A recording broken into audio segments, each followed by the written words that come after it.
Confirm है ना? Confirm गीत है तो?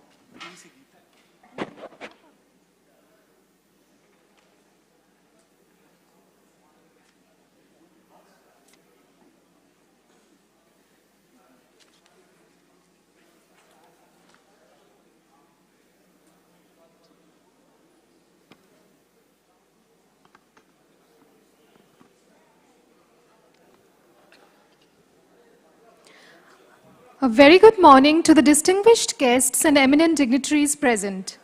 Myself Meheli, and my co-anchor Rajiv Ranjan Sinha, we are absolutely delighted and honored to extend a warm welcome and cordial greetings to all of you on this occasion. It gives us immense pleasure to invite you to this one-day technical extravaganza, Powering Progress O&M Conference 2025, organized by Damodar Valley Corporation. We heartily welcome our esteemed guests to this one-day technical extravaganza, which will act as a premier platform for exchange of knowledge, addressing current challenges, and showcasing technological advancements in the power sector. We look forward to exchange of innovative ideas, showcasing case studies, exploring case studies, industry best practices, and we will ultimately try to unleash the future of O&M excellence. Shanto holo, khanto holo, motto choran pad, abhay bore suprasanno uttato agha. These words by the famous novelist Tara Shankar Bandyopadhyay pretty sums up the inception history of Damodar Valley Corporation. The journey of Damodar Valley Corporation that started on the auspicious day of 7 July 1948 by an act of parliament. Damodar Valley Corporation Act 1948 was primarily to tame the furious and notorious river Damodar, which had earned the title of River of Sorrow, but also for power generation, soil conservation, irrigation, navigation, and ultimately ensure industrial growth of Damodar Valley region. Our beloved and esteemed organization has since then, for 77 years, shaped the lives of all of us who have had the fortune of being directly or indirectly associated with it. DVC has massively forayed into the sector of power generation, transmission, and distribution to become one of the premier power utilities of India with national as well as international presence. Through the decades, the Damodar Valley Corporation has led the way not only in the business of power generation in India, but has also been a key player in the areas of water resource management, soil conservation, and irrigation, the sustainability, shaping the economic and social environment, and giving back to local communities. The pace of change in the Indian power sector is faster than ever before, and DVC has drawn up an ambitious expansion plan, Vision 2030. DVC has taken up the ambitious target of achieving almost 16,000 megawatt of installed capacity by 2030, which includes both brownfield capacity augmentation of thermal power projects and aggressively foraying into the renewable energy sector. Diversification into new business, such as tourism, EV infrastructure, and green hydrogen are also in the pipeline. We consider it great honor to invite our respected chief guest, Sri P. Mallikarjuna Prasad, Chairman Coal India Limited, to grace us on the dais with his august presence. Sir, please.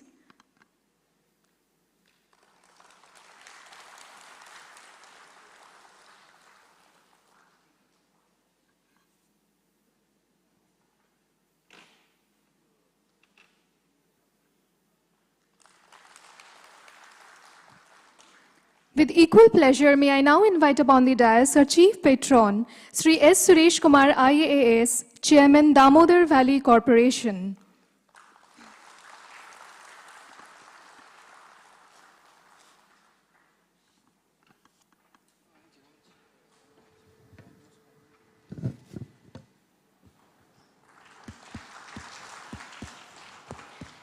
May I now invite on the dais our respected guest of honor, Sri M. Raghuram, ex-member technical, Damodar Valley Corporation.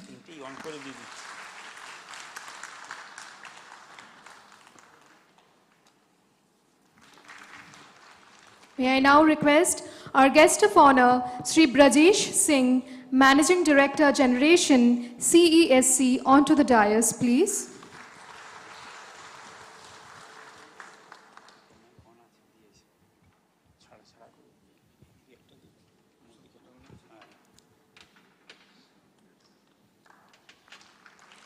May I now invite our respected guest of honor, Sri Sudeep Nag, Regional Executive Director, Eastern Region 1, NTPC, onto the dais, please.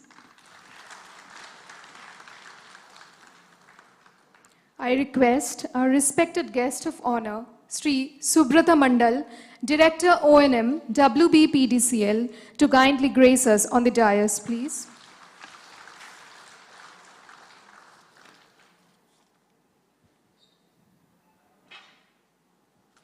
Now inviting on the dais our respected guest of honor, Sri Praveen Gupta, Member Thermal, CEA.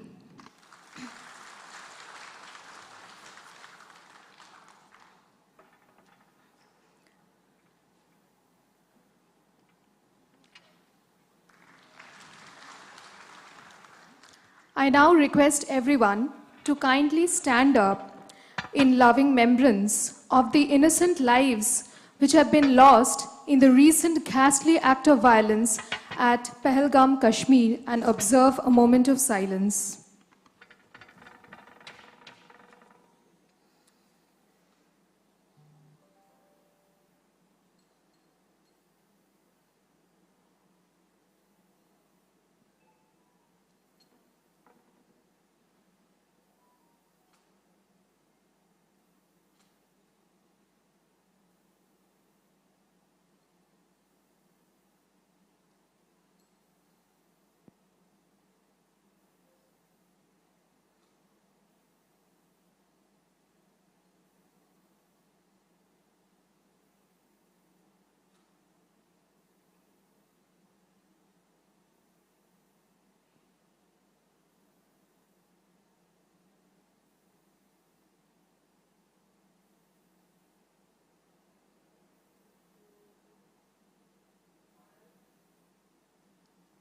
Thank you.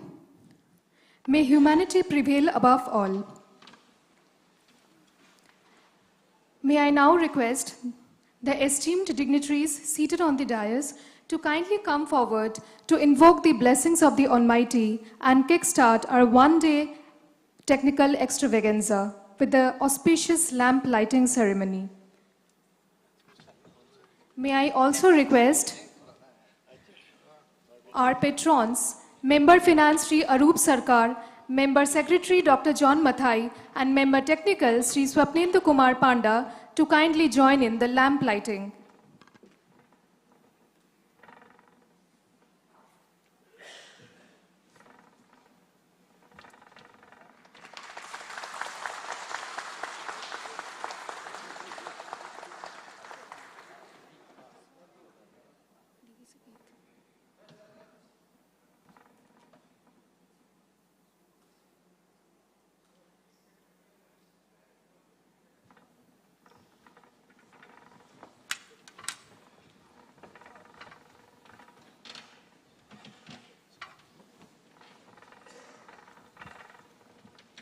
Thank you, sirs. I once again request everyone to kindly stand up as we pay respect and reverence and play the DVC Geet.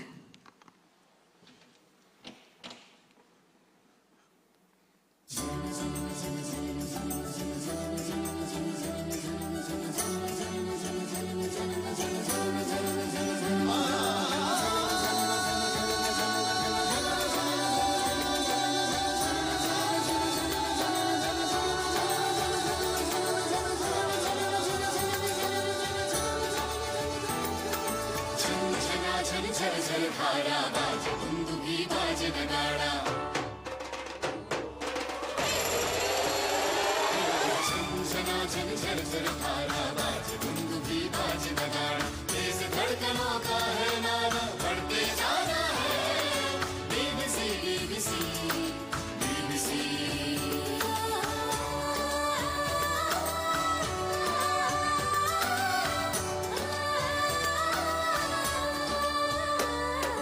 सफर लंबा है पुराना है मुश्किलों पर विजय पाना है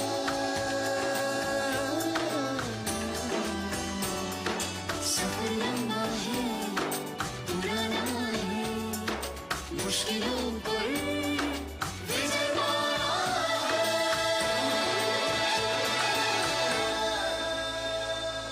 देश रोशन करते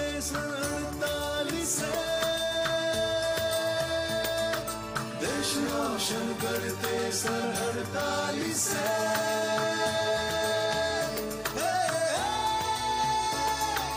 चेहरों पे खुशियां छाई हैं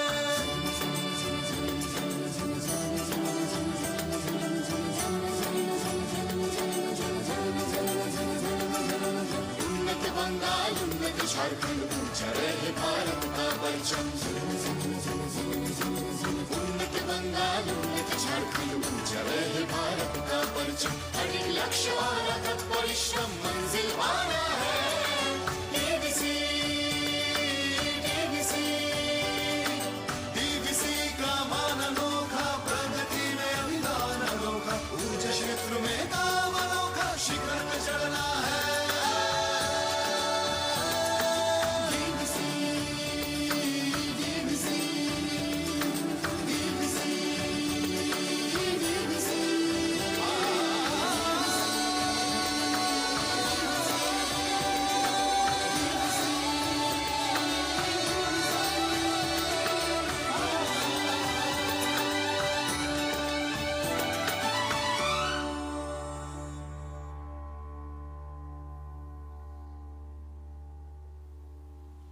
Thank you, everyone.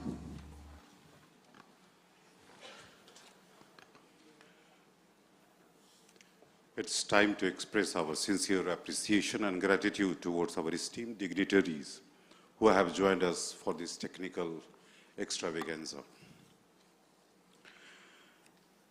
May I now request Sri Tarun Kumar, Executive Director, Operation DVC, to felicitate our respected Chief Guest, Sri P.M. Prasad, Chairman, Coal India Limited, with a token of gratitude.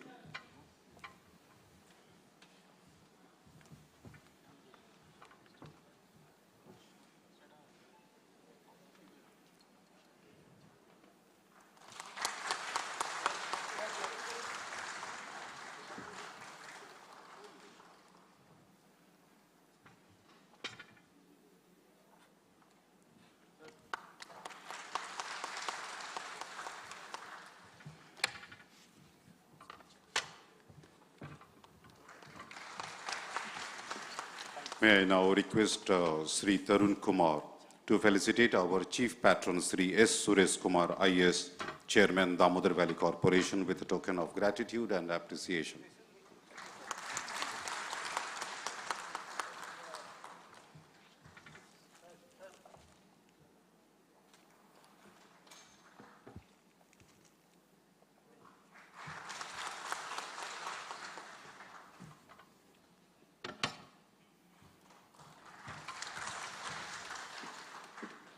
May I request Sri Tarun Kumar to felicitate our respected guest of honor, Sri Praveen Gupta, Member Thermal, CA, with a token of honor.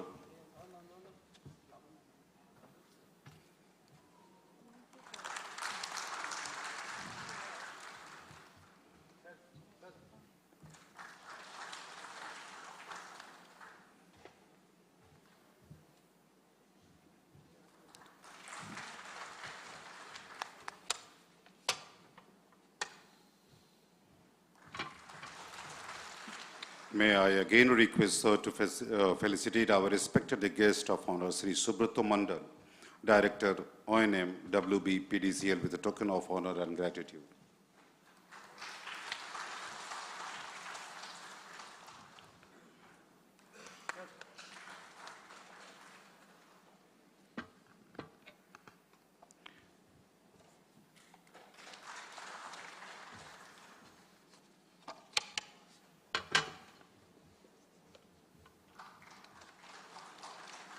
May I again request Sri Tarun Kumar to felicitate our guest of honor, Sri Sudip Nag, Regional Executive Director, ER1, NTPC, with a token of appreciation and gratitude.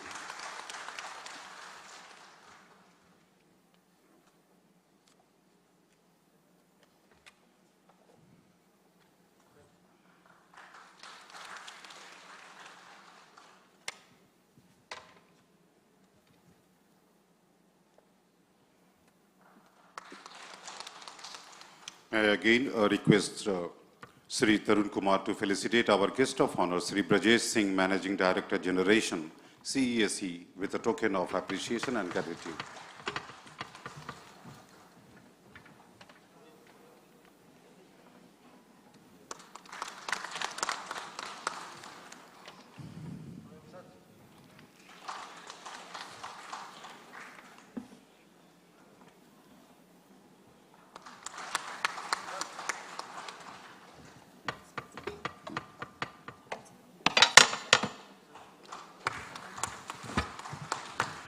May I again request Sri Tarun Kumar sir to felicitate our guest of Mr. Raghuram, ex-member technical DVC, with a token of appreciation and gratitude.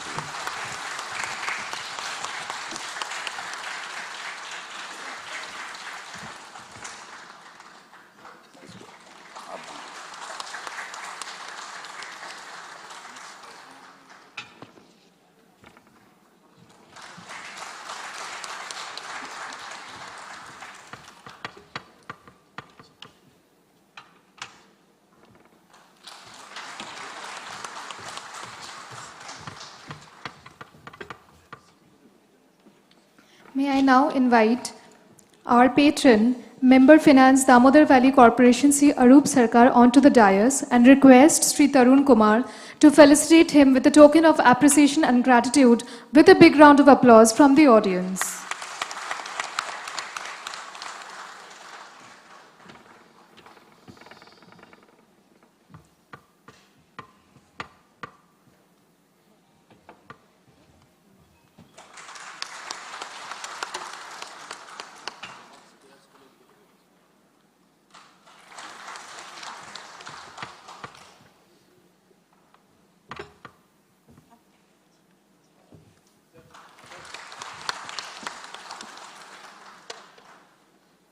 Thank you, sir. I shall now humbly invite our patron, Member Secretary, Damodar Valley Corporation, Dr. John Mathai, onto the dais and request Executive Director, Operation DVC, to felicitate him with a token of honor and gratitude for always being our source of inspiration.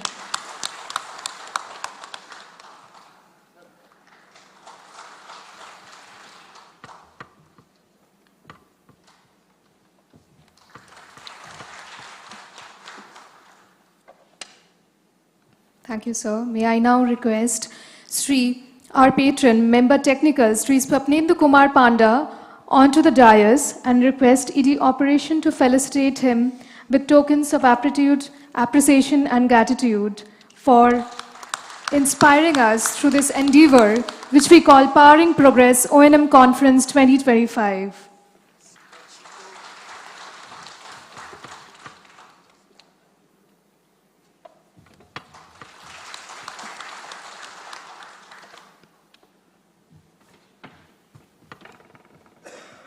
Thank you, sir. As we come to the end of this felicitation segment, on behalf of everyone here, I once again extend a sincere note of gratitude and appreciation for all the esteemed dignitaries who have graced us with their presence today.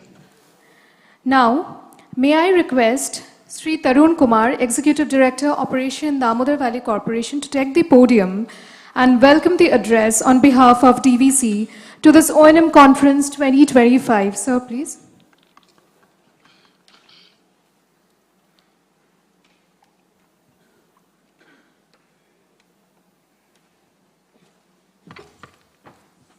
Good morning to all.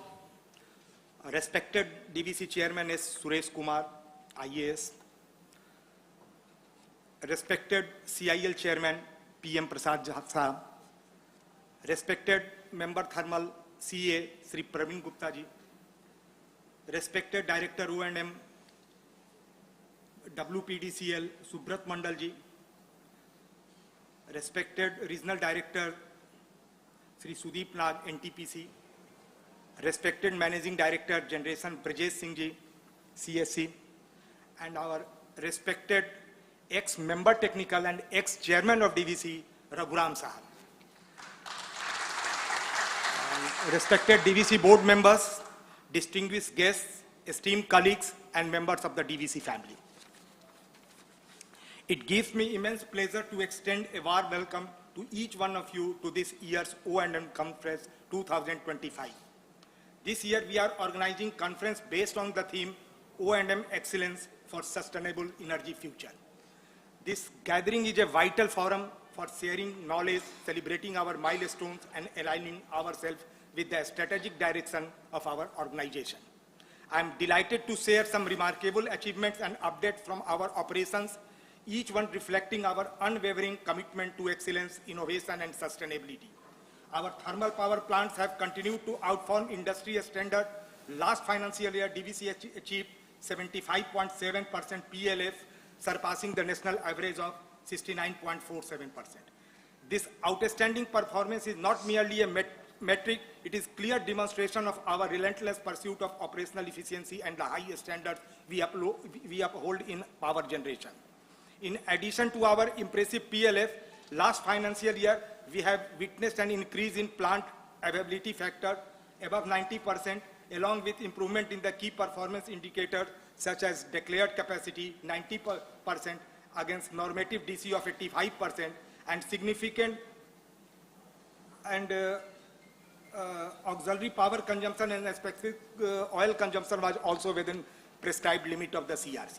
These gains ensure higher reliability and a more stable power supply critical to meeting the rising energy demand of our country. These achievements are a result of our team's tireless efforts in optimizing maintenance schedules and refining operational protocols. I commend each of you for your contribution and dedication. Presently, all our thermal power plants are subcritical. Looking ahead, we are moving forward with strategic plans to expand our thermal power plant, thermal power generation capacity with new ultra supercritical units at Kodarma Phase 2, 2 into 800, Raghunathpur Phase 2, 2 into 600 megawatt, and DTPS 1 into 800 and CTPS 2 into 800 megawatt. This addition will significantly strengthen our generation capabilities, allowing us to serve our customers better and reinforce the national energy security.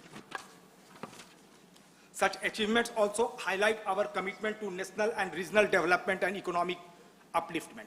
In parallel, we are actively enhancing our presence in renewable energy sector.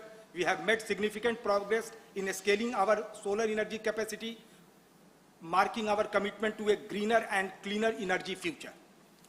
To further environmental sustainability, we have successfully installed and commissioned flue gas desulfurization unit and DeNOx system in all our 600, 200, and 250 megawatt unit.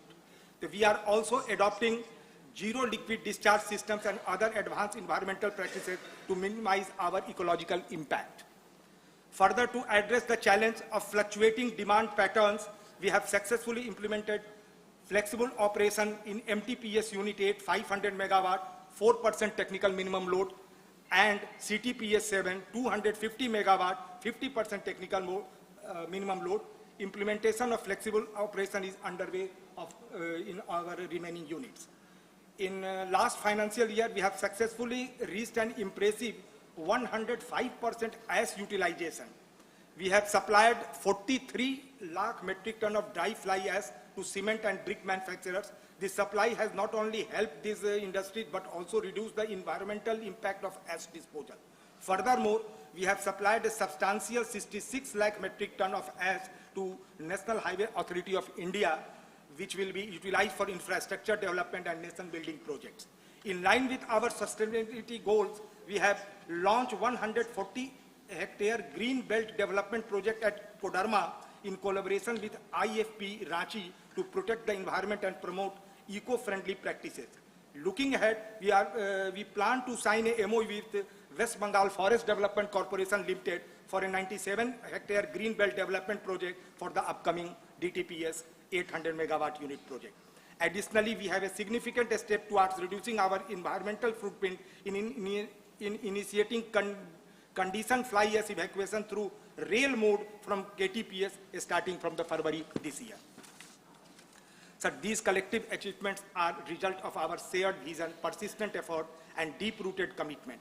I sincerely thank each member of the DVC family of your hard work and perseverance. You are driving force behind our continued success. Let us use this conference and opportunity to reflect, innovate, and inspire.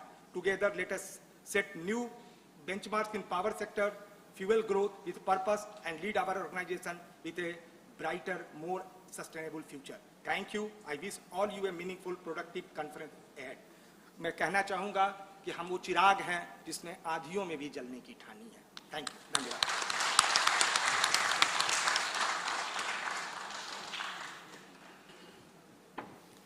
Thank you, sir. Chief Vigilance Officer, Damodar Valley Corporation, Sri Shudipto Acharji ITS, has joined us now. I request ED Operation DVC, Tarun Kumar sir, to kindly extend a note of felicitation to our CVO. With a token of gratitude and honor, I request CVO sir to kindly come upon the dais.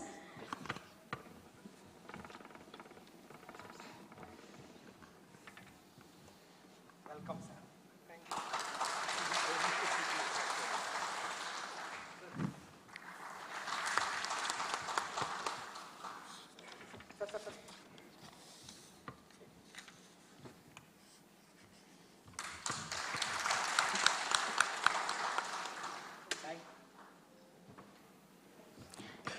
Thank you, sir. Next up, we have a very interesting segment. That is the segment of book launch. We are going to launch the book of abstract of this O&M Conference 2025. And for this, may I request the esteemed dignitary seated on the dais to kindly unveil the book. Can we have the copies on the book on the dais, please? This book is a compilation of all the technical papers sent in by the researchers, practitioners in this field.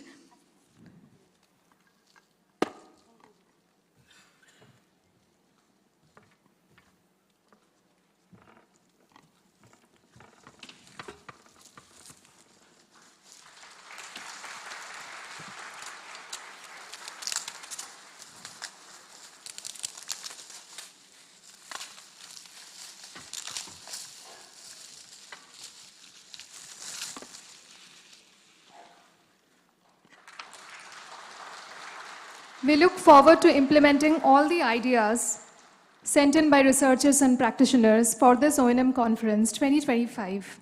Thank you. May I now invite upon the podium Member Technical Damodar Valley Corporation, Sis Swapnendu Kumar Panda for keynote deliberation.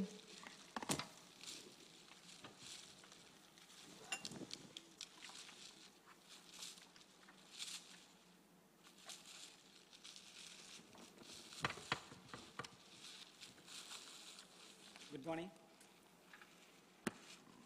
Good morning to you all and welcome to the DVC O&M Conference 2025. Respected Chairman, DVC, Sri Suresh Kumar sir, Chief Guest, Chairman CIL, Sri PM Prasad sir, Guest of Honor, Member Thamal, CEA, Mr. Praveen Gupta, Director O&M, West Bengal Power Development Corporation Limited, Sri Subrata Mandal, Regional Executive Director ER1, NTPC, Sri Sudeep Nag,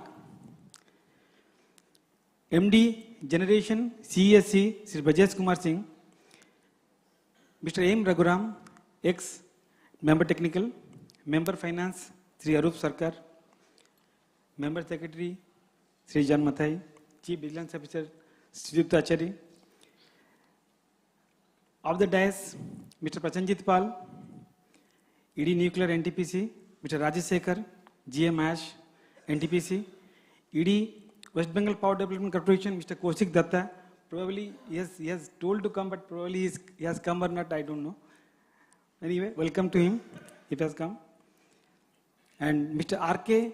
Professor Dr. R.K. Pancharathi, NIT Warangal, Mr. Debashis from CM ERE, ERI. All respected EDs present here, GM-O&Ms, HOPs, and all colleagues, friends from STIAC, Siemens, Megger, and all present guests. It's my privilege to welcome you all to this conference.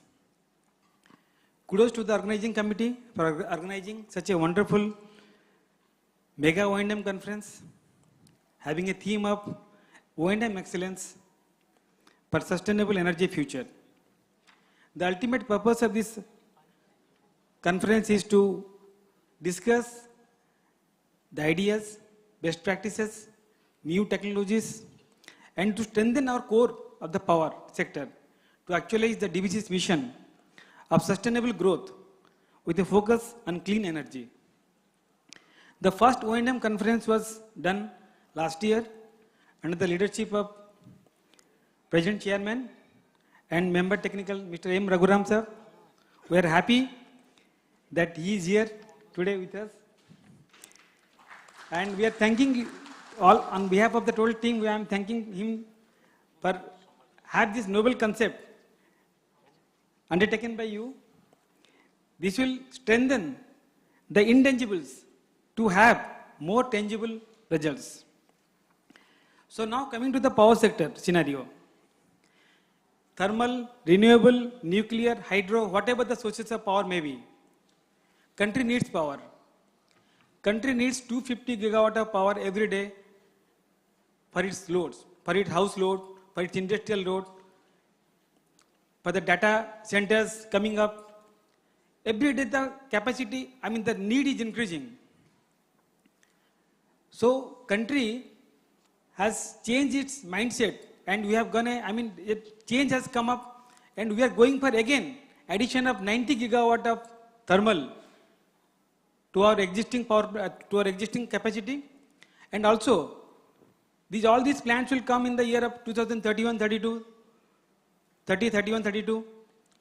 In addition to that, 500 gigawatt of renewable is also expected to come by 30. DVC has got its share. So we are bringing our units at Kodarma, Raghunathpur, Durgapur, Chandrapura, and also 2000 megawatts of renewable at all our stations. This is all to fulfill the objective of Government of India, that is power for all, providing each household access to electricity round the clock. It's a challenge for all power professionals present here.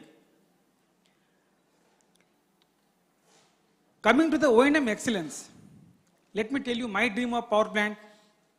My dream of power plant is like this: from overhauling to overhauling, there should not be any breakdown or shutdown. DC should be more than 95%, and we should able to tune our plant. We should load our plant whenever there is a requirement of power from the grid. Is it possible? Of course it is possible. Nowadays, the game changer is AI, IoT, new technology. Running a power plant efficiently, and not only in terms of production, but from commercial point of view also.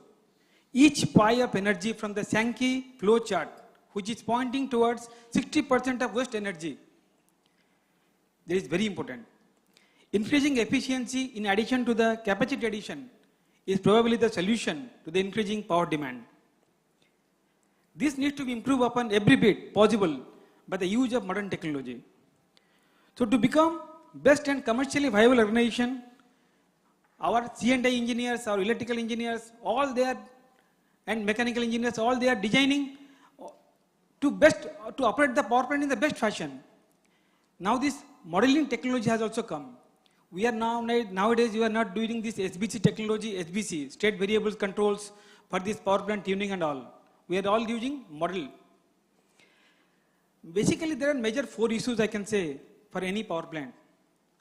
The first point is we have to operate in a flexibilization manner.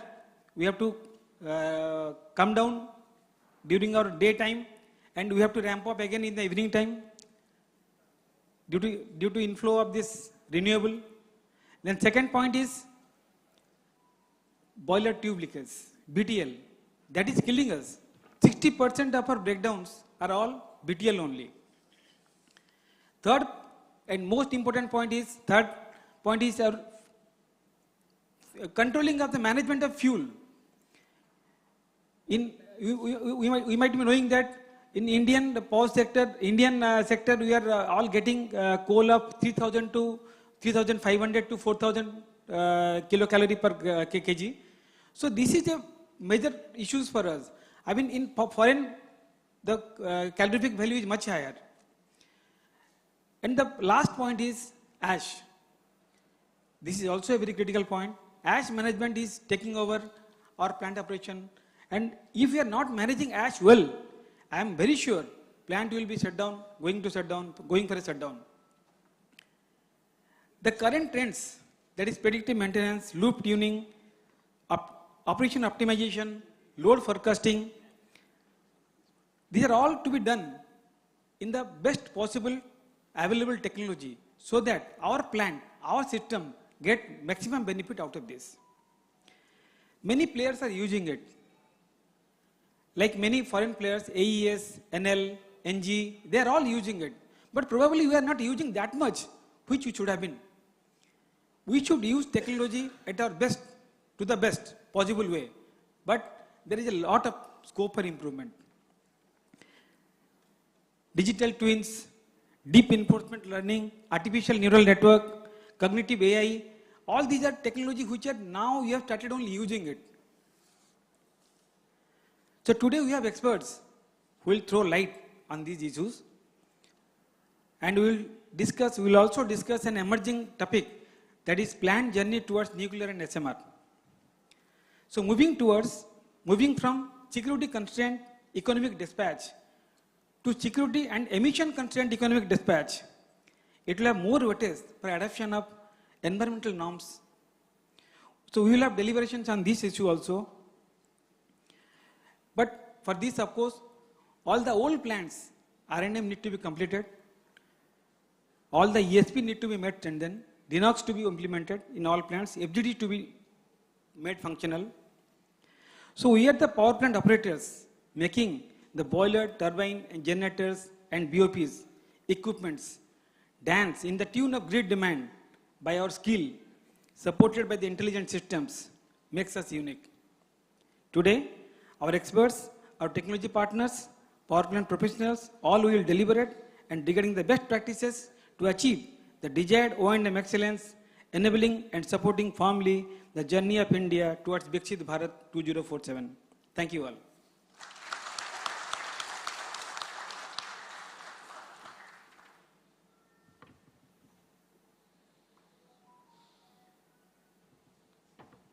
Thank you, sir, for briefly throwing light on DVC's Vision 2030, the upcoming trends in the power sector, the challenges that we're facing in the power sector, and the road ahead.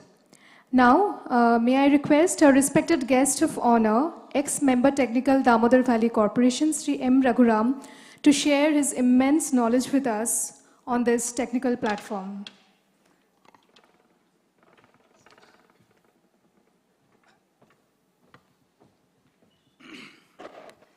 Thank you, Mahali.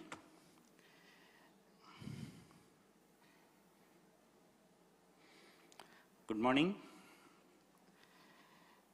Respected Chairman DVC, Sri S. Suresh Kumar, IAS. Respected PM Prasad Sir, CMD CAL. Respected Member Thermal, CEA, Sri Praveen Gupta Ji. Respected Member Technical, DVC, Sri Supanendu Kumar Panda Ji. Member Finance, DVC, Sri Arup Sarkar Ji. Respected Member Secretary, DVC, Sri Jan Mathai Sahab. Respected Director O&M, WPDCL, Sri Mandal Ji.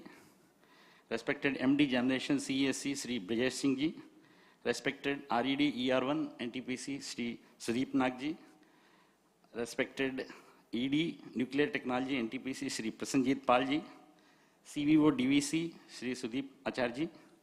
Executive Directors, CGMs, GMs of DVC, all dignitaries, delegates and esteemed guests, and my fellow industry professionals. First of all, my heartfelt congratulations to Team DVC and its leadership for organizing this conference with theme O&M Excellence for Sustainable Future. as new supercritical technology, supercritical and ultra supercritical thermal power plants being set up across India, traditional O&M practices may not and will not be able to sustain the costly assets for their long and reliable life. You are all aware that cost per megawatt for these upcoming plants and what would be the cost of generation. Without excellence in O&M, no organization can ensure reliability of these assets and optimize the O&M cost within the allowable limits and sustain its competitive environment. Moreover, the kind of load fluctuation thermal units are undergoing will pose challenges to maintain the reliability and efficiency. As we stand at this crossroads of energy transition and sustainability, our focus on operation and maintenance excellence in thermal power plants has never been more critical. Today, O&M excellence is not just necessity for the efficient power generation, but cornerstone for sustainable future. Thermal power sector faces numerous challenges, from environmental regulations to economic pressures and flexible operations. However, through O&M excellence, we can address these challenges head-on.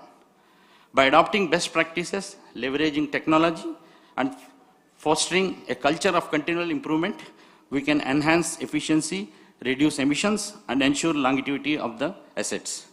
Key areas which needs to be concentrated are, one is predictive maintenance, leveraging data analytics, IoT sensors to predict equipment failures and to optimize maintenance schedules. Second is digitalization, implementing digital solutions to streamline processes, improve data-driven decision-making, and enhance operational efficiency.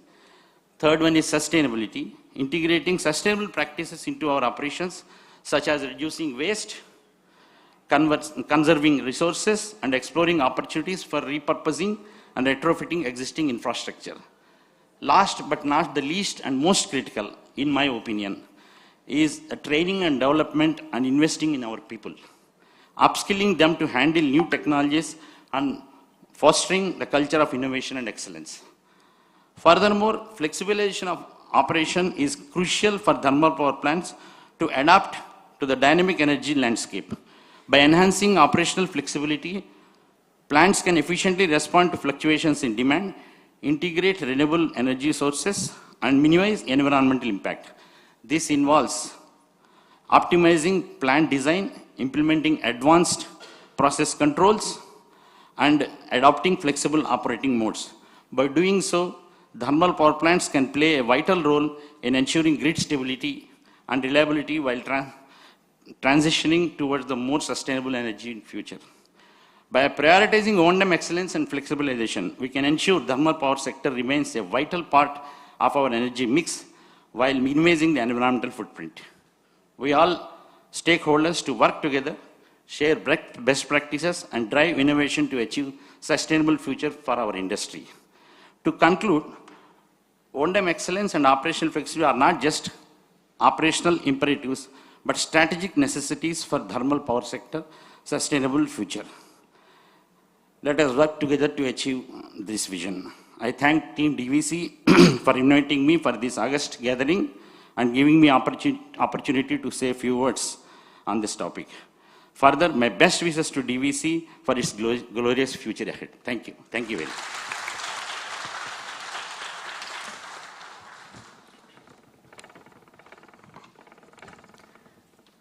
Optimizing efficiency along with capacity augmentation seems to be the need of the day. Thank you, sir, for your insightful words. Next up, may I request Sri Brajesh Singh, Managing Director Generation CESC, to take the podium and share his thoughts with us on this occasion.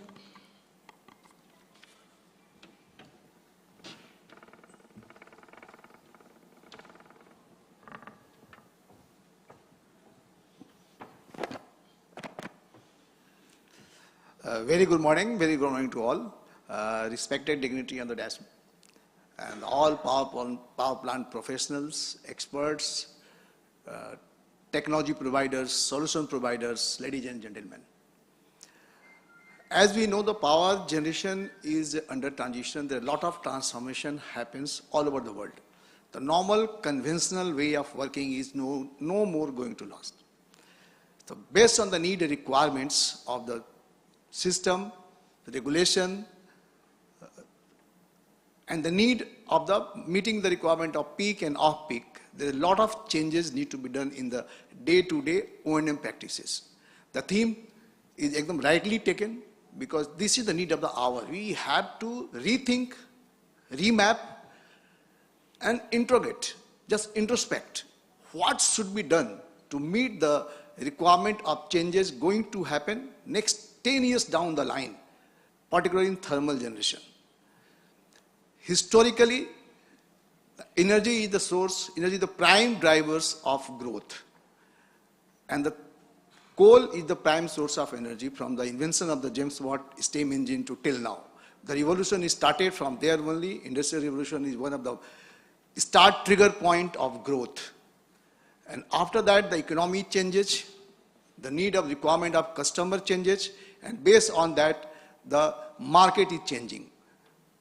The world of IT, .com bubbles, then IT, and after that IoTs, and now is AI, ML, agentic AI.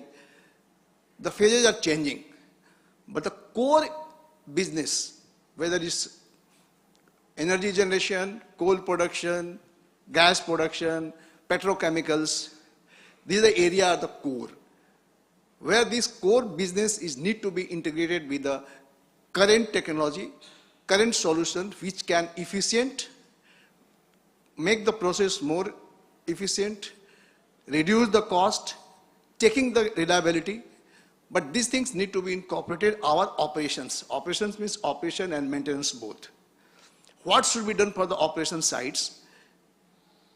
Based on the since we know the thermal sector's role is going to be changed. It's not thermal sector is going to be out. With the penetration of the RE, it's a huge way is required. Because meeting the 2047 by India become the developed country, there's a huge growth, and meeting the net zero, it's required. We have to shift from the normal business to RE. But coal is going to be the main source of energy, and thermal power will be there. As we are adding 500 gigawatt RE, parallelly we are adding also 90 gigawatt thermals. The reason is because India and China are the two countries which is the fastest growing economy. And meeting growing economy, meeting economic growth, energy is required. Whether it's changing the role of thermal power generation from the base load to now become supporting role to RE. Based on the RE requirement, thermal generation need to be change the loading patterns. So if the loading patterns is changed, then the role of operation and maintenance also need to be changed. The standard SOP which are drafted, which are written by the OEMs based on the certain key parameters and the boundary condition is not going to sustain. Now you have to rewrite the SOPs. These SOPs are based on your rich experience. Whenever the designing stage, the normal convention, 70-30 ratio is taken, 70% is by the formula driven, by the empirical formula based on some calculation, which is a creep life, fatigue life, stress life, is based on some relations. And 30% are based on the feedback and the experiences. Now in the change dynamics, in the change market of the thermal generation, the role is reverse. It's become 30-70. 30 is going to be useful only from the formulas and the empirical relations. 70 is going to be the play based on your experience, your day-to-day activities. And for that, whether operation side, your logics, loops, auto loops, that to be again rewrite.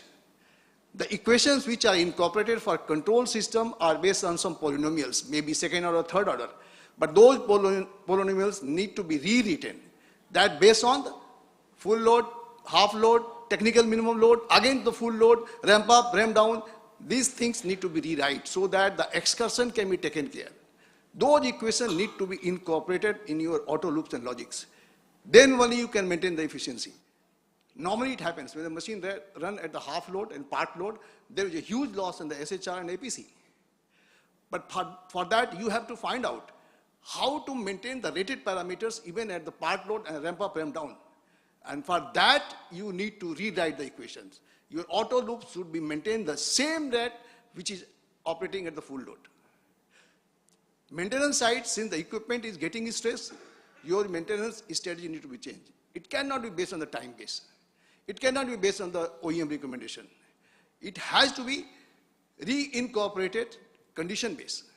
And the condition-based depends on how much sensitized, faster your sensors are. So those sensors need to be again incorporated in your process, need to be reinstalled, new type of sensors, where the power of sensors is in milliseconds. Those milliseconds data can be converted into models. Those models can predict if something is, we are going to change the parameters, if load is ramp up, ramp down, then the deviations can be captured and calculated how much time you can again carry out the maintenance. The PM schedule need to be changed. Earlier, whatever the preventive maintenance schedule was given the OEM based on the certain running hours, because it was assumed the unit is going to be run at base load. Now, since the operations and maintenance is changing, you have to rewrite the maintenance schedule also. For maintenance schedule, whether it's AOH and COH, again you have to incorporate thought of commercial operations. Commercial aspect need to be in your day-to-day activity. Your AOH and COH should be based on OPI, ORI, and OI. OPI is overhauling prepared index, ORI is overhauling running index, and OI is overhauling outcome index. Until and unless the three things need to be correlated, the effectiveness cannot come.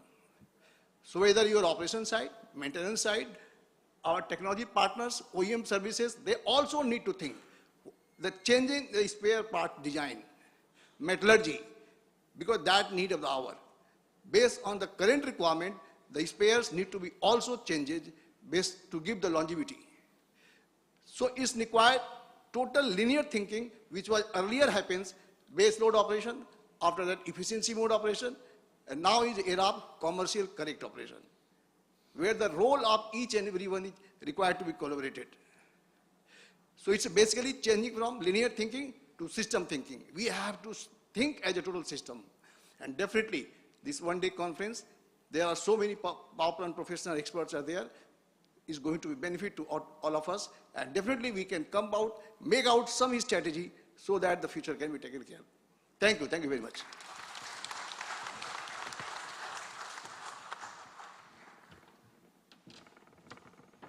Thank you, sir, for those deep system-based insights. As you say, integrating AI and Internet of Things in our day-to-day O&M practices is vital, and we need to change our thought patterns from linear to system-based thinking. Thank you once again. Now may I request Sri Sudeep Nag, Regional Executive Director, Eastern Region NTPC, to take the podium and share your insights on this technical platform, sir.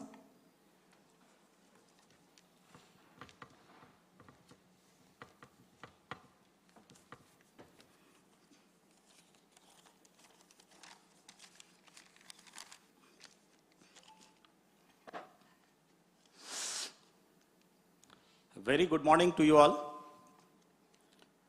Most esteemed and respected dignitaries on dais, Sri Suresh Kumar ji, IS, Chairman DVC, Sri PM Prasad ji, Chairman CIL, Sri Praveen Gupta ji, Member Thermal CA, Sri Shubrata Mandal ji, Director O&M WBPTCL, Sri Brajesh Singh ji, MD Generation CSC,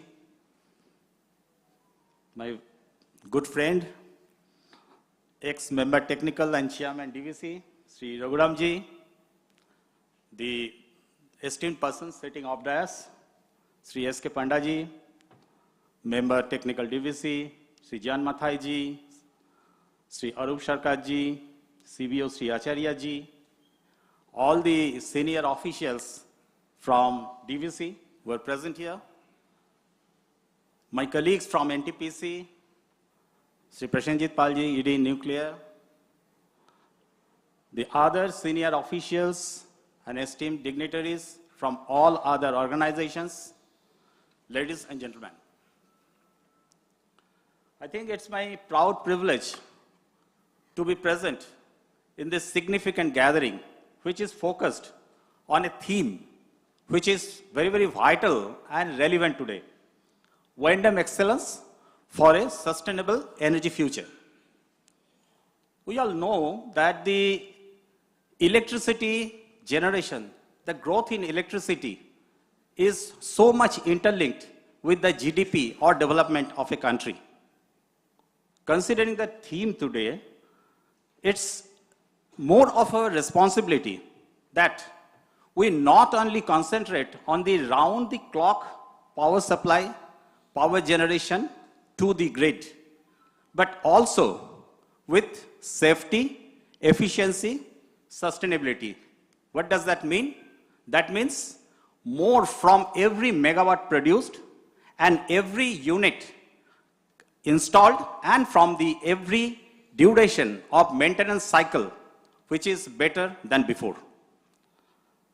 We all know that this is the era of transition. We are going towards the net zero by 2070. So our focus is there towards the renewable power, which is the installation of renewable generation, the decarbonization, and also the storage. But at the same time, it is very, very pertinent to remember that our backbone of today's generation, today's reliability, and which is going to be there, is the generation from coal, from the thermal. More than 70% of today's generation in the country is from the coal itself. And that's why the Coal India Limited, which is so much relevant to us, which is catering to more than 80% of the 80% of the coal supply in the country, and all the organizations, starting from NTPC, DVC, WBPDCL, who are present here, all and many other organizations are going towards the backward integration towards acquiring coal mining and coal production from them. So that's why it is very important that how we can make our VIII practices more forward-looking while using our old assets for thermal power generation. What are the practices adopted for VIII excellence? I think every person present in this hall knows the answer. But even at the cost of repetition, I would like to mention that it, of course, starts from the non-negotiable safety culture in any country, in any organization. That is, starting from the behavioral safety to the safety culture to the safety practices.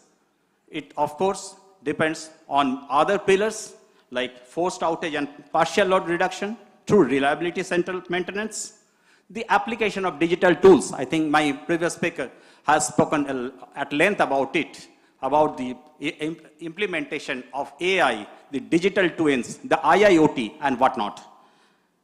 It is very much imperative that the environmental compliance and, of course, the water consumption, proper water consumption, and the ash utilization is a key of it. We should give our stress to it. The strategic use of asset management, the strategic applications of different technologies for asset management, which is really required today for these new technologies and disruptive technologies are also required. It has also been mentioned that the competency and skill development of the employees along with the partners is also very, very important to keep our excellent practices of VIII at present in all the organizations and all the plants. The resource efficiency, whatever resources we are using, starting from coal, from oil to water, and other sources, whatever are required for any power station, we should use them efficiently so that we get the best out of it. We always stress upon quality. I think it is again a very important factor for all the organizations, but it should be a part and parcel during our construction and also the VIII phase. And of course, we should not forget one very important area, that is the performance of our business partners, that is the service contractors and also the suppliers, the material suppliers from different vendors. So their performance is also very, very relevant to our VIII excellence. So depending on all these pillars, the VIII excellence of any organization or of any plant will sustain, and we should give or we should enough strengthen all these pillars so that the VIII excellence is in practice. Here, the different organizations are present in this hall, in this particular event, where I am standing from NTPC, with more than 400 billion unit generation, more than 80 gigawatt capacity today, it is catering to more than 28% of power generation in the country. We have got DVC, which is catering to more than, I think it is the installed capacity is around 25% in the eastern region. We had got CIL, which is of course supplying more than 80% of coal in the country. We have WBPDCL, where the power stations are one of the top performing power plants in the country. We have CSC, which is basically ably supporting the power supply and power reliability in Calcutta and other areas as well.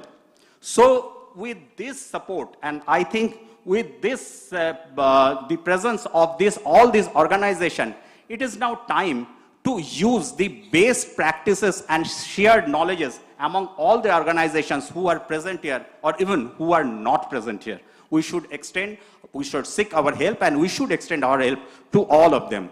It is time that I believe that there are many partnerships, many joint ventures between the organizations who are present here. There are partnerships between NTPC, DVC, NTPC, CIL, and the same is true with DVC with other organizations and all other organizations who are not present as well. So it is very, very relevant that today how we can partner for improving the benchmarks, for sharing the best practices, for improving the excellent practices, and bringing the innovation and disruptive technologies. Because the sharing of knowledges and partnerships of all the organizations will ultimately work towards the growth of the country and towards serving our responsibility towards the future generation of this country. Today, we are of course talking about net zero.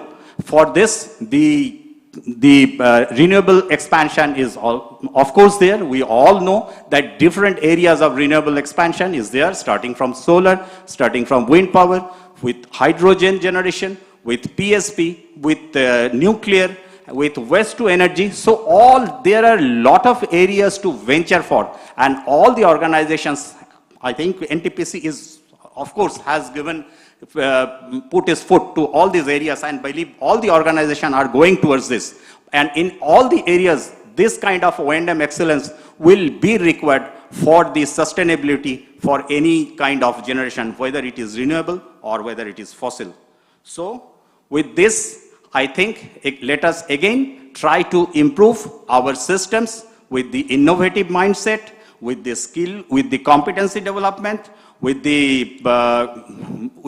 an aptitude towards the improving the top line and also the bottom line of the company, because whatever growth we do, that will increase the top line. At the same time, bringing efficiency and the efficient use of resources will definitely improve the bottom line. So we should look towards both of them, which will ultimately bring the sustainability in the energy sector. Finally, my heartfelt thanks to DVC for organizing this VIII conference, which is very, very relevant at this moment.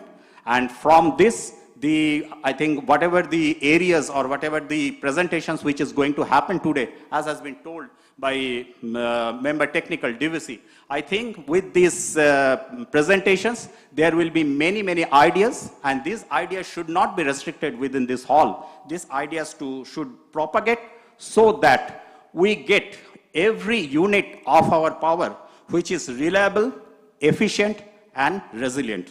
My best wishes for the success of this VIII conference. Thank you, one and all.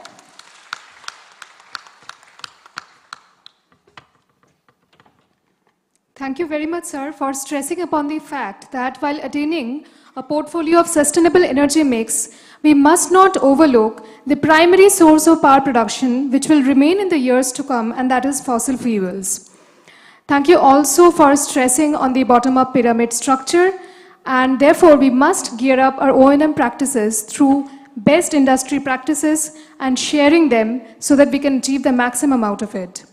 Next up, may I request Sri Subrata Mandal, Director O&M, WBPDCL, onto the podium to share his perspective with us on this O&M conference. So.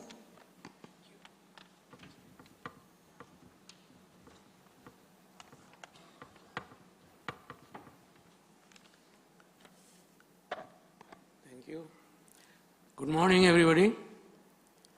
Most respected and distinguished guests on the dais, off the dais, all participants and members of DVC family.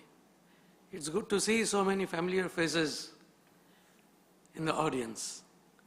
Well, it's both an honor and a privilege to stand before you today as we gather to explore and celebrate a theme that is not just timely, but pivotal. O&M excellence for a sustainable energy future. At the outset, let me take this opportunity to share with you that during the currently concluded financial year of 24-25, 4 of WPDCL plants are among the top 10 in terms of national PLF ranking.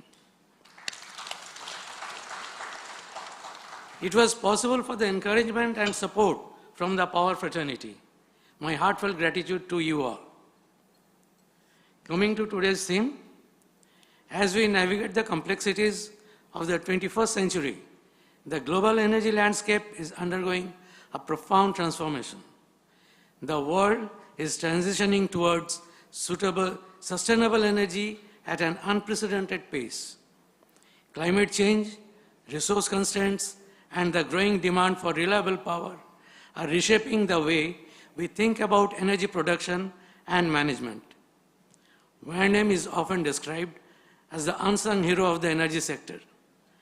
It is the meticulous work behind the scenes, ensuring turbines spin smoothly, grids remain stable, and plants operate at peak efficiency that keeps the lights on for countless homes, schools, and industries.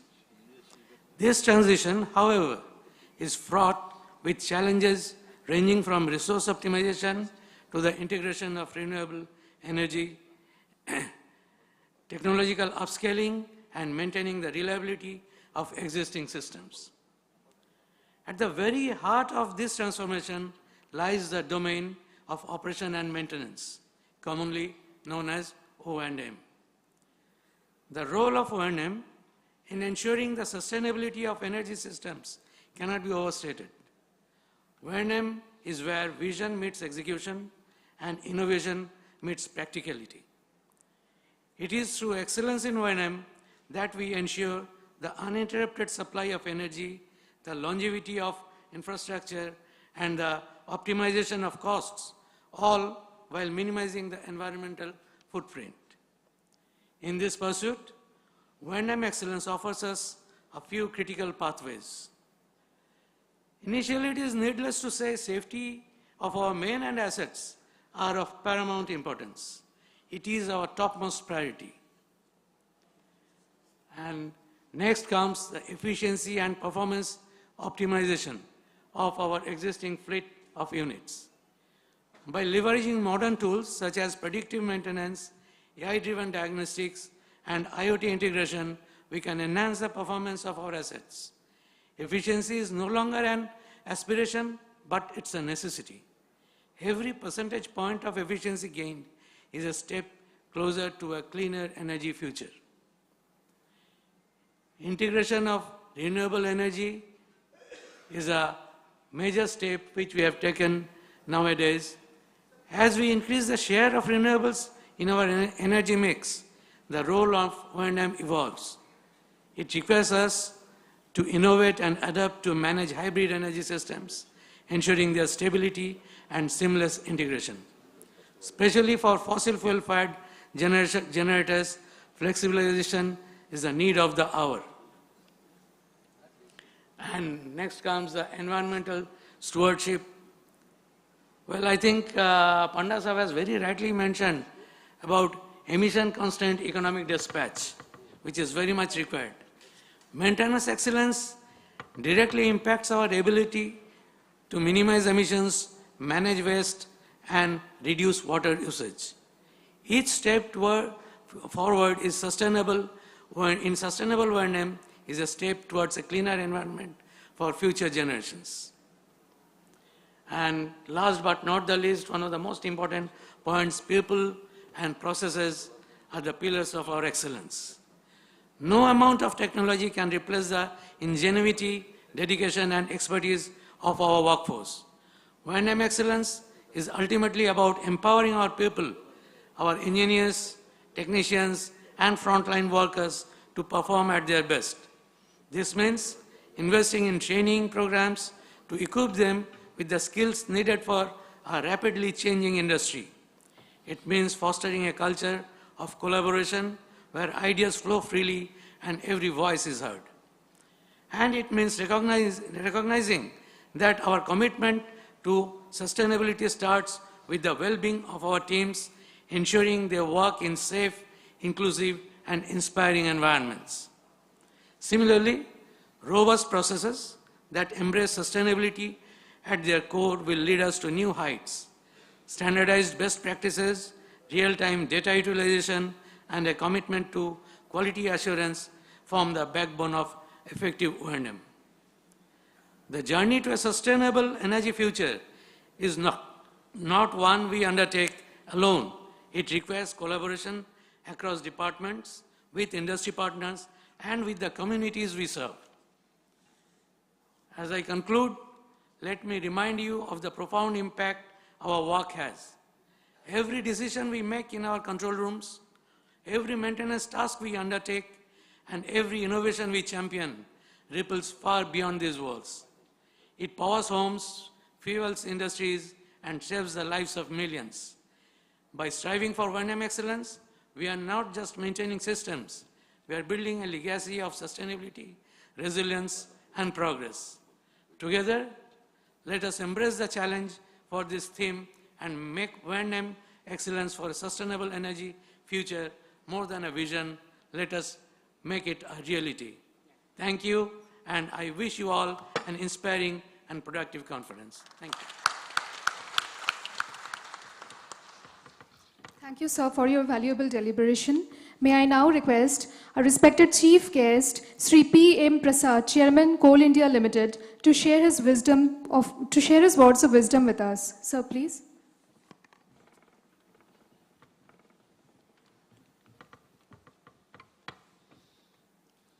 Most respected Chairman DVC,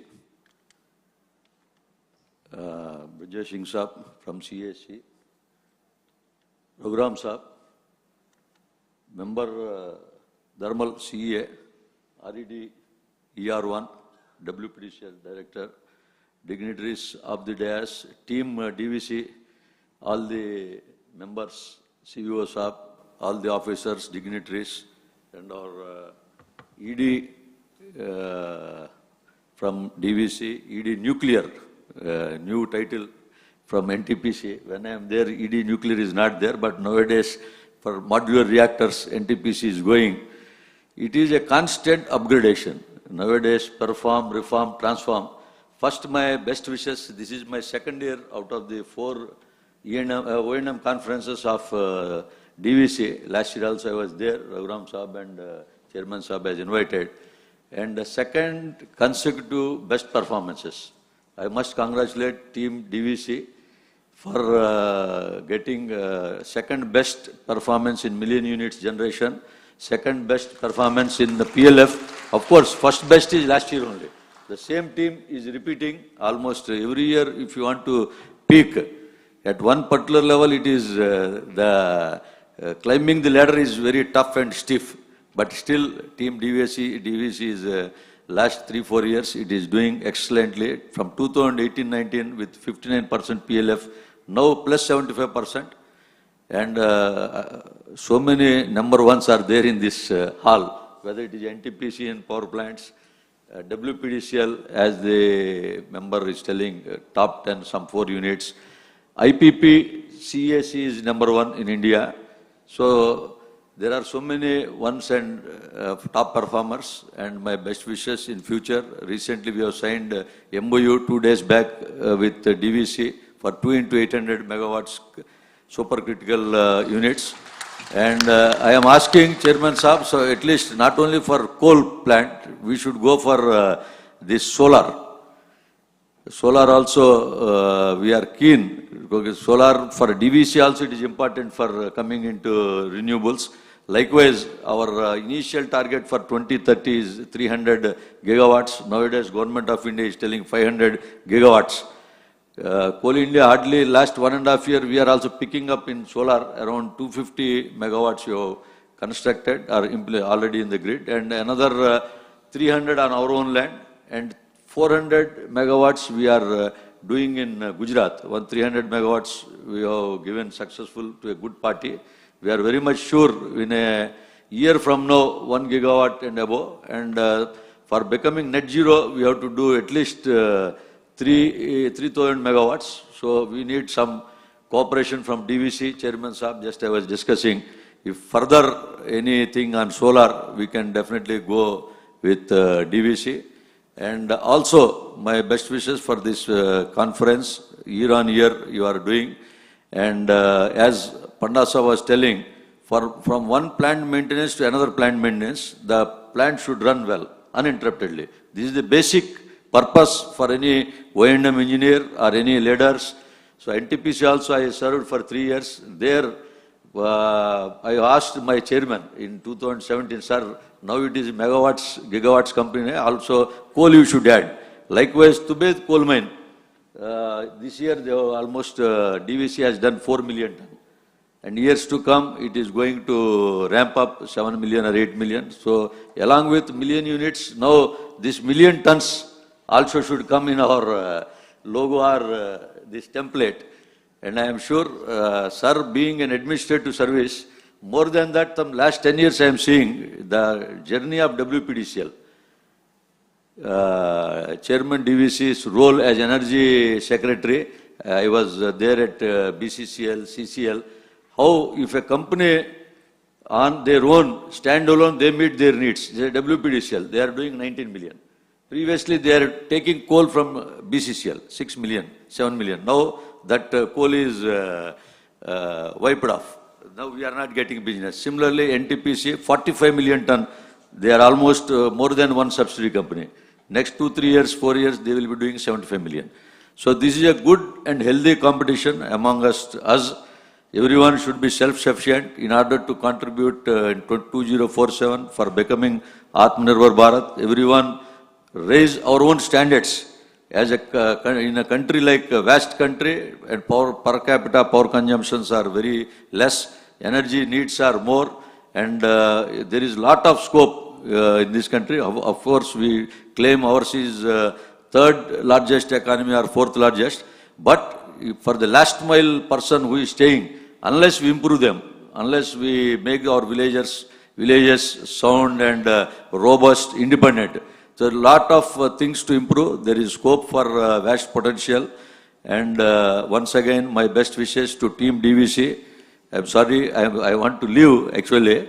As per the schedule 11:30, I requested Chairman Sir, there is a HR conference in Bhubaneswar. I just wanted to address.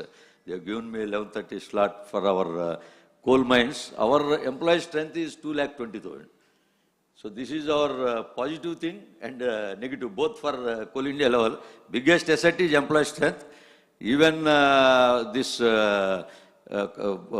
once anybody, natural death is also happening. There also the employment is there. So this is one Maratha company still continuing with that practice. It is a positive and again it is challenging for the management. But still it is continuing. Once again, my best wishes to the team DVC, Chairman Sir. And I look forward for our further collaborations, at least in renewables. I think there is a scope for both the companies. Thank you. I thank all the organization calling me. Thank you.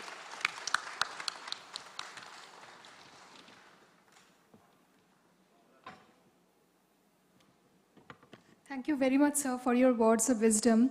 Coal and power go hand in hand, and therefore we also definitely look forward to working in our existing and future collaborations. Next up, may I request Sri Praveen Gupta, Member Thermal CEA, onto the dais, please, sir.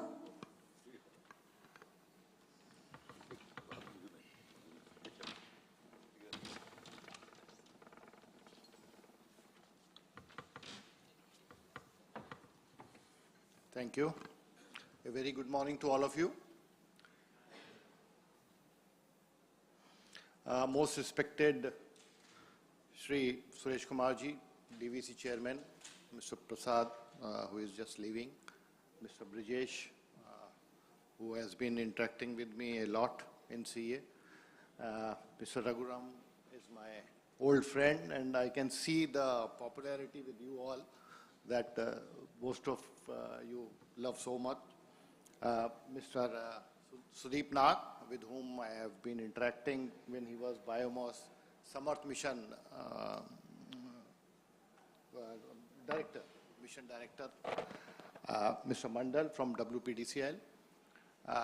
My friends from power plants. I can see my old friend Rabi here. Mr. Panda, Mr. Pandey, Prasanjit Pal, so many friends are here, Mr. Tarun. So I'll, excuse me if I leave anybody. Ladies and gentlemen and my friends from various utilities. First of all, it is my pleasure to be here. Last year also I wanted to come, but due to some exigencies I could not attend. This time also there was some exigencies, but I made sure that I will attend this this time, being member thermal and DVC being contributor of major part in thermal. We all know that energy growth in India is growing at a very fast pace, and it is growing at a rate of around 5 to 6%. And the peak demand, which was, we touched around 249 point something in the month of May last year, which we are expecting to touch 270 gigawatt this year.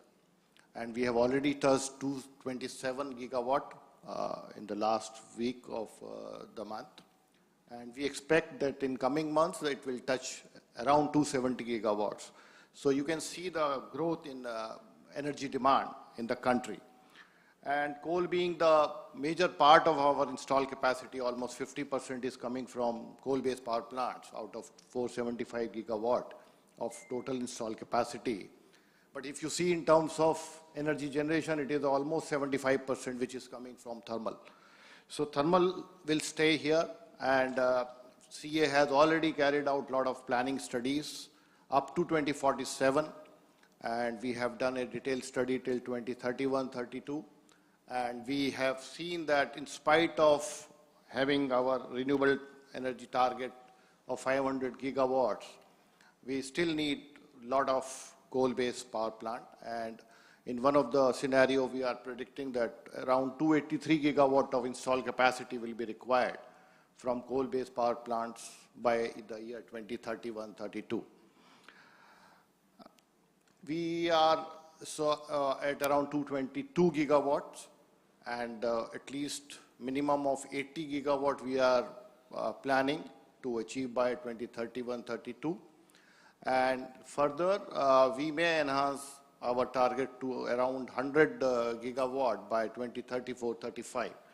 So these are the results of the studies which we have carried out, and the way the demand is growing, we are confident, and we may be requiring coal in that quantum. Our energy requirement as of now is around 1900 BU, which is likely to go to 2500 BU in 31-32. There are a lot of challenges we are aware of in capacity addition from coal-based thermal power plants, because there was a time when it was that coal, we don't need coal. So, but again, because of the energy growth, we are envisaging that coal will remain there. The current situation is that around 30 gigawatt is already under construction, and in the last 1 year, we have already given project worth around 20 gigawatt. We have already awarded, and around 5 gigawatt capacity is under bidding. So we need more, the rest of the capacity, it is in pipeline. We have already identified the power plants, and many IPPs are also coming up. In West Bengal, I think JSW is putting up a plant, recently has been awarded to them. Vendor issue has been one of the major challenge in capacity addition. We are aware of it, and we are doing a lot of efforts as Ministry of Power so that many more vendors can participate. Fortunately, L&T has participated and they have agreed to participate in more number of projects in future. In fact, they may be increasing their capacity in future also to build more number of coal-based power plants. The other challenge is flexibility because of renewables. We need to be very, very flexible, and you can gauge the problem from the fact that we are almost 221 gigawatt during the afternoon time, peak demand, and around in the evening it is 227 gigawatt, and as we go ahead, the gap will increase. And there is no problem during the solar hours, but during the evening hours, we face capacity crunch. So you need to go down during the solar hours, coal plants, and then you have to ramp up to a level full load by evening. So there is a lot of ramping almost on daily basis. So you need to be very cautious in O&M practices so that there is a minimal amount of efficiency loss and other losses which are associated with flexible operation of power plants. CRC on advice of CA has already notified the compensation up to 40% in terms of heat rate, auxiliary power consumption, fuel oil.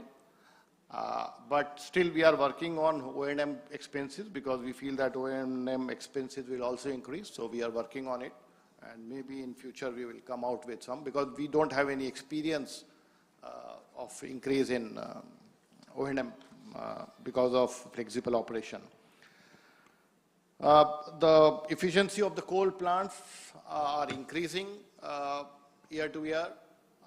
The fact is because we are commissioning a lot of supercritical, ultra supercritical units. There is a PAT scheme where efficiency targets are being given. So all these efforts and the best O&M practices we are following these days, they are all making our coal plants efficient. And see, the problem with coal plant is that we are blamed to be responsible for climate change. And so we need to work towards mitigating that and try to reduce our CO2 emissions as far as possible. And that the only way we can reduce our CO2 emission in a power plant is by increasing the efficiency of the power plants. The other issue which many issues have already been highlighted here. The other issue which is critical is water availability. Many plants may face water scarcity in future. So we are planning in such a way that to reduce this problem, ACC, we are trying to promote air-cooled condensers, although there is a lot of efficiency reduction because of that. But wherever there is a scarcity of water, we are preferring that air-cooled condenser should be commissioned. NTPC has already gone ahead with at two places, North Karanpur and Patratu, and the performance has been very satisfactory at Patratu. The other issue which I want to touch upon is the biomass co-firing, and I am happy to note that whatever challenges I just mentioned, DVC has already taken good initiative in terms of capacity addition. They are already going ahead with many power plants. In terms of flexibility also, they are already conducting a lot of studies and already achieved that. In terms of biomass also, I think they have started co-firing biomass.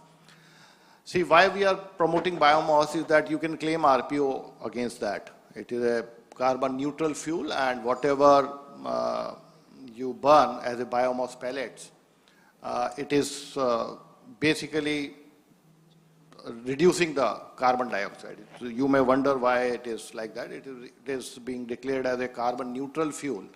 So whenever the biomass is grown, the amount of CO2 is absorbed, same amount of CO2 is absorbed. So the net result of CO2 emission is zero.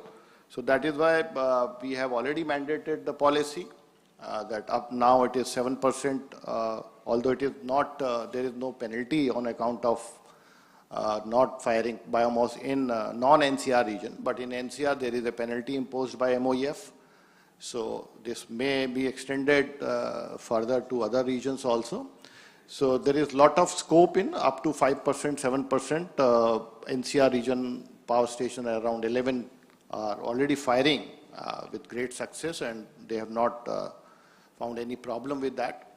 Although there may be some availability issues in other regions, but as we grow, we may get biomass at reasonable price. The next issue is of fly ash utilization. Many power plants, especially pithead, are not able to dispose fly ash, and there is a penalty on MOEF, by MOEF, 1,000 rupees per ton of fly ash non-utilization. So MOP has already issued some guidelines in regard to fly ash utilization, but we are trying to simplify more based on the experience we got in the last year, and particularly for pithead plants. We are making them some easier way to dispose of fly ash in an efficient way. Although the overarching principle will be that it should be a minimal cost, because the cost will be borne by the consumers. So that one has to take care. And these O&M conferences are very good in the way that we can share a lot of problems which we face in day-to-day in some of the power plant, which can be replicated, and solutions can be replicated in other. NTPC has been carrying out this, is organizing this type of workshops since very long. And I have found that they are very useful in sharing the knowledge. And I wish that the papers and the deliberations which will be there in the conference later afternoon will be of great help to you, and you will try to go and try to implement those if it is applicable to you in your power stations. Thank you. Thank you very much.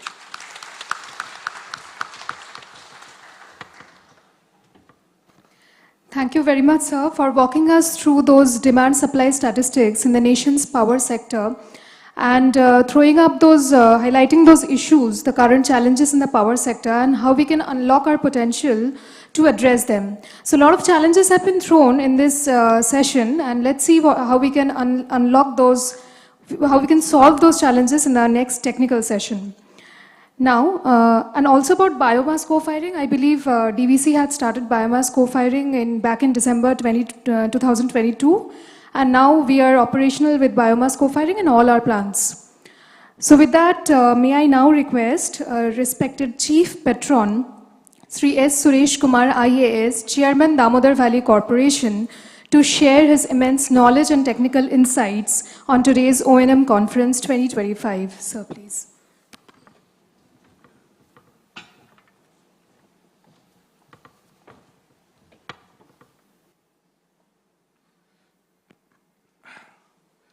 Good morning, ladies and gentlemen. Respected chief guest, unfortunately had to leave due to certain assignment. Mr. PM Prasad has been extremely cooperative and very helpful to the cause of DVC. I think a lot of people can vouch for that also, previously when he was in CCL either. Sri Praveen Gupta, a member Thermal, he's also been extremely helpful to DVC. Wherever we had an issue, we could always run to him and get it resolved. And believe me, certain important decisions, which I think I cannot reveal in front of this August gathering, were taken by him, and DVC did get some benefit out of that. Members on the dais, Sri Brajesh Singh and Sri Raghuram, a lot of people have learnt a lot from Mr. Raghuram, and I think the claps which were given at whenever his name was mentioned is an indicator of what they have learned. Definitely, he's a great teacher. Sri Nag, who's present on the dais, Sri Mandal, and friends and others, present delegates and members from other fraternities who have come here. It's a great pleasure on behalf of DVC to have this, to organize this O&M conference. First and foremost thoughts that come to my mind, because I am at a stage where I have to think very strategically. And I think since I've been associated with the energy sector for the last 4 years, there are certain trends which are extremely disturbing. But I think it's quite possible for us, if we put our heads together, to surmount them. Everyone has heard about the threat of decarbonization and, of course, the issues related to digitalization, and next, most importantly now, environmental compliances which have come in. Now, we have been accused of being, promoting a very dirty fuel. So I had a very interesting conversation when I had gone to California, and they were saying that, people use a lot of thermal coal, etc., etc. But then I said, come again, aren't you guys not using natural gas? Using natural gas doesn't give carbon dioxide. Then what are you from? So then they again said, oh, yes, I know. We call it a much cleaner fuel than coal. So, I mean, it's all very relative in the way people preach to us. See, most of the countries in the first world have probably used coal as their springboard for their own energy transitions. But India came in a little late in this process. Unfortunately, India as well as China came late, but China managed to go a little ahead because of their own systems. I mean, they don't bother with anyone. They're too big and they don't care. India, unfortunately, is a democracy, has to care for world opinion and, has to look very saintly because of our own internal tradition. So we listen to the world, we slowed down when we shouldn't have slowed, and, all sorts of problems we have created for ourselves. But to tell you the truth, thermal power is here to stay for the next another easily 30-40 years.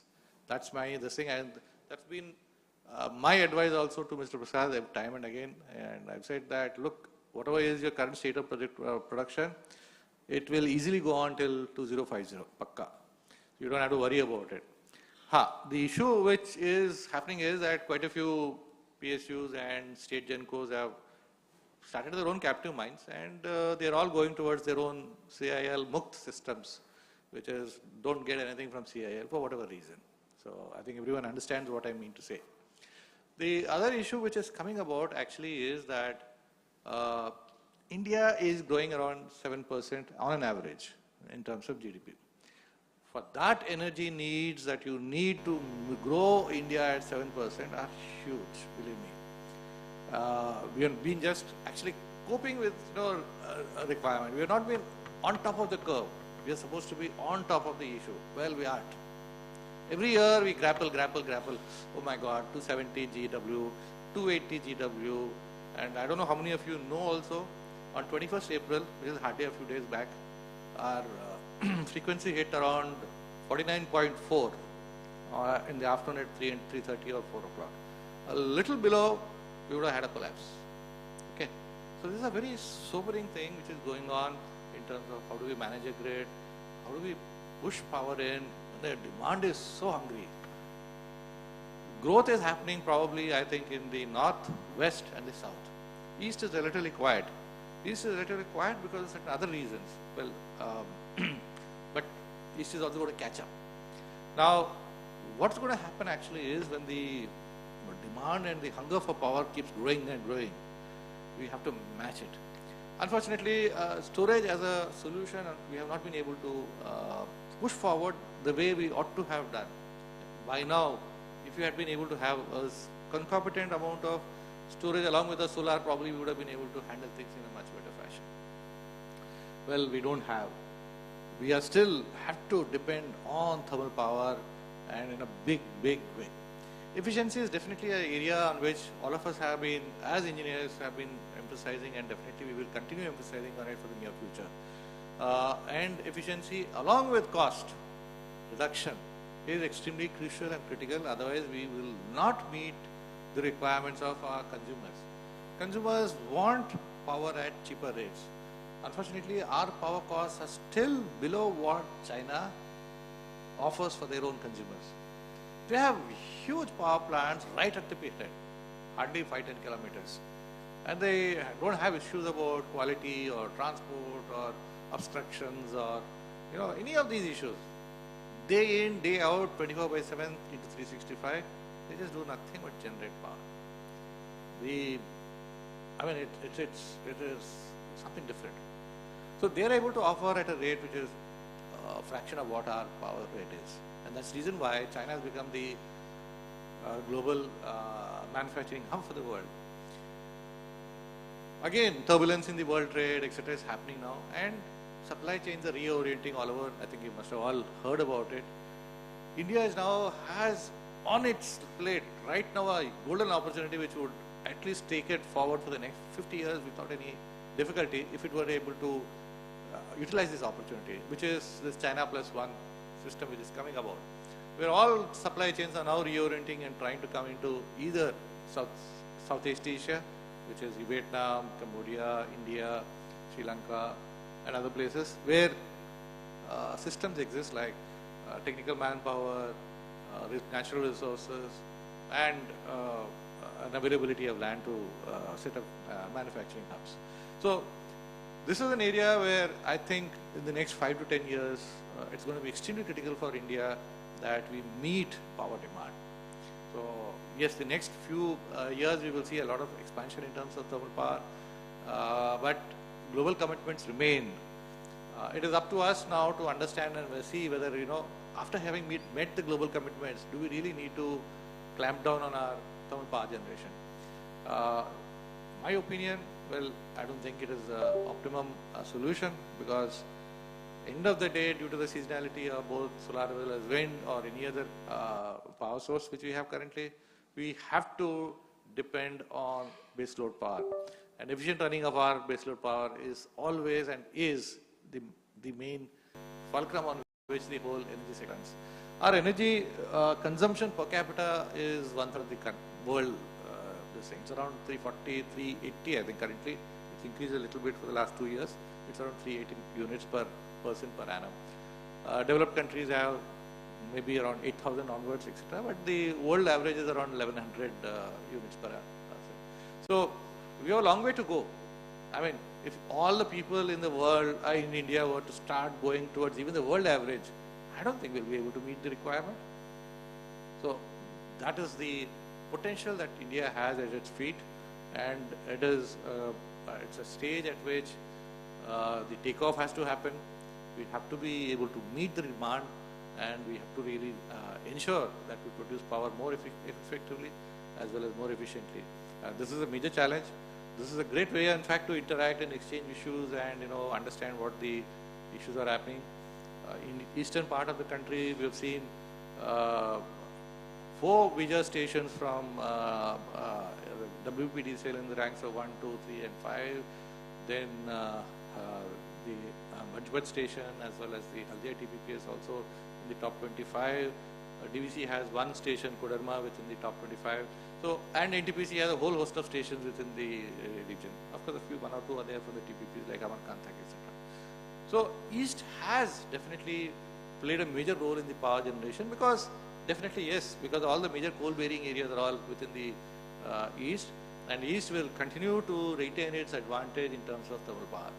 So, it is important that this conference definitely plays a major role in terms of exchange of ideas, exchange of experiences, as well as in terms of looking at new areas. The last issue is regarding digitalization. Definitely, digitalization is definitely going to play a major role.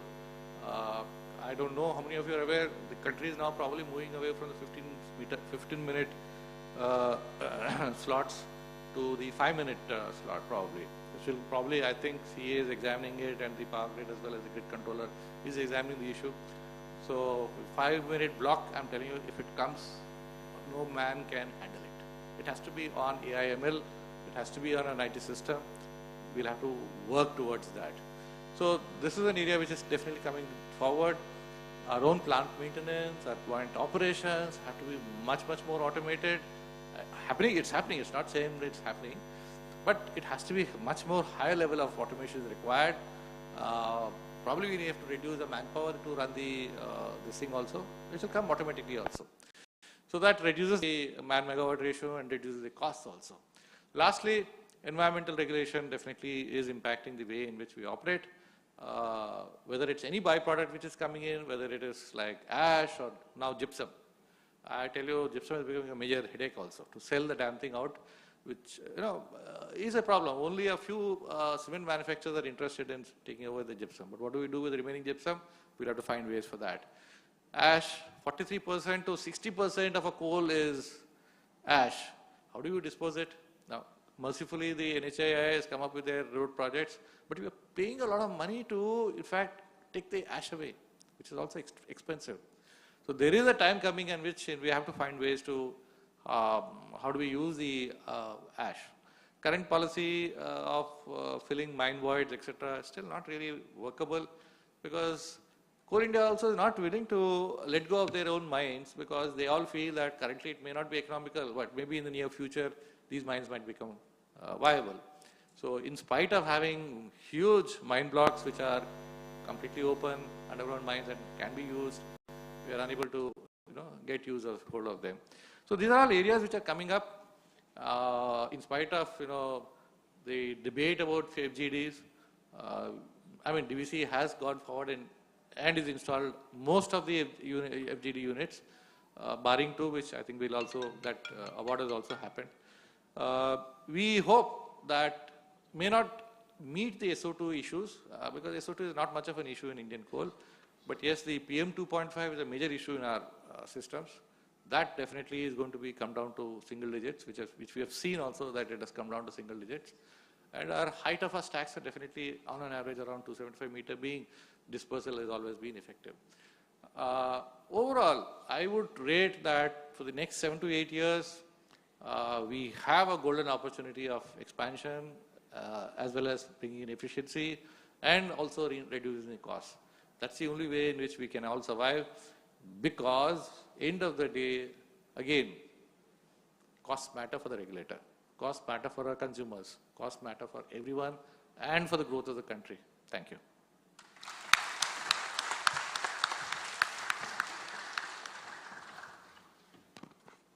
Thank you, sir, sincerely, for that bird's eye view on the power map of the nation as well as the whole world. May I now invite our esteemed dignitaries on and off the dais to the exhibition foyer, where we have some stalls on display, where we have technological practices and industry practices on display. So may I request everyone to kindly proceed towards the exhibition foyer outside this hall.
সবার first হবে তো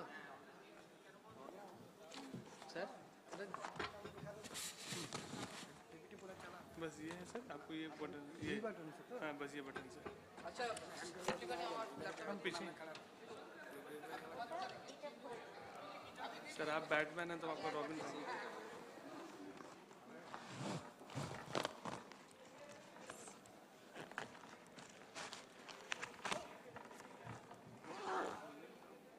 ঠিক আছে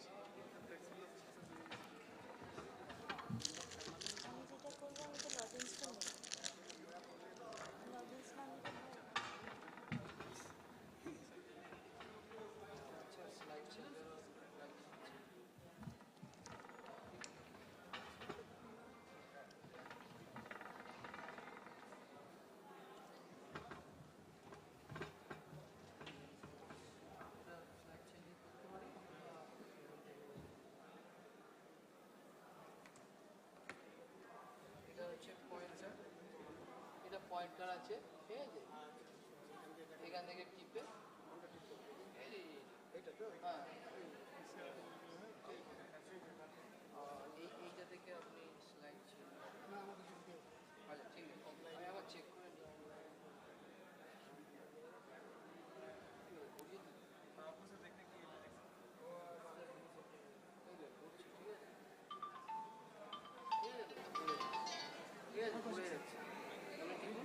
মাঝখানে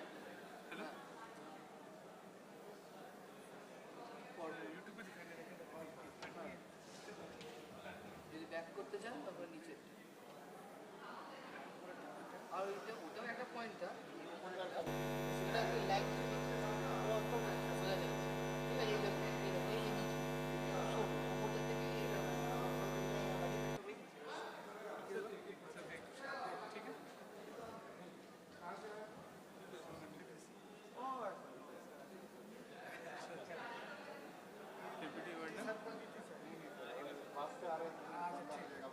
आपका था ये वाला generator stator replacement PPT 6 MTBS का रिप्लेसमेंट वाला ना डाटा रिप्लेसमेंट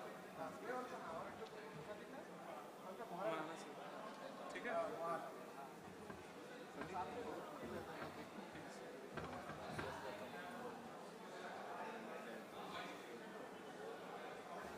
फुल दिख नहीं रहा আচ্ছা স্যার এইগুলো কি এখানে থাকবে না সরিয়ে দিতে বলুন এগুলো থাকবে লাস্টে অর্ডার সময় তো ওটা করতে হবে প্রেজেন্টেশন ডিস্টার্ব কিছু হচ্ছে না বরঞ্চ চেয়ারগুলো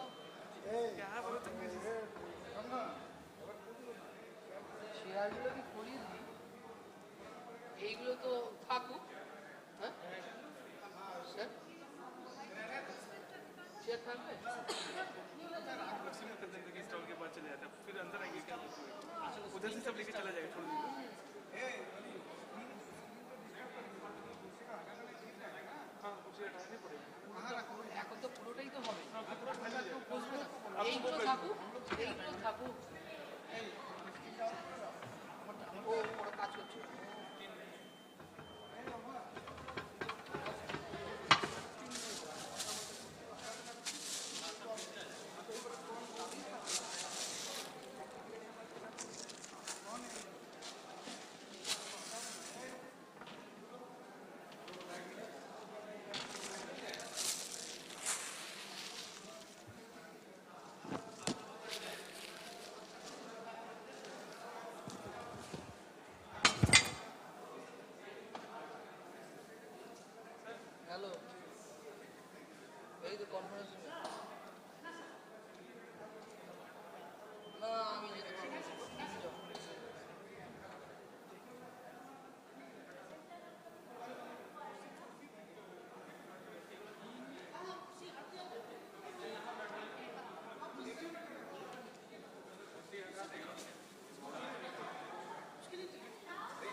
ठीक है 10th फ्लोर पर मैं बोलता हूँ किसी कोऑर्डिनेट करेगा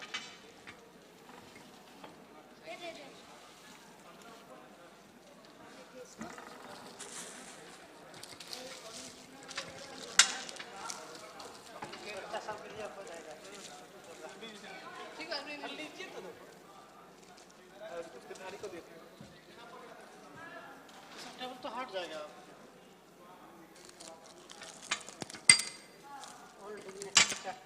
यूज किया जाए इतना चॉकलेट रखा है बचता नहीं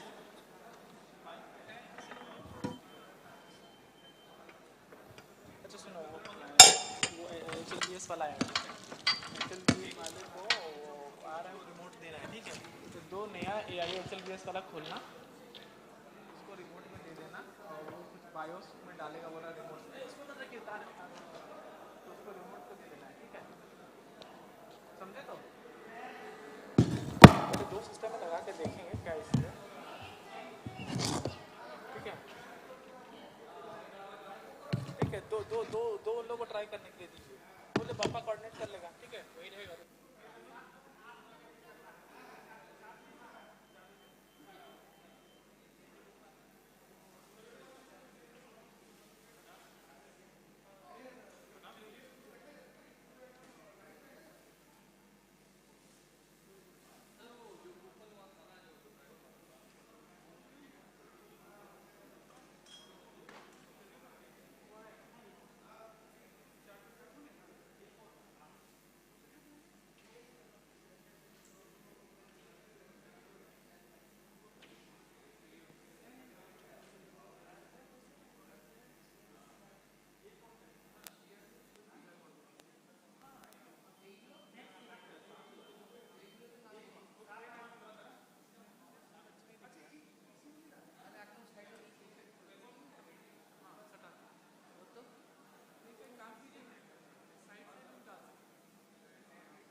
Hello, check. Hello.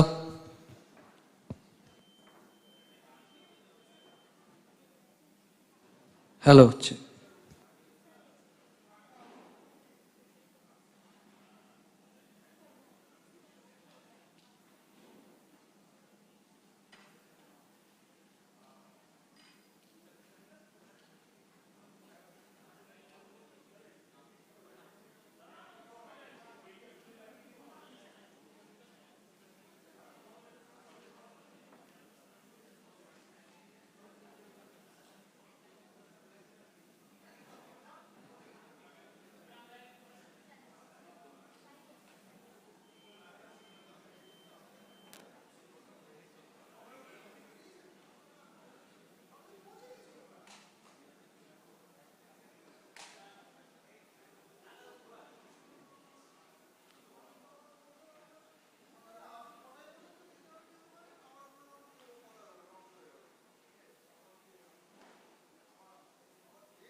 It is requested to everyone outside the hall to kindly assemble inside so that we can begin with our technical presentation session.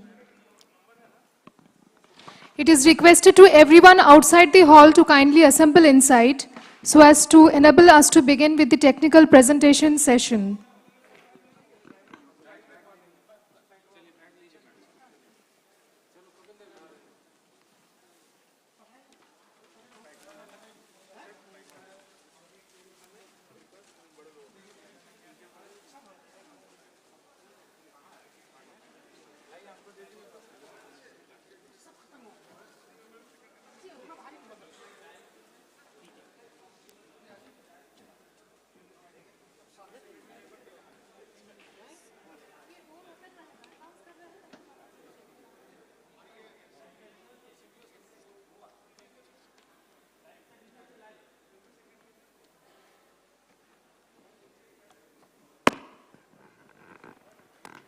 It is requested everyone outside the hall to kindly assemble inside. We will very soon begin with our technical presentation session.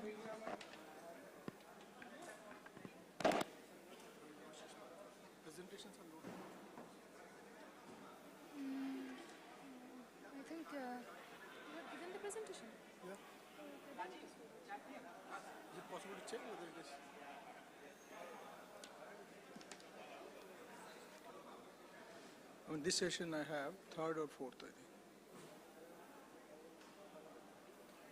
Session 1, no? Yeah. Stag presentation.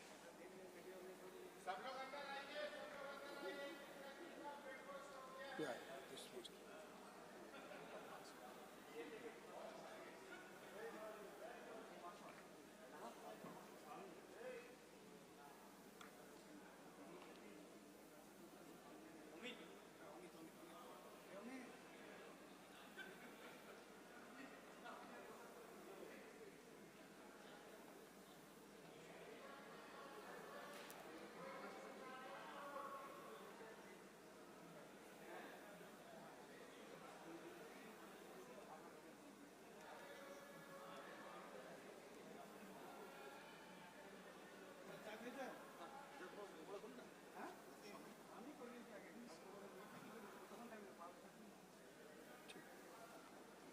slides.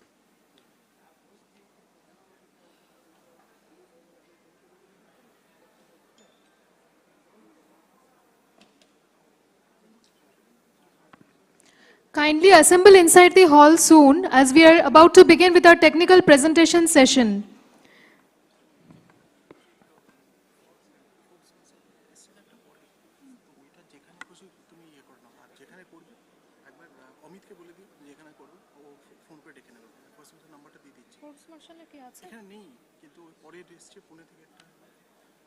ওকে তো পরেই দিতে হবে মানে বাকিরা ইয়ে করবে আর কি ঝামেলা করবে লাঞ্চের পরে দিলে হবে হ্যাঁ লাঞ্চের পরে দাও কিন্তু একটা মানে আমাদের আগে দাও হ্যাঁ আমাদের আগে শুরু হ্যাঁ সেটা ঠিক আছে session 2 last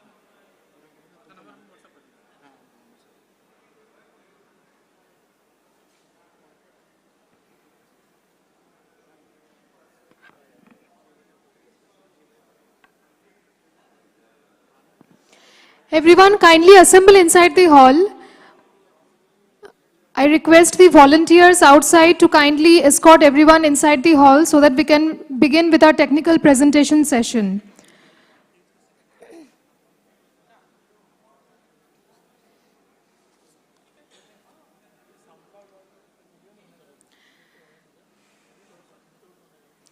I request the volunteers outside to kindly assemble everyone inside the hall so that we can very soon begin with our technical presentation session.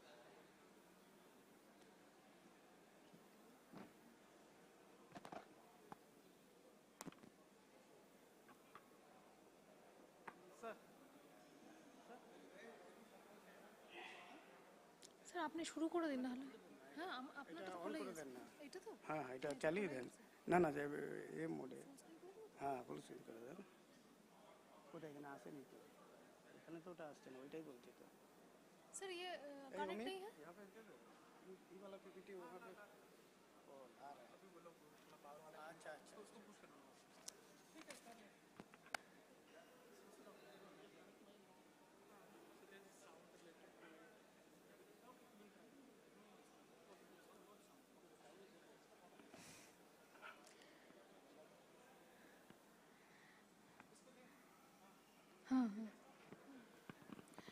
Requesting the volunteers to kindly escort everyone inside the hall. We want to begin with our technical presentation sessions as we're getting late for the day.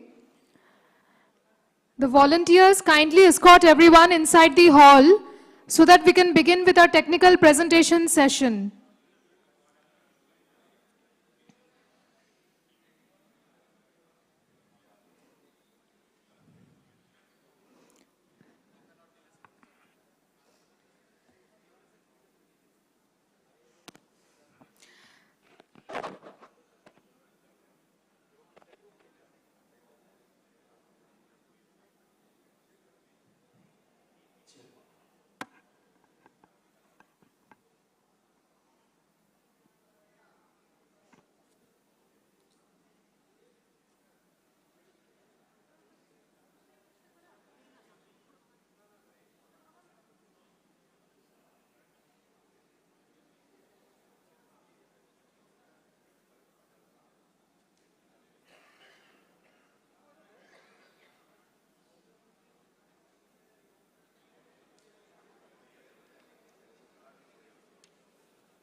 We will very soon begin with the technical presentation session. Kindly assemble inside the hall.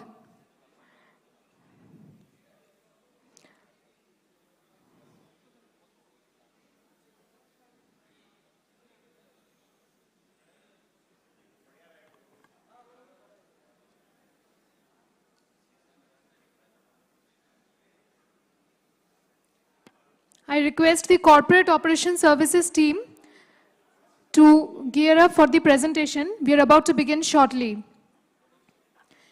Everyone outside the hall, it's the final call. Please kindly assemble inside so that we can begin with our technical presentation.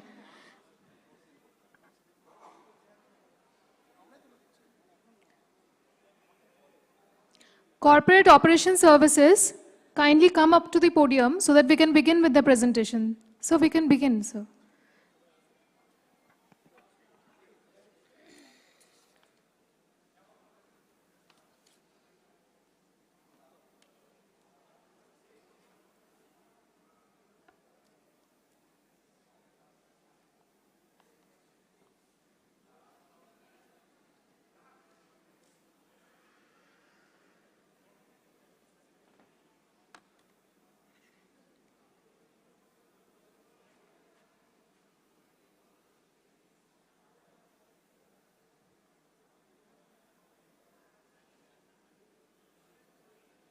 सबको बुला लीजिए, एक बार announce कर दीजिए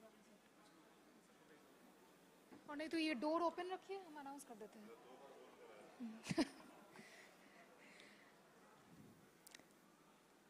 Delegates who are outside the hall, it is the final call. Kindly assemble inside the hall so that we can proceed with our technical presentation session. Please cooperate and assemble inside the hall as soon as possible.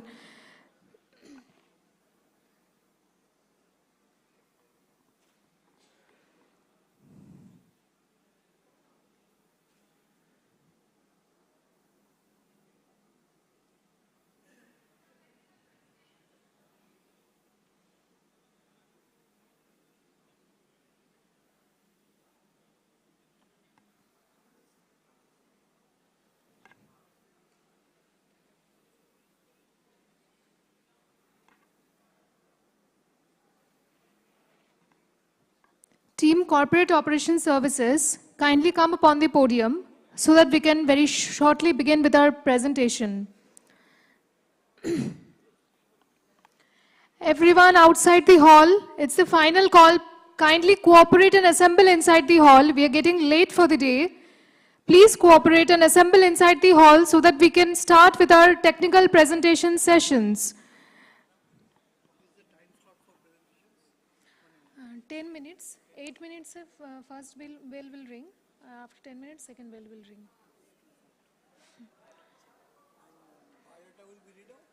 We will read it out. Yeah.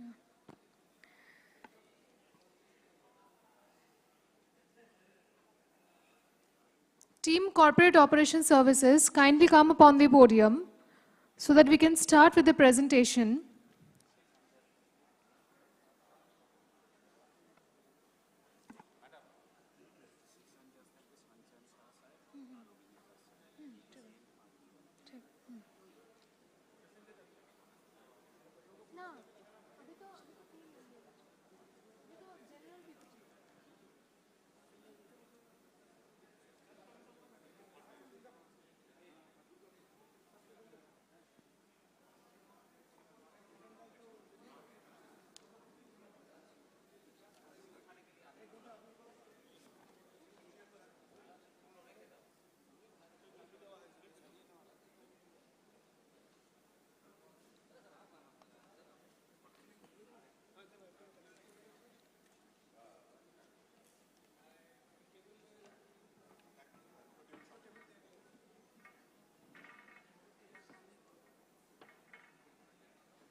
Sir अभी start कर दीजिए sir.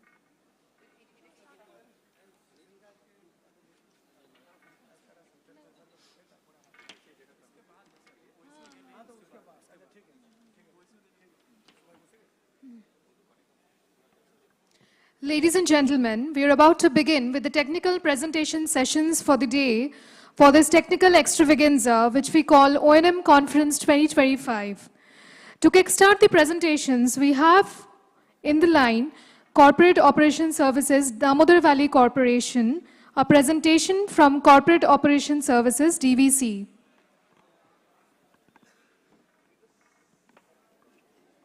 Over to Corporate Operations Services, Damodar Valley Corporation.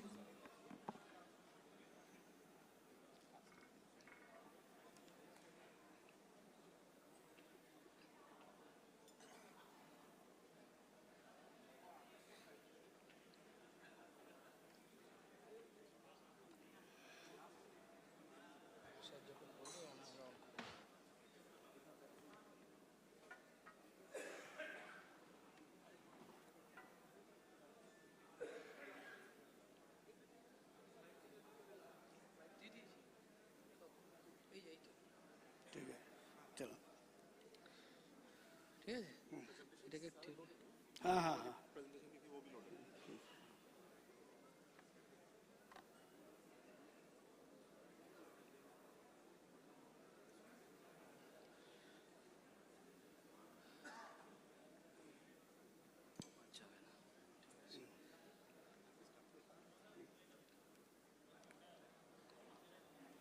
Good afternoon, sir.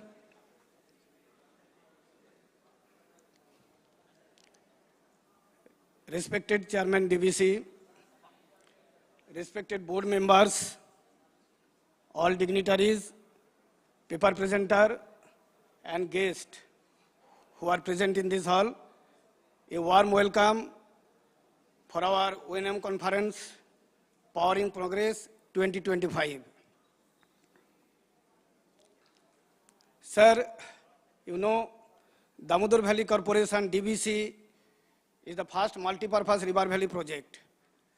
And it is serving the nation say last 77 years since 1948. And it has crossed several milestones throughout this journey scale. The first dam, Tilaya, commissioned by DVC, the first pulverized fuel-fired unit thermal power plant commissioned by DVC in Bokaro Thermal, thereby first underground hydel station at Maithon by DVC, and the first reheat thermal power plant by DVC at Chandrapura Thermal Power Station. In this way, we have reached 2025, sir, and now we are playing with several challenges, several mandates issued by governments, several environmental regulations by implementation, improved and developed technologies for our integrated, diversified, sustainable power generation in future with socio-economic development and creating the value for our stakeholders. At present, DVC doing business with 6,540 megawatt thermal, 147.2 megawatt hydel, 27.92 megawatt peak renewable power, solar, having transmission lines are 8,633 circuit kilometer, different voltage level, DVC doing distribution by 48 substations and vast distribution network. We are also managing the water supply through 4 dams, and we have our own mines at Tubet, Latehar, Jharkhand. Not only that, sir, we are also involved in joint venture in Maithon Power Limited, total capacity 1050 megawatt, with a share 26% from DVC side, with SAIL, BPSCL, having capacity 338 megawatt, share 50%, and Green Valley Renewable Energy Limited with NTPC, having share 49%. Total capacity 310 megawatt as of now. Already previous speakers have said that we have achieved and we are also improving day by day our declared capacity, plant availability factor, having continuous improvement trend. In the previous financial year, we have achieved 90.3% PF, which has surpassed last 7 years record. Regarding plant load factor, there is also increasing trend for the last 7 to 8 years. And the last financial year, we have achieved 75.7% PLF, which is above the national PLF, that is 69.47.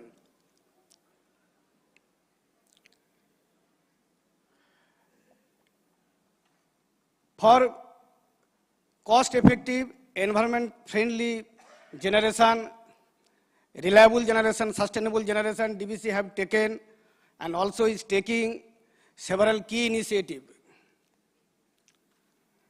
Number one, already member thermals have explained that DVC has started biomass co-firing. Yes, we have started biomass co-firing and we have started from DSTPS Ondal, and nowadays all the 500 and 600 megawatt of DVC has very much habituated with biomass co-firing. In this regard, we have developed in our in-house SOP, Standard Operating Procedure. We have modified the logic in-house, and we are co-firing very successfully without any fire hazard till now. And in the previous financial year, we have co-fired 56,500 metric ton non-torrefied biomass pellet. Regarding flexible operations, sir, in line with the Panchamrit, in line with the Paris Agreement, in line with the phasing plan issued by Ministry of Power, DVC in very active place, because already two of the plant, DSTPS and KTPS, we have done flexibility tests successfully. And with a very good coal, DSTPS reached not until 40%, below 40% technical minimum load. But obviously it is worth to mention here that for real flexible operation, coal quality obviously required as per requirement. And afterwards, sir, we have successfully implemented flexible solution in MTPS Unit 8, where Mrs. VIII, O&M have witnessed that unit can run 40% load with the required ram rate as per MOF plan. And not only that, sir, we have also crossed one hurdle, that is CTPS Unit 7, that is having ball and tube mill. It is not very easy to lowering the load with ball and tube mill, because there is a elevational problem. You cannot decrease as per requirement, but we have succeeded with the help of O&M Mrs. VIII, and we have decreased our load up to 50% at CTPS Unit 7, sir. And not only that, we have issued PO for others 500 megawatt unit to Mrs. VIII. So obviously we hope our all 500 megawatt units will capable to run as per demand from the demand side. And regarding one of our Chinese unit at Raghunathpur Thermal Power Station, we are going to issue NIT, sir, because we have to first ensure whether the Chinese unit is ready to cope up the flexibility. That is feasibility test first we are going to do. And after feasibility state implementation, regarding implementation, we will think later on. And one more thing, sir, regarding 55% technical minimum load, all the units are ready without any major issues. In this regard, I want to mention here, sir, that for smooth, flexible operation, we have issued contract to VIII for implementation of BOSMON, boiler stress monitoring system. It will certainly enhance the life of the boiler pressure parts.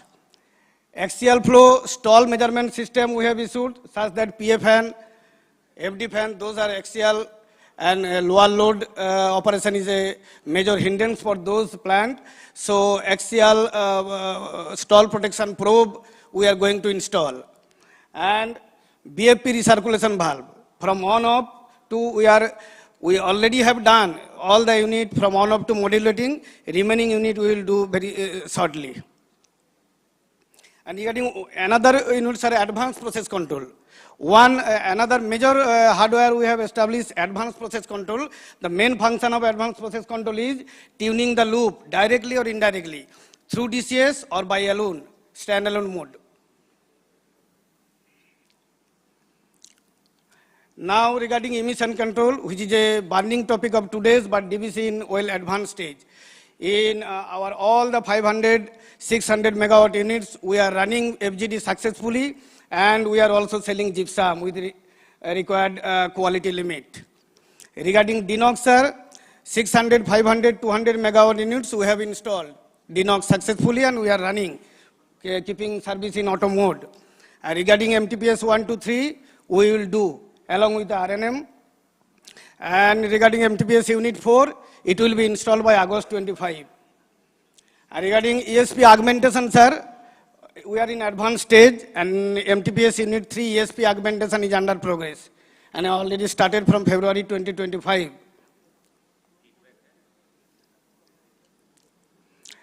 Several key initiatives we have taken, sir. One most important in today's, that is automatic generation control, AGC, which is in line with the SRAS, secondary reserve ancillary service. And in this regard, MTPS 7.8, DSTPS 1.2 and KTPS 1.2, we are going to implement automatic generation control by which NLDC from remote can thrash up and thrash down the generation for reliable and stable grid operation. And regarding upgradation of legacy control system in our older unit like MTPS 1 to 3, upgradation of HMI, unification of control loom, implementation of access control system, all we are doing to enhance the security, to in this reduced manpower we have to run, so unification of control loom will play a major role in that time. Regarding black start facilities, sir, our one unit, Mython 1 is ready to help the grid. It is ready for black start facility. And also upgradation of legacy control loom in Hydel unit, we have done. Generator end-to-ending vibration system, also we have done in every unit such that end-to-ending copper loss, end-to-ending vibration, it will be minimized. And relay upgradation, we have done, sir.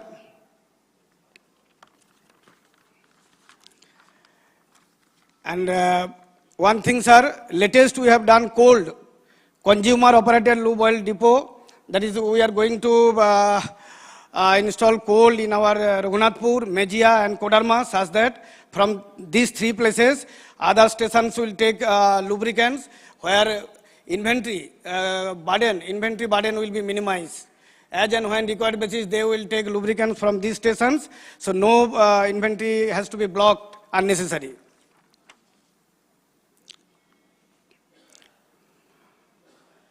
And these are the key initiatives, sir, regarding efficient management, anti-corrosive, replacing existing blades of FRP blades, VFD, LED lights.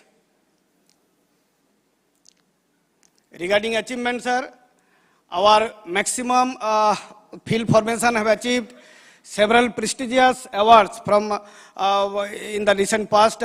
Regarding MTPS, MTPS achieved highest ever generation in the previous financial year, that is 15,709 million unit with PLF 76.64.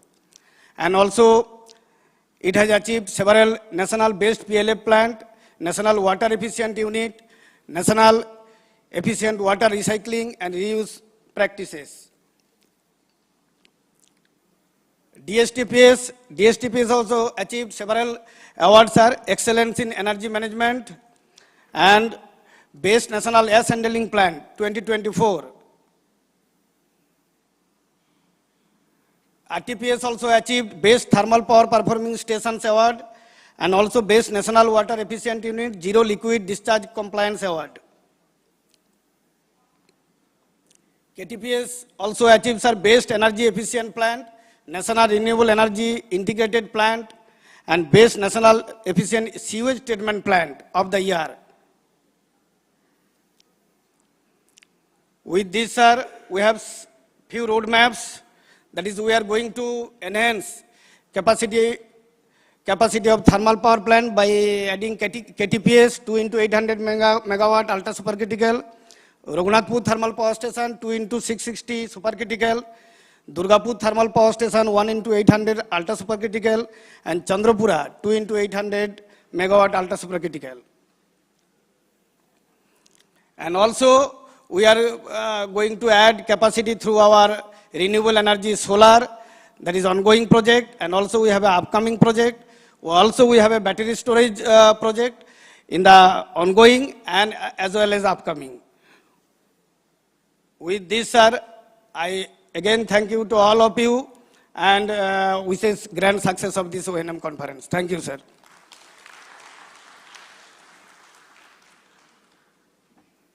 Thank you, sir. Next up, we have the lineup of technical paper presentations. As we are already running behind the schedule, I request to all the presenters to keep their presentations concise, restricted to 10 minutes. The first 8 minutes for the presentation and the next 2 minutes, the last 2 minutes, for question and answer and feedback session. Moving ahead, the first technical paper for today's session is by Somadip Baral, Group Head Operations, VIII Power Limited. His topic is on a coal-based thermal power plants, issues and challenges. Sri Somadip Baral is a competent power plant professional with an industry exposure of 18 years in operation. He is an enthusiastic data analyst, known for exceptional communication and storytelling abilities, adept at developing business continuity plans, procedures, and standards aimed at driving operational excellence and ensuring business resilience. Welcome to the session, sir.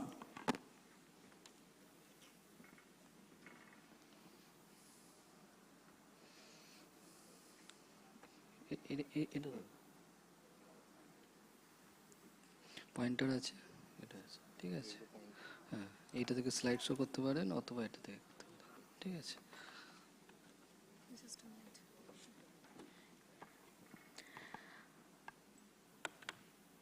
For the technical paper presentation session, I would like to request and invite the session judges, Sri Sanchayan Saha, Executive Director, CNM, Damodar Valley Corporation, and Sri Abhijit Dash, Executive Director, Engineering, Damodar Valley Corporation, onto the dais. Please put up a round of applause for the session judges.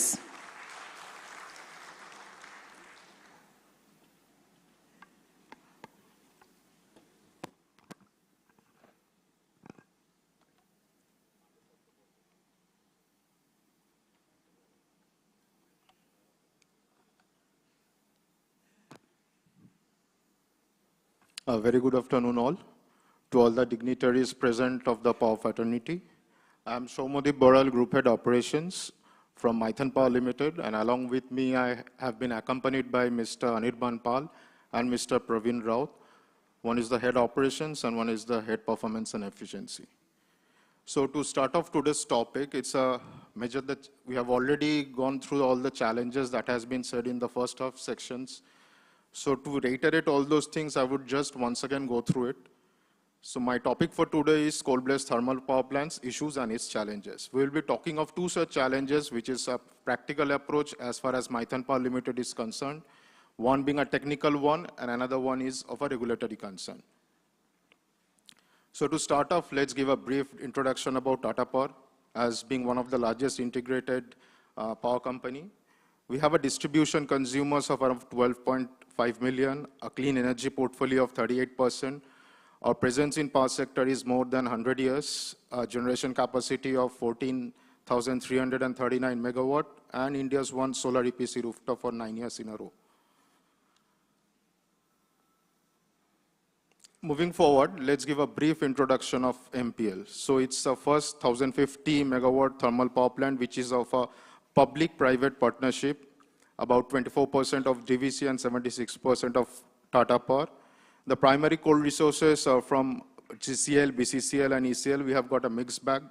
Water comes from Maithan Dam itself. The COD of first Unit 1 was on 1st of September 2011 and COD of Unit 2 was on 24th of July 2012. The power execution evacuation is by 4 into 400 kV lines, 2 to Maithan and 2 to Ranchi. We have a long-term PPA with TPDDL, WBSEDCL, KSEB and DVC. So coming to the O&M challenges, this has already been discussed in the first half. As I've already mentioned, the major O&M challenges comes in the form of environmental degradation, in the terms of low thermal efficiency, in terms of resource management, and in terms of economic thrust. So majorly the environmental degradation are in the form of CO2 emissions, SO2, NOx, and SPM, global warming, acid rain, and itself a severe health problems. The low thermal efficiency mainly constitutes all those plants which have an aging factor, have learned wrong, and presently the maintenance costs are really too high. In terms of resource management, the primary factors comes out water supply, the scarcity of water to meet the demands, secondly the coal supplies, and thirdly the ash management. In terms of economic thrust, the first and foremost come the thrust from the renewable energy sources, and secondly the regulations which provides a much more even thrust in terms of long-term operation. So to briefly discuss, let's talk about how we identify these challenges. as far as MPL is concerned, we go for a strategic planning. And after that, this is a structured problem solving when we have a problem and aspiration bank. And out of this, we categorize it in terms of productivity, in terms of cost, and in terms of its financial aspects. And upon this, based on the risk priority number, we define it, which are the major projects or which are the major issues which we'll be carrying forward for the next year. And as far as today's presentation is concerned, or the major challenges, these are the two factors, that is high flue gas exit temperature at APH outlet and the low FRO, or the frequency response obligation, which has got the highest RPN coming to around 729 and 648. So these are the two factors, one being a technical one and another one is of a regulatory concern. So that was our immediate step. We formed a team and beginning our quest for excellence and for improvement. So this was the first problem statement, that is high flue gas exit temperature leading to increase in dry flue gas losses. So let's have a brief description of the problem statement.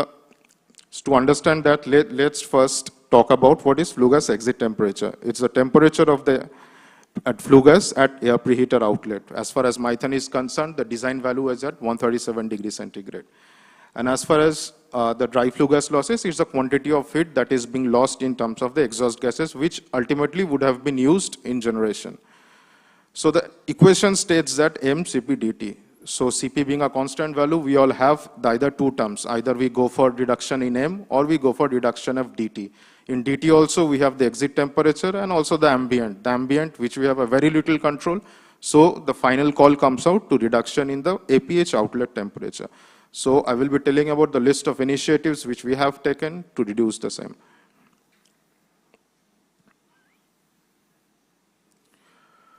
First and foremost, this is just a summary report of the corrected FGT. This shows that as far as the corrected FGT, which we were presently operating at, was at 161 degrees centigrade, and we had taken the target around 147. But the dry flue gas loss amounted to around 5.6%, and we went for a reduction to 5%. The design for this, the air leakage percentage, as per the design is concerned, was around 14%, was around 8%, where what actual was it as 14%. So these were the identification of causes. We went for a fishbone diagram where we had man, machine, material, method, environment, and measurement, and list all the important issues under these heads. And there were 8 such factors which came out. These were all due to the brainstorming among the operation and maintenance engineers. Finally, we need to validate all these factors. For validation of these factors, we went for a hypothesis testing. In this hypothesis testing, we thought paired t-test, where we took the null hypothesis. This is one such case where the effect of soot blowing on the parameters were taken into case. In the null hypothesis, we went for the difference between the mean becomes 0 until and unless we go for soot blowing or not. And the alternate hypothesis states that there is a difference in mean, which is not 0. Finally, after this, the results, we found that with no soot blowing, the mean FGT remained at around 159.2 degrees centigrade. And with 75% of the soot blowers in operation, it was around 157.5. So there has been a reduction of around 1.7 degrees centigrade. So this proves that adequate soot blowing results tends to increase the APH outlet flue gas significantly. Finally, what are the process improvements? So APH hot washing was being carried out during AOH and also during opportunity shutdown. And the damaged APH baskets were replaced in annual overhauling. So these are few pictures. These are few pictures of the APH water washing being carried out. And these are the previous pictures of the damaged baskets. And after cleaning and replacement of the baskets, this was the final figures. So after that, we went for again a summary report and we plotted, and we found that the mean which of APH DP reduced from 147.54 to 111.89. Furthermore, there was reduction in air ingress and error in O2 measurement. So we arrested the duct leakages, the circumferential seals were all, the radial seals were also replaced in the APH. And along with this, we went for calibration of the zirconium probes and validation with the O2 analyzers.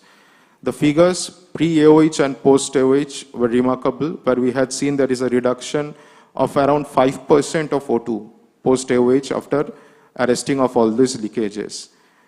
Further, some other measures were also being taken, which includes oxygen trimming to minus 0.04% so as to reduce the mass flow rate of flue gas. And further, we went for increase of the mill outlet temperature from 90 to 98 degrees centigrade, looking after the VM of the coal. So, as already discussed, that digitalization is the need of the hour. So, this is a smart soot blowing advisory tool which was in-housely developed by our operation team. This tool just mimics what a smart soot blowing tool do with a critical heat flux sensors, but this is being done only with process parameters. We haven't installed any sensors, but with all the process parameters we have just tweaked and we have used this in Python. So as far as this slide is concerned, we can see that the superheater spray with the design one remains for MPL at 525 megawatt would have been around 21 tons. But it is presently 8 tons higher. So the instructions as given by the model is for improving superheater spray, operate LRSB number 109121 and so on. So these are the 7 such LRSBs the model is telling to operate so as to reduce the superheater spray from 29 to reach the design value of 21. Along with this, we have included the subgroup control of our APH soot blowers, where initially it was being done manually, where the total count for around 3 months would have been around 540. But implementing this subgroup control, we had seen that it has increased to around 720, and there has been a substantial reduction in flue gas exit temperature. Now the results. After implementing all these initiatives, we have seen that the before temperature remained at around 160.9 and after implementation it came to around 147.8 degree. So there has been a substantial reduction in our flue gas exit temperature. Now finally, this is the sustenance of the results. This was a case study that was being performed so as to installation of additional soot blowers in the LTSH superheaters. This was a study being carried out looking after the differential temperature, which would ultimately help us during the 40% operation, and there would be an increase in superheater spray as we are going down. Finally, coming to the problem statement number 2, which is deviation in process parameters when FGMO in action. So FGMO is a free governor mode of operation, which has been the latest mandate as per the regulatory concerns is involved, where we move from RGMO to FGMO, but we face serious issues with deviations in drum level, with deviations in superheater spray, and also with main steam pressure. Sorry. So this is the graph which shows the deviation with respect to FGMO in action and drum level, where we can see that the drum level fluctuated from -20 to +100 wherever there was FGMO in action. And further, the superheater spray also fluctuation was observed from around 0 tons per hour to around 52 tons per hour. So the initiatives that were taken was initially we went with the logic of FGMO, where we tweaked the logic in such a way that we provided a holding time of 5 minutes, and also the fuel correction, which was actually a fixed value, was taken from the actual SCC. But this caused a trouble. We were left with an FRO of less than 0.2. This was mainly because we were stuck in that holding time. If an FGMO action comes into action in place in true sense, then this holding time was proving an issue. So what we did that, the second, we removed this holding time, and then we went for a mandated FGMO logic with using the droop characteristics with a fixed and with a maximum of 5% of running load. And also the third thing what we did is that we went for a difference in frequency measurement, which was actually taken from, initially was taken from the speed measurement, but we installed a frequency meter, which was procured from Ukraine and has been installed in our bus CVT. So this enabled in reduction of the scan time and improved the frequency response obligation, which has been directly validated in terms of regression analysis.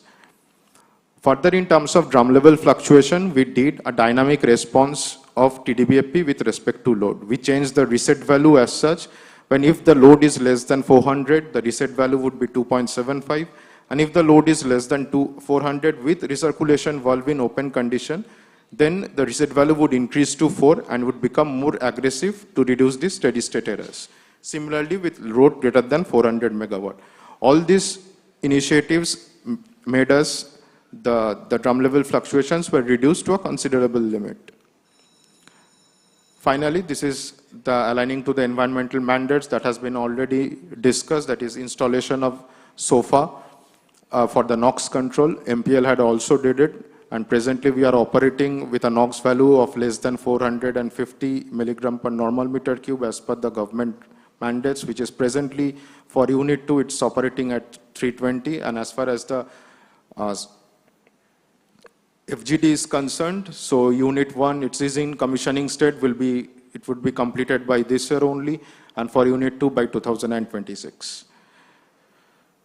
So finally, the conclusion that if we are going to adopt the best practices, O&M practices in the thermal power plants, essential for ensuring efficiency, reliability, and safety, we need to do regular maintenance activities, monitor the skilled workforce, and effective O&M practices would also contribute to lowering emissions, saving fuel, and reducing the operational cost.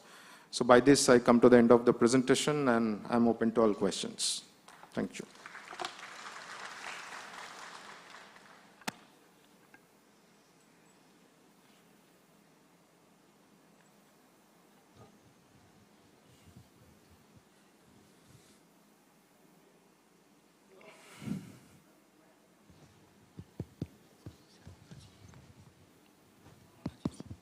Any question from house?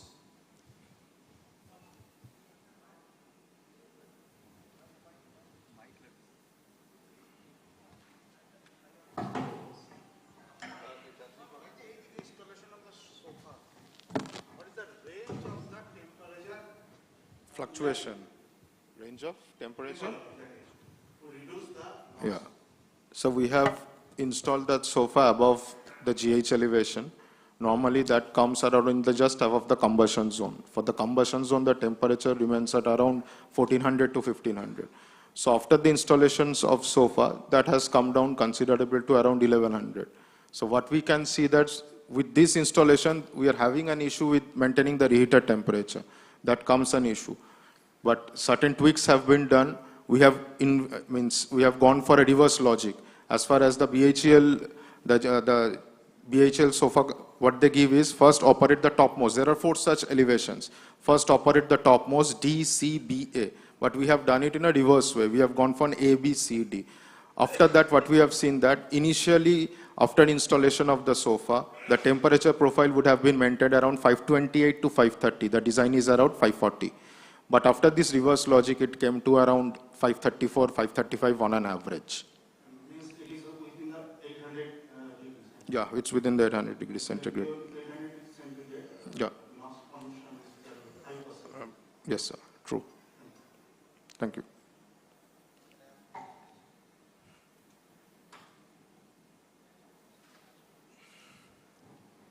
You are commissioned the FGD for the Unit 1, right? Yeah. So anyway, you are reducing the flue gas temperature below 70 degrees after the ESP, right? So have you considered VAM segment to extract the residual heat from the flue gas that is coming from the ESP?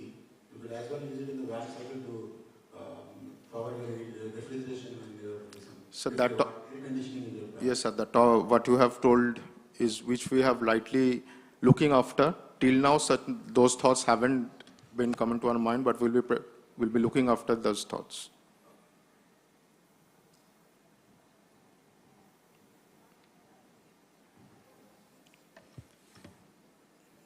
I have a question regarding the maintaining of the HRS temperature. Yeah, sure. In my experience, while I worked there in the power plant, so it is very difficult to maintain the HRS temperature up to the 540 degrees Celsius. So what method you are adopting? Actually, we are doing burner tilting.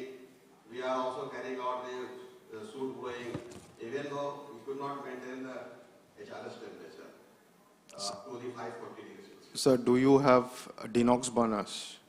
Yes, yes. Yes, having a DeNOx burners, that would prove, because As far as MPL is concerned, MPL Unit 1, we are yet to install DeNOx burners. MPL Unit 2, we have got DeNOx burners.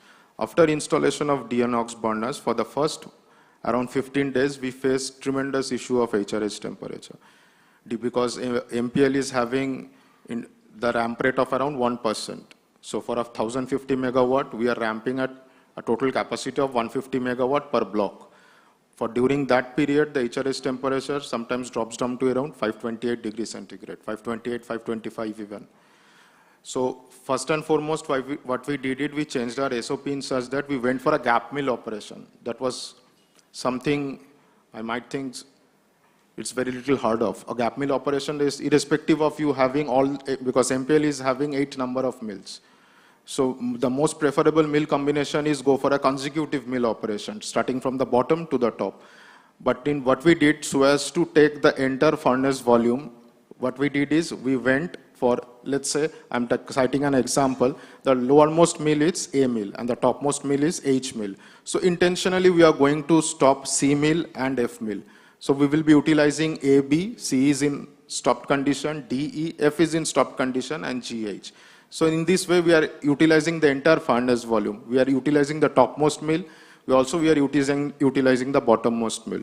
So this aids to increase in HRH temperature. Further to that, we have a fixed schedule and we know that ramping would take place from this period, whether it's in the solar hours or in the non-solar hours, where it is going to ramp down and when it is going to ramp up. So prior to that, we need to operate 80% of the reheat LRSBs, the LRSBs of the reheater zone. After operating those, we often face an issue that there is an increase in our superheater spray. So for that, again, we need to tweak the SADC controls. So we, because we are having a VM of around 14 to 15%, so not as of a high of a VM. Normally for an Indonesian coal, we go for a VM of around 30-35%. For in that case, since we are having a low VM, so in that case, we operate at a very lower windbox to furnace DP at around 65 to 70. That aids to an increase in our HRH temperature. So these are all the factors as an operation engineer we do take so as to increase the HRH temperature.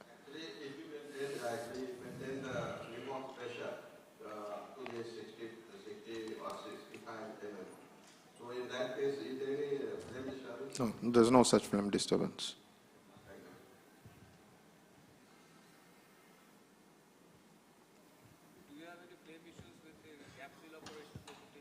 No, sir, there's no such flame issues when gap mill operation.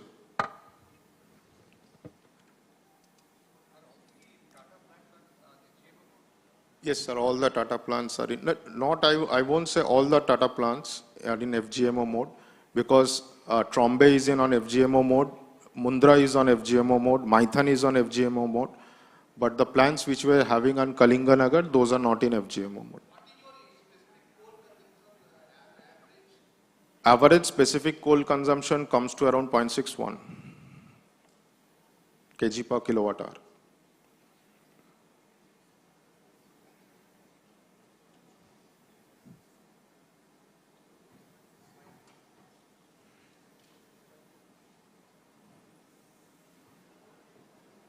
It's not a question, but I just want to mention here that we generally are talking about specific coal consumption. That should not be the criteria, it should be hidden. Yes. The coal consumption, specific coal consumption varies with the GCQC. A plant which is having a specific coal consumption of 0.5 may be inefficient than having some plant having 0.6 specific coal, the GCVAC. We should always worry about the hit rate rather than specific coal consumption. Sir, I presume sir's question was regarding flame intensity having I'm not pointing him, but as a general, because I have seen.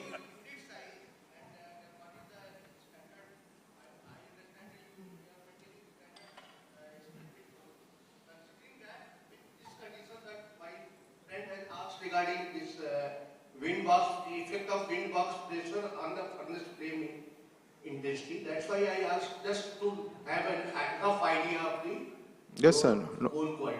So our design specific coal consumption was 0.48, but we are having an average of 0.61. My intention was just to relate that question. Yes, sir. Okay, thank you.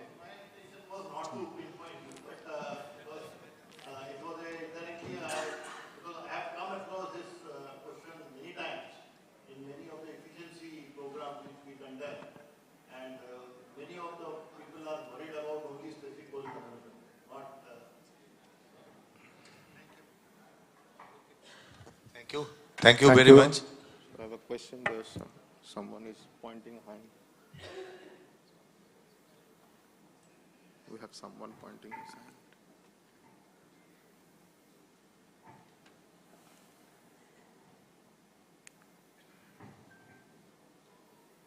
You showed us the normal distribution of the variation of flue gas exit temperature. I would like to know from you what was the confidence interval that you had chosen for the variation of the flue gas exit temperatures in the previous slide that you had shown. It was 95% confidence interval.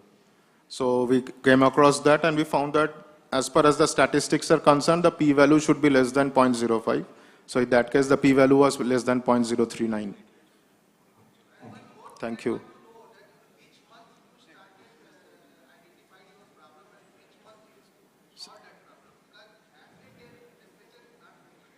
So because I have showed that it is a corrected FGET. So corrected FGET 161. So I am just nullifying the effect of ambient temperature. Thank you, sir.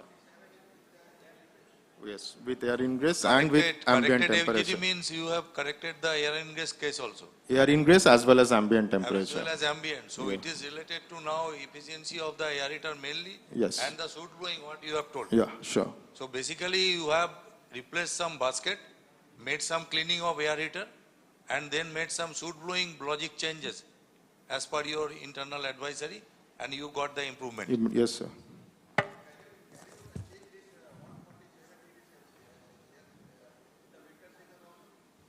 See, in the winter season, it goes below that. Yeah, in winter season, it comes to such a point that it may so happen that there is cold end corrosion. So in that case, we are running the topmost mills. That's the only option left with us. Operate with a higher burner tilt, run the topmost mills. Either top mill or you can increase the burner tilt Yes, also. that's the thing. So normally we don't at present don't put SCAP in service. That would come to place until when we go for a 40% MTL condition. In that time we need to put SCAP in service. Excuse me, sir. So when we are operating at minimum load, are you facing any problems of putting the BOFA in service, DNOx burner? Sir, at minimum load, the DNOx burners or the separated overfire dampers, they close as per the logic. At that time that our NOx cannot be followed? No, that time the NOx is normally maintained within an average of 350 to 380.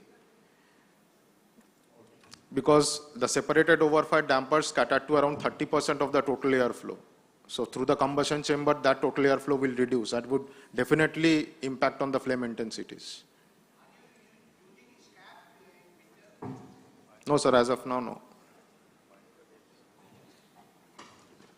Thank you, sir. I request the esteemed session judges to congratulate our presenter with a token of gratitude.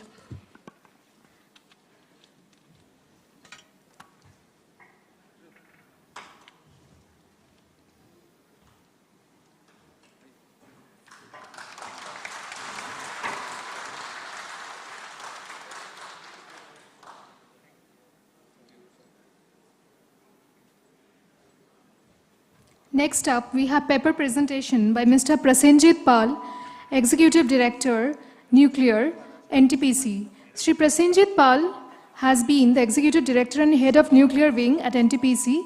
He has a vast repertoire of experience of more than 35 years in the power industry in project and engineering management. We welcome you, sir, for the presentation.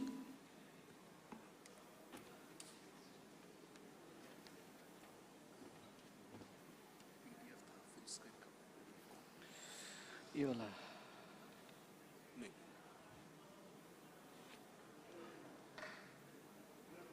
Second one, second. PTF से Full screen कर देना इसको.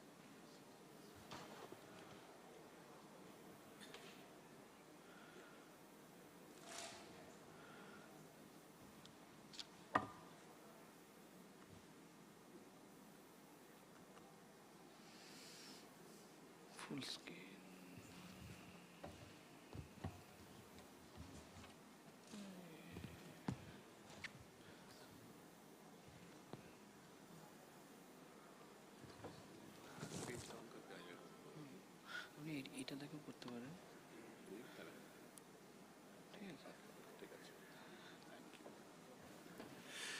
Thank you.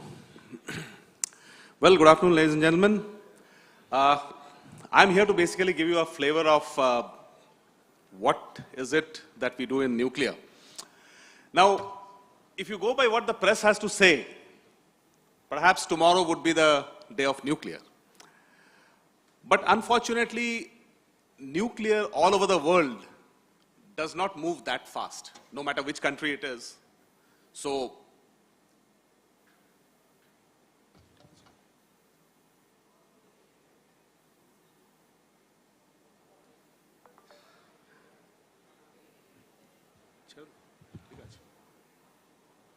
yep.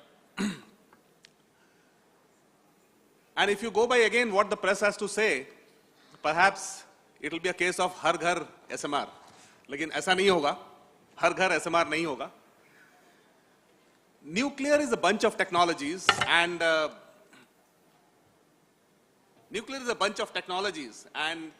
you have to select the right technology for the right application.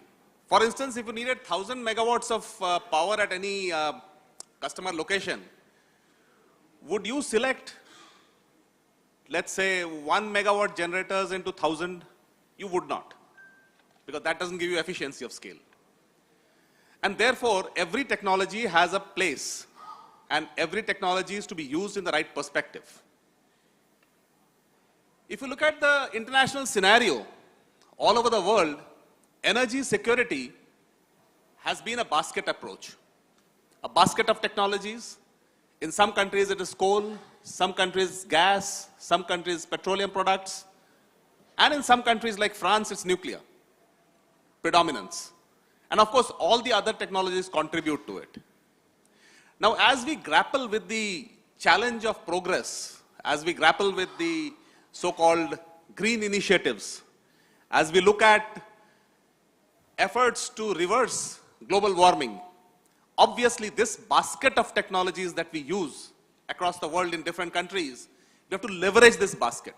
And this basket can be leveraged according to the economic condition of the country, the specific fuel availability in the country, the technology availability in the country, and therefore the overall perspective is such that you have a basket of technologies which would include maybe solar, wind, hydrogen, hydel, coal-based, gas-based, all kinds of technologies, and then you try to, optimize it in such a way that the overall carbon footprint of the country gradually comes down, because I believe that is the challenge. That is what everybody has to achieve. Looking at it, as you will see, France has got the highest percentage, 69% of the total power supply in France comes from nuclear. And this brings you to the question of why nuclear. Now, if you look at the historical perspective, Europe has been always, over the years, been highly dependent on gas, because they're getting very cheap gas from Russia. But the Ukraine war suddenly changed everything. And they had a winter when they couldn't even supply district heating.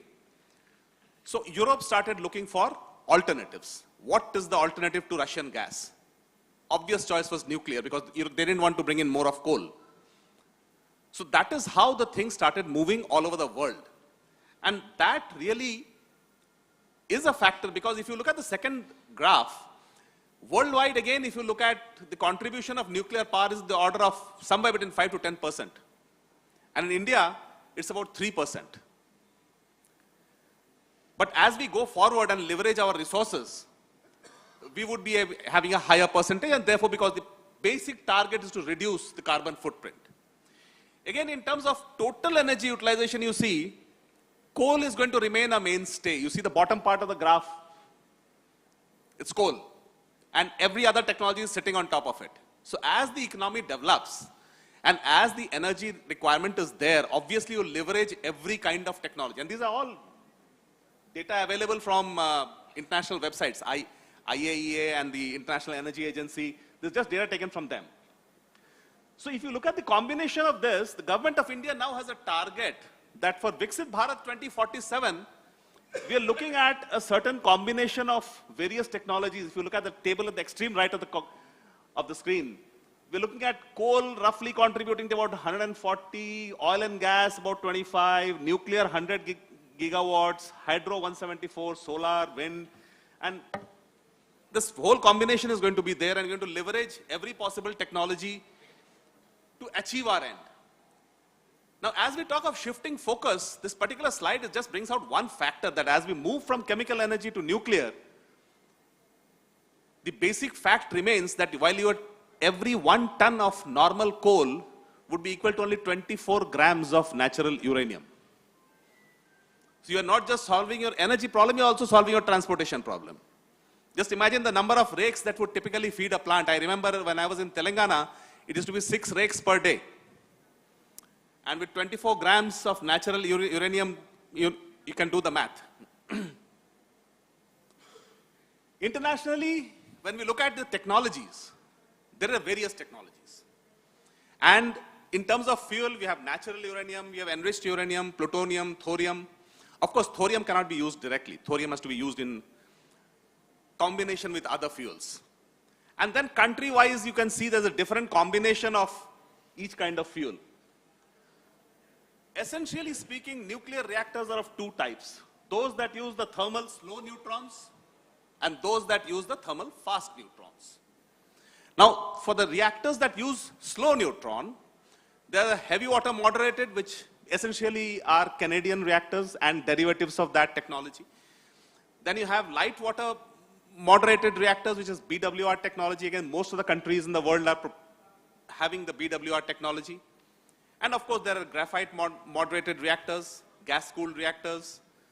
And then you have the fast reactor. The fast reactor uses basically a fast neutron.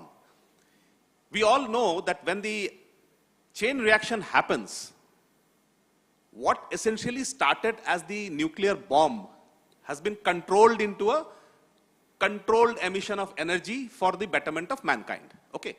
So what we are doing is, when the atom splits, the uranium atom splits, a lot of neutrons are produced. The technology is such that you are controlling the number of neutrons by absorbing them or by reducing their energy. The purpose of the moderator, whether it is heavy water, light water, or a graphite, is to reduce the energy of the neutrons so that the rate of reaction is controlled. And then in the fast neutron reactors, the technology is slightly different. Here I'm depending on fast neutrons. Now there are various isotopes of uranium which either react with the slow neutrons or react with the fast neutrons. The U-238 is an absorbent of fast neutrons and it produces plutonium. That is what happens in the breeder reactor. And similarly in the breeder reactor, the thorium again absorbs neutron and becomes U-233. So this is how the technology goes, and of course there are SMRs or small modular reactors. I'll come to the details of that later on. The nuclear power scenario in India, we have all these plants, Rawatbata, then we have Narora, we have Kakrapar, we have various others, Kaiga and all. You'll find predominantly again on the western side, majority of them, especially, and of course in the south, Tamil Nadu has two of them.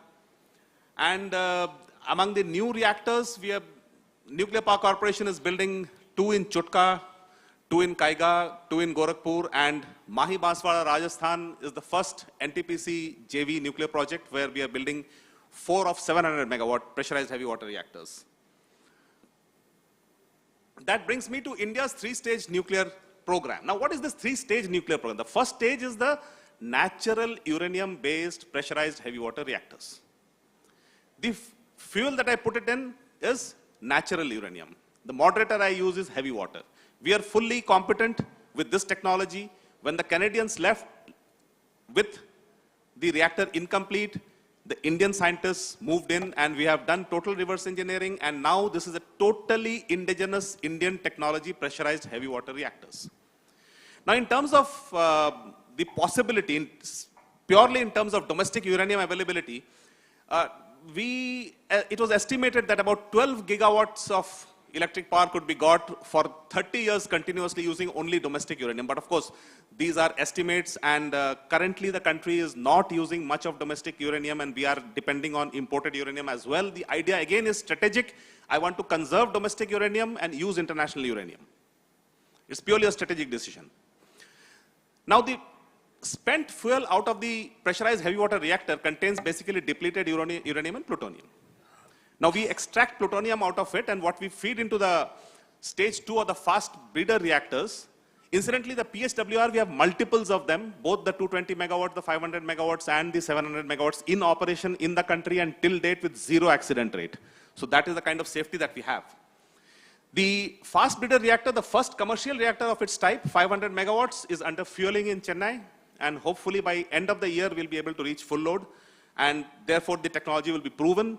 What happens in the fast breeder reactor is we're putting in plutonium and thorium, and in the nuclear reaction, what we produce, again, is more plutonium and more uranium. So that uranium then goes to the stage 3 reactor. The stage 3 reactor, incidentally, is still in the research stage in India, and we still don't have a first commercial model of it. So we are currently at the first stage, and we are about to prove the second stage. Now, moving again onto the nuclear reactor types, you see, there's a concept of defense in depth when I build a reactor. Now, why is the reactor technology safe? Now, you have brought a bomb into a box, and that box, the same fuel, is gradually emitting the energy. Now, there has to be naturally various levels of protection. So the entire uranium is not a single unified long rod, nothing like that. They're small pellets of uranium. So the fuel pellets are contained in a containment sheath, which is again immersed in the cooling circuit. The coolant tubes are there. And on top of that, we have the cladding. And then we have the primary containment, the secondary containment, and the exclusion zone. The exclusion zone typically is, today by law, is about 1 kilometer from the reactor center. So that is the amount of land. So if anybody wants to set up a nuclear power plant, jitne bhi aap reactor lagayenge from the center line, you have to have a 1 kilometer radius all around where you have to have your boundary. And that is called the exclusion zone. Beyond the exclusion zone is a 5 kilometer region, which is considered as the region of natural growth. Normally, large industries are not allowed to be set up once a nuclear plant comes in this 5 kilometer zone. And beyond that is the emergency planning zone up to 16 kilometers. This is only a precautionary. Hum log bhi banate hain for a thermal power plant. Also, we have the emergency plans. So in case anything goes wrong, then we should be able to evacuate this area, and therefore the emergency planning zone is there. And the radiological surveillance zone is only a surveillance zone. The radiological values are measured just for record's sake. So that brings me to the plate. So what's on the plate? Today on the plate, what we have is the pressurized heavy water reactor, which is the Indian technology. We have the pressurized water reactor, which is the imported technology or the international technology. We have SMRs, which are essentially on the drawing board. Only few companies have come forward with it. And we have an FBR, which is on the verge of getting proven. Perhaps by the end of the year, it will get proven. Again, this is basically how the pressurized heavy water reactor works. Compared to a typical thermal boiler, the steam out is only 290 degrees C at 45 bars. So essentially, you're talking of saturated steam. In the PWRs, also the parameter is the same. Of course, the primary coolant circuit is kept at a very high pressure, both in PWR and the PHWR, 155 bar, and the heavy water is not allowed to boil in the PHWR, and the normal water is also not allowed to boil in the PWR. In the fast breeder reactor, the ones that we have in India, what we are designed in India, developed in India, is sodium cooled. So it's liquid sodium cooled. So there are two circuits. One circuit is the primary coolant circuit, which is exactly inside the reactor. And then there's a secondary cooling circuit. The tubes go inside the reactor, and the tubes come out and go into the boiler. So the heat is transferred again through liquid sodium, and then you have water boiling, and you generate steam and run the turbine. Incidentally, the best part of this technology is that the steam temperature comes very close to the conventional technology, because it's roughly about 538 degrees C. So it is very close to our subcritical units. That brings me to small modular reactors. See, small modular reactors is only a concept. And out of the 84 or 85 people across the world who are designing small modular reactors, except the Russians, nobody has an operating small reactor. In every technology, in every country, the process is under licensing. Like when you build a thermal plant, you can just go ahead and build it. You cannot build a nuclear plant like that. Every country has got a regulatory mechanism. The technology provider has to submit the drawings and establish to the regulatory mechanism that the safety conditions have been taken into consideration, and they have to demonstrate that in a very big way. And therefore, the regulator, in our thermal case, is only a commercial regulator. He regulates only the tariff. In the nuclear case, all over the world, the regulator is a technology regulator. He goes into the technology and he ensures that every single step taken in design has got an inherent safety mechanism built in. And that is why, in the nuclear field, the aim is zero accident, and that is the aim achieved by most of the countries, except for very few accidents which have happened across the world. Yes, there has been a Chernobyl. Yes, there has been Fukushima. But other than that, you don't really have very many serious accidents. Because this is the level of participation or audit by the regulatory authority. So, again, coming back to SMR, SMR is a concept. What is SMR? It's a small modular reactor. So it should be small, it has to be modular, and you should have a production line so you can multiply it. Currently, as I said, you don't have a production line, not very many are there. But a small modular reactor, again, what would be the problem definition? Would you set up a small modular reactor in Calcutta? Or would you rather set it up in Andaman?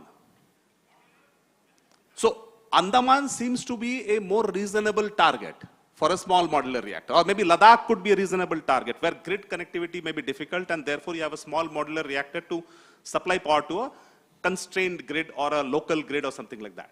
So, as I said, every technology has its aim and objective, and the small modular reactors are essentially targeted towards small, dedicated users. What the government of India has done is, now, if you look at the small modular reactors, power output of 10 megawatt to 300 megawatts is considered a small modular reactor, small reactor. So the government of India had a ready-made design, the 220 megawatt pressurized heavy water reactor. They have declared that as the Bharat small reactor. And they've called all private companies who might be interested to deploy such a reactor. Now, a small reactor need not necessarily be deployed for the purpose of power. It could be deployed maybe just for steam. It could be deployed just for maybe district heating. So there can be various uses to small reactor. It is not right to say that a small reactor is right or wrong, good or bad. Every technology has its use, and therefore the small reactor has to be used in a proper way. There was a lot of talk of repurposing of thermal plants for nuclear. The basic problem is, I showed you the steam parameters. So can you just take out a boiler and put in a small reactor? You can't. The parameters don't match. So ultimately, what is it? You will have to remove the boiler, remove the turbine, remove everything, and maybe just the land can be used. So in a true sense, when we talk of repurposing of thermal for nuclear, it doesn't work because the parameters don't match. And therefore, you have to think of it in a very different kind of way, that maybe you'll be able to use land. If there's sufficient land with that 1 kilometer exclusion zone and all, maybe you'll be able to use the land. Otherwise, the concept of repurposing is difficult to achieve. This then brings me to the nuclear fuel or uranium demand cycle. Although 1 ton of coal corresponds to 24 grams of uranium, still, if you're having 100 gigawatts of nuclear, as the government of India has set a target for all of us, there will be substantial demand of nuclear fuel. And if you see the uranium cost across the world, in 2008 there was a peak, and then the prices generally came down. And again, with the whole world today talking about nuclear, the prices of uranium have gradually started to go up. So that brings me to nuclear for VIII Bharat. The budget announcements are there. People are working on it.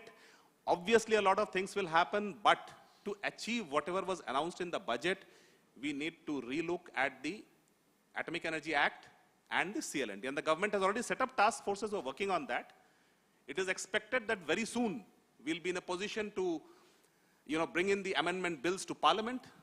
So until that comes, we have to only prepare, get the knowledge, get ready, and wait. So it is like a race waiting to start. But I'm sure, believe me, once the amendments are in place, the country will take off. It will take off very fast. But then for the country to take off and to move very fast is not just a question of amendments. It's a question of entire nuclear supply chain. How many companies are there who supply these products? And how many companies will have the kind of finances required to increase their productivity to meet this challenge? So all these things are there, but I'm sure the Indian industry and the global industry will respond to this challenge and come out in a way that we are able to achieve.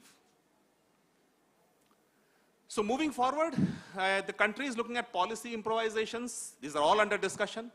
There's talk of capability development, so the Homi Bhabha School of Nuclear Science will not be enough to train thousands of engineers that we will need, so naturally the government is discussing how this can be increased.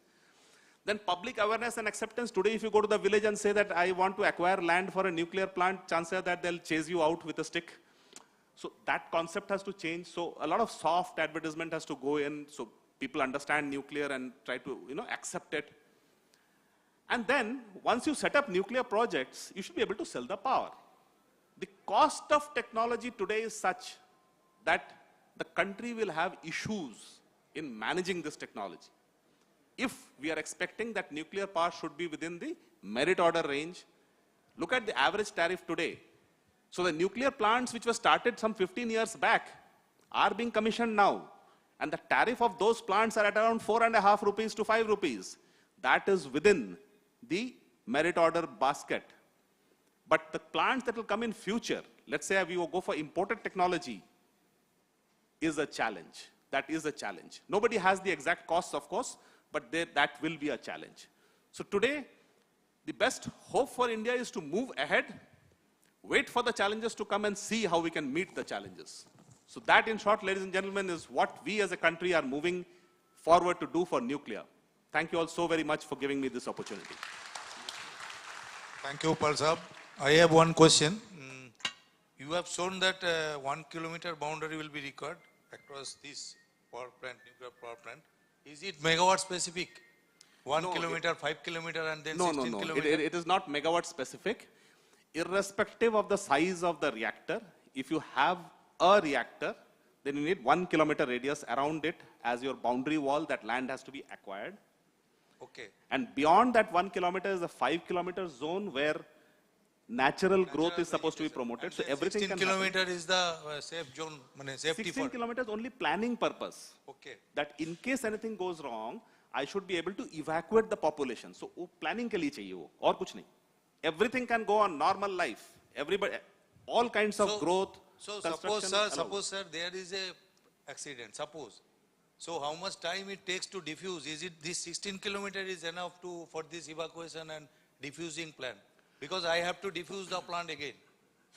So that is a very difficult question to answer, because you see, if something like Fukushima happens or something like Chernobyl happens, these are very, very big accidents, and the implications of these are again very high. So they have to be handled in one kind of way. But again, as I said, other than Chernobyl and Fukushima and the Long Island incident, worldwide there have been 0 incidents.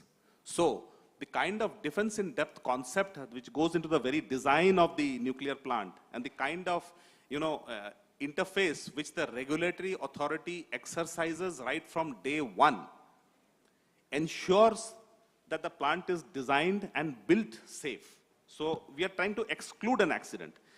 What is provided for is, in case there is any leakage, minor leakage, then the sizing is done in such a way that up to your plant boundary, that's 1 kilometer radius, would be the affected area, and outside of the plant boundary, the ambient level of radiation would be maintained.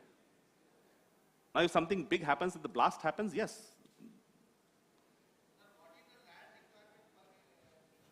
Pardon? The land requirement again is not on per megawatt basis. As I said, it is on a per reactor basis. So typically, if you're talking of 6 into 700, your typical land requirement would be about 2,000 acres. Sir, it is coming around 18 crore per megawatt.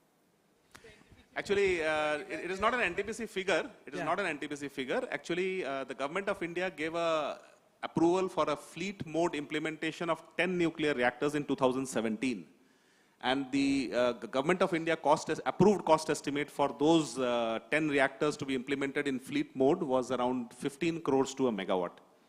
So from 2017 to 2025, if you do the escalation and correction, that would come to a figure of around, as you said, somewhere around 18 odd rupees. This is equivalent to the cost what you are doing now. I mean, NTPC is going for this. Mahi Banswara. Yeah. Mahi Banswara is part of the fleet mode implementation. It's a 2015 only. Yeah, Okay. It is a part of that fleet mode approval package.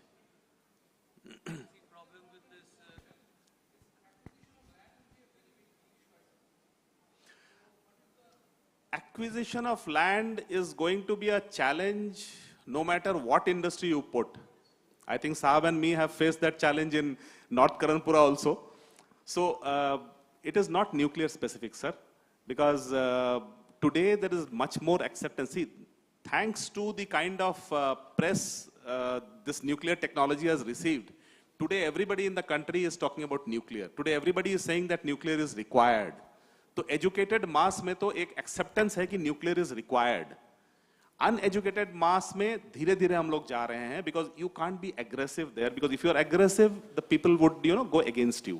So we are going slow, we are going with a lot of soft advertisement and gradually, and even Mahi Banswara there was lot of agitation.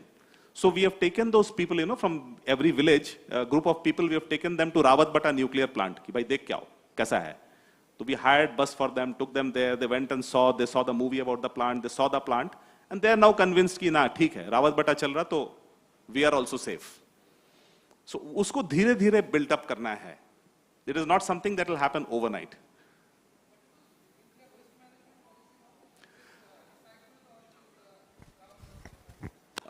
The nuclear waste management policy is different for different plants. There are two groups of plants in the country. Plants which are not under the IAEA safeguard. For those plants, the Government of India declares them as strategic plant, and the nuclear waste from that plant is reprocessed to take out plutonium and to take out other radioisotopes for medical use and all, and that is used. For the plants which are under the IAEA safeguards, as on today, you cannot reprocess the spent fuel. The spent fuel has to be kept in a spent fuel repository. And the Government of India is planning to have, as we go ahead and increase the number of nuclear plants, so there is discussion that there may be a nuclear fuel waste management company owned by the Government of India. Because the nuclear fuel which comes from other countries imported under IAEA safeguards, you as a country have to give a sovereign guarantee कि ये fuel कहीं और नहीं जाएगा. So that can only be ensured by the government. So there will be a government-owned entity who will be managing the. Today, Nuclear Power Corporation does it themselves, because Nuclear Power Corporation is the wholly owned entity of Government of India. But tomorrow, when the law changes and a lot of private people also come in, other PSUs come in, so we'll have many more players. So there is discussion that most probably either NPCIL will have a separate department or a separate vertical or a separate subsidiary or some sort of a company under the Department of Atomic Energy owned by the Government of India who will be handling all the imported fuel part. The domestic fuel part, which goes into strategic reactors, that will continue to be controlled by the Government of India, and the spent fuel will continue to be reprocessed.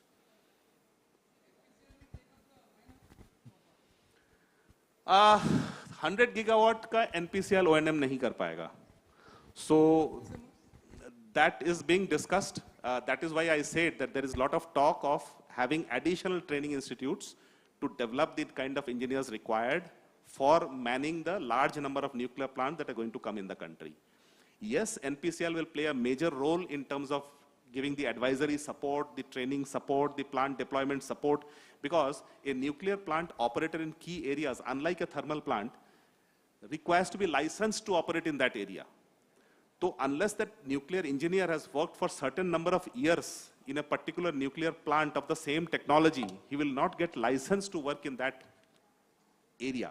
So to that extent, Nuclear Power Corporation will be giving support, and the international company who will be providing the other technologies which would come in the country through competitive bidding, they would also have to contribute in terms of getting our engineers trained in their country so that they can be licensed to operate the plant. So that is a legal requirement. And it is not just India. This legal requirement is mandated across the world by the IAEA. So IAEA mandates this.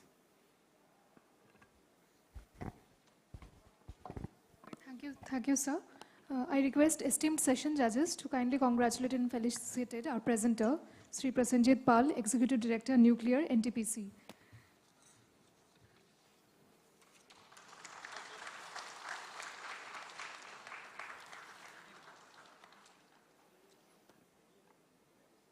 Our next presentation is on the topic developing geo-aggregates through pelletization process using pond ash. And to present, we have Dr. R.K. Pancharathi from NIT Warangal. Dr. R.K. Pancharathi is presently working as Professor of Civil Engineering and also as the Dean, Planning and Development at NIT Warangal. Welcome, sir, to DVC.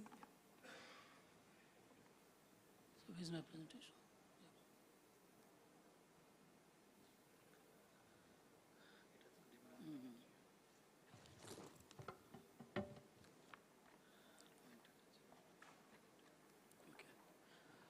So, good afternoon to you all, and I have a flight to catch up at 3 o'clock, so I'm sorry, I will be very fast in my presentation.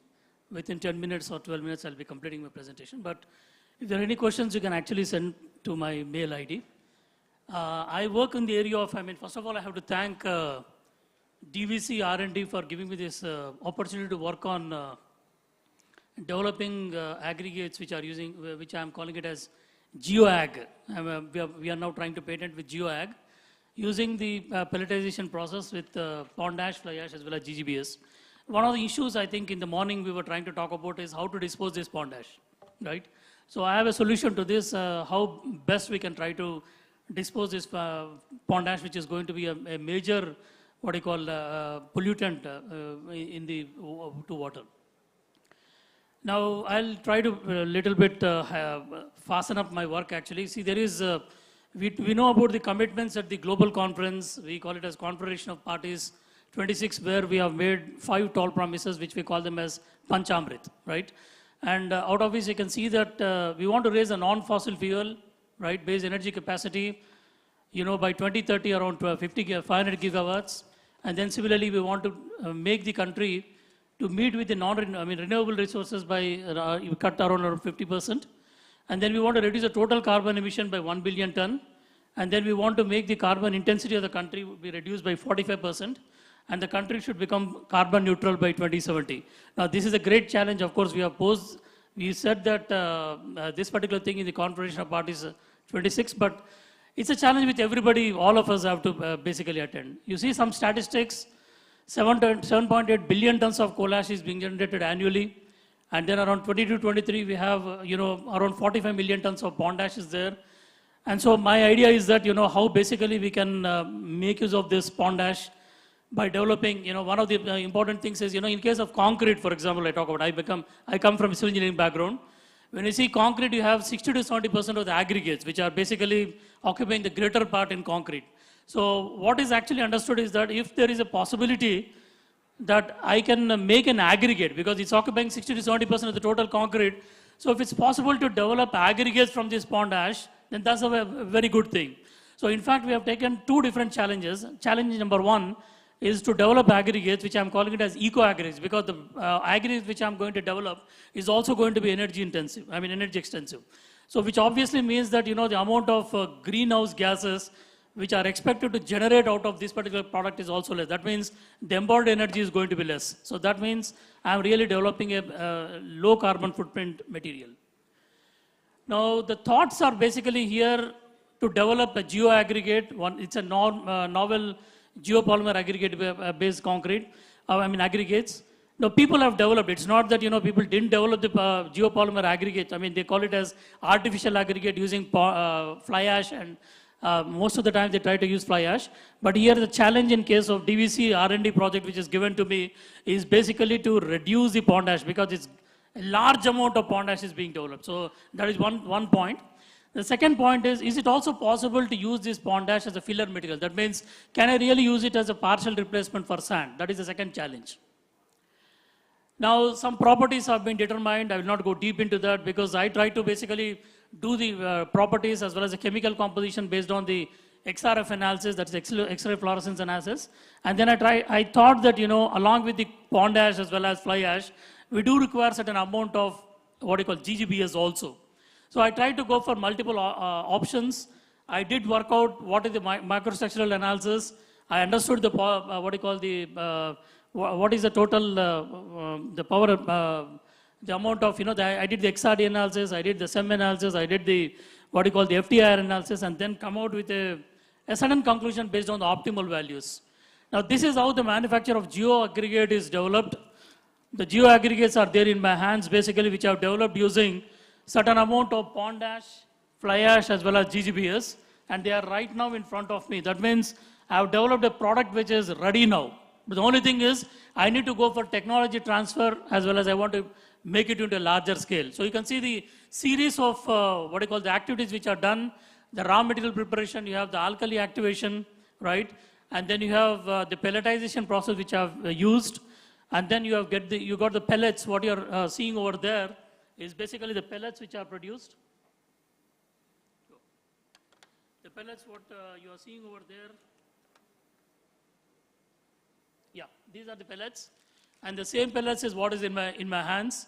And basically, you know, for a 60% of pond ash, 20% of fly ash, and 20% of GGBS, I could actually develop the aggregates which are basically superior. And you can notice here, of course, I try to do with two different types of molarity.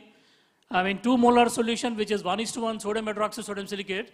And then I tried with 4 molar. And as you can see, that when you actually look at the aggregate impact value of this 2 molar as well as 4 molar, you can see that there are better values in case of aggregate impact value and aggregate compression value as far as the 4 molar is concerned. So that's the reason why we try to optimize that.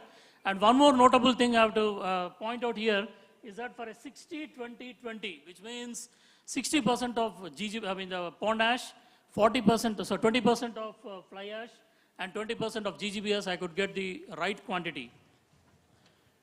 And the next point is actually I tried to also check the second challenge, that is the bottom ash used as a replacement for sand. I did all the properties, and as you can notice, when I said D3, it means 30 MPa concrete. When I said D5, it means 50 MPa concrete.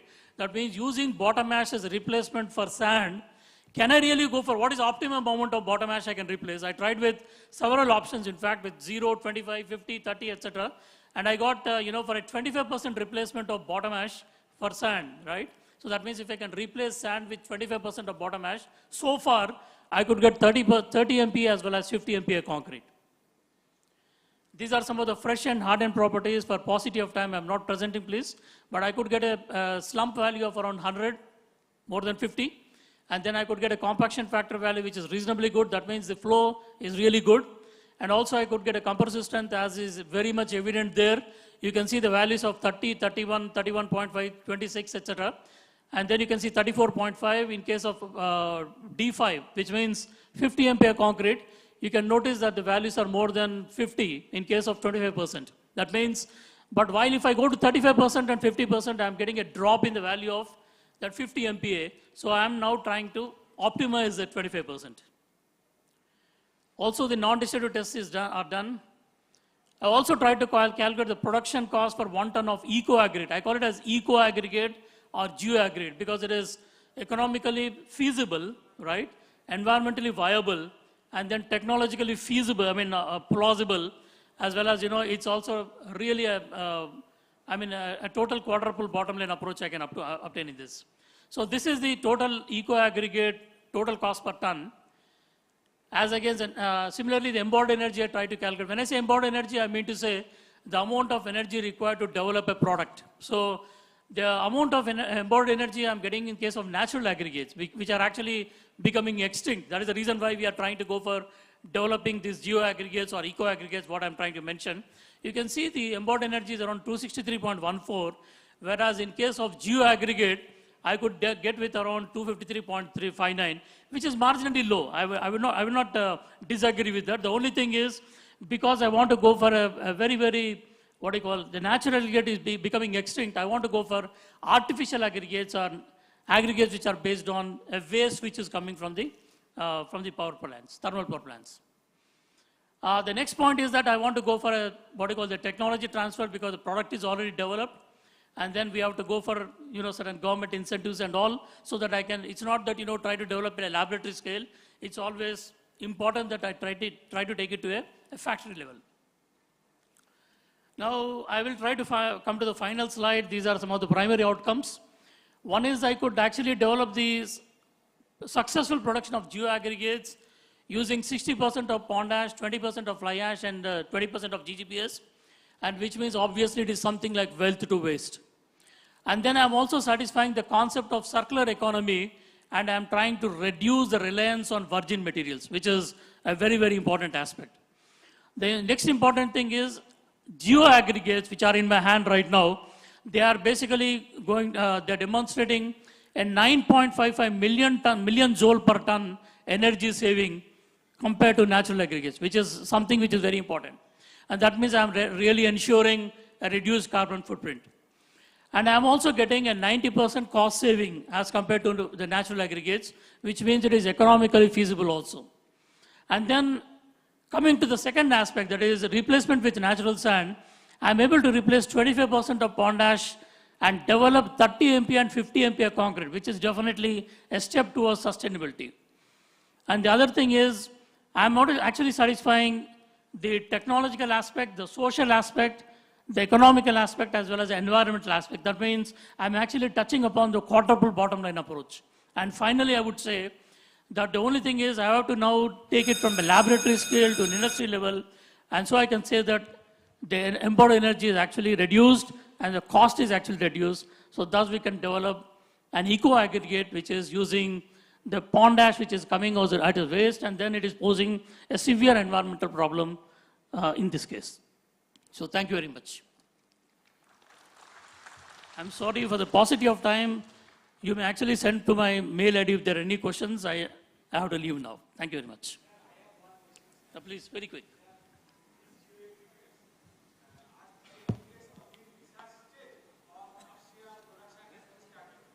That's what, sir. This is a project which is basically done at the laboratory scale, right? And then we have done several multiple alternatives, basically, whether it is, can I use for 60%, 80%, 70%, 50% like that. I got 60% of pond ash and 20% of fly ash and 20% of GGBS could produce a good aggregate. Because these geoaggregates has immense potential for power sector, because exactly, sir. Tons of fly ash and pond ash are generated every year. So if this is possible to convert into geoaggregates, there is a lot of opportunity to dispose the ash. Exactly. So commercial operation has not yet started, sir. Exactly, sir. That is the reason why I've taken this challenge of this R&D project from DVC, and then I have successfully developed the aggregate as well as a concrete, conventional concrete using these aggregates. That means I'm definitely decreasing a lot of carbon footprint. Okay. Thank you, sir. Is the aggregates prepared based on any specification of this pond ash or this dry ash, fly ash? No, sir. Specification requirement? As in? Carbon, unburned carbon, anything like Yeah, the unburned carbon is actually not there in whatever I tried to take, because the unburned carbon was in the limits. It was very much low in the limits.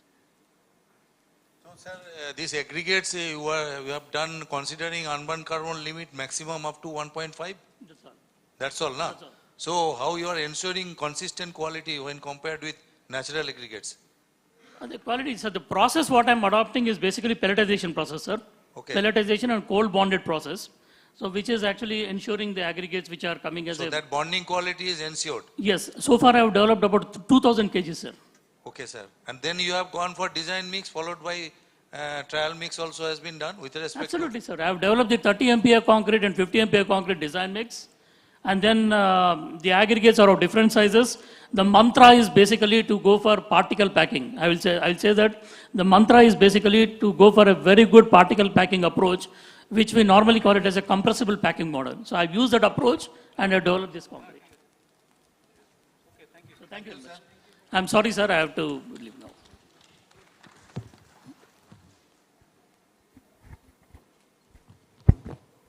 Thank you, sir. I request the esteemed session judges to kindly felicitate Dr. R.K. Pancharathi for his insightful presentation.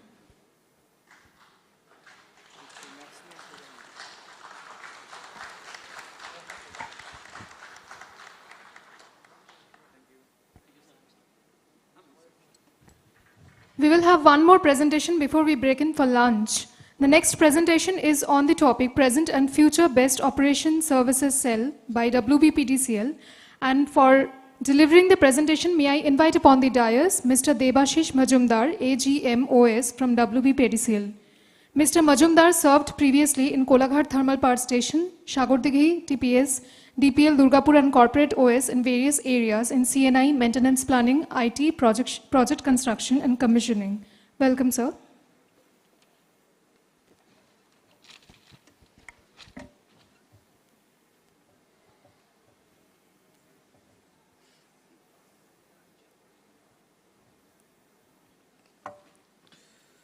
এটা slider, এটা pointer.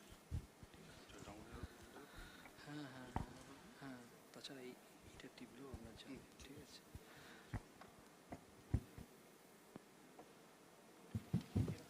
Good afternoon, everybody. So, on behalf of WPDCL, I convey my sincere gratitude to DVC for inviting WPDCL in this forum. So, as the time is ticking by, I would straightway go to my slide. So, coming to the WPDCL performance this year, WPDCL established in 1985 had 17 units now with a capacity of 4265 and a solar capacity of 35.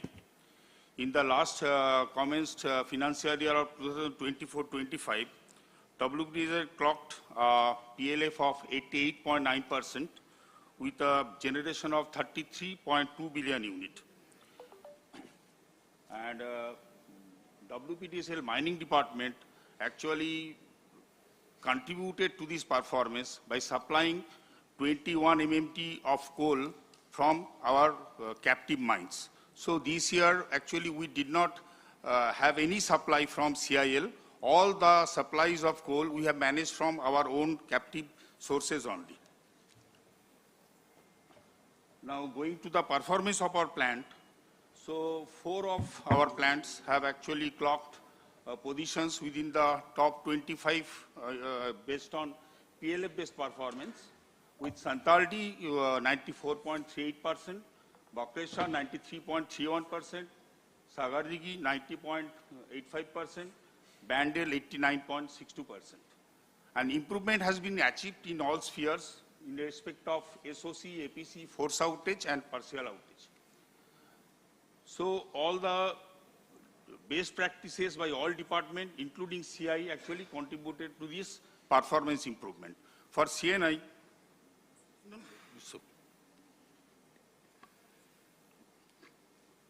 it's okay. So for CNI, actually, the number of outages is around 0.5 per unit, and the availability loss for CNI outages is around 0.03%. Our highest outage loss for BTL is around 1.3%. We have lost for BTL around 1.3% of our availability, and that is the highest loss due to any equipment or any process system disturbance. So, for speaking of Santaldi, actually, Santaldi had a plant availability factor of 97.32%, PLF 94.38, APC 8.06, SOC 0.15, and SCC is 0.66. And WPDCL overall plant availability factor is 91.15. Now going to the CNI part. So I am not going into that much of preambles. So going into CNI part, actually these are the standard practices which are followed by organizations, and we also follow these things for the last 5 to 6 years. So these are the standard practices. So I think that a lot of deliberations are not required of that. I will just skip through pages. So as a standard practice, the air quality is monitored. They are hooked up to DCS calibration. All our CNI lab are enable accredited. Cooling fan status of DCS is monitors. Field JBs are actually monitored. We have a regular pest control at our cable fault room and control rooms. And for emergency equipment, all equipments are directly hooked up to DCS. And for this opacity, range cleaning are done. So we have standardized protection bypass procedures. Every tipping, this root cause is analyzed. The data are available in SAP, and the come out which from the RCA are actually distributed to all the plants, and that guidelines are followed at each and every plant against the particular tripping of a individual plant.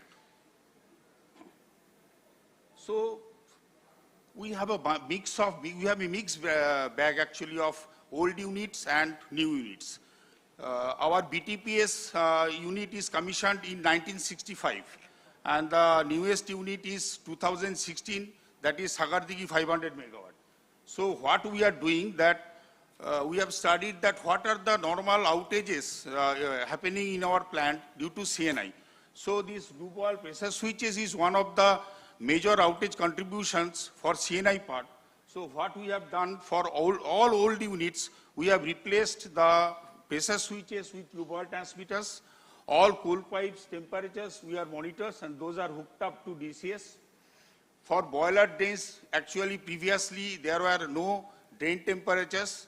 So we are installing drain temperatures on the boiler side.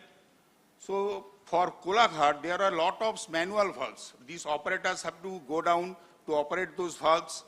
So as the manpower constant is there, so what are the valves? Those are regularly monitored. We are actually converting those valves to MOVs and hooking up to DCS. All compressors which are used to be operated from local panel, all compressors have been hooked up to DCS. So all standalone control panels and all standalone control rooms have been hooked up to a centralized control rooms. Like we have done for Santaldi, there are 3 or 4 control rooms for ascending plants. We have hooked up all the 4 control rooms in a single places. So the operator operator number have been minimized, and this field devices like these discharge valves and the scoops, they have been made remote operated, so that manpower minimization also have been done.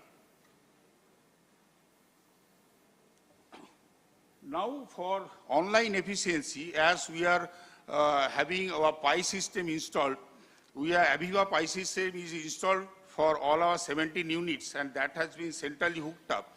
So for usually our O&E persons, what they used to do, they actually used to measure the points physically in offline mode.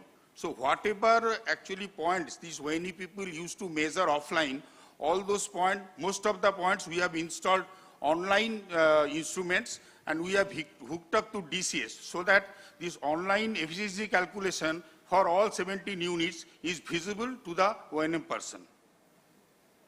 Then previously DM plant, RO plant and SWAS, these were available in DCS. So for these things, we have hooked up those things to chemical laboratory also and to the central monitoring station also. For Vakreshwar and Santaldi, there was observation that there were some points where we are facing that erosion of tubes. So we have installed new metal temperature. Those were not previously installed by the OEM.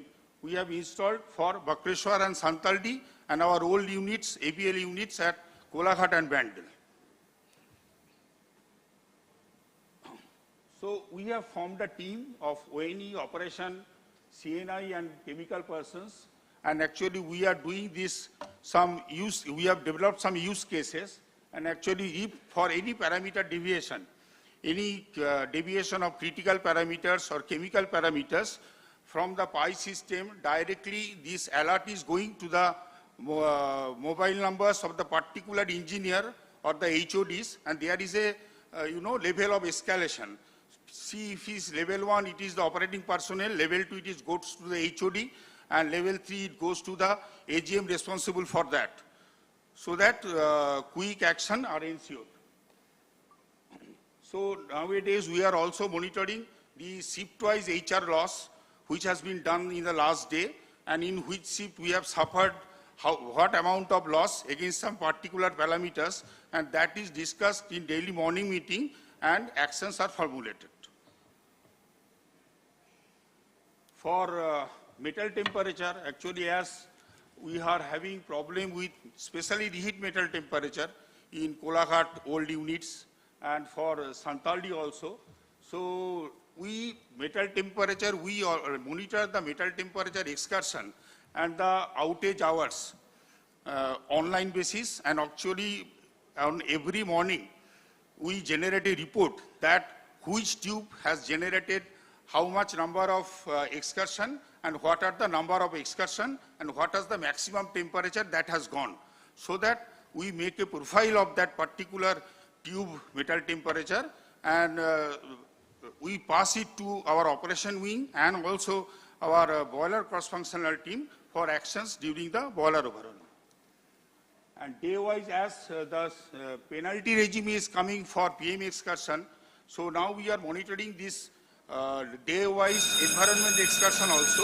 And for environment excursion also, we are developing notifications directly from PI system, so that if there is any excursion, maybe for 1 block or 2 block, particular operation department or the environment HOD gets the SMS or mail from the PI system that something is wrong, so that quick actions are ensured.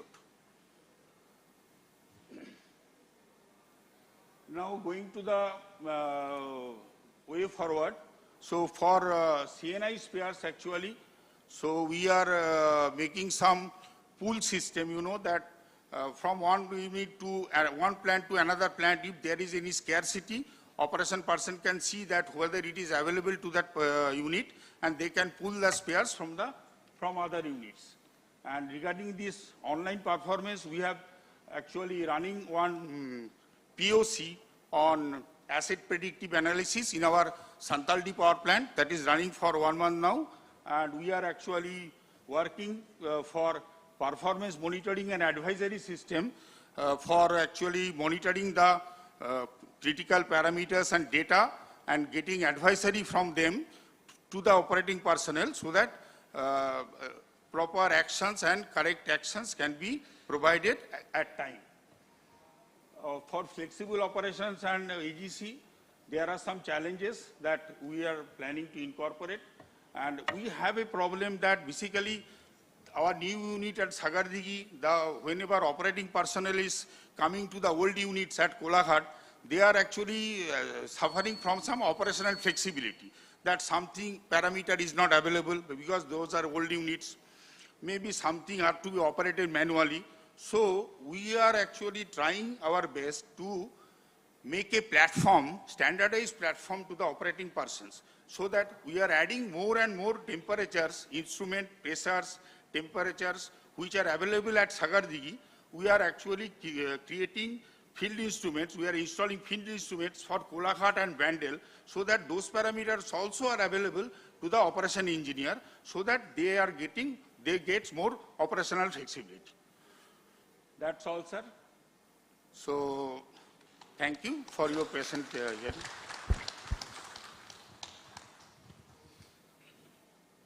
Thank you, sir. I have few questions. This PI system, have you installed any separate software for that, or it is an outcome from your SAP system? No, actually we have procured Aviva PI and installed for our centralized monitoring. So is it integrated with your SAP, or it is running on standalone or getting input from DCS? No, actually it is getting some data from SAP. It is getting some data from DCS directly. It is getting some data from our, energy management system or environment management system. There are 6 to 7 sources from which this PI system gets the data. Okay, sir. You have mentioned about the specific coal consumption, but not about the heat rate. So what is your... I haven't mentioned about specific coal consumption. I have mentioned about specific oil consumption. What is your CRC benchmark or for heat rate, and what you are now maintaining for the various that is different for different units. I cannot recollect for all the 17 units. So it is within range? It is within range. And this asset predictive analysis tool, is it integrated with your PI, or is it another system? It is integrated within PI. Okay. Thank you, sir. Thank you. May I request the esteemed session judges to felicitate our speaker.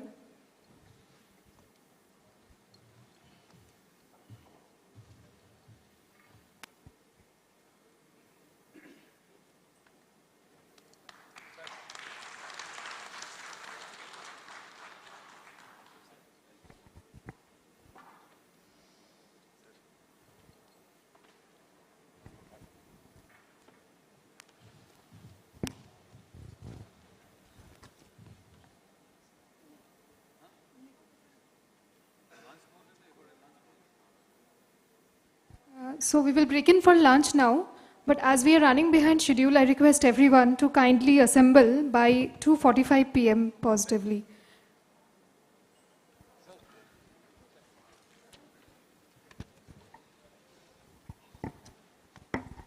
QR code is being shown on the screen. You're requested to scan the QR code and put in your valuable feedback and suggestions for this O&M conference. You can also find our book of abstract soft copy in this QR code. Thank you.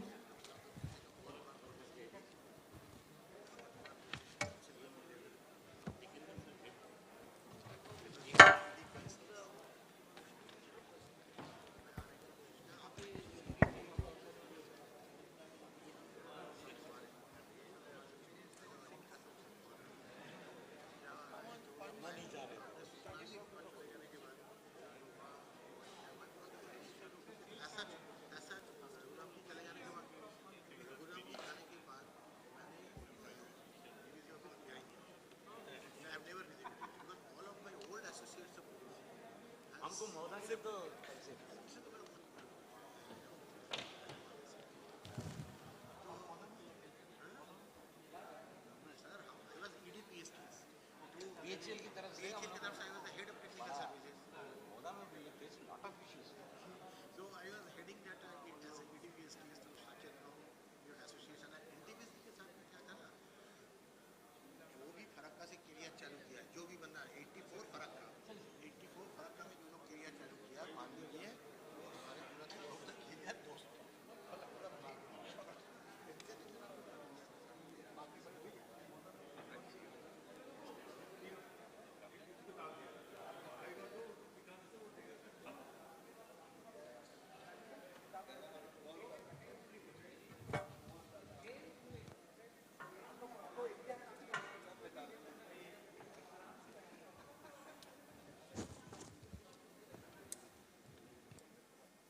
এদিকে একটু আসবে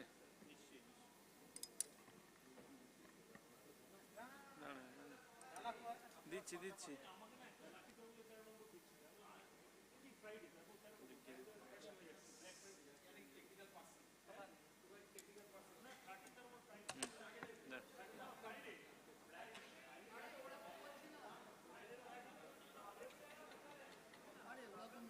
ওরকম না স্ট্যান্ডটা তুলুন এত height করলি কেন?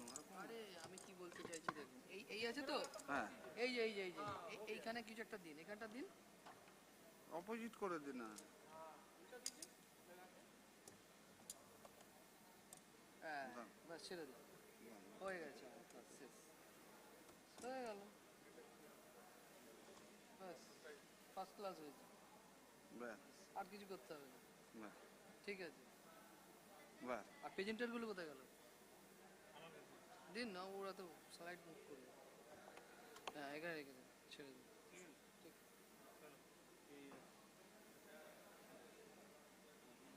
দুটো টেপ এখান দিয়ে না লালু, দুটো টেপটি মেরে দাও, বলে টেপ গো।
কালো দাগ যেন কোনো জায়গায় দেখা না যায়, সেরকম জরুরি।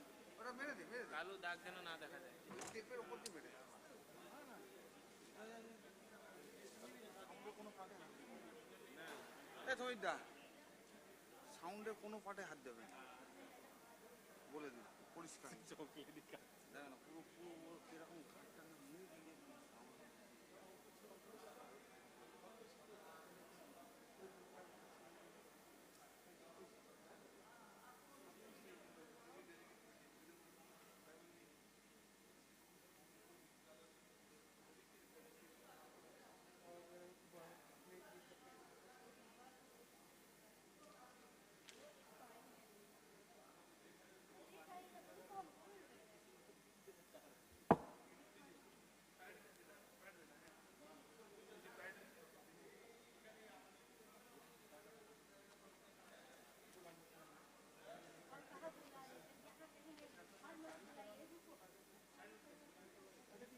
sound।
डैशबोर्ड वाला नहीं खोला है तो क्या किया जाएगा, सोचना पड़ेगा। अरे वो तो है ही नहीं, वो कहाँ है, हमारे डॉक्यूमेंट का नहीं नहीं नहीं करेगा না আমি এগুলো দেখিনি, কি পুরোনোটা আমরা নিই তো लैपटॉप है, लैपटॉप से पेनड्राइव में लेके आ जाइए। ठीक है हाँ फाइनल जो आप दिए इसको हम पावर भी खोल के चलाना चाहते हैं। इसको पावर पे खोल के इंटर नहीं है, पावर पे होने से हो जाएगा। पावर भी इस लैपटॉप में पावर भी नहीं तो अभी कर लेते हैं ना, ये इसमें हाइड्रोजन नहीं है तो एक नहीं इसमें है, व्हाट्सएप है, व्हाट्सएप में दे देते हैं। तो হোয়াটসঅ্যাপ में दे दो। হোয়াটসঅ্যাপ দিয়ে দিচ্ছি, হ্যাঁ হোয়াটসঅ্যাপে আপনার তো হোয়াটসঅ্যাপে দিয়েছিলাম না, ওই ফাইলটা তো আপনার খুলছিল। আমি হ্যাঁ আপনি দিন হোয়াটসঅ্যাপে, তো তুমি খোলো, আমিও খুলি, যে দিতে পারবে তো ठीक है। ना ये नंबर ना, वो आप ही का नंबर है क्या? नहीं नहीं, आप अपना मुझे खुद ही व्हाट्सएप दे रहा हूँ। ये तो नेट तो है था। हाँ तो व्हाट्सएप दिए दो। ये यहाँ पे किसका व्हाट्सएप खुला हुआ है? हम लोग को कितना टाइम मिलेगा? 10 मिनट में क्या? 15 मिनट में नहीं देगा तो कोशिश करेंगे, लेकिन डिफिकल्ट है।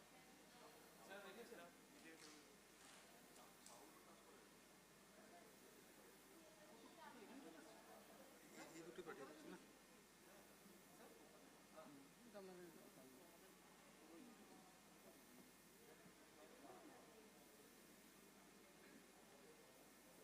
পাঠিয়ে দিন আমাকে পাঠান, আমাকে পাঠান।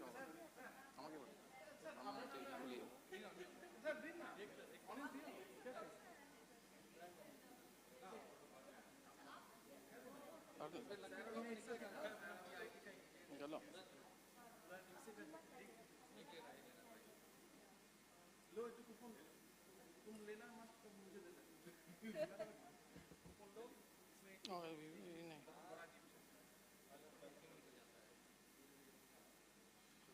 नहीं नहीं नहीं नहीं डाउन इंस्टॉल क्यों बोला कुछ टाइम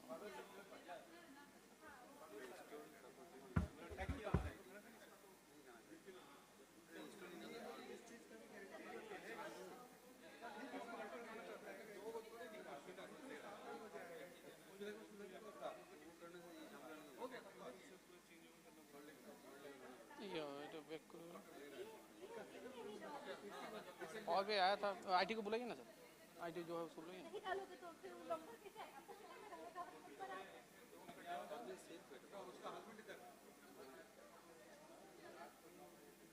ये तो पावर टेक्स्ट हो ये इतनी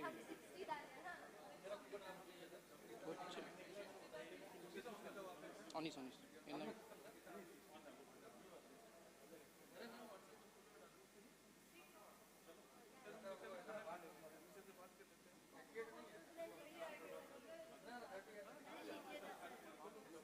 बोलिए कैसे हैं? हाँ वो पीपीपी है मैं वही बोला था। हाँ उसी का इधर उधर है, वो नहीं है डायरेक्ट।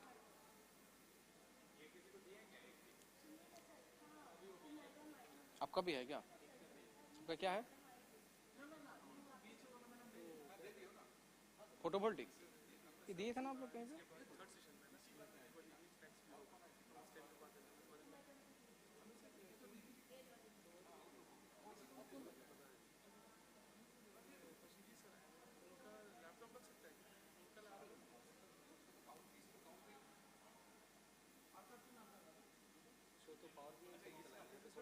पावर बिल बोल नहीं इंस्टॉल कर देगा और क्या? हाँ उसमें नया क्या है सर? अब नहीं ऐसा कुछ नहीं है। हाँ ऐसा कुछ है ही नहीं इसमें। हाँ हाँ सब में थोड़ा लगता है तो। अरे पावर बिल नहीं है तो कैसे चलेगा? दिखाएंगे कैसे? पावर डाउनलोड हो नहीं रहा है, ये प्रॉब्लम। क्या एरर आ रहा है? हमारा लैपटॉप में वो मतलब वो जो मैप का था ना, उसमें आपने दूसरा तो लैपटॉप चेंज कर लेंगे, हो जाएगा ना, लैपटॉप चेंज कर लेंगे।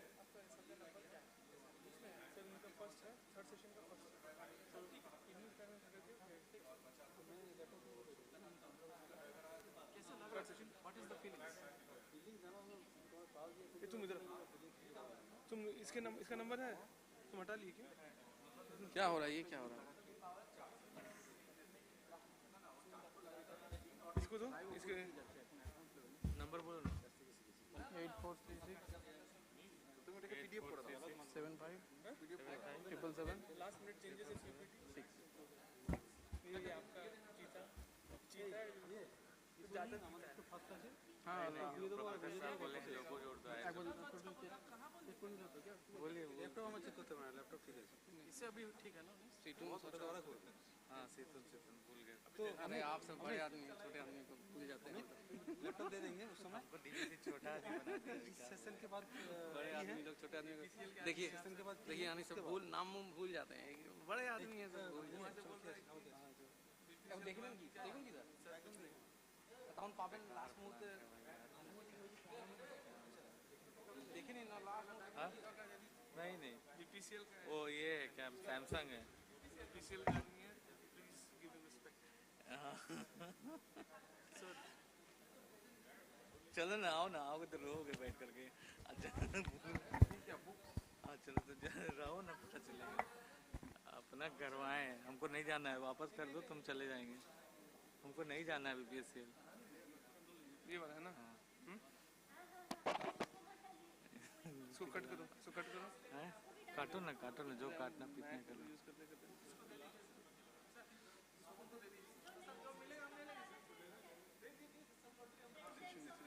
कब रखा है?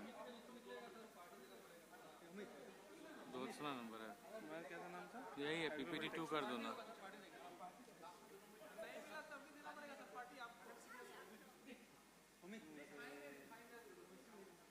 ठीक है रहने दो, नहीं तो उसी को देख लेते हैं। देख लीजिए ना, सीरियस नहीं खोलेंगे नहीं, पूरा बिगड़ जाएगा ऑडियो सब कुछ स्लाइड सब सेटिंग इसमें नहीं तो बात आप बता दीजिए ना, हो गया कोई एक चीज इसमें प्रॉब्लम कर रही है। क्या प्रॉब्लम आ रहा है? पावर बिल नहीं हो रहा है, लेकिन इंस्टॉल नहीं हो रहा है। हाँ माइक्रोसॉफ्ट स्टोर से तो मैं कर रहा था, लेकिन क्या एरर दिखा रहा है। आप लोग कुछ करके रखेंगे कहां डाउन है? जा रहे हैं सर आप सब? तो मेरे पास सबका चुटका है, करेंगे क्या?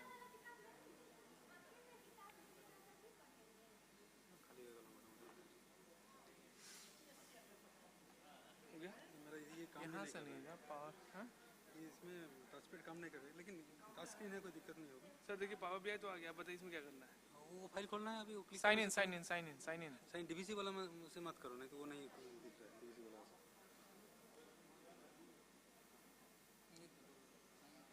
से। डीवीसी वाला से नहीं हो रहा है, क्या करें? दूसरा आईडी से करना पड़ेगा। जी मैं बना हुआ ना बना। अपना आईडी तो खुले चला ना, अपना आईडी दीजिए ना।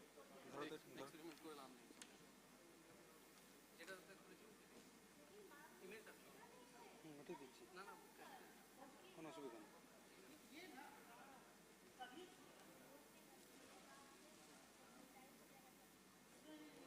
কি তোমার কম্পিউটারে দেখছো নাকি? না না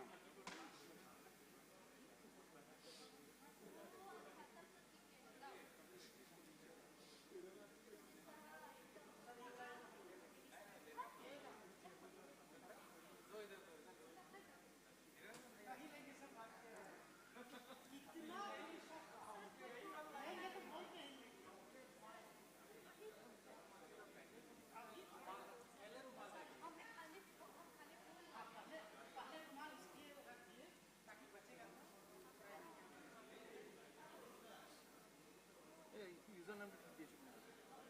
ঠিক আছে। कैप्स लॉक होना चाहिए। ये तीसरा बार कोर्स है।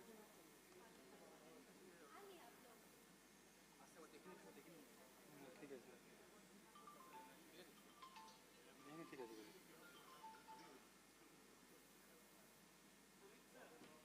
খোলো।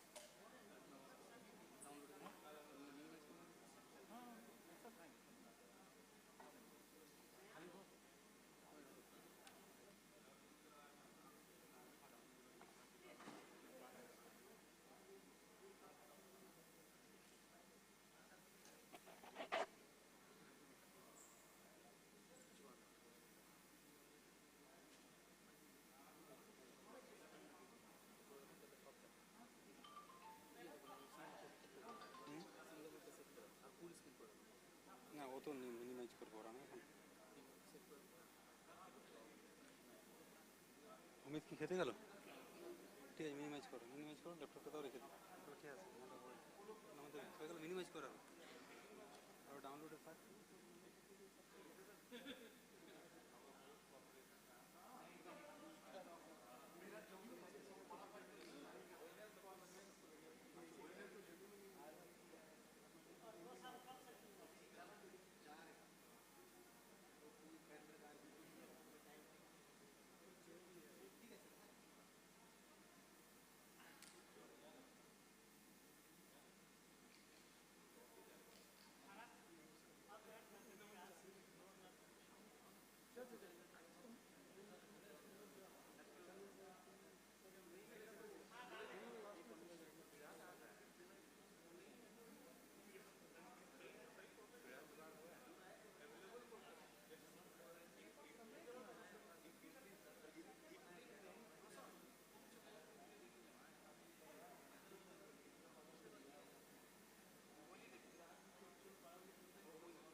হয়ে গেছে। আমি বলছি ফুল স্ক্রিনটা কোথা থেকে দরকার নেই, ওটা ওইভাবেই আসবে। ছাড়া দরকার নেই, ছাড়ো না, ফুল স্ক্রিনের দরকার নেই। মিনিমাইজ করে রাখি।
all are requested to come inside the hall. Those who are roaming outside of this hall are requested to come inside the hall so that the session could be started at earliest.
all those who have completed their lunch are requested to come inside the hall so that the presentation session could be started at earliest.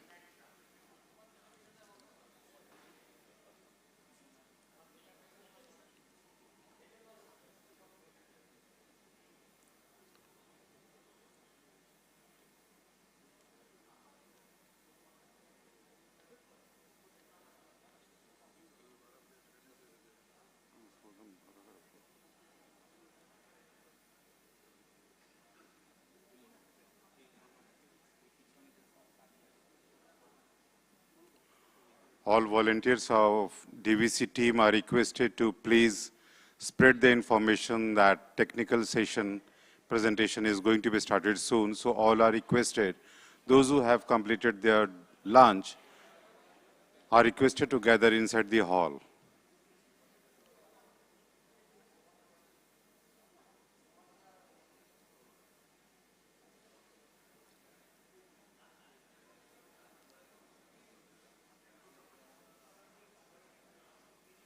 बाहर में जाके आवाज दो ना सबको आने के लिए। विक्रम बोलो सबको।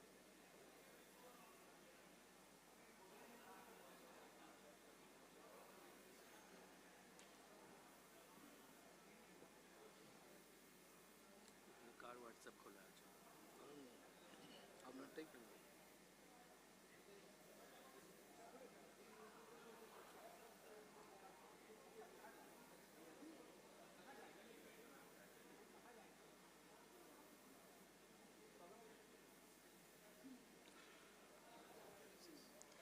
We are heading towards the next session of the technical presentation. Now I request the session judge of the previous session, Mr. Sanchayan Saha, Executive Director CMM, and Mr. Avijit Das, Executive Director Engineering, to please come on the dais.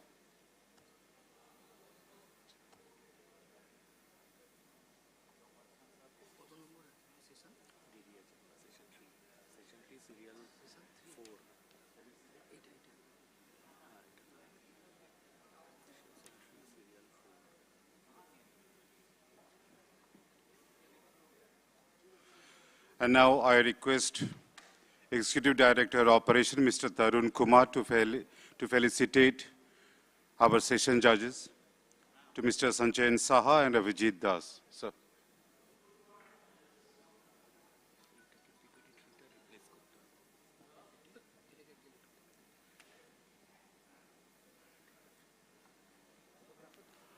A round of applause.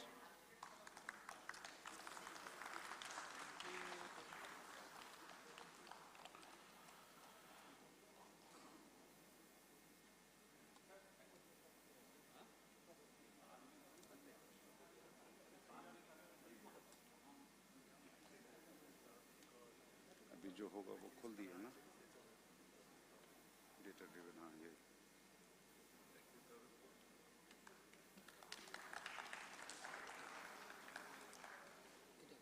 Thank you, sir.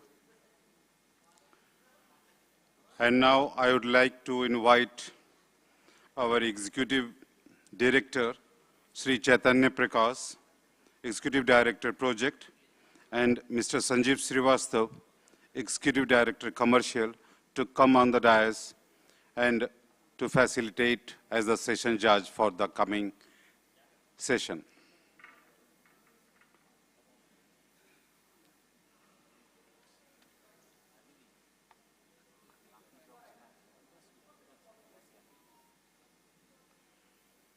सारे audience से request है कि एक lucky draw का भी इंतजाम है। सो जिन लोगों ने अभी तक लकी ड्रॉ में अपना नॉमिनेशन नहीं दिया है वो जल्द से जल्द उस लकी ड्रॉ में अपना नॉमिनेशन दे दें। हो सकता है घर जाते समय आपको एक बड़ा अच्छा गिफ्ट मिले, वो कुछ भी हो सकता है, finger crossed. And now for the next technical paper presentation, I would like to invite Sri Popolak Mukhopadhyay and Sri Devasis Patra from XIII Energy Private Limited. Mr. Pulak Mukhopadhyay, an electrical engineering graduate from NIT Durgapur, began his distinguished 40-year career in BHEL, rising to the position of executive director. A pioneer in flexible power plant operation, he has contributed to over 16 major studies across India. Currently, he serves as a senior advisor at XIII Energy Services Private Limited, sharing his vast expertise in power plant commissioning, troubleshooting, and flexible operation strategies. And the second person, Mr. Debashish Patra, is a mechanical engineering graduate from Bengal Engineering College with an MBA in marketing, is the group executive director at XIII in leading system technology with business development. With 28 years of experience, he specializes in project and PLN management, strategic planning, and expanding XIII's footprint in domestic and international market. He has been with the company since 2003. Sir, it all is.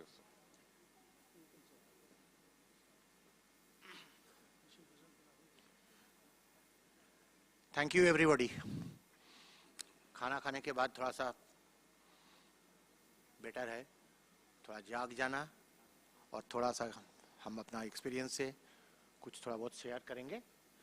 So first I will request Debashish to share about the role of XIII in the field of flexible operation and carbon footprint lowering area, and after that I will take over for the little bit 5 minutes on the technical part. Right? Thank you. So very good afternoon, and respected Chairman Sir, member technical, all executive directors and various senior officials from the plants from DVC and other state. It's a real honor to be present here today from XIII.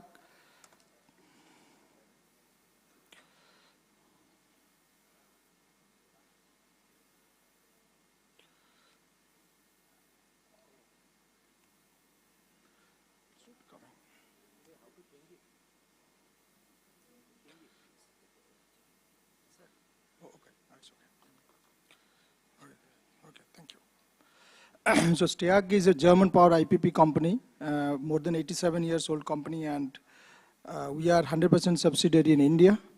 We are also working from 2001, so which is more than 24 years now. Have a subsidiary office in Africa from XIII India called XIII Botswana. We have a joint venture company in India as a Hinduja. Also we have an office in Dubai for the Middle East region office, business development. XIII in globally, we are about about 5 billion euros turnover overall as a group, and about 7,000-8,000 people. So why we say as a XIII, why we are a little bit unique, because we own and operate power plant our own, and we provide the engineering consultancy services. We provide various digital solutions, which is one of the topic of today. Also, many of the earlier speakers and dignitaries has mentioned how digitalization is so important for the country. So XIII is on top of it. Way before it has been implemented or under being implemented in India. And then we have a strong O&M. So combining these three together, we say we are triad. So this unique combination of three distinct different areas makes us unique to provide all kinds of services in the power sector. So we have a very proven track record. As I said, it started in 1937, our parent company, and undergone through various technological transitions, which we are going now. So in Germany, we had all experienced, including flexibilization, which is the topic of today. So this transition of XIII started from a very hard coal-fired power plants to biomass-fired to refinery-related plants and the ultra-supercritical technology, which is VIII 10, which is one of the world's most efficient plant, 790 megawatt. In India, as I mentioned, that we are 2001, we have established in India, and we are covering all the services which our parent company is providing. And we have a very wide footprint in India. Most of our customers, most of the state GenCos, private utilities, including DVC is our customer, NTPC, and some of the big private players like Vedanta, HML, OTPC, Hinduja. So, And we are into various fields of engineering, renovation, modernizations, and also we have a Government of India recognized training center, which is equipped with simulators and others facilities. Digital wing of STIAG is very strong, which I am belonging from. Basically here today, we have more than 150 online monitoring systems installed in the country.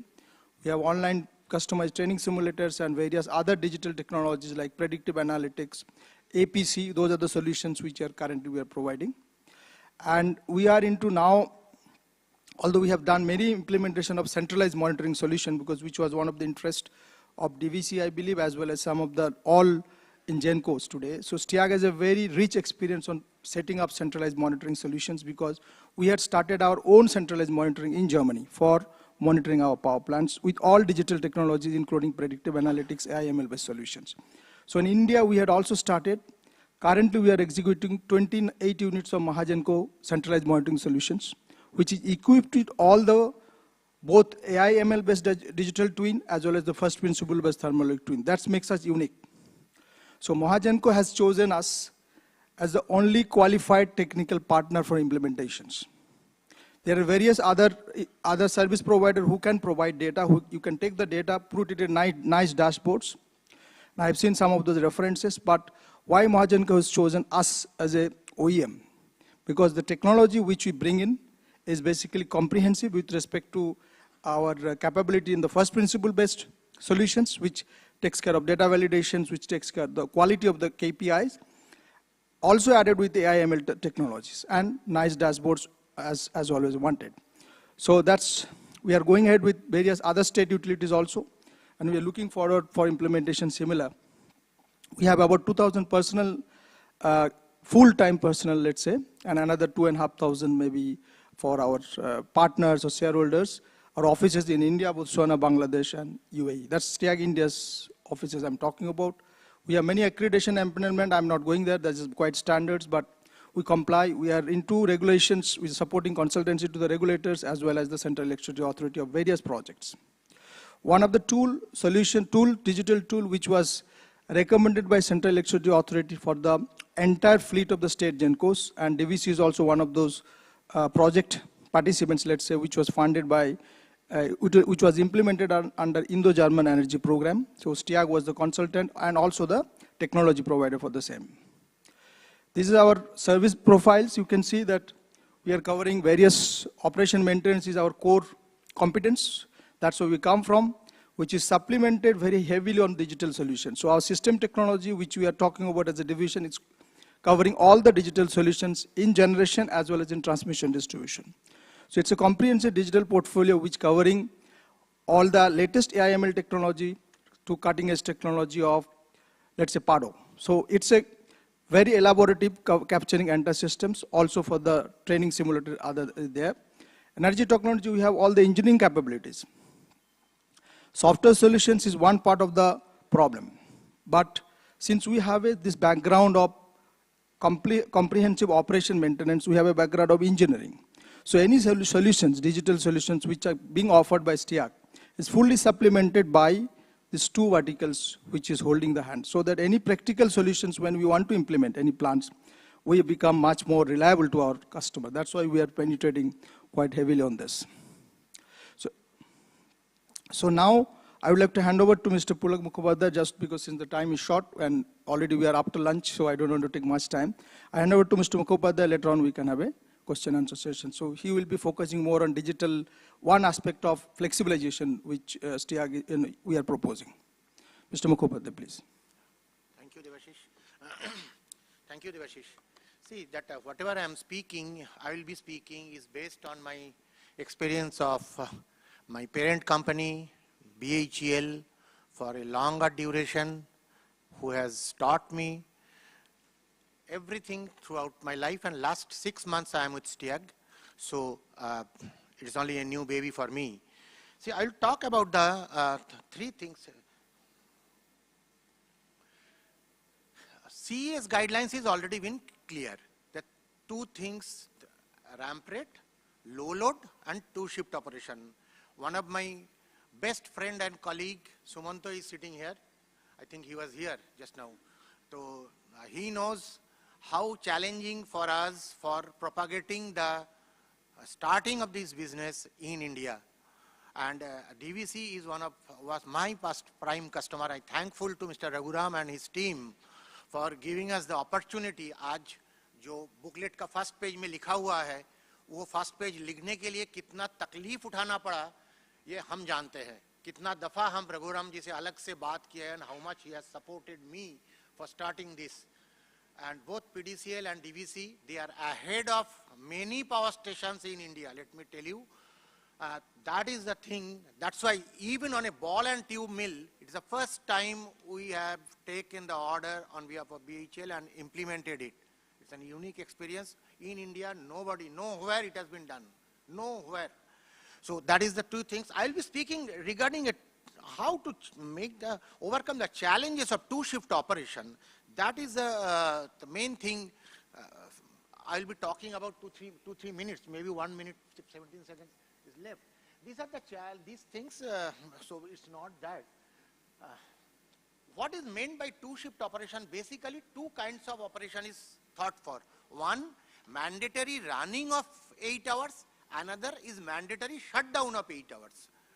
Or 8 hours or the off-peak hours, whatever you may call. So there will be a mandatorily run-up, run-down or shut-up, shut-down in every day. So if you are a 60-year-old man going to a 10th floor every day morning and in the evening, your heart is going to break until and unless you take care of your health, you monitor the parameter in a proper fashion, and you take preventive action for the consequence which is going to come. So these are the attempts made so far. I will not go in details. These are the attempts so far made in India on the two-shift operation. Even when I left VIIL, I tried with this Tuticorin job. I was involved with the Tuticorin job for this two-shift operation. But everywhere the problem remains same. Whether is CSC, Mr. Brajesh was sitting here, Ravi Kumar was sitting here, wherever we have tried, it is the reliability of the auxiliaries is the main concern, not the turbine and generator. Main concern is the reliability of the auxiliaries. So auxiliaries are old. And where I am targeting this? I am targeting this on the machines which is more than 30 years of old, as CA has published a list where the two-shift operation will be done. So that is around 30 gigawatt of machine across India. And here in Eastern region, the machine which belongs to DVC is unit 1, 2 and 3.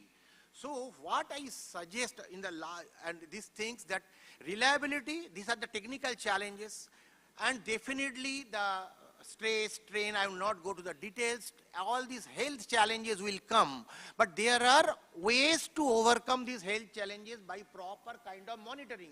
In India, except few Chinese boilers or last few L&T boilers, I'm taking name, they have incorporated the health monitoring system. VIIL boilers, whatever is there available in India, is not having the sufficient health challenges to handle the health challenges what we are going to face in flexible operation. So the incorporation of the new monitoring system is a mandatory for those old machines which belongs to VIIL. Almost 75% belongs to VIIL. So that needs the incorporation. So fund is required. So these are the components which are mainly going to affect. I have given, and there are technical reasons for that. The carbon steels are being designed only for 25 years if, quote unquote, if the temperature variation is been limited within the 15 degree of centigrade. But none of the Indian machines are within the 25 degree, this targeting is 30 years. Also, I already have lived my life, number one. And this 15 degree, most of the machines, the deviations are 25 to 30 degree. So you have to have a modern system of controlling this temperature fluctuation. Otherwise, health is going to affect very badly. ASD cycle, these are the issues. I'm not going to these things. Likely technical challenges in the turbine area I have mentioned. I'm not going to. Now these things are two-shift operation. CA has already listed out 144 units of 30 gigawatts, out of which DVC 1, 2, and 3 are the most important. What I will suggest is that go for the DVC, go for one technical joint study on a two-shift operation on an older machine where you are planning for R&D in next few years. Suppose you are thinking that DVC, I came to know that Megia Unit 1 may be thinking. So you can have a joint study that what is the effect and prepare a report for the country. You will be the pioneer in the country for that purpose. This kind of study, two-shift operation study, thoroughly, for a 15 days of operation, it requires to be studied, and it has never been carried out. We tried, but failed because of this reliability of the auxiliary of equipment. So that I am suggesting these things where we can help basically as a role of STIAG. We are carrying out, somebody was talking about the efficiency improvement. We are carrying out efficiency improvement measures, taken order from Mahajanko, as Devashish was telling, taken orders from Mahajanko for efficiency improvement and combustion tuning. These are the two jobs, efficiency improvement at the part load. This is a concern that efficiency improvement at the part load, but that can be done. How it can be done? It can be done through, we are having a good simulators, which is the fixed load simulators. So that if it is, we are already working on that, on the total flexible simulators, means any load condition, simulators will guide you for the efficiency and how to operate that. That will help the operator how to operate a machine within two-shift region and how the efficiency can be improved, that can be guided to the operator. So these are the main thing. And third thing is that this analysis of running data. So digital data, running data, controlling and collecting the data in a centralized manner, analysis of the data. PDCL, my counterpart, was talking about one company's product. Because I am not here to name the company's product, but our thought is that the analysis of data is more than collection of data. Collection of data is just like books, but if you do not read the books regularly, your knowledge is not going to increase. So analysis of data is nothing but reading the books, analyzing the book. So that way, yes, we are doing that job. Again, one project we have taken. So that is, again, day by day we have to do. And this is our suggested roadmap to CA, since this member generation, member tech thermal CA is not here. So this actually made, and we can properly train the manpower for these supercritical machines which is coming. Not only that, we are can train the manpower for the subcritical machines two-shift operation, which will be the call of the day in 2030. Today we are very safe. We are only looking. मेरे को कुछ नहीं होगा. When we started the journey of flexible operation with CEA on behalf of VIII in 2014, every customer said, कुछ नहीं होगा, मेरे को कुछ नहीं होगा. आज every customer is aware. I thank DVC that they have ordered all the 500 megawatt machine ordered to VIII for this flexible operation, and this is going to happen first time across the fleet basis in India. I must congratulate DVC and for that purpose. So these are the approaches required, that is futuristic approach. So if you do not start the studying today, you will not be able to do the modernization even within the R&M time. Thank you very much. I will not, these are all there. This is what we can help on behalf of STIAG. Yes, we have a major role to play since I have joined STIAG, not for particularly this purpose, many purposes are at the back, but definitely we can join hand together and go ahead with for future. Thank you, Chairman sir. Thank you, my DVC friends. Thank you for giving us the opportunity for speaking on behalf of STIAG. Thank you very much.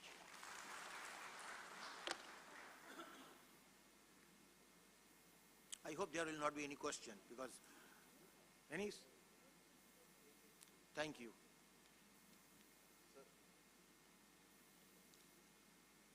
Polo. What, sir? Yeah, that is. Yes, flexible simulator. What exactly you are doing? Actually, what happens that simulators, present simulators, Pandaji, is limited to the fixed load operation. means this 100%. That is all right, sir. 70% other Yeah. things, right? Yeah. You are trained. If you do not have the proper experience, what will happen to the machine when you are running at a 40% load and your temperature fluctuation is very high? So that knowledge, often knowledge will be very, very important to the simulator. So training and simulators are the two basic purpose of to overcome the health challenges of this due to this flexible operation.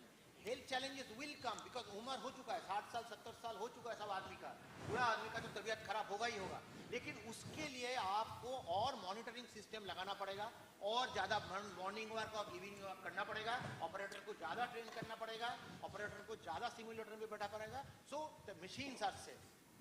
So is it possible to keep machines safe? That is what my query is. Because I understand. If you control your blood pressure and blood sugar in a human analogy, your 99.9% problem is solved. But it is not solved 100%. Same thing here. If you control the temperature and pressure, everything can be solved. But 99.9%.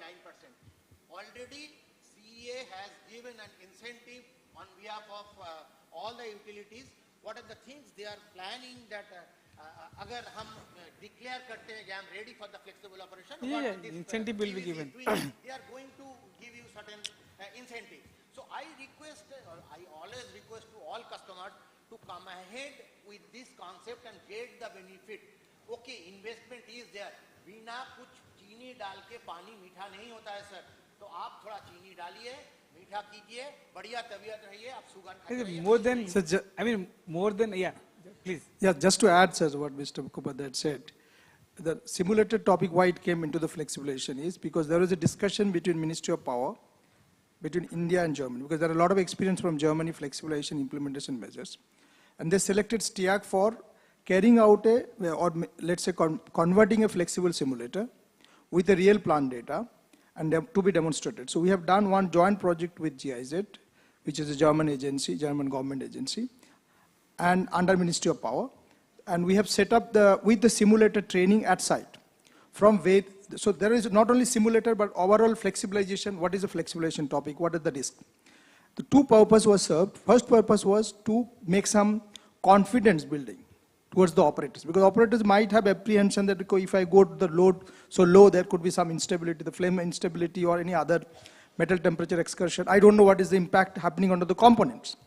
So what we did is we connected simulator with a online monitoring of lifetime monitoring of boiler thick wall components, which is the most affected parts or components which plant need to be taken care of. So combining these two, simulator was developed, set up, training has been given for 2-3 weeks period, and then the project was, Mahajanko was quite excited about it, and they wanted a simulator now, which they have placed on us for a 500 megawatt for Nasik, the training center in Nasik. So that simulator work we are doing now. So flexibilization simulator, and we are parallelly doing one 660 megawatt training simulator for flexible simulator, similar concept. GIZ is driving us to do that. That means it's more of an awareness. The flexibilization is no longer a kind of black box, for example. And then once the confidence is built up, some real plant data which is available, which can be further fine-tuned down the line, then these things can be driven further. That's the concept it was happening. That is one part of STIAG doing. Okay. Second part, we are doing study, real plant study for flexibilization measures. So as a consultant, that also we are doing for Mahajanko 660 megawatt Koradi. Okay. Flexibilization study and implementation measures, what should be done. So we will just request to have a presentation to DVC later on, regarding this Mahajanko experience, so that we can have a, absolutely, sir. Anytime, any subsequent time will come, sir. Thank you. Thank you. Pulak sir. Yeah, stage regarding this current practice for health assessment is RLA. We are doing RLA and assessing the residual life. When you are telling about the online health monitoring systems that have been installed in L&T and these units, so for Media 1, 2, 3, we are going for an R&M. The DPR is under preparation. So we can include it in the technical specs. Are there sufficient vendors that are available in the market? Okay. First thing that you have to need to get a study. I think my voice is काफी नीचा है, so लोग सुन सकते हैं. So first thing is that the assessment, what you require. You do not require everything at a time. So for that study purpose, you need a proper study for, I told you, for 10 to 15 days, proper study of the present condition of the machine. Based on that, the recommendation, which are the component needs to be ascertained more. और उसके basis पे vendors are available in India, कोई बात नहीं. It is available in India, very readily available. Even as such, when I was working, I had worked with, I have got an order from Sagar Digi, what they are talking. The Sagar Digi order is based on my interaction with their director, Subhashish Da and Subrato and all other people. So that is absolutely everything is possible. As Raghuramji has given also that thing in your mind, he is convinced that what I was talking in my earlier interaction with him. So it is absolutely possible. First go to a doctor, get the health studied, get a report, prescription, then RX, what are the solution, financial viability of that RX, and then go for the next thing. If you go to directly to a pharmacist, and he will give you A, B, C, D, E, F, G, H, I, J, K, everything you have to purchase and do. Don't do it. Do it judiciously, what is absolutely necessary for the machine, necessary for your health. Correct, sir? Thank you very much. Well, time is, I have taken enough time. So, thank you.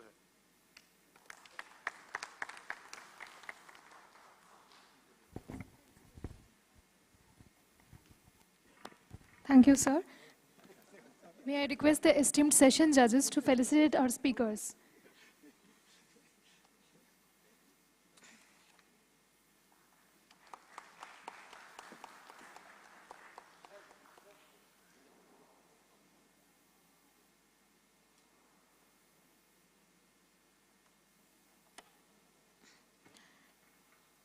Next up, we have a presentation on the topic RLA and BTL analysis. And to present, may I invite upon the dais Sri Debashish Ghosh, Chief Scientist, CMERI, Durgapur. Dr. Debashish Ghosh is Chief Scientist and the head of the NDT and Metallurgy Group at CSIR CMERI, Durgapur. With over 3 decades of expertise in material engineering, failure analysis, and high temperature corrosion. He has led more than 150 industry-sponsored projects and numerous government-funded research initiatives. He's also a recipient of multiple prestigious awards. Dr. Ghosh is also a fellow of the Institute of Engineers, India, and an esteemed professor at XIII. So welcome to the conference. So thank you, respected Chairman DVC, respected member technical, and other dignitaries. And just thing I would like to mention that I am catering the different industrial services for last this one. 6 तो कहाँ चला गया?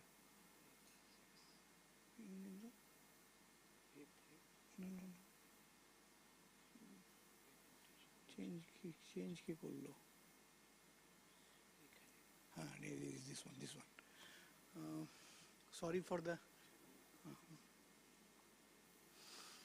So basically, I will be catering for last 30 years, and lot of people knows me. And basically, my topic is on that is component integrity, remaining life assessment, and boiler tube failure analysis of thermal power plant, a condition-based maintenance approach. This is important that remaining life assessment is one of the tools for cost-effective R&M program and also for plant life extension, because most of the DVC units are very old and they are just approaching the life of 20 to 25 years. So there is a scope of life extension and also boiler tube failures is also one of the causes for that force outages, which is to be taken care of. So basically, motivation for this component integrity and RLA, because the large percentage of thermal power plants have been operation beyond their design life. Basically, what Mr. Mukherjee has told that buda hota hai, hota hai. So 25 to 30 years normal life hai, but there is a scope to life extension due to different reasons, different design parameters. So there is a strong desire to operate the plants beyond the design life because due to the following reasons. that is for high cost, long lead time in construction of new plant, low cost of generating additional power from the power plants with nominal cost of innovation and modernization and life extension. Most rapidly increasing demand can reduce the gap between demand and supply. As we told in the morning, there is a huge demand in power, and that generation of electricity is one of the important factor for that GDP of our country. So there is an enormous scope for that power generation from new as well as old power plants. So in that present situation of acute power crisis and economic constraint, component integrity, residual life assessment, and boiler tube failure analysis is very important to identify the deficiencies and undertake appropriate condition-based maintenance, renovation, modernization, and life extension program to derive maximum benefit in regard to plant load factor, reliability, availability, and safety of the equipments. So these slides will show that what are the possible means for power augmentations. So one of the obvious reasons is that for installation of new generating capacity, which DVC and other plants are going to install, as I've heard that they are going to install that ultra supercritical USC 2 into 800 megawatt at Kodarma, and also CTPS, DTPS also. So, and for the other units, an improvement in aged power plant load factor and availability. So what are the difficulties and challenges with setting up of new units? First is that escalation cost of new construction. Second is lack of capital resources. Third is gestation period. So for that construction and commissioning, so it will take time. Uncertainty in project growth rates and increasing stringent environmental safety and other factors. So what are the possible means for solution? That is, cost of life extension is about 30% of the cost of construction of a new plant. So this way you can benefit that cost-benefit analysis, benefit to cost ratio is very high for the generation from old power plant through life extension. So purpose of the life extension, because most of the units in DVC also that are 25 to 30 years. So the idea is to avoid premature retirement of plant and plant components without having any catastrophic failure leading to forced shutdown during operation. So remaining life assessment, RLA is a key ingredient for life extension practice, and life assessment technique can quantify the penalty in terms of reduced plant life resulting from change operating parameters. Now there is a lot of challenge. Now there is a challenge due to that high coal, high ash coal we are getting. Now there is a challenge for that power tariffs and everything. So in view of that, this will be is a very contributing factor for this life extension. So basically, I will give one that technical aspect of what is the why we are there is a provision for life extension. Because when a power plant designer design the life of a components, so they are using uses of minimum properties in design, and also they are considering some factor of safety, conservative operation limit, inaccuracy in data extrapolations, and overestimation of oxidation effects. So these factors are favorable for that life extension, because whether it is to be designed for 25 to 30 years, so there is a scope of life extension for another 10 to 15 years, because we are using lot of safety factors, we are using minimum properties in design. But even the life also can be shortened due to the unanticipated stresses, due to residual system stresses, operation outside design limits. Mostly what Mukherjee mentioned, the two enemies of the power plant is that temperature and pressure. If there is excursion of temperature and pressure for a long time, so it will damage the material. So the failure is inevitable before the design life. Operation and environmental effects are also there. So corrosion, fatigue, then oxidations, that can be also taken into account.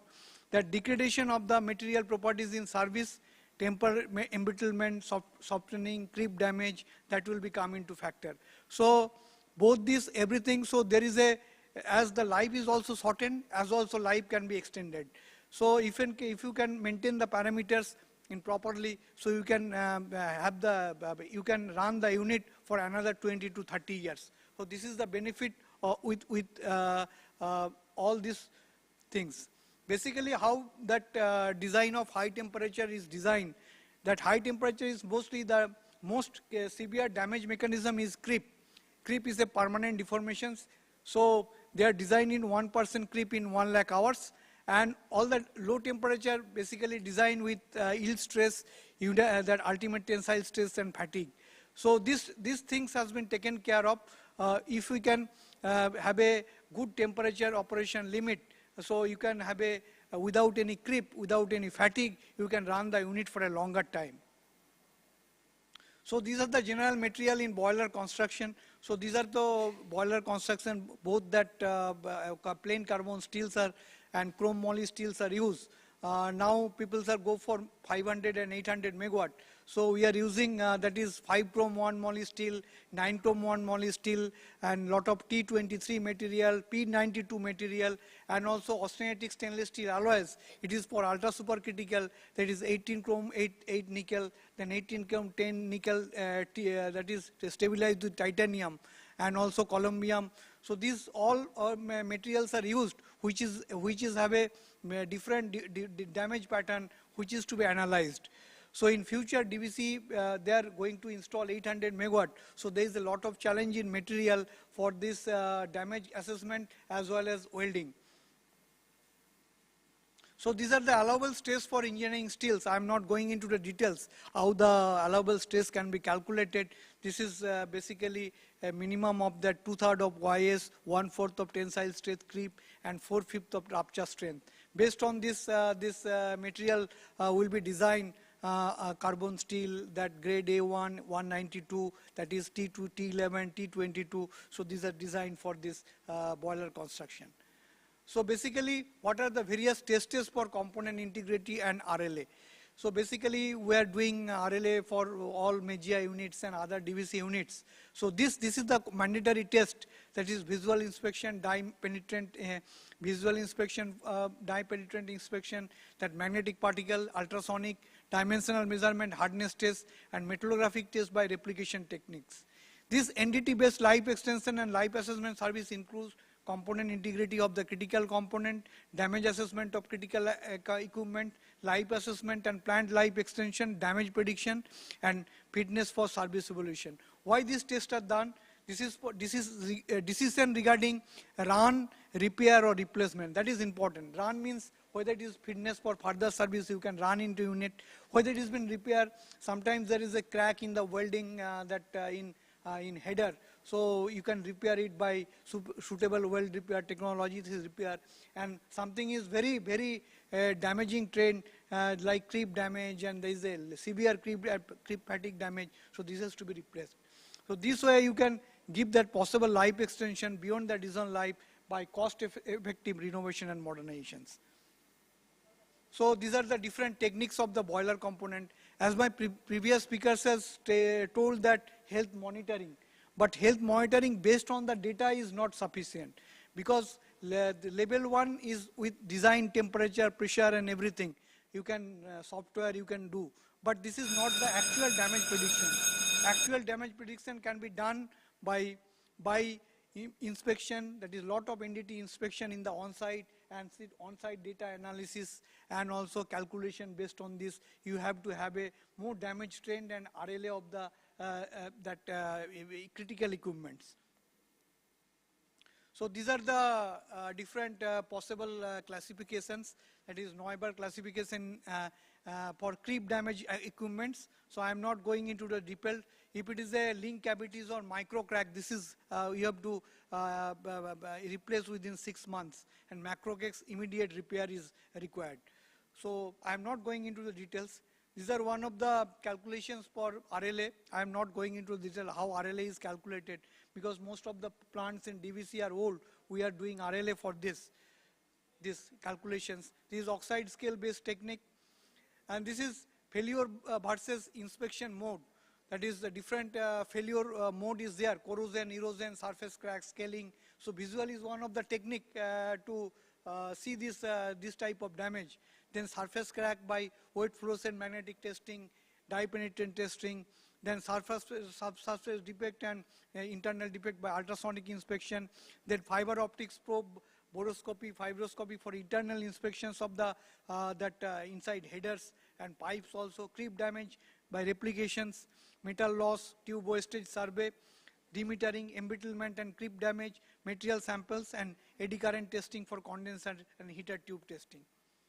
So these are the IBR regulations. I am not going into the details. Now these are type of failures. BTL boiler tube failure is one of the most major shutdown procedures, and it will create most forced outage. Just 10 years back, DVC has given me one assignment. There is a lot of failures from, that is Bokaro thermal power plant, and we have analyzed and we have improved the PLF, a lot of improve in the PLF, because there is a problem in welding and there is excess penetration in the welding in site weld. So we have rectified based on our recommendations, they have implemented, and the tube leakage has been minimized. So these are the different failure mechanism. So a failure is investigations and subsequent analysis to determine the primary cause of the failure. Based on the investigation, corrective action should be initiated so that this near future, this similar type of future cannot be repeated. The root cause of the failure and the corrective actions may minimize the frequency of the tube failure, which can improve the availability, reliability, and safety, and plant load factor, unit load factor, which is a key issue for any power plant system. So cost of boiler tube failures, I am not going into the details. So there is a lot of cost involved. So there are a lot of failures, different type of failure inspection. This visual inspection look like this. Some failure is wide open bars, that is fish mouth rupture, thick lip or thin lip, bulging and swelling around the failure zone. There is a adherent oxide scale. So there is a inside there is a gouging. Then also creep swelling, detachment of protective oxide scale internal deposits. So these are the different tube failure samples we have analyzed, which can be taken from different units of the DVC, and we have given failure analysis and given recommendations for this. So these are the high temperature creep. This is one of the most damaged mechanisms, and this is oxide scale has been grown up, and this creep swelling is also there, which can be rectified by controlling the temperature and that departure for nuclear boiling. These are the microstructure analysis which we are expert in the ACM analysis. So there is a creep damage, there is a creep crack. Creep cracks is there, the micro cracks are there. This micro crack will lead to the finally failure of one of the header. So this header can be discarded by this that is microstructure analysis. And this is the failure of a PRDS line, which is caused due to graphitization, due to the poor material selection. Sometimes material selection will be not proper.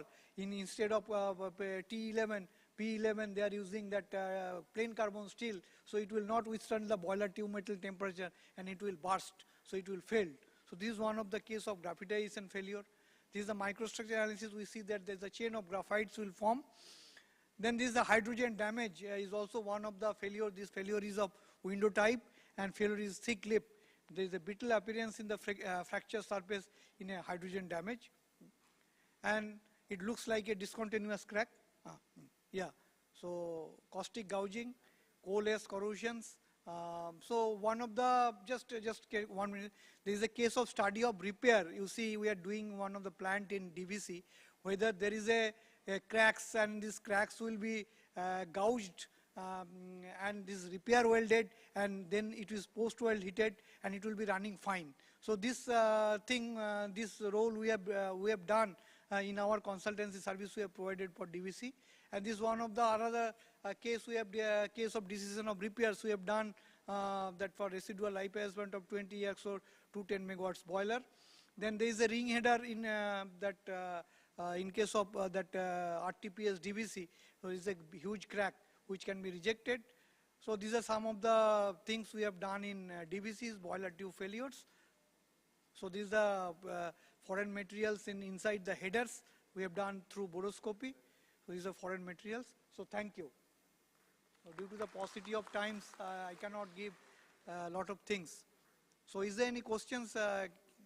Please ask.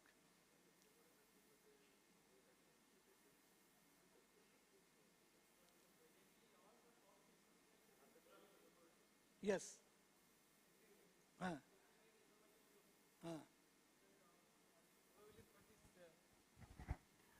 Hi Ash, we are facing this boiler tube leakage in economizer zone more.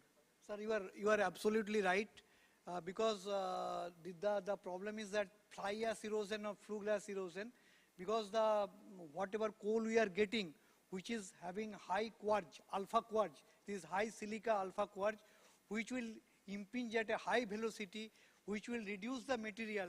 I mean, if you know that the thickness of the economizer tube is very low, so it will remove the thickness. And there are two types of failure. One is pinhole type of leakage, and another is big hole type of leakage.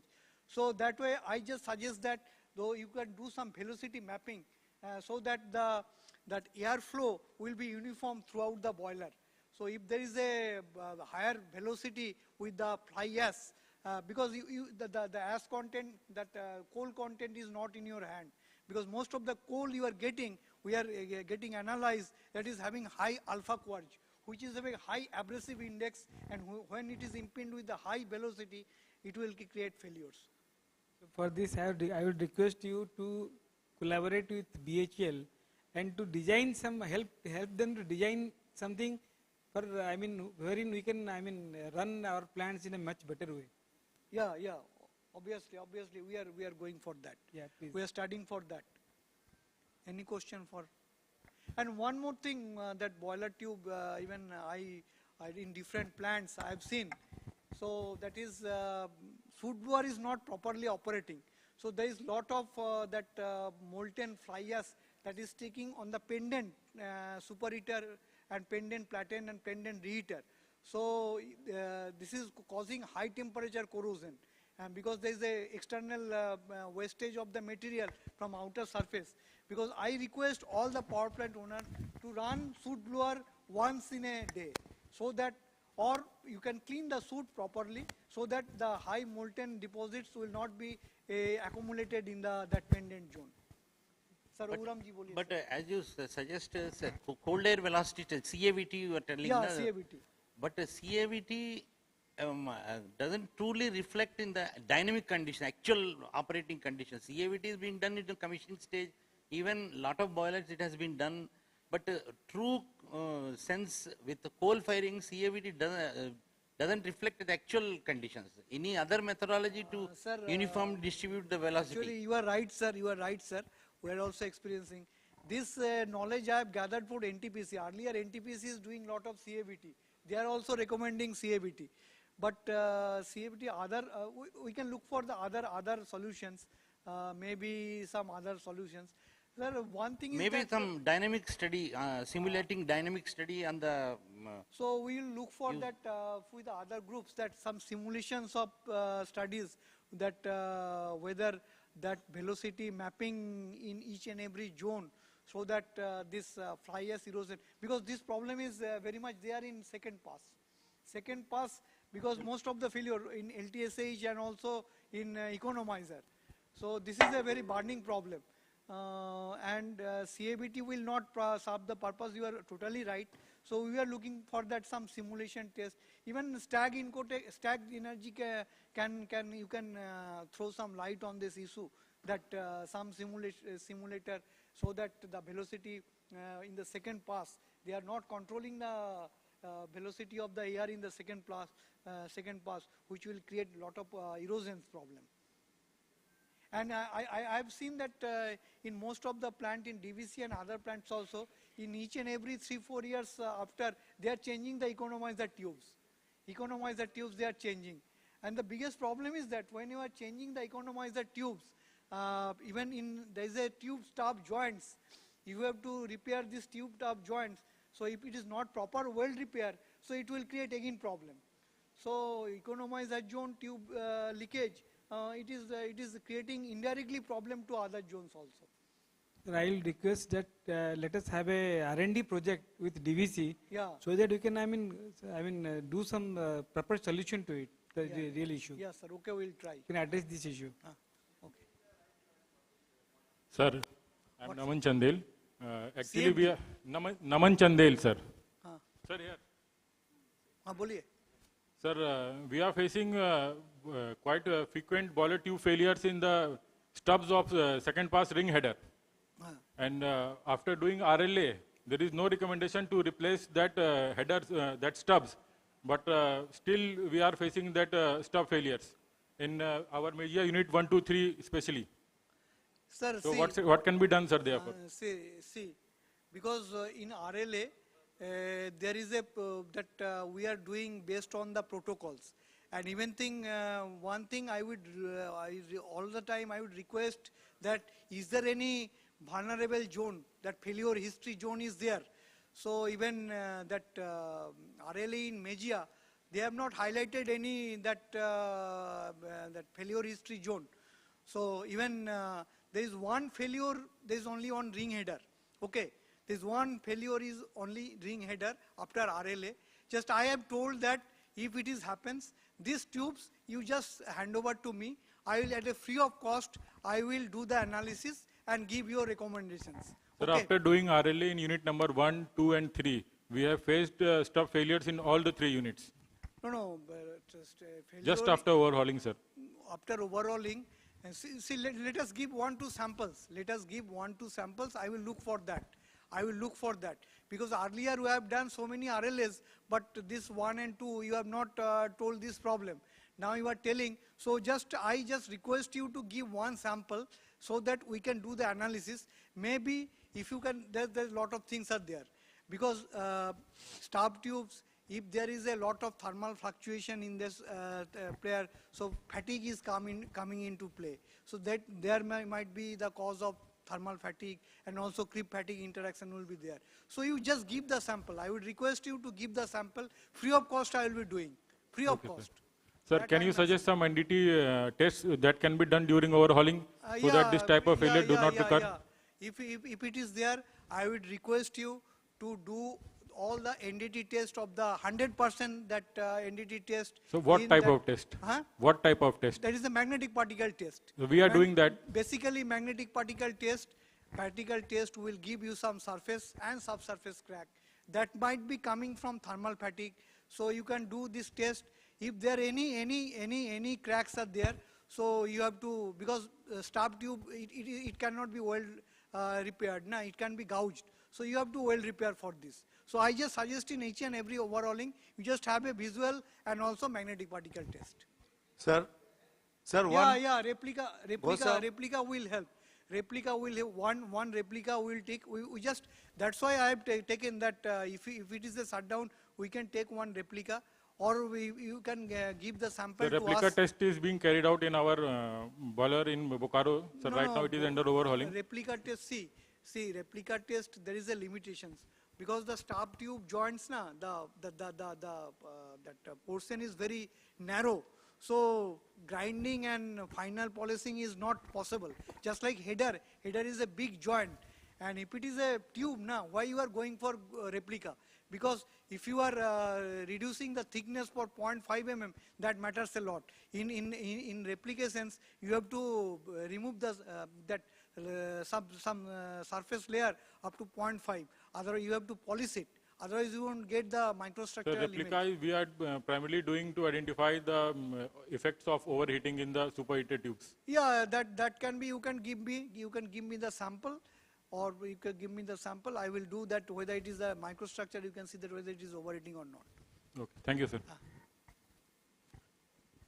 Oh, sir, one request to you, you have a lot of experience. Actually, Naman, the question raised, it is a burning problem for DVC. Because of this lot of flexibilization, we are facing some unprecedented failures that we are not able to bridge up through this conventional RLA testing. So we request you some advanced testing methodology which can be adopted during overhauling, and if we can identify these hotspots, that means those failure prone zones which are susceptible to failure because of this high ramp up, ramp down, particularly these stub joints and thick wall tubes and high temperature superheater tubes, including your accelerated creep life assessment, that can help us a lot. So we request you to look into the matter and going through develop a strategy. During normal overhauling, we can inspect thoroughly the boiler tubes so that we can eradicate one failure from one overhauling to next overhauling. One thing that just I would like to add, that is you are given some sample for accelerated tube rupture test. Basically, this will give the level 3 RLA. I have seen that actual live prediction can be done from this. So one thing that unfortunately we are doing for last 5 years, up to last 5 years before, we are doing all the failure analysis of DVC. But now we are not getting, so we don't have any idea that the damage trend of the failure. So if we can get the failure analysis, again I will request to member technical so that this will be given to us. So because there is a price issue, because I request you to give me inquiry, I will give the same price whatever the other vendors has given. So only thing, both that BTL, that boiler tube failures, and also RLA, which will give a good recommendation, which I have given for that good condition-based maintenance approach.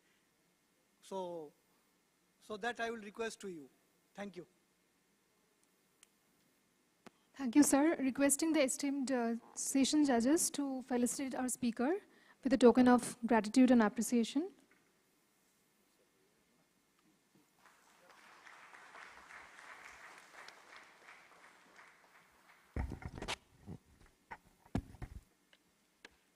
DVC is really very excited to organize such O&M conference.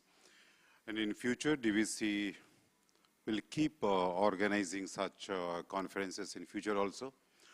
So such conferences are organized to make it interactive, so there is a question and answer session. And after that, it is a great place to make your networking strong. So if you have any strong query regarding any subject related to the any presenter, I request them to make another interaction session with them somewhere so that we can meet the time, so that we still have 17 presentations in the row. So after 9 minutes, there will be a strong whistle. After that, you are supposed to wrap it in next 60 seconds. So please be with the time. And the next topic is the flexibilization of coal-based power plants. And the presenter is Dr. T.K. Ray. T.K. Ray is a graduate in mechanical engineering from NIT Durgapur and an MTech from IIT Delhi. Following his PhD in engineering from Jadavpur University, he received a UK government fellowship and went to study science, innovation and policy at the University of Oxford as a British Chevening scholar. Dr. Ray has a much diversified job profile. He worked in O&M at NTPC Korba and Farakka. He was a faculty at the Power Management Institute for the 7 years. He became a member and authorized instructor of ASME and taught ASME certificate courses on boiler and pressure vessel codes. He has specialization in energy XIII analysis of energy systems. Presently at the Center of Power Efficiency and Environmental Protection, NTPC Limited. His present tasks include efficiency and environmental management of NTPC power plants.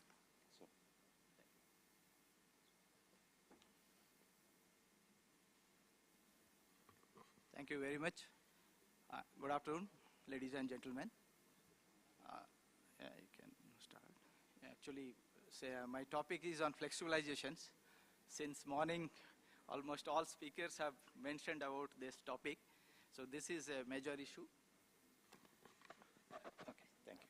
So this is a major issue. All of us will appreciate that this is no longer an option.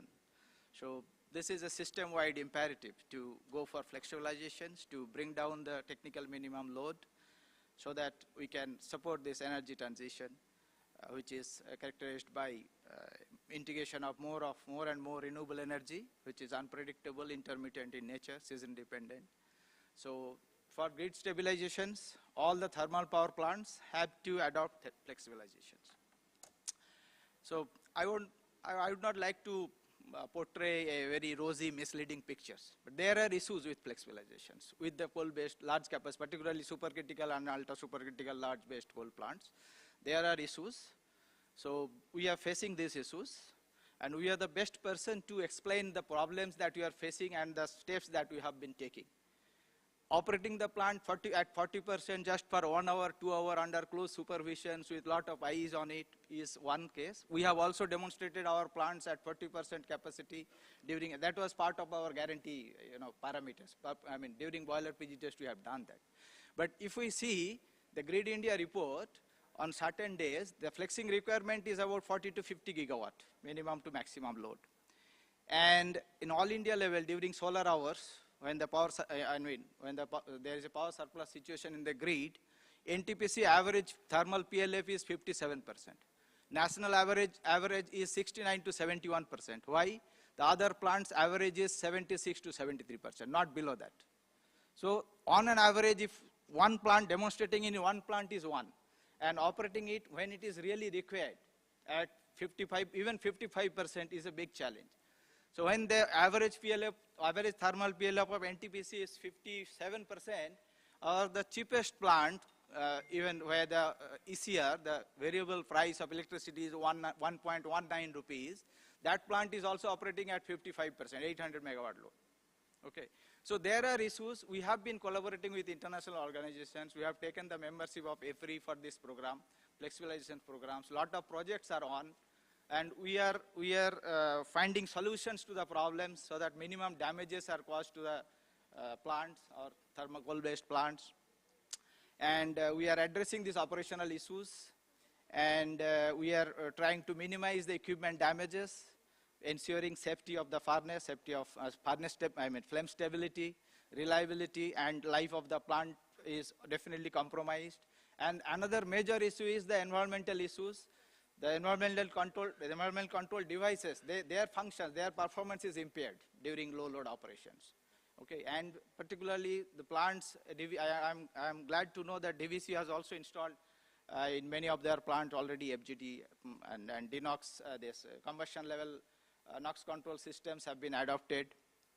So there we are facing problems. In fact, there are research papers available by GE and other designers, OEMs, that below 55 to 60% load, if the excess air level is high, theoretically it is not possible to comply the NOx norms, which is the plants which are installed before 2016 December, norms is 450.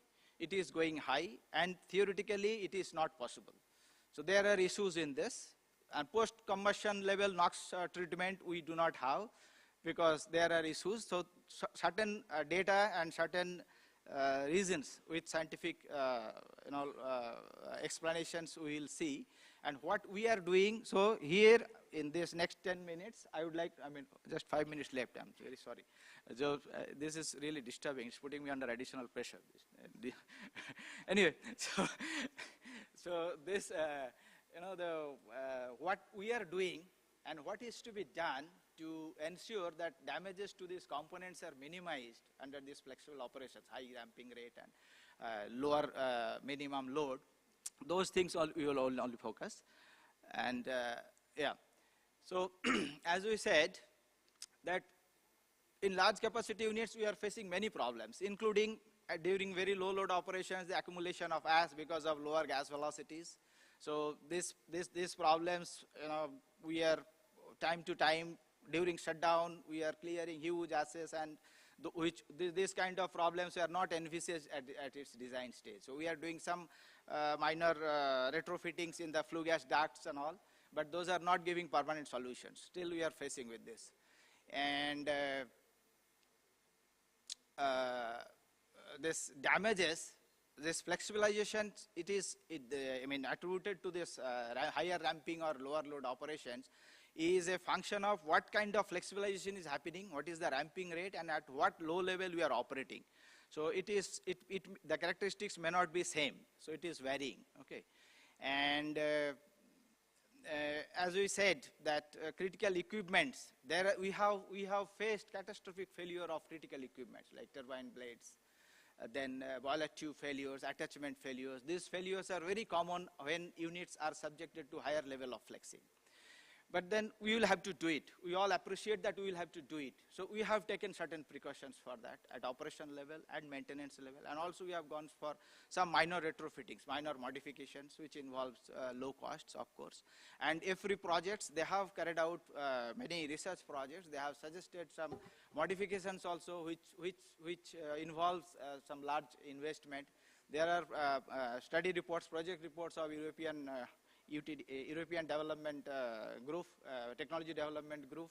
So that also suggests some modifications. I have just taken some photos of what kind of modifications they have suggested. We have not yet implemented those major modifications, of course. And about the FGD and DNOX systems, we have already mentioned that FGD performance is severely impacted during low load operations. If there is unbound carbon present, we are facing the foaming in absorber. This is mainly because if there is in fly ash unbound, if it is slightly increased, that is leading to unburnt is like organic carbon. So that is leading to foaming in the absorber tank, and the circulation pump, or in the L&T supplied FGD systems, it is called gas cooling pump, that is losing suctions, and it is creating some problem in the system. Apart from it is leading to, in the liners and all, the depositions of oil. If now in the revised tariff or the revised regulations, CERC has also allowed during low load operation some oil. Well, that is not a solution at all. That is not at all a solution. If you operate the unit with oil firing, it leads to lot of problems with the environmental protection devices. And of course, this equivalent force outage rate is increasing. Another thing is that this force outage rate will not be felt immediately. Every study report says that first, the initial indication comes after 7 years of when the unit is subjected to higher level of flexing. There are study reports, it is represented in graphical forms.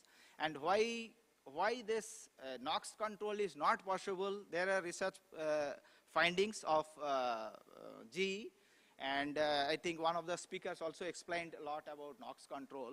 But NOx control, this NOx, what we are trying to control by retrofitting this system at combustion level NOx control system is not about temperature control. It is about air staging, combustion staging, right? What we have essentially done, I'll come back to these pictures. What we have done that so far, by putting so far, we have only staged the combustions. And another thing we have done, we have staged the combustion in horizontal level itself. Like the auxiliary air damper has been given an offset of plus minus 15 degree from the central line of the fuel burners. Okay. So by staging the combustion at horizontal plane and the vertical level, basically we have ensured that an oxygen deficient or a reduced environment will be present in the main combustion zone. And the remaining combustion is happening at the sofa level, at the upper stage, so that in the main combustion zone, this deficient oxygen level, it promotes this reaction, this conversion of NOx back to nitrogen and H2O. Whenever the GE study report, there is a scientific report, it shows that whenever this MBZ, main burner zone stoichiometry is more than 1.13, this mechanism fails. And there is no way that we can control NOx within 450, that specified norms, 450 milligram per normal meter cube. And for other units which are installed before 2017 January, NOx norms is 100. There's a different story. That is not possible to achieve by combustion level NOx control. For that, we'll have to put, post-combustion NOx treatment, that SCR or SNCR, which we are not doing. There is a reason behind it.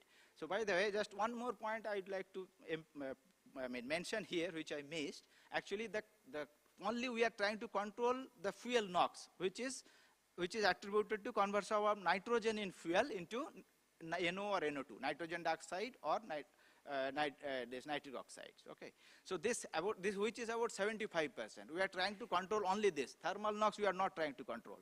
In fact, temperature in the main combustion zone increases after these modifications, but that helps us to control fuel NOx, which is a major fraction of the total NOx produced. And this, about the post-combustion NOx treatment, this is the report from GE research reports, that whenever this excess air level exceeds 30%, means 130% of the stoichiometric value, that NOx control fails and it shoots up, the value shoots up, it goes to beyond 600 or so. Okay, so, and corresponding this ratio in the main combustion zone, the main burner zone, is about 1.13. Once the stoichiometry ratio exceeds 1.13, we cannot control this, and it is not happening. That is why we have appealed to MOEFCC that this, instead of giving a fixed value 450, you give us an average value which will maintain, because when we are operating the full load, we are able to maintain at 120% XSAR. We are very comfortable. The NOx level remains about 300, 350 or so. It is well within limit. But then when we are operating at 55%, it is exceeding the limit. Why? It has nothing to do with the load, but it has something to do with the XSAR level. Whenever the XSAR level is going high, beyond 130%, it is shooting off. We are not able to maintain it. This is fact. And this is supported by research reports also. Okay. And yeah, this, why we are not able to go for this thing, is it going up or yeah. This post-combustion level NOx control is not possible. Some of UPRVNL plants have installed this facility, this post-combustion, this flue gas treatment NOx control, and it is not working. They are not even able to operate the plant. And even now, we do not know the reason. Some plants, they have, because they have ordered it earlier, so they are going for installation of this SCR systems. This is essentially converting NOx into nitrogen and H2O with the presence of this thing. By injecting ammonia, there is a, I believe there is a mouse, pointer also, I don't know. Does it work? It's not, okay.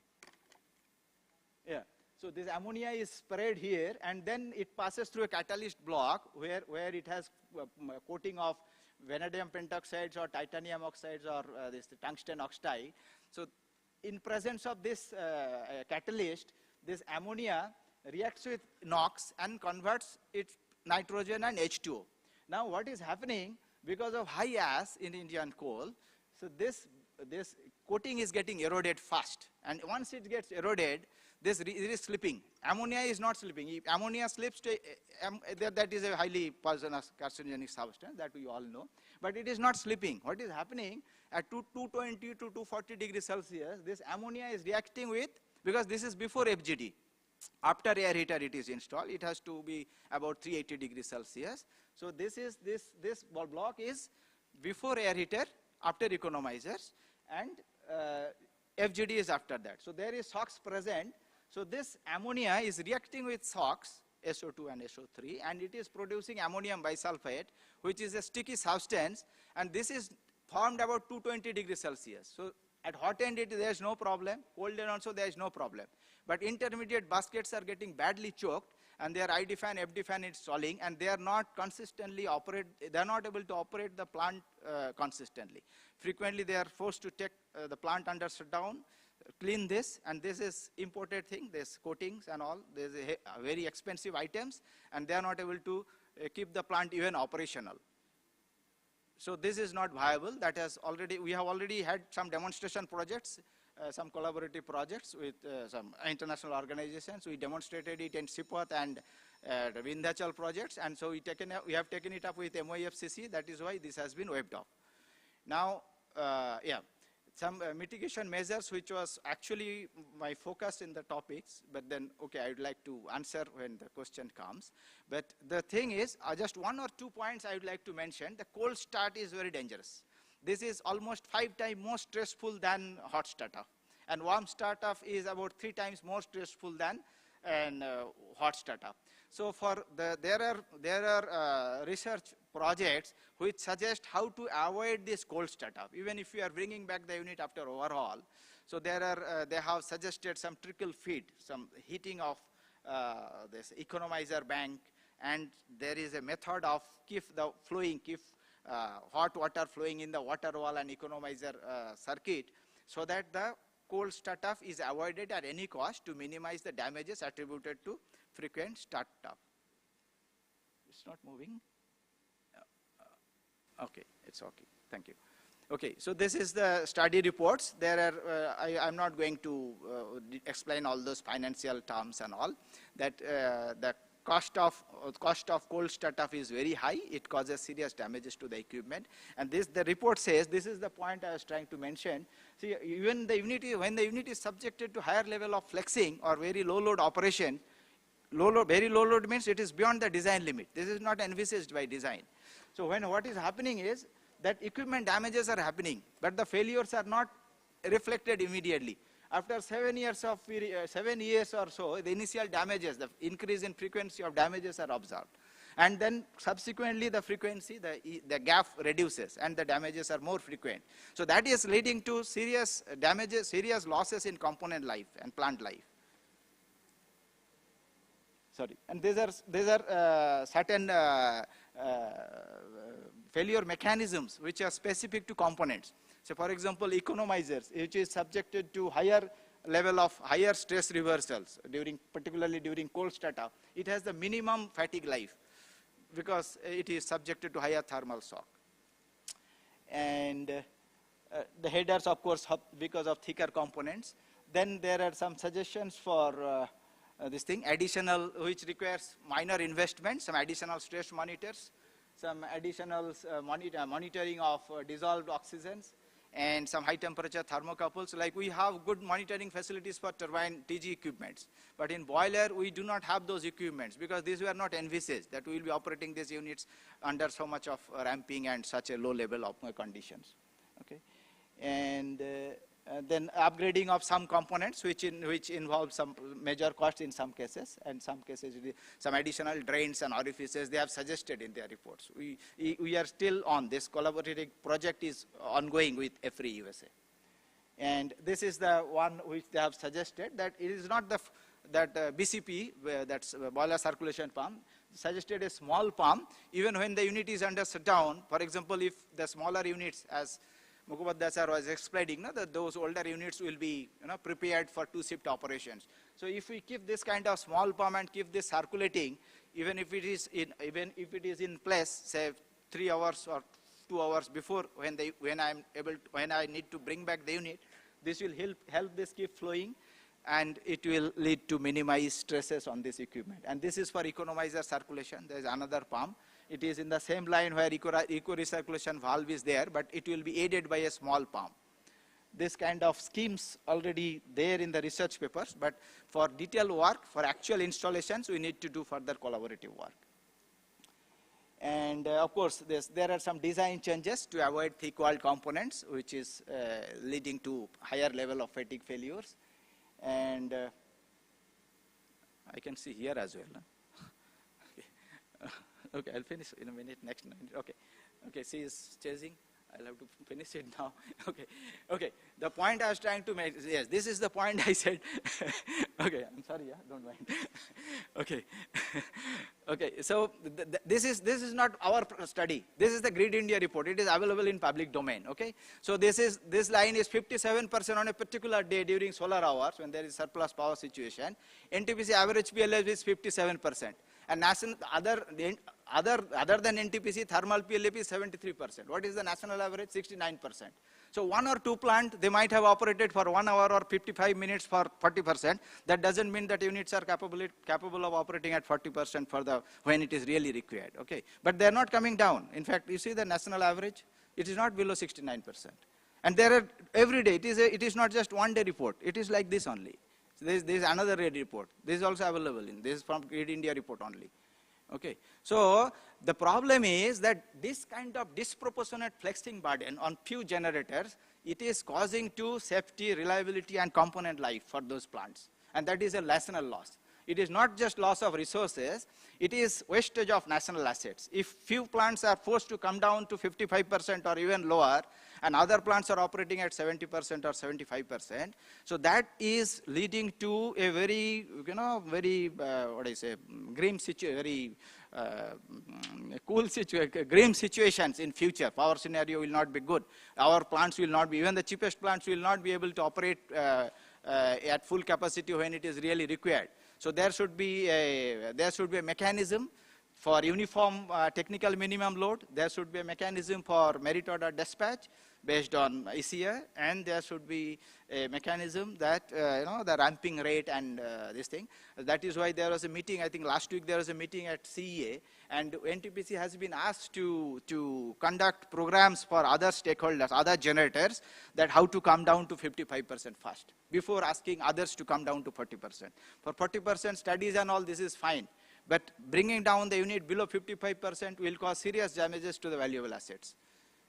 Okay, so this is what is required, that all units, all thermal units should come down to 55% before few units are brought down below that level and causing serious damages to the equipment and impairing the environment.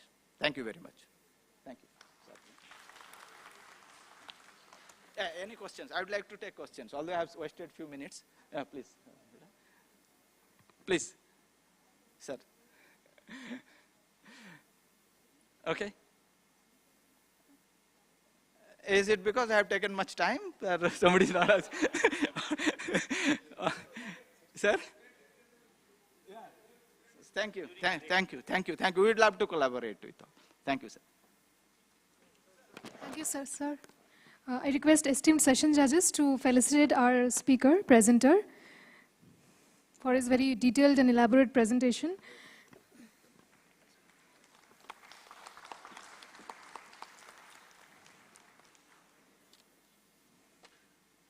While we understand that you have put in a lot of research work and your hard work into these paper presentations, and we are really fortunate to have all of this plethora of ideas and technical solutions in this conference, we also need to give opportunity to as many presenters as possible in this conference, and hence we're already running a little behind schedule.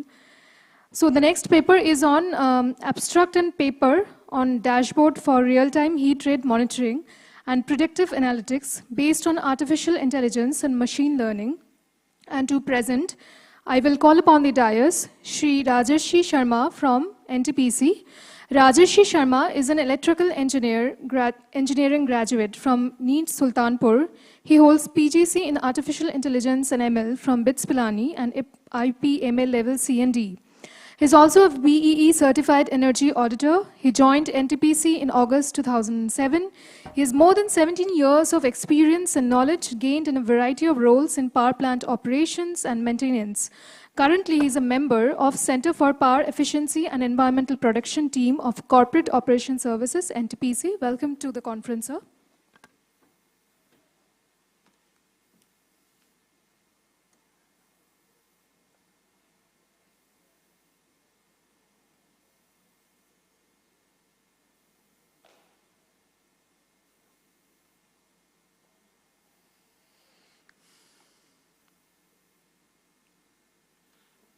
Very good afternoon to all of you. I would like to not take much of your valuable time, and I will skip to the main parts quite fast. There cannot be more emphasis on the fact that the heat rate is the key performance indicator for any power plant, and its monitoring is very necessary to have an efficient operation while reducing your cost and increasing efficiency. As the energy scenario of India is being pushed for renewable, and the flexibilization, as all my previous speakers have said, is increasing and will keep on increasing, the necessity to monitor the heat rate and trying to have the view of its value during the part load operation is very necessary. And for troubleshooting and for trying to rectify the things that hamper or actually increase the heat rate need to be addressed at the part load level. So the point is, we need to have a mechanism there where we have the heat rate monitored on minute levels, and then we need to have a system that gives us some insights so that we can take remedies and plan for those actions. Okay, so heat rate monitoring has operational efficiencies, cost saving effects, environmental effect, and also helps in benchmarking the different units. Also, it is a regulatory compliance.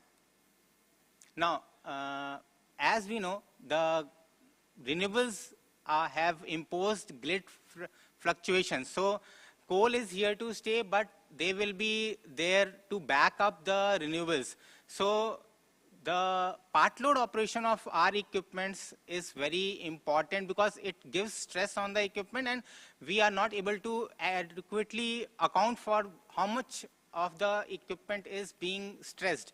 So then the wear and tear of the equipment and the frequent start-stop cycles, as sir also indicated, gives much damage to the equipment. Now we want to identify that how much of that stress is there based on the actual heat rate degradation. Now any analytics is only useful if we give it a reliable data. Reliable data, what I mean to say is that the boundary condition for that data should be consistent, because if we feed any data into the analytics, whether it be an artificial intelligence or a human based, it will not generate desired results if the boundary conditions keep on varying. Obviously, if we just feed a data into the analytics portal, it will give you some results, but it will not be consistent, and it will also sometimes give you erratic results. So it is necessary that we have a efficient data collection and system, so that the data that we feed to the analytics is consistent and has defined boundary conditions. Like earlier the offline tests for different heat rate mechanisms that we had used to have different boundary conditions. Now feeding that data into your analytics will give you varying results. So I'll skip this part. Just for the sake of having a consistent results, we moved on to create a dashboard based on already incorporated Pi Vision system that we had for all our stations, so that we are able to benchmark the stations based on the similar fleet. And also at the same time, we can have the similar boundary conditions, so that the data that we feed into the system gives consistent and reliable results. Also, just giving one parameter won't serve the result, serve the purpose, as we need to troubleshoot after that what actually caused the degradation. So each component we need to, the calculated components, we need to have the components that are actually influencing it. Because say if I increase the dimensionality of the analytics portal by say 100 parameters, of what say 20 are highly correlated and 20 are absolutely not influencing that parameter, that will give incorrect results, and sometimes it will increase the time of analysis. So we need to have a clear-cut parameters that are there at the for input as well. So like I'm saying, say suppose we need to have a focus on condenser dirty tube loss that is there, that is increasing or is changing. So just having all the parameters at the initial phase won't help us. Identifying the parameters that are having the highest influence and then using those for the secondary analytics portal is what is necessary. Like say the turbidity in the cooling water that is there, that is to be ensured. Now that part, so we have a two-phase portal. First portal is there where we feed all the parameters and we try to check which parameters have higher weightage, and then on the basis of that we segregate those variables and then we try to analyze.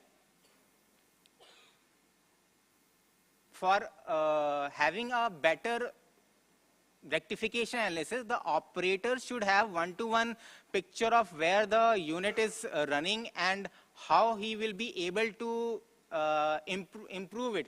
Just by saying that the heat rate has degraded in your shift by say 20 kilocalories won't serve. The actual purpose is for him to take an action. So the individual components helps in this, and it generates the actual heat rate loss components and highlights only those portions of the dashboard which can be taken immediate action.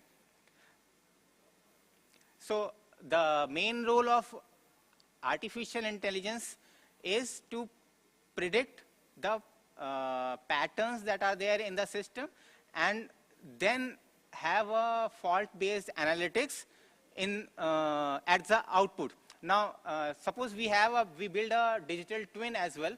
If we, as I already emphasized, if we don't have the same boundary conditions, the digital twin will give you some results, but it will not pinpoint the actual faulty parameters and will give you generalized returns. So although that measures will give you some results, but on the longer run, they are not going to improve your bottom line.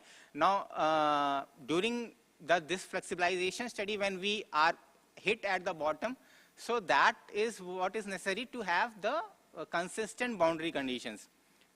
So for different loads, we had taken 55% load at varying parameters, and that was given to the AI for generating the high weightage parameters, and then those high weighted parameters were taken for analysis.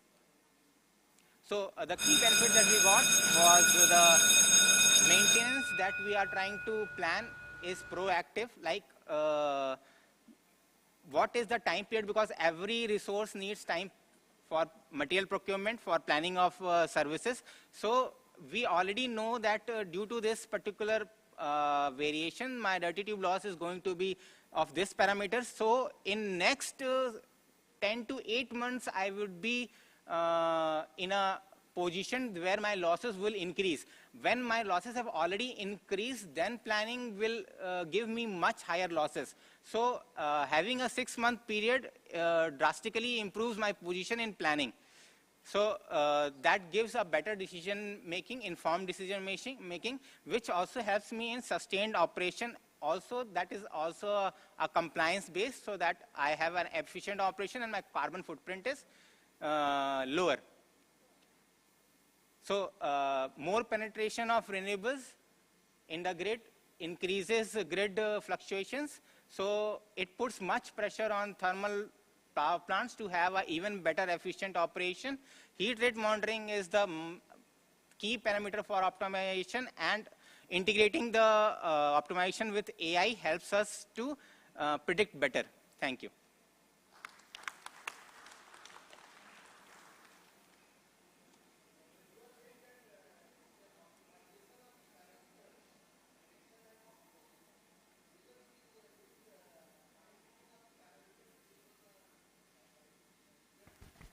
It is giving you two insights. One is operational insight, where it gives you, say, the reheater loss, spray loss is increasing. So that is the part where the operation engineer is able to take some action. Like it is saying the air preheater, there is a requirement of chute blowing, increase chute blowing.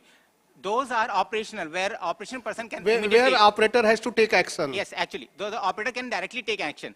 The other insight is the maintenance strategy. Like, say, the SAPH Agra DP is increasing. Now, the SAPH Agra DP increasing has some effect on the Agra, but it also has some effect on Bombay, that the wear and tear of Bombay increases drastically. Yeah, so momentary that correction may be taken for so that operational correction may be gives taken. The maintenance perspective that the wear and tear of this has aggravated. The time-based replacement of baskets, say 4 years or 8 years, won't help. It gives you, say, 5.8 years where you need to plan your procurement. So if we plan our procurement by the definite time period basis, it will land up me having a loss for 1.8 years. So that is what we avoid. Are you getting a heat rate of all stations at one dashboard? This is individual summary is there for with all the input and for each station. And then we have that landing page I showed. From there you can summarize only, because just having heat rate won't serve the operational person. Although it may give a better MIS, but the operation person needs the different inputs as well. So each station has one dashboard, and on that we have the landing page where each unit's heat rate is there. So that software is from Pi. We already had Pi Vision of Aviva. We had created dashboard on their platform. Okay, thank you. Sir, basically for AI we have, sir, AI is takes the data, the 30-second data is taken from the Pi Vision. So from that particular dashboard, we directly able to extract the CSV file where we have for that those parameters only. Giving all data won't have the portal. So from the Pi Vision data, we export based on each dashboard, and that is given to the Python-based program which runs the model. Say for this model XGBoost we used, and that gives the analytics. This is cloud-based or hardware-based? The Pi Vision data is at our server at Hyderabad, so that is centralized server. Most of them are at individual station level, so it is our hardware, NTPC's hardware. It's not cloud-based.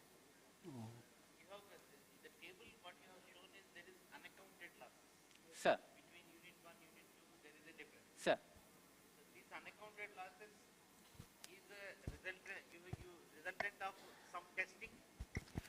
Sir, that is basically a broad sum.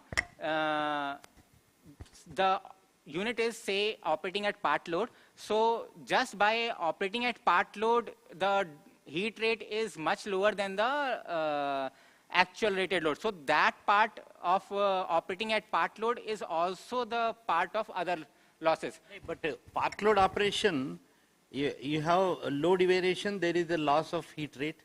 For mainstream deviation, there is a loss of individual component. Yeah, yeah. But the other losses that I have, it has it's the fixed component for of every part load also. Part load, the other losses which are not directly accounted in that. That means for part load, you have a database for different part loads, what with the unaccounted loss. Yes, yes, yes.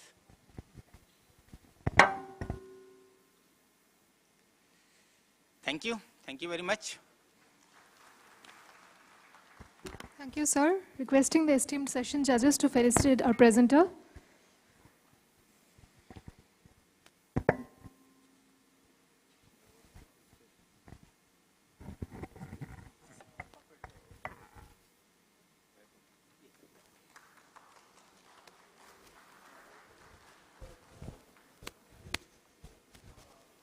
Thank you, sir. With that, we wind up this session, and I request ED Operation, sir, is not here. I request CGM Corporate Operations Services, Sri Sunil Pandey, sir, to kindly felicitate our session judges, ED Commercial, Sri Sanjeev Kumar Srivastav, and ED Project, Sri Chaitanya Prakash, Damodar Valley Corporation. Please put up a round of applause for our esteemed session judges of session number 2 of this technical paper presentation.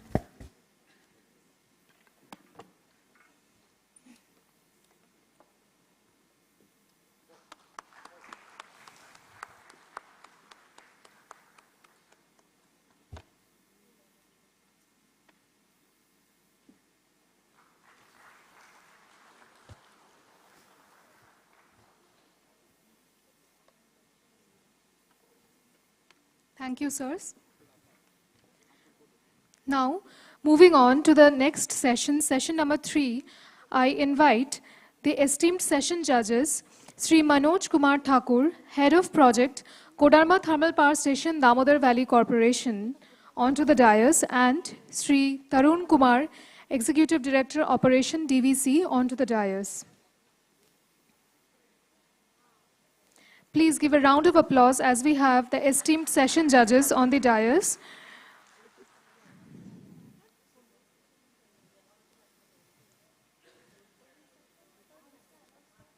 Okay, starting with the next paper.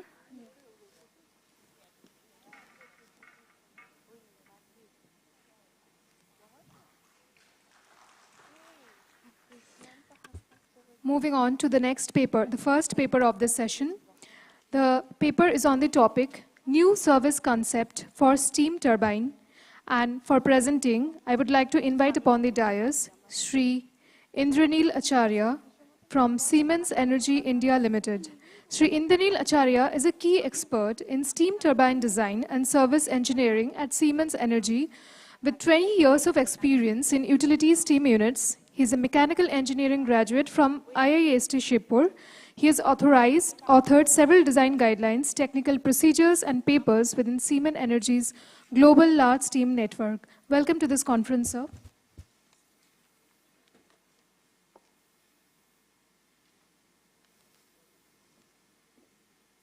Six number.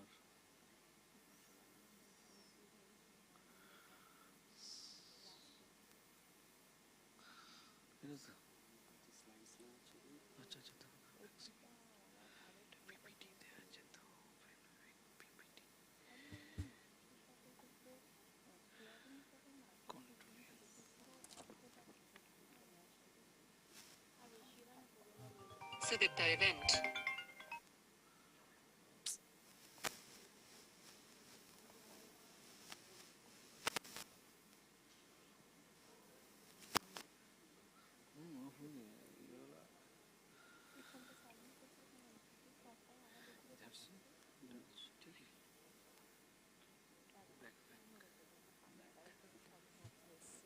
Good afternoon. My sincere thanks to DVC Organization Committee and DVC Management for selecting this paper for this presentation. I am presenting this a new philosophy and concept and technology what Siemens Energy have developed based on the experiences from around 1,000 machines were deployed across the globe and for decades, and then taking feedback from those machines. This is the paper, is a global paper developed by myself, my colleagues from Siemens Energy Germany, Andreas Schmidt, Michael Lohr, and Michael Lechner. Andreas Schmidt was the lead of this project. Today I am presenting this thing from Siemens Energy Global Service Engineering, because I am part of Global Service Engineering Siemens Energy. The goal, basically the agenda is the goal. What is the goal? Goal and needs for intelligent maintenance. Background for defining the outage concepts, because it is important to define what is the background for this new service concept. When we already have an established periodic fixed time outage based concept. The fundamentally is that this periodic and fixed outage concept, which is we provided to our customers and it's defined in the manual, that is not sufficient for today because of this renewable power from the renewable energy addition, need for flexibilization, and for all these things, it is important that the power from the fossil fuels need to adjust with this new development. And with having this, lifetime consumption of these several units with maybe turbines, turbine components is compromised. So that is why we need to have a special thinking, special concept for coming days, which is also called a flexible concept. So goal is, there one side there is a goal and another side is a need. Goal is to ensure the availability, reliability and flexibility. On the other hand, the need is the best possible effective date, scope of maintenance, best knowledge of current component condition, because that is very important to understand. Since the components are designed by us and maintained by us because of with our current service concepts across the globe, we know exactly situation, because as you know, in the power plant in 25 kUH concept, we have this minor, medium and major. And whenever we do this kind of outage, we have the details of every issues and we maintain those issues. And since we know those issues from the turbine components, so it is feasible for us to understand that what kind of changes for this component is feasible. And that's why, because of this flexibilization, when there is some kind of quick load ramp up, the number of start increase, and which may have the possibility to consume the turbine component's life more, it is possible for us to understand what kind of risk is there. And basically what we do in this, we evaluate the risk, and accordingly we recommend customer how to proceed further.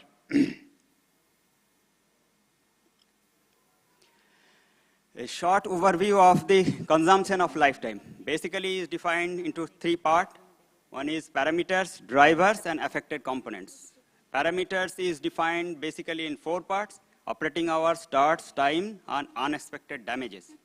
Whereas the drivers are creep, wear and tear, SCC, steam chemistry, fundamental aging, foundation settlements, and abnormal operating conditions, arise from the abnormal operating conditions.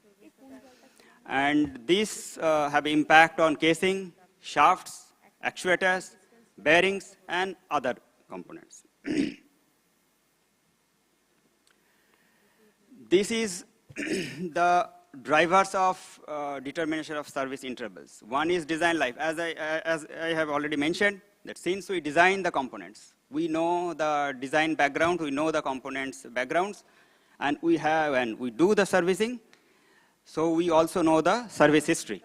Once these things are available, and then the inputs from the customer is available, like the operational effects, like full load, part load, operational regime, and number of modes change, number of starts, then, and also, as I have mentioned, that around 1,000 units across the globe we have studied over the decades to develop this concept. So there, from those studies, and roughly around 100 units is directly in online monitoring. That means the data can be monitored from the WinTS or PDS system. So once these 3 things are available, then it is possible to have a kind of flexible concept or condition-based concept based on those inputs, and obviously case-to-case basis. Though this concept is specifically developed for combined cycle power plant, but for Indian case, where the steam cycles are predominant, some part can be used taking this base as a reference.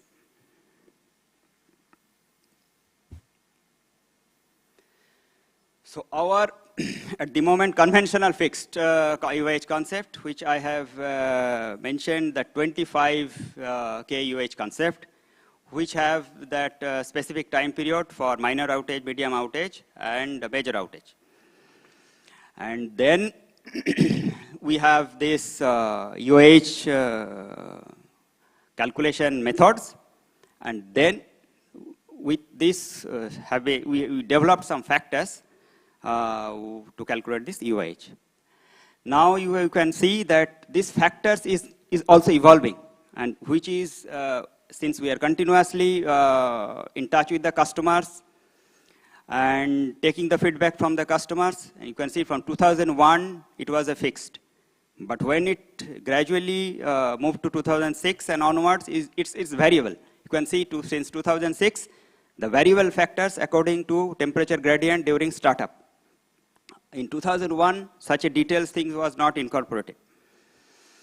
So with these things, we can predict or we can calculate the UH values, which is an input for this flexible concepts.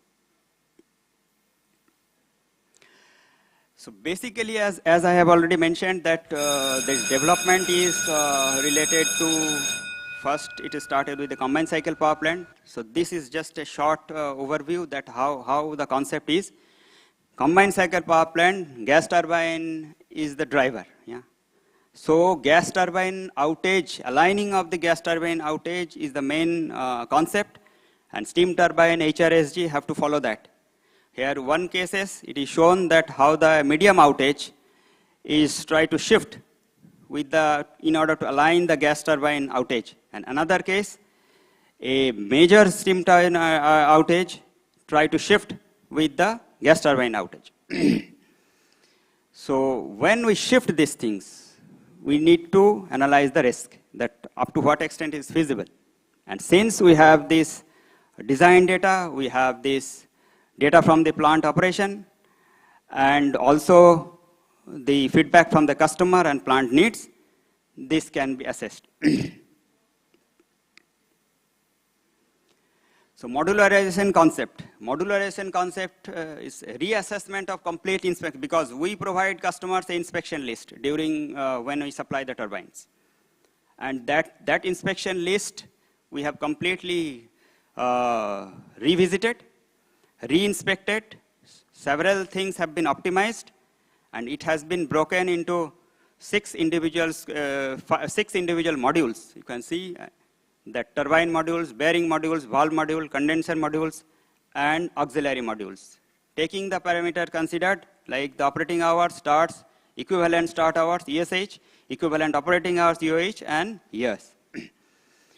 Inspection also have been categorized into 2 parts. One is small inspection area, another is a large inspection or detail inspection area. Depending the maintenance concept, based on DIN EN 13306, there are 2 parts. One is corrective and predictive maintenance. Today we are not talking about the corrective maintenance, except some failures. Otherwise, the only thing is we talk is basically the preventive maintenance and predictive maintenance. So condition-based maintenance is a part of that preventive maintenance. Methods and results, because this predictive maintenance needs additional sensors. It gives a picture just to have define the additional sensors needs to be deployed to track the data. Flexible concept have the inputs from modularization and condition-based maintenance, as well as SAMS, Siemens Advanced Maintenance Concept. That means where the additional sensors needs to be deployed, it needs the input from flexible operating regimes, flexible outage regimes, and flexible optimized outages. And then the flexible concept can be developed. It is just one picture that how this flexible solution. It provides 2 examples from 1 point, base load case, intermediate load case, peak load case. Considering one axis is for peak load, intermediate load, base load, and another axis for equivalent operating hours. And then based on the requirement from the plant and customer, how it can be shifted from 1 point to other point.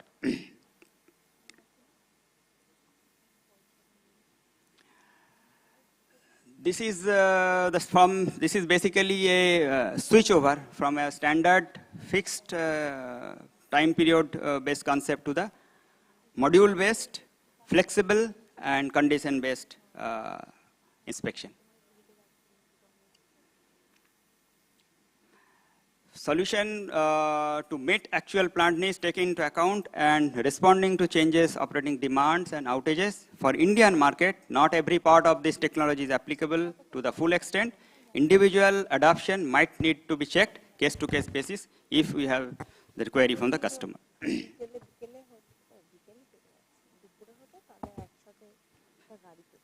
That's all from my side. Now it is for question.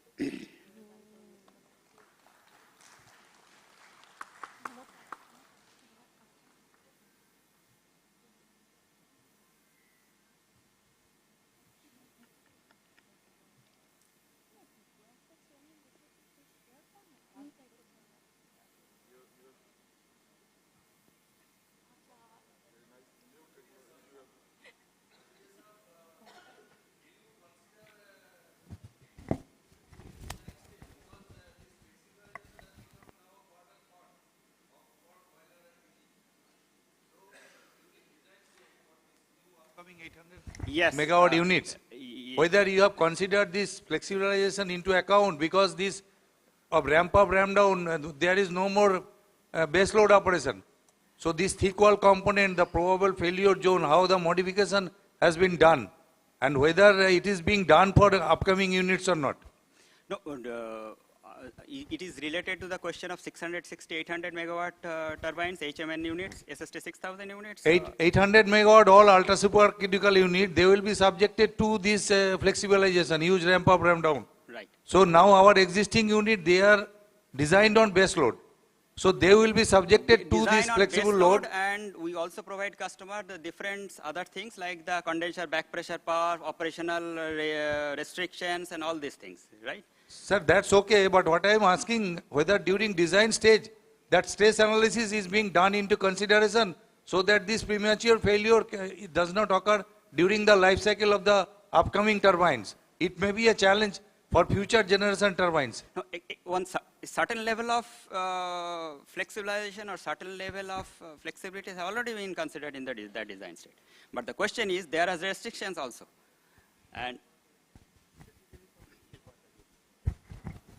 let me tell you from VIII point of view, where I was earlier associated, this already been taken care, because this ultra supercritical design, which is called exactly with the NTPC, there was a joint venture and we have designed the ultra supercritical. They have already taken care all the needs as per the norms of today, the CEA norms, whatever, as per the Indian norms. There are many norms outside which is not been implemented in India or not going to come in India, but as per the Indian norms, this have been taken care and will be taken care by, because the tender term conditions are calling for those things. So you cannot avoid for that. If it is written in the tender, the machine has to perform such things, you have to take care of the designs. The thick wall components has been changed, the jacketing has been changed, all those design changes has been done for the newer machines. Fundamentally, there are two parts. First is what is considered in the design phase, even if it is not considered in the design phase. But if we have the data, because in the design phase margins are there, right? So in the design phase the margins are there. So even if we have the data, that means the outage data, the online monitoring data, then the number of starts and many other things. That's what the main part of this technology is. If those things, inputs are available, then we can further go to the design board and check up to what extent it can be shifted. That is what I have shown in a CCPP, command cycle units. That gas turbine, I have to align it, and then it is not feasible based on our 25 EQOH, that same thing may not be matched with the gas turbines, and then some shift. And when there is a shift, there is a risk. Whether this risk can be mitigated or not. The main point, the thing is whether there is a risk. If yes, then how it can be mitigated, right? I have just one query. The flexible operation that is being carried out in India at present, is it being, the same kind of observations are there for foreign countries? I don't think so. As far as design is concerned, you are designing in the global standard. Yes, design is for the global standard. Yeah. We do not have any India-specific design. For India specific, you don't have the exactly. design like Maybe that. India-specific need is slightly different. That's what I have said. That flexibilization is already there in the command cycle units, significant flexibilization. And the day cycling is also there, right? And because of that, because Europe is also moving towards this wind and solar significantly, so they have significant flexibilization. But what is developed, what I mentioned, that this is related to combined cycle. And then the main thing is that if something is arising from this need for this flexibilization, suppose customer is not interested to go for a medium outage in 50,000 hours. Let us take one example. And the customer is telling, I want to go in a 60,000. What will be the impact? This is the practical case. So there we go for every details. Like we have for SST 6000, we have the HP, IP, and LP. Everything is developed by Siemens. So we have we have this service outage reports, plant data. As I mentioned, this is also important. Is PDC online monitoring, WinTS data. WinTS data is also very important because we are throughoutly monitoring how the unit is operating. So if those data are there, then we can think on how we can squeeze the margin. That is basically the fundamental. Thank you.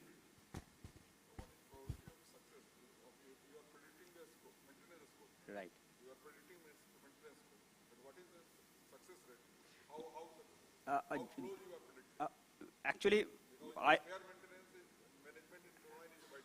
right. I try to answer the question in a different way.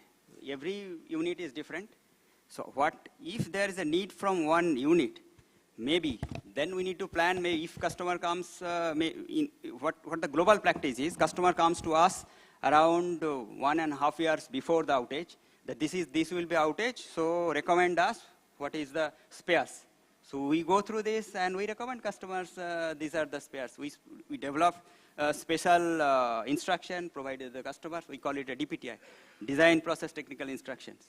So and there we define the spares. So it is difficult to define in a general way. Rather, I will prefer to go for a case-to-case basis.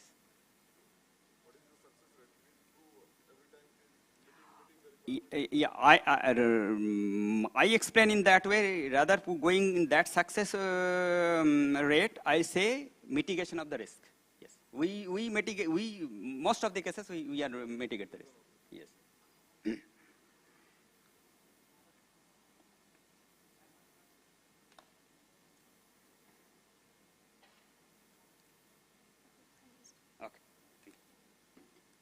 Thank you, sir. I request the esteemed session judge to kindly felicitate our presenter, Sri Indranil Acharya.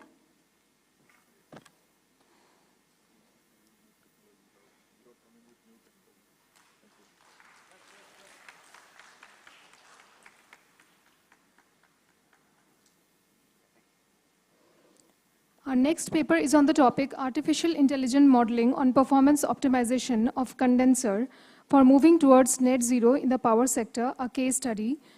And to present this, I would invite upon the dais Sri Sumanta Bose and Sri Areen Bose. Mr. Sumanta Basu is a seasoned energy and power engineer with 38 years of experience across NTPC, DCM, Shriram, L&T, and Mitsubishi Heavy Industries. A Jadavpur University graduate, he specializes in automation, artificial intelligence, ML, and digital twin technologies for power and process industries. He has published extensively in reputed journals and holds patents in predictive modeling and process optimization. Welcome to the conference, sir.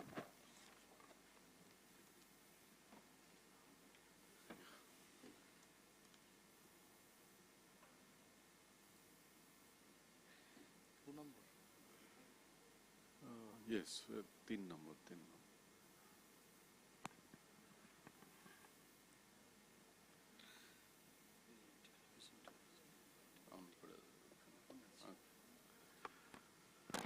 So, good afternoon all. So this is already from the morning. I understand every one of you must be tired of listening various technical papers and the discussions. So what happens that I will not take much time, that we are VIII. I am country head of VIII here. It is a US California-based companies, and India. It is, we are the startup company in India, and we are also MSME registered. So earlier the concept was use or import technologies. Then the concept has come as make in India, and now it's innovate in India. So we are now, that's why we are here as a startup and MSME company here. So we are specializing in virtual and intelligent plant providers with experienced, highly caliber professionals with a subject matter expertise of various process industries, including the power plants, for integrating AI, Gen AI, and end-to-end solutions. So you must be heard the name of these DeepSeek, the ChatGPT, etc. So our solutions for the process industries is the Gen AI solutions. And we do is the immersive and transformative experience for our customers for 3D and Gen AI and AI combined.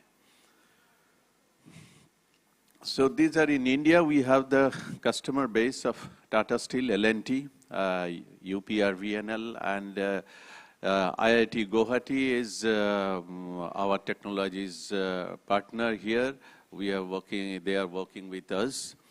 And worldwide, we have a lot of customers in energy sectors. As I I must share that last 5-6 years back, the entire world, mainly Middle East, South, and your North America, Europe, they have already experienced this application of AI in the process industries. Maybe in India and these Southeast Asia, the technology is coming very new, and we have got the your ROI for applying the AI technologies of the millions and millions dollar. Similarly, those benefits we are trying to get for our customers in India also. So our technologies, what I am going to present here for applying on the condenser in the power plants is a US patented technologies. And I must share with you that it's a very simple process, that the technical terminology of AI, Gen AI, etc., it may be very much interesting, but it's very simple. As you see that the steps of developing AI solutions, you will see it's you yourself can also do it. It's not like that that it's very specialized to some group of people. So that hype is totally not essentials. Okay. This is with IIT Guwahati. We are doing that your heat rate improvement in subcritical and supercritical coal-fired power plant by adopting digital twin. And we are using the technologies of dynamic predictive modeling, thermal heat transfer, data-driven, and AI/ML techniques with Python, Java, JSON, React, LLM, and NLP on your handheld device as well as your desktop also. So this is, so I will take only the glimpse of those technology here, that how we do it. So it's an integration of IT, OT, and ET. Okay. So OT is your operational technology. We gather the knowledge from you people only, because you are the asset of any companies and you are the having the great knowledge base. So we capture those knowledge. We integrate with the design capabilities or the design standard, and we integrate with also the IT of the companies across the organization. So it is a combinations of these three technologies. So this is that how the virtual plant and Gen AI and AI/ML optimization is being taken. So you know that plant operational data is being taken from your PLCs, SCADA, DCS, etc. Your local management instructions, your even your permit to work systems also, in any form, whether it is a PDF form, it's your Excel or any kinds of those documentations we can take care. So engineering data is your O&M manual, your data sheets, your all design calculations, and IT data is your how you do want to integrate with your ERP system or SAP, etc. So if you want to have the 3D flavor in those, then we can have the image of your 3D plant visualizations, and we make the parametric real-time 3D model of your plant. So what you are now currently operating on the DCS screen as a 2D line diagram, you will be able to see your plants on a 3D environments. So the technologies as our platform is called the VIII. Okay, where we build the modular platform and we use the data science, mechanistic, data-driven, and physics-based first principle or PINN. It's called the physics-informed neural network modeling. Then we for the users, we create the pre-built and integrated applications, and at the top of those solutions is the action-oriented or immersive experience in the 3D environments. Our solutions are unit heat rate, flexible operations, performance, anomaly detection, optimization, emission reduction, eliminating unnecessary preventive maintenance, avoid unplanned shutdowns, synchronized with the overall maintenance cycle of the plant, online monitoring and condition analysis, extended life, improve performance, and improve safety. So this is all in our baskets. Okay. And what are the equipments in the power plant we are covering? Is the performance monitoring of boiler heat duty and efficiencies, HPA turbine, enthalpy drop efficiency computations, gross turbine cycle heat rate, unit heat rate, condenser performance, heat exchanger, air preheater performance, cooling tower, IDFD, PFN, all your rotating equipments like pumps, data analytics of the impact of individual component performance, deviation cost in terms of additional fuel consumption, DSM and UI and merit order rating, startup and shutdown monitoring, environmental parametering, and ultimately the integration with ERP and SAP. And of course, this is very dissimilar to the terminology you must be knowing about the PADO, etc. It is not a PADO at all, because PADO is based on the static model. We are working on the statistical thermodynamics model, dynamic model. Okay, so that is the difference from these AI-based solutions and the conventional SENI solutions. So our objective is to de-bottleneck your existing process and to go for extra mile with the AI-based application. So the case study is for Indian power plants of 500 megawatt unit coal-fired. So what we do, that how we apply the artificial intelligence is here, is the machine learning or the artificial neural networks. So machine learning may be supervised or unsupervised. And artificial neural networking, it may be your long short-term memory, it may be your feed-forward neural network, convolution, or feed-forward neural network like this. And machine learning, of course, for in our process, real process industries, it is the supervised learning. So the ultimate optimizations, how we do it, is the supervised learning, VIII optimization, performance improvement, and value addition is your flexible operations.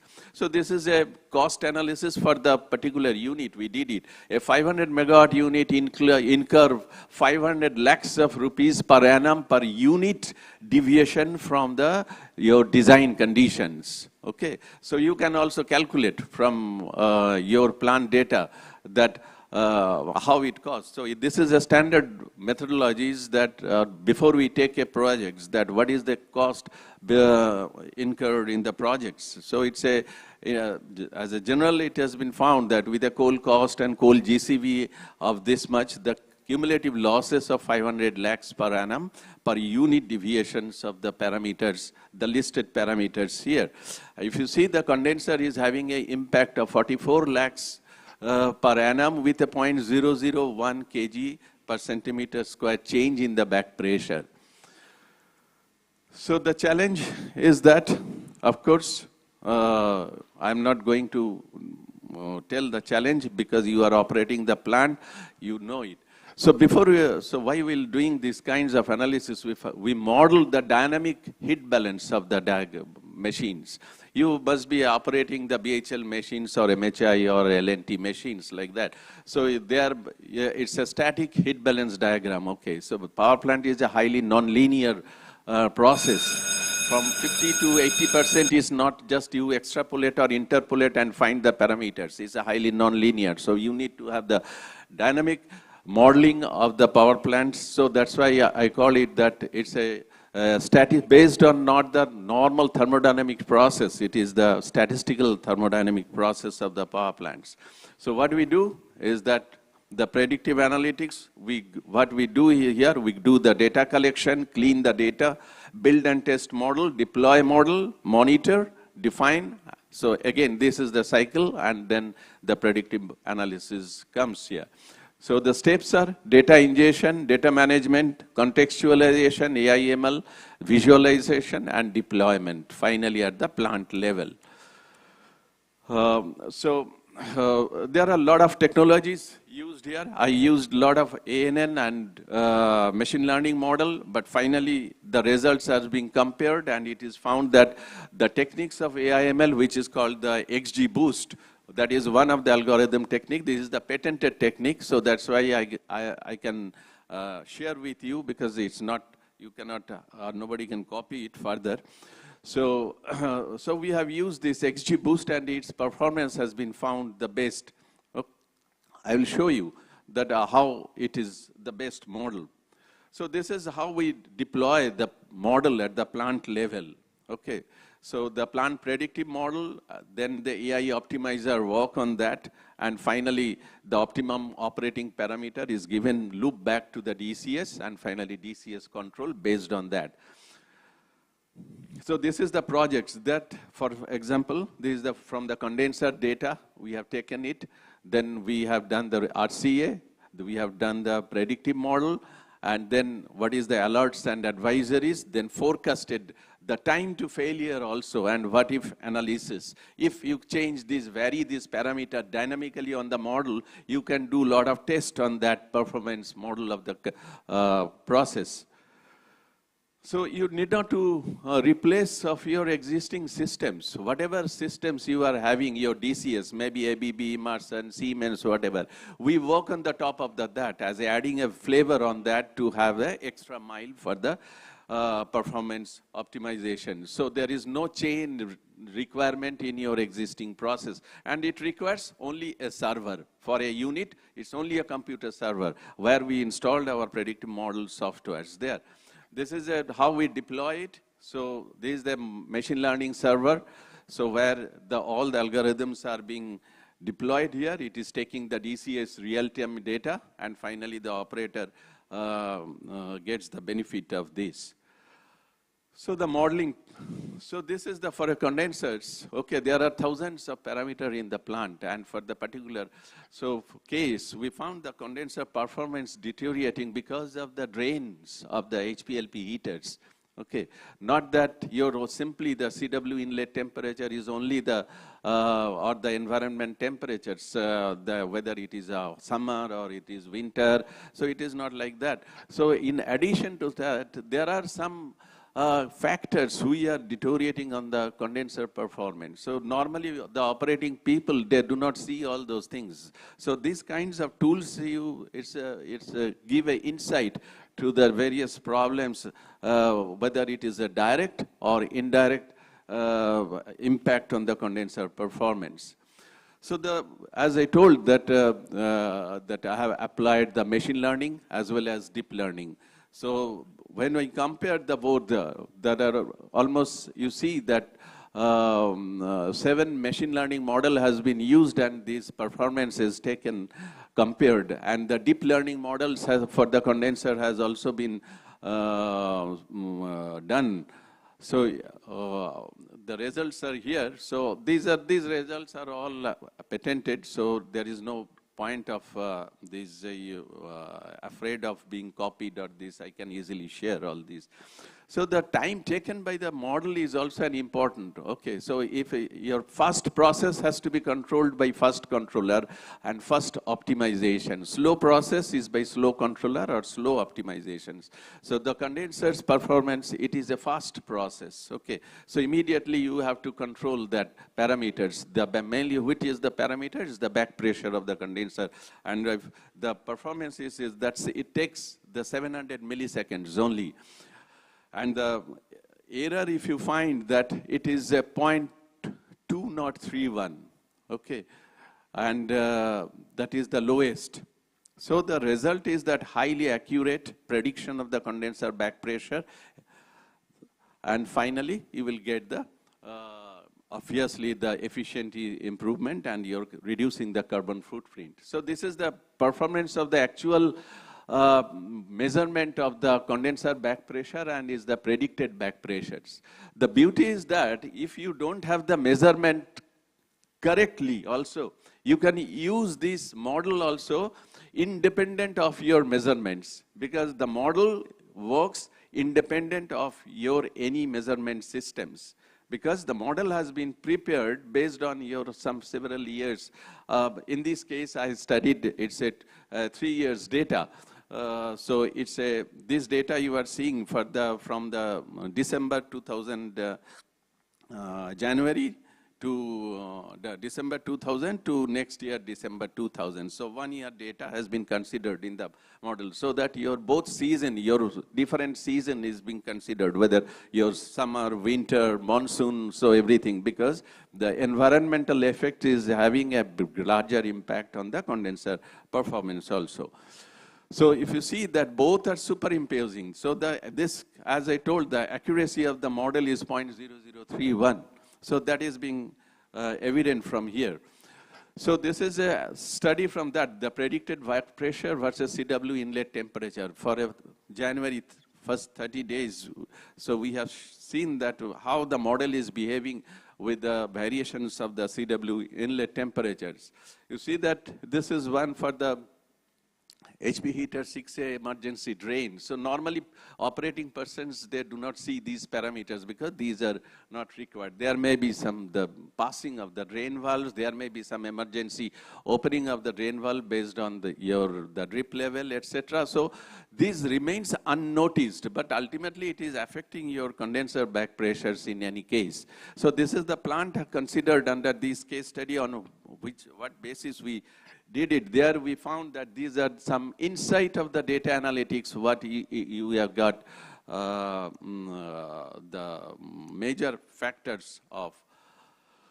So this is for all the heaters. Mainly we have seen in that plant, the heaters are affecting the performance. Okay, so so that is the your insight of these models, that if you are having any unnoticed perennial issues, that will come up and that will give you the insight to that performance deteriorations and tell you that this is the forecasting that these parameter variations is affecting your condenser performance.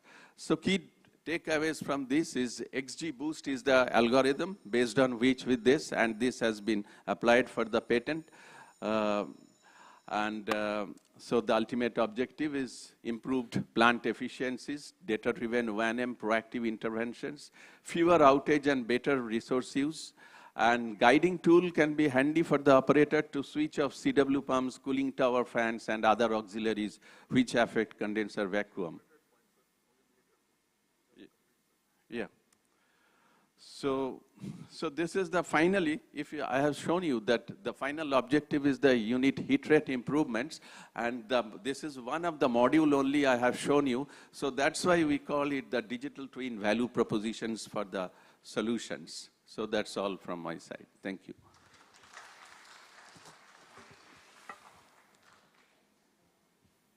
So how you are integrating your OT with IT and ET without violating any cybersecurity laws and other things? Yeah, so how safe is it? It is fully safe because our solutions, we get it certified by CERT-IN, C-E-R-T-IN, CERT-IN, the Government of India certifications there. So we do those before we deploy at the plant, we get it audited by and certified by CERT-IN.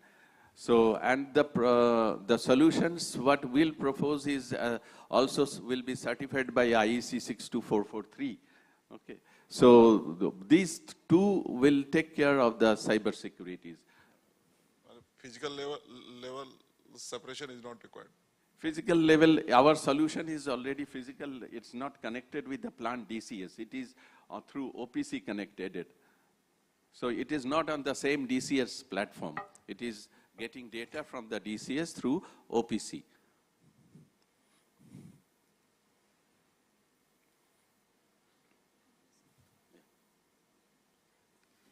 Thank you, sir. May I request the esteemed session judge to kindly felicitate our esteemed speaker.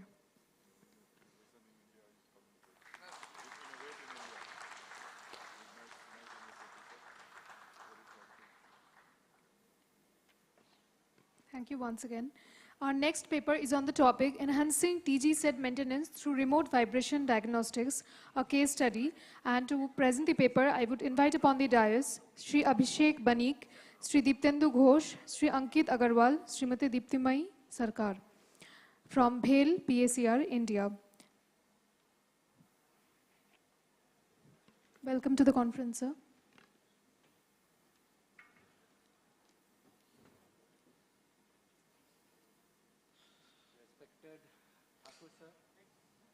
Reverend Member Technical Sir and all other dignitaries. So we welcome you here and thanks DVC for giving us this opportunity to present this paper कौन सा ये वाला pointer है ना? अच्छा, अब ये slide changer है ना? ठीक, ओके, चलो. So, from morning, sir, we have seen various papers.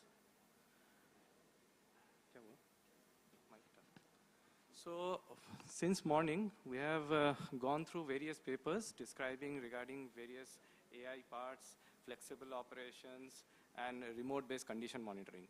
So, VIII has, though lately, but we have entered into this remote-based condition monitoring system. So, I am going to present on this side. Very recently, before we go into this genesis,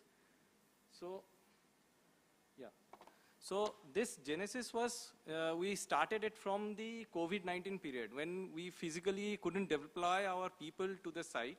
So we had to develop a mechanism through which we could actually troubleshoot the issues, mostly due to the vibrations at different sites. So we developed this model through which we could gather, collect the data directly from the site. We could analyze it. We could troubleshoot it through remote system. So before we go into the software, let us see what are the hardware features. So basically, as this system, this system is called as Remote Vibration Diagnostic System, RVDS in short form. And the software that VIII has developed, it's called Kampan. This Kampan first version is that on which we are actually working right now, sir. So this RVDS is based on 3-layer structure. The base level consists of the basic sensors which actually collects the data. It transmits it to your existing turbo supervisory system and your preliminary DCS system. From the DCS, we are collecting this data through Modbus, and we are collecting the field signals directly from the field level, and we are transmitting it to the upper level. That is where we actually run our AI-based models are there in different servers. Actually, we are going to show you one case study where the server is not physically present at site. Actually, our model is flexible, sir. You can either keep the server at your plant location also, or else you can keep it in a remote location. The case study which I am going to present today is that the server is not physically present at the site. We are collecting in the data. We are getting this, all the data which we are collecting it. We are taking it into our server where our AI-based model is actually running, sir. And let me specify before anyone asks about it, all the data which we are collecting is complying the CAA that 2022 December they had released one model, like there should be certain audits and features. We are getting audited by Government of India, STQC, and our principal agency for auditing is the ERTL East in our case. So this is the basic. It is better to cover only the key features and yes, sir. Cover it fast. Okay, sir. Sir, actually here these are the cards which you can see over here, and this ACN is the actual thing which actually collects all the data. It sends it remotely through the Modbus, as you can see over here. So coming to, okay, I'll just skip. So these are some of the key features of our system. Like it collects very fast, effective data is being collected. Like in 50 microseconds, in each 50 microseconds, it collects each sample. And after that, it actually processes the data of like 100 milliseconds data it processes with a buffer of 10 seconds data it takes. Like that it goes ahead. So these are some of the software features which we are showing. These are very standard features which are available in any other third-party system also.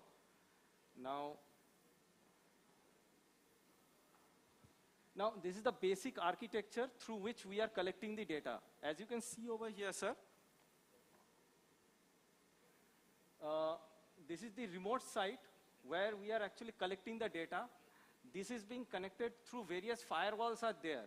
And this firewall is now being activated. Through here, the data is being collected at a remote server. It is placed at our EDN Bangalore.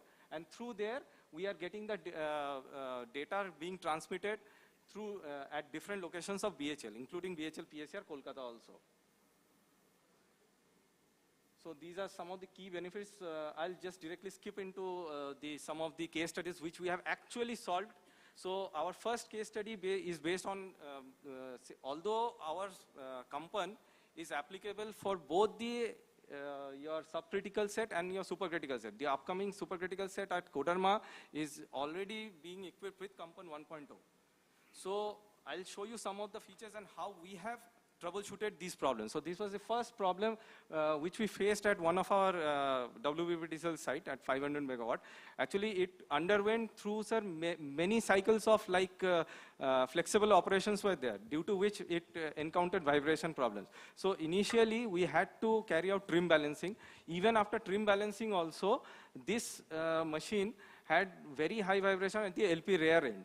The bearing vibration was becoming very much erratic, as you can see. This is the actual DCS data, which is being plotted over here. We had done this manual analysis through spectrum also. As you can see, that there are various higher order frequency components are also appearing over here. So from there, we could conclude that there might be some sort of instrument failure may be there. So after that, we resolved it. We carried out the trim balancing also over there, and after that, after tightening the sensors and all, the issue got resolved. So this was the first pilot project which we had carried out at Sagardigi, WBPDCL, unit number 3.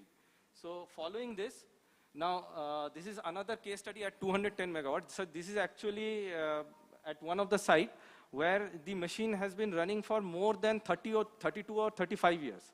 The machine condition was so precarious, like in each and after 2 days, the machine used to get tripped on high vibration. So we suggested our customer this solution.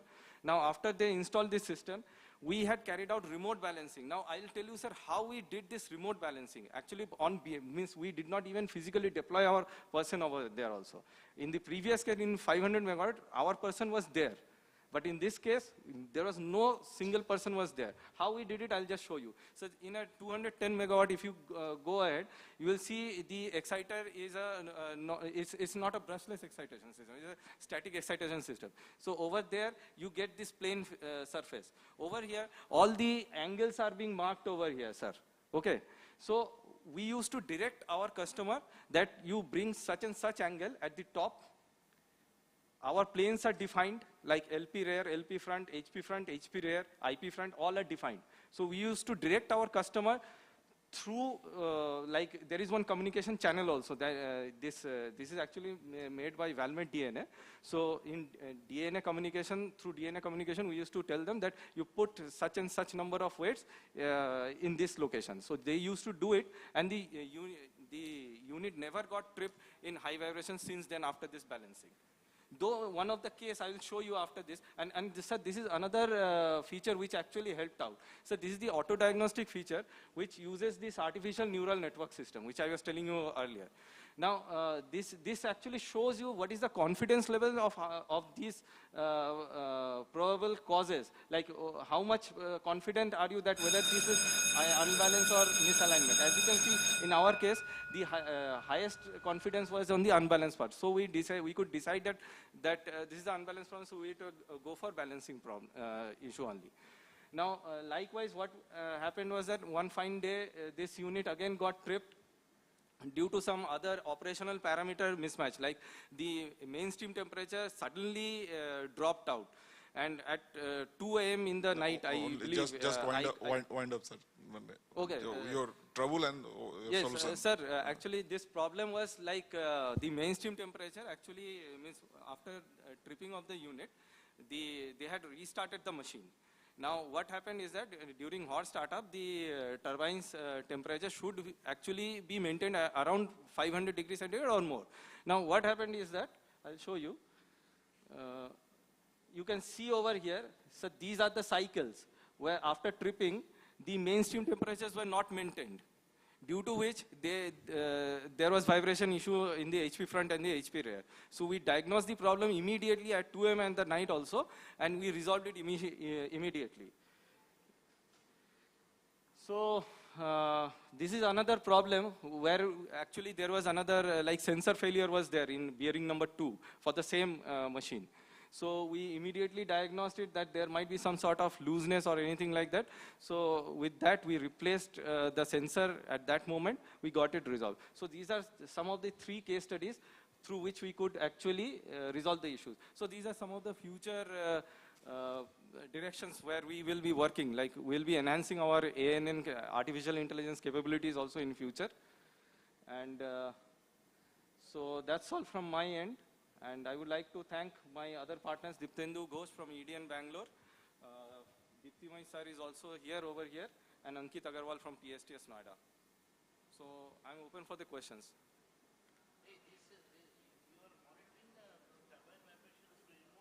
Yes, sir. So not only turbine vibration, actually I had actually cut short. Actually it's a condition-based monitoring system. So our goal is like that. When we take our equipment to the site, we only focus on the vibration issue. But we do not see what other parameters are doing. Like if the vibration is affected by your HP control valve opening and closing, how much you need to control it? Like one of the problems I was showing you, like MS temperature was the culprit, isn't it? So we know that most of us, we know that MS temperature, if we are not maintaining the criteria, there will be some issue. We know that. But despite that, due to some fallacy, this may happen. This remote center you have at PS here? Yes, sir. I invite all of you to kindly visit our office. Diptimai sir is actually looking after this. Is your 24/7 basis service Yes, there? it's a 24/7 based system. The system is there, yes, but service is there. Yes, Just sir. monitoring I'll tell you, sir. No, sir. Your Kodarma unit 1 is not having Kampan 1 as of now. I have suggested it that you can get one from us. Not Kodarma unit 1, sir. Your upcoming 800 megawatt. New units. Yes, sir. New units, I will tell you. We have started it giving from Maitri, Bangladesh. Sir, in existing units also, sir, as I showed you, no, that 500 megawatt site, it is at Sagar Digi and 210 megawatt is at Tenughat. So how many stations? How many stations are monitoring from this your PSCR headquarters? As of now, we are continuously monitoring your Maitri supercritical, that is your 660, and another is your Tenughat unit 1. We are expecting Tenughat unit 2, means they have already undergone for this overhauling. They have already put it on shutdown. So by the end of, by next month or next to next month, maybe we'll be getting that order also. Actually, previously we were giving that access to Siemens, Germany. So they were monitoring our vibrations from the remote, Sir, but now you are doing it by yourself. Sir, it's a completely separate Complete, thing. yeah. Yes, sir. It's Actually, your package only. It's our package. I'll tell you, sir. This system has been developed in collaboration with Valmet DNA, Finland. Thank you. Great. Thank you, sir. Our team will definitely visit your, Sir, remote you control are stations. most welcome. I have Banik Sahab is very famous for sir, with, and most of the time we used to contact him. Hopefully, a very nice and illustrious. Sure.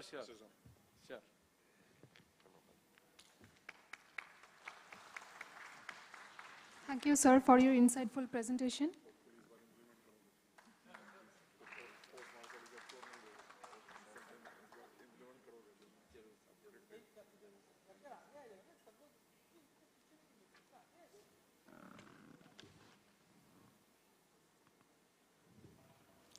Our next presentation is on the topic power cable reliability efficiently checked by online or offline technique. For the presentation, I would invite upon the dais Sri Ahraj Zaidi from Megar India Private Limited, Mumbai. Sri Ahraj Zaidi is an application engineer at Megar for cable infrastructure. Welcome to the conference, sir.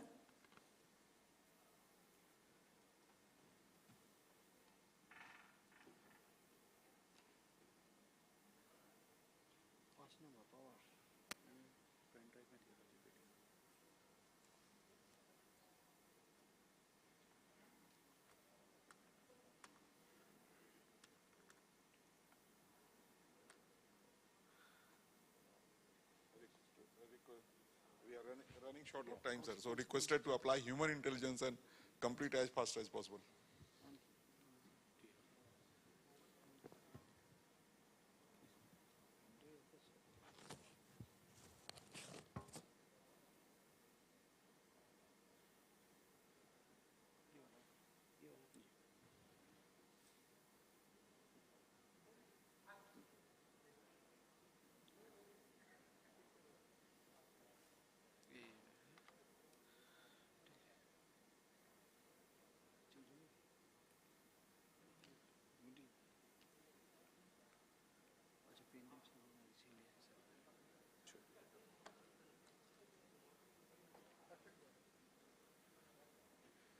A very good evening to all. My name is Eraz Zedi and I am working in Mega as a Senior Application Engineer. Thank you for giving us opportunity and accepting a paper on cable asset techniques in electrical assets. In our electrical system, cable is still considered as most neglected asset, but it plays a very vital role. You can take the reference of this bar top curve in this, where in the commissioning stage, where the cable is not commissioned well, the failure rates, or you can say the breakdown of unplanned shutdowns occurs in very early stage. This leads to the aging of the cable. Along with that, if we do the proper commissioning in the starting stage of the cable with proper testing and techniques, we can, you can say, remove the breakdowns, or you can say unplanned shutdowns. Along with that, we can increase the life expectancy of the cable. If I talk about the cable, cable is nothing but a combination of joints, terminations, and the insulation. So to know about my weak joints and termination, partial discharge testing is done on the cable. To know my weak insulation, like moisture content in the cable, or you can say degraded accessories, along with that corroded armor, 10 delta testing is done on the cable. To know the complete healthiness of the cable, PD testing, 10 delta testing, along with the VLF testing, that stands for very low frequency test done on the cable at 0.1 Hertz. This is the case study of one of the solar industry, where they are getting the frequent failures in one of the cable. So what we have done, we have taken the cable and we have done the VLF testing first on that. So at 0.1 Hertz, we have done the testing at, you can say, if we have applied some voltage for a certain time, and cable is withstanding that voltage. So it doesn't mean that cable is not going to get failed. It definitely it's having the certain problems which are not coming into the picture by doing VLF testing. But when we have done the 10 delta testing on that, on the 3 phases, R, Y, B, on my B phase, it is showing the higher 10 delta values. It means that there is the moisture content in the cable, but 2 of the phases are showing the good results. It means that their values are in the range of no action required as per IEEE standards. So by doing the 10 delta, it means that my Y phase is in the loop of my further study advice. It means that further testing I have to know, and to know, you can say, to detect the weak spots in the cable, where the exactly weak spots in. When doing the partial discharge testing on the cable, what we have done, the length of the cable was around 1 kilometer. And there was the problem showing at the point at 800 meter, as you can clearly see. Along with that, to retest the cable from the far end, again the testing is done, and at 200 meters, again the problem was showing. So we confirmed that yes, problem is at 200 meters from another end, and 800 meters from the near end. So what we have concluded that there is the problem, we have gone there at 200 meter and 800 meter, what we found that there was a weak joint. That was creating a problem and creating an unplanned outages in the system. That has been rectified, and cable has been retested again after the rejointing process, and it was showing the good 10 delta and partial discharge values. This is how we can save the time and money of the solar industries. Along with that, there is the case study of another utility, basically a DISCOM you can say, where they have given the 100 of cables to us, and to test 100 of cable is again a great task. So what we have done, we have prioritized the testing. How? First we have done the online testing of 100 cables, in which 20 cables are showing the bad, you can say, the partial discharge values.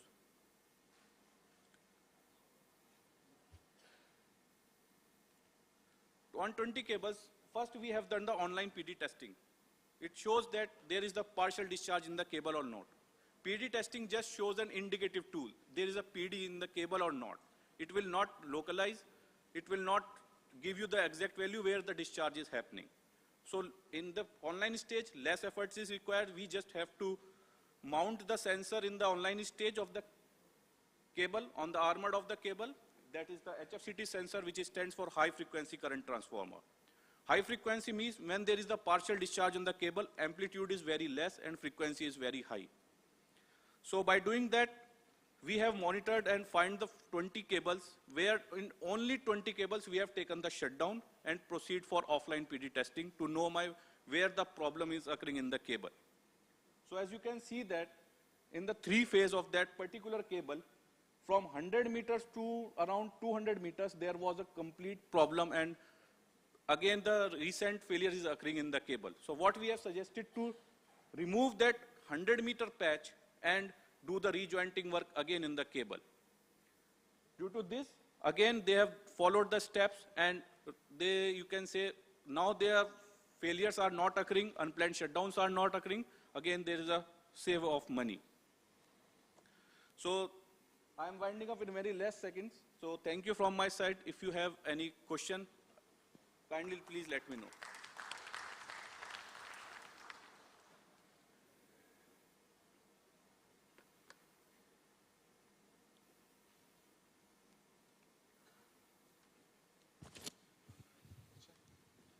Thank you, Jaydeep. We are in 24/7 basis, and you are here to keep everyone else online. So it is nice. Requesting esteemed session judges to felicitate our presenter with a small token of gratitude and appreciation.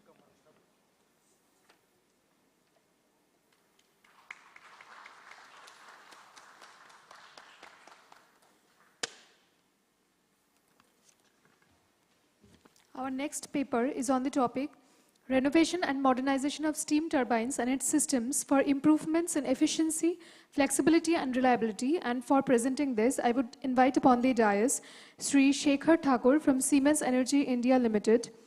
Mr. Shekhar Thakur is Head of Technical Sales and Proposal Engineering for GA Services Accelerator, leading beyond core service initiatives like R&M, performance assessment and digital solutions in India.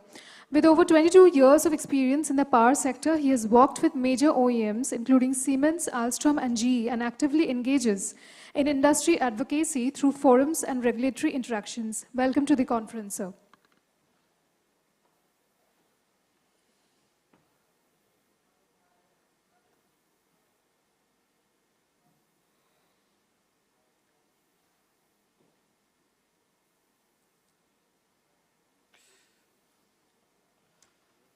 कौन सा है आपका?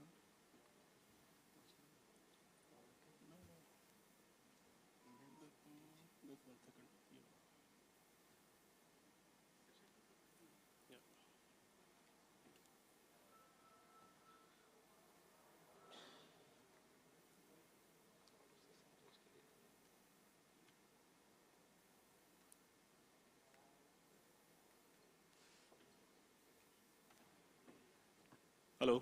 Yeah, good evening, everyone. Thank you, DVC team, for inviting us for this paper presentation. It's already late evening, and I'll try to keep as short and as interesting as possible. So, starting with this R&M topic, this is not a new topic in the power industry in India, but yes, I would say this is still not a full scalable or an affordable kind of topic as of now, which we are still pushing to, keep it make that way in India market. So just a brief quickly about the R&M potential market. If you see on the left side, we already have the trend of the power capacity that is going into the Indian market in future. We see the renewables, which is overcoming the coal plant, but already we have like plus 80 gigawatt of coal that is planned to be installed in India. On the right-hand side, you see the list which is released by CEA already, and they've already released a guideline for R&M in 2023. With a list of potential units that is to be modernized in future. And if you look at,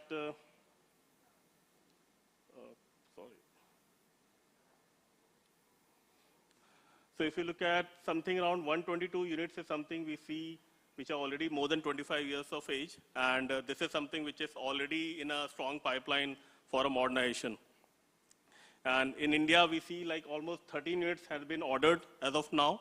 And we see the LMD units which are coming into the picture currently with 210 megawatts being modernized now, but this is moving on to the Siemens KW units in future and also the 500 megawatt units that will come for the modernization.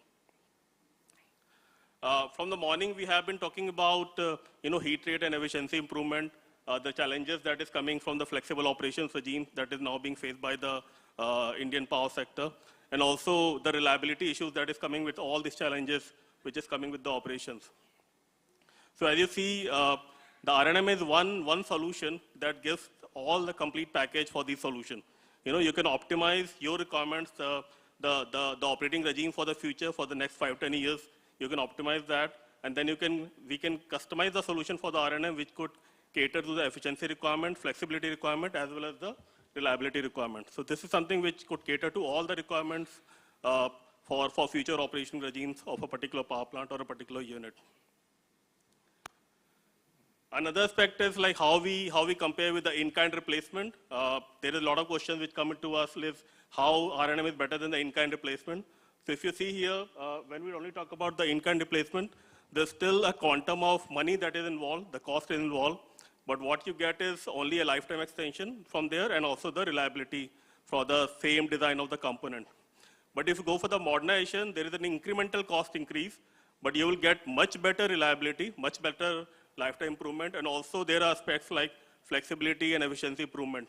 And also in some topics, we're also talking about the capacity enhancement. So with the R&M and the modernization, we're talking about the capacity enhancement or the megawatt increase for a particular unit, which could be up to 5%, but in some of the cases, it could be more than 5% if you're also able to utilize some capacity available in the boiler side. So that is incremental cost increase for the modernization, but the benefit is much more as compared to the in-kind replacement. So when you talk about R&M, so far as I mentioned, this is not a very scalable topic in India market. So there are three kinds of R&M that we see. First is a comprehensive R&M, and what has been done mostly in India, this is mainly applicable for the LMD units, where we are almost replacing the complete shaft line. We are replacing the HP module, IP module, we are replacing the valves, sometimes bearings, aux systems, CNI system, etc. And this is quite an extended kind of scope, which includes a lot of supply scope as well as the outages, which can last up to 115, 120 days. The second, if you see, is the again comprehensive R&M, but we are restricting it to the shaft line upgrade. And this is something which we have kind of optimized for Siemens KW units. And if you see the colored portion of this cross section, we are talking only about the inner module replacement for HP, IP, as well as LP modules. So this is something which will give you a similar benefit as you get from LMD, the complete full module replacement, but this is something which you can still get the benefit of efficiency improvement as well as the lifetime extension with a very small scope as compared to the comprehensive R&M. Then there's another topic which is need-basis R&M. Since we are talking about the small modular reactors for the nuclear, I would say small modular upgrades for the R&M as we see here. Right? This is something which is quite popular globally. We have done a lot of projects globally, but India, yes, it has not been done much. And what we're talking about is the modular upgrades, either HP, either IP or LP. And this is something which can be done in a COH way, like you take a capacitor overhauling and you get your LP upgraded within that 30-35 days for the outage. And then for the next outage, you can go for an HP upgrade also. So this is a modular upgrade approach that we can also take when we are going for the R&M. Moving forward, so this is a bit detail about what is the extended scope we are talking about and what we have already done on the LMD units in India. This is the detail about what we are proposing for Siemens KW units. And as I mentioned, the scope is quite lean. We are mainly focusing on the shaft line. And what we have assessed, and I will cover that shortly in future also, we have kind of optimized and seen that there are other scope which is not required for the upgrade or the modernization when we are going for the shaft line. And if I compare the cost benefits, what we see that this scope is about 30% lesser cost as compared to the extended scope as we are seeing for the LMD units.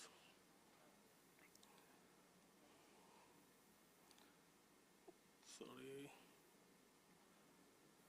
Yeah, this is an example for what we can propose for the Chinese units also.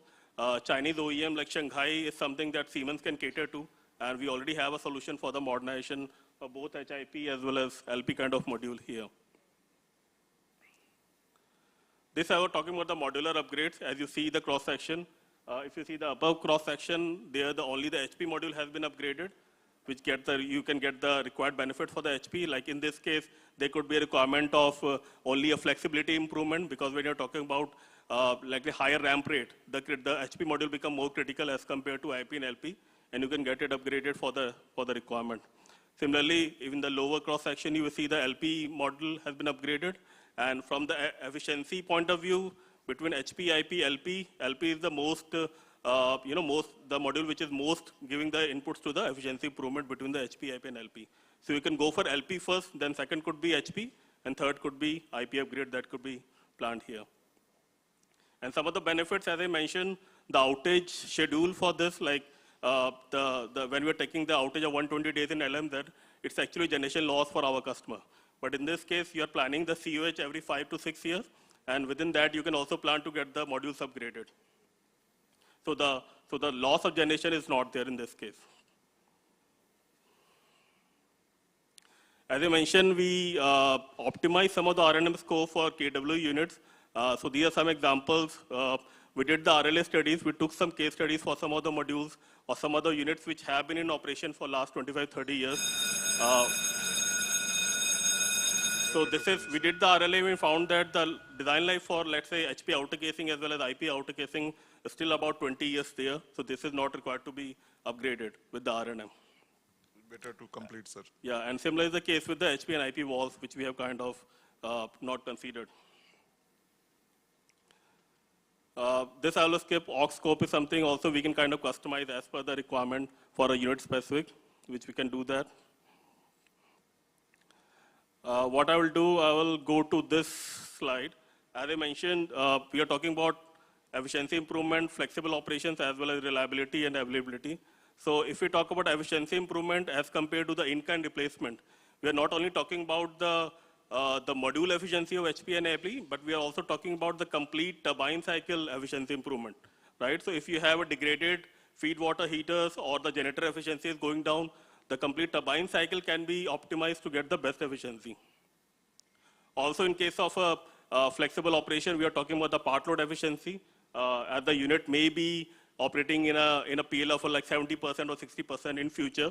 So we can optimize the steam path in a way so that the unit will continue to give the best efficiency in that part load, in a 70% kind of PLF, right? And also we have like startup requirements for the flexible operation as well as the ramp rate requirement. If you can define your operating regime for the future, like as per the IEC 45, the startup requirement is about 4,000 total hours, right? Total 4,000 startups. We have 200 cold, then we have warm startup, then we have hot startup. But your requirement, if the unit is going to operate in 2-shift operation or any other operation, you can define the number of startups that the turbine has to be designed for. Let's say the warm startup for a 2-shift operation would be much higher. Let's say from 2,000 to 4,000. We can kind of optimize our design in a way so that the steam turbine could cater to that kind of requirement. So that will be catering the flexible operation. And with this complete modernization, optimization, and the newer grade materials, we'll always get a higher reliability and availability with the R&M. Okay, yeah, I think this is the additional technologies that we have, like thermal digital twin, electrical heating system for a flexible operation, and the EOH counter, which is the operating hour counter that we have as of today, which could add on to the R&M and then give you the overall benefit here. More reliability. Any question? Thank you. Thank you for the time. R&M you are doing, na? Right. For what are the R&M requirements, R&M study package? You are doing that part also? The feasibility study, sir? Not only feasibility will be there only. Right. But what is the necessity, the total R&M package? Right. What are the components to be replaced? What are the components to be redressed, retrofitted like that? Right, sir. That study you are doing, or only somebody else studies and you are implementing it? So in some cases, we are doing from the design point of view, but we are not doing for the complete RLA point of view, if I say, right? Like, for example, GSCCL has done some R&M project. For that, they took the support from STIAG for the consultancy. RLA is a separate part. I am not talking about based on RLA. Yeah. What is to be done in R&M? Are you doing that part or not? Yes, we can do this, sir. We can do that. You are capable of. Right. Because you have shown LMZ turbine. Na? LMZ Right. is not your baby. So, Right. so are able to do Siemens it for Kavi LMZ is our also. design, so we can do that, sir. Yeah. And LMZ machines, you are introducing one last stage LP last stage blade also. Additional blade row, additional row of the blades. So LP if the turbine. LM there has a Bowman stages, I think that that is being removed, and we have the standard last stage blade design that the Siemens will So that provide. megawatt capacity will increase. Right, sir. So one more aspect I could add is like for the LMD unit, the cost of R&M is something about 0.7 to 0.8 crore per megawatt for a 210 megawatt. But for Siemens KW, the solution that we are offering, that has something about 0.4 to 0.5 crore per megawatt that we are talking about. Yeah, at that range. Hopefully with better coordination. कुछ पूछना है क्या?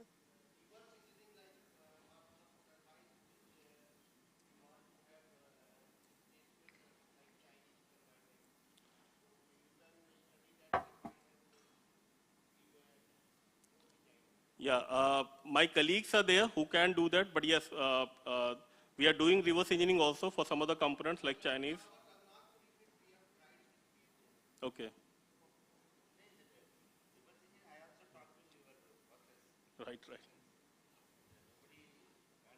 Right. Yeah, as I mentioned, we are doing it very limited as of now. Yeah, we are mainly focusing on Siemens KW unit.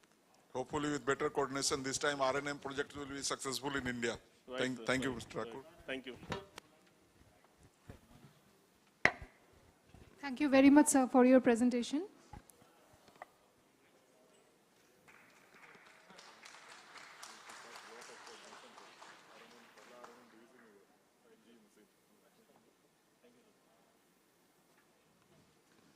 Next paper is on the topic optimization of ESP performance, a multi-dimensional approach followed to reduce stack particulate emission levels.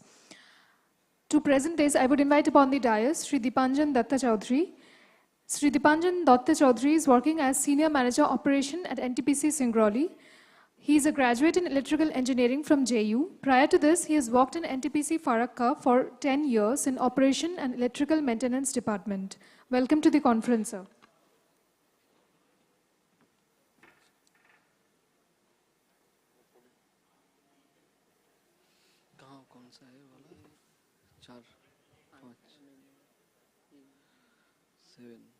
Hopefully you will complete within time. Defect, troubles and your solutions.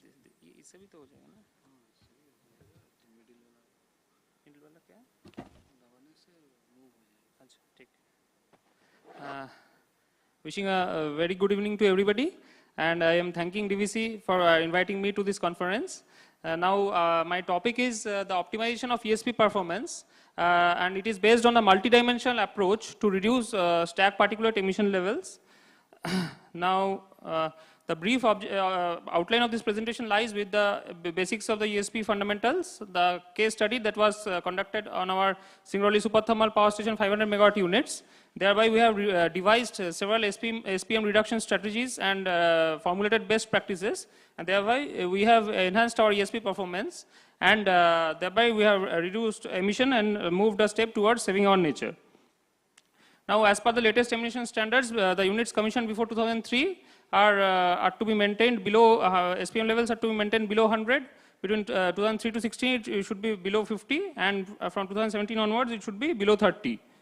Now, the basic principles of ESP operation was the ionization of the gas, that is the corona formation, as we all know, and thereby the charging of the dust particles, and the migration of the particles towards the collecting electrodes, and thereby deposition of the charged particles on the collecting surface, and through wrapping mechanism, dislodging of the particle from the collecting surface, and ash evacuation. Now, the key factors affecting the ESP performance is the resistivity of the dust particles. The higher the resistivity, the more difficult is to ionize the ash particles, and more the ESP performance gets impaired.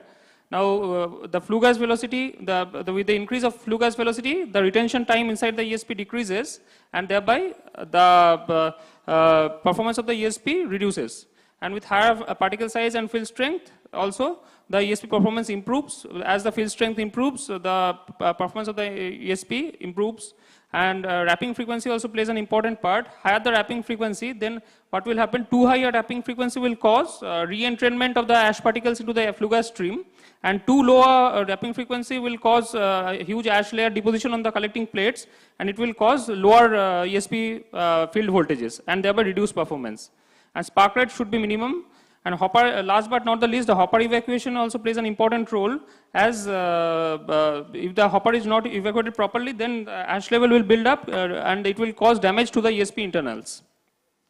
Now the case study that was performed on our singularly, it was based on the ESP configuration was that the stage 2 units, the augmentation of ESP fields and the R&M of the ESP fields were done in order to maintain, to comply to the guidelines, that is, it should be below 100 as per the Government of India norms. And after the augmentation also, there are 88 fields in each of the 500 megawatt units, but still after augmentation also the SPM values were quite high, above 100, quite high above 100 milligram per meter cube. Now detailed analysis was carried out, and it was done multidimensionally from the electrical aspects, mechanical aspects, as well as the operational point of view. Now it was found that majority of the fields were operating at lower currents at around 250 to 300 milliampere, and the spark rates were maintaining quite high. Where the rated was 800, it was only maintaining at 250 to 300 milliampere. Many fields were also found to be operating at low currents with zero sparks, in spite of the fact that the secondary current was set at full limit, but still it was operating at lower currents, because it was found that the only single thyristor of the two is conducting and the other was not at all conducting. That's why the average input current was maintaining low. Now the currents were also becoming zero frequently, and it was not getting restored, which should restore as per the microcontroller settings. Now it was also found that due to the communication failure, the wrapping of the last two fields was also, the wrapping frequency was quite high. It was operating at once in every 5 minutes, where it should operate in once in 1 hour or once in 2 hours, the last fields, but it was operating at a very high frequency. Now, chattering sounds were also observed at the HVR output at ESP penthouse, and it was, as you can see at these insulators, that due to the aging of these insulators, the tracking was going on through this insulator, and the sparking was occurring at the disconnecting switch, causing the sparking outside the field itself, and so there was no adequate injection of current to the emitting electrodes, and thereby reducing the field performances. In the mechanical system, we can also see that the internal field alignments were also found disturbed. The gap between the emitting and the collecting electrodes are non-uniform, causing lower average voltages in the field. And the collecting electrode wrapping system hammers have also moved away from the heating position. And that's why proper impact was not occurring in the collecting plates. As you can see, that misalignment was found, and due to this, there was a non-uniform gap between the emitting and the collecting electrodes. We can see here that several of the CRM hammers were also found missing, causing huge ash deposition in these collecting plates, and thereby it is causing back corona and sparking, high sparking in those fields. And in few fields also, it was found that the emitting electrodes were coated heavily with ash due to, as the motors, the emitting wrapper motors were running normally, but the shaft was found detached. That's why the actual wrapping was not going on. And few fields were also observed that hopper deflection plate below the collecting plate structure is also found missing, due to which re-entrainment was going on in this flue gas stream. So hopper insulation in few of the fields were also found missing. This is causing, and hopper heaters were also found not working in several fields. This is causing the ash to get cold and creating choking issues, and thereby improper ash evacuation. Now in the operation parameters, we can see here that the flue gas temperatures were in the range of 160 to 165 degree, which was quite high, and the air ingress was high in the ESP field, causing increase in air volume. Now in the root cause analysis, we have found that the proper tuning of microcontroller fields were required, and spark rate need to be minimized by setting set current and time control values, and the proper adjustment of wrapping system is to be done. And we can see here that on an average, we can observe that for every 20 degrees centigrade increase in flue gas temperature, emission shoots up by around 2 times, which is a very grim phenomena. And also with 25% increase in gas flow, emission shoots up by 5 times. So as we can see here that these are the point done by our O&M team, that all the panels were checked and the single thyristor firing issues were sorted out by dummy load test, and then HVR healthiness was done by OCC and SCC. Then the electrical system tuning of the controllers were done. The shaft support insulators were cleaned for preventing cracking, and collecting electrode wrapping frequencies were tuned optimally to ensure maximum performance. In the mechanical system also, the internal alignment was checked, the hammers were realigned, wrapping shaft was realigned with the water level, missing hammers were replaced, and loose hammers were repositioned, re-erection of the hopper deflection plates were done, and all the after that the trial operation of the wrapping system was done. And after this, you can see that the betterment was found in the internals of the ESP. And the boiler operation point of view also, the SAPH outlet dampers were throttled by 25% and the inlet flue gas temperature were reduced. And the optimization of air heater performance was also done by air heater washing during the shutdown of the units. Tuning of excess air was also done during normal operation, and the gas flow is tried to be controlled. The volume of the gas flow is tried to be controlled, reduced by identification of air ingress points and the joint defects. After that, the air load test was performed to ascertain the proper work inside the ESP, maintenance work, and the ash evacuation also was checked, and the hopper insulation was taken up by BMD, and the frequent emptiness checking of the hoppers was ensured by the operation team. And after that, the action plan we have prepared, that the ESP pass-wise shutdown was taken on the basis of field parameters. Our team has also visited NTPC Vindhyachal, our adjacent station, and a SOP for monitoring and tuning of ESP fields were also prepared, and regular measurement of stack emission was done by our chemistry team. As you can see here, the action plan, we have identified the fields having lower parameters. And these are the hopper evacuation checks. These are the SOP that we have prepared for microcontroller tuning. And after that, finally, we have reduced our emission levels to 5260 at our ID fan discharge, and which is well below our prescribed norms. Now, as a way forward, we can see that similar methodologies can also be used in other optimization of ESPs, and this can be used as a benchmark of SPM reduction for other power stations, and our pan-India implementation in other thermal power plants will remarkably lead to the reduction of environmental pollution. And these are our references, and thanks a lot. Any question? Yes. Thank you for presenting your benchmark. Okay, thank you, sir. Role model to other stations. Thank you. Nice presentation. Yes, sir. This is one of the oldest plant of Delhi. Yes, sir. Yes, sir. It's the mother plant, first project. First was the Korba. No, first is Singrauli, sir. First is Singrauli. First is Singrauli. You are still in Singrauli? Yes, I am in Singrauli, sir.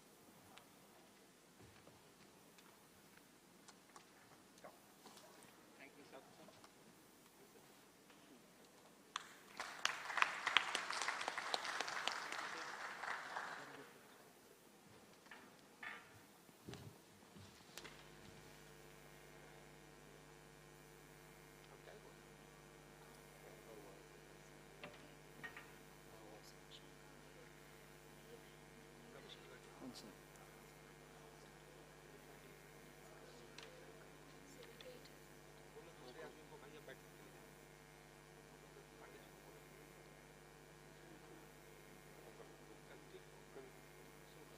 अभी होगा ना अभी होगा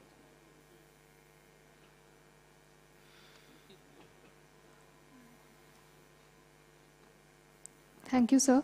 Next up, okay, there is a special announcement. We will have a lucky draw competition at the end of this conference, where 10 number of lucky winners will be awarded. So for those of you who are feeling a little laid back or bored, I think this will keep you charged up. So for the next presentation, we have on the topic Forbes Marshall in Power Sector, to be presented by Sri Sandeep Sarkar and team from Forbes Marshall. Welcome to the conference, sir. Good evening all. We are going to fix quickly. I will finish this. We are going to brief you about the Forbes-Marshall solution for improving the uptime of the plant and improve the efficiency of the power plants. Yes, sir. Basically, as you know, there are the issues related with the turbine emission monitoring. So we are directly focusing on that issue. So we have the solution for the first, we have the solution for the power plant combustion efficiency. This is a need of the hour, and this is the most of the industries are focusing on that. If you related, if you go for the combustion efficiency point of view, there could be a chance of the excess air. Excess air is not at all good with respect to the plant, because high excess air can unnecessarily cooling down the air, and which is the heat loss, and it increase the NOx emission. That's why the most of the thermal power plants are going for the combustion control instead of going for the SCR. SCR is more costly for the implementation point of view. Instead of that, the industries are going for the combustion control, which is helping them to improve their efficiency, reduce the NOx combustion.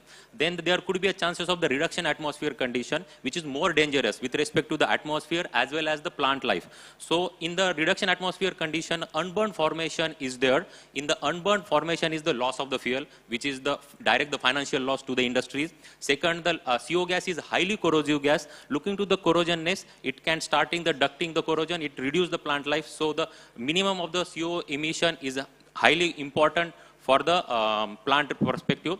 As we have just seen the ESP maintenance and activity, as you know, the CO gas is the highly flammable gas. If there is a chance that 1.2% CO, that is the 12,000 ppm CO, is going to the ESP, in the ESP charging, discharging is always there. There could be a chance of the ESP blast, because in the ESP charging, discharging, fire is there, and that fire works as an igniter, and the high amount of the CO will leads to the blast of that ESP. And again, the last one is the CO is the highly toxic gas. CO don't have the smell, CO don't have the color. Unless and until someone inhale that CO, then only that person will got to know that there is the CO. So CO monitoring is an important part with respect to the combustion control. So what happens, most of the industries are relying on the oxygen sensors only.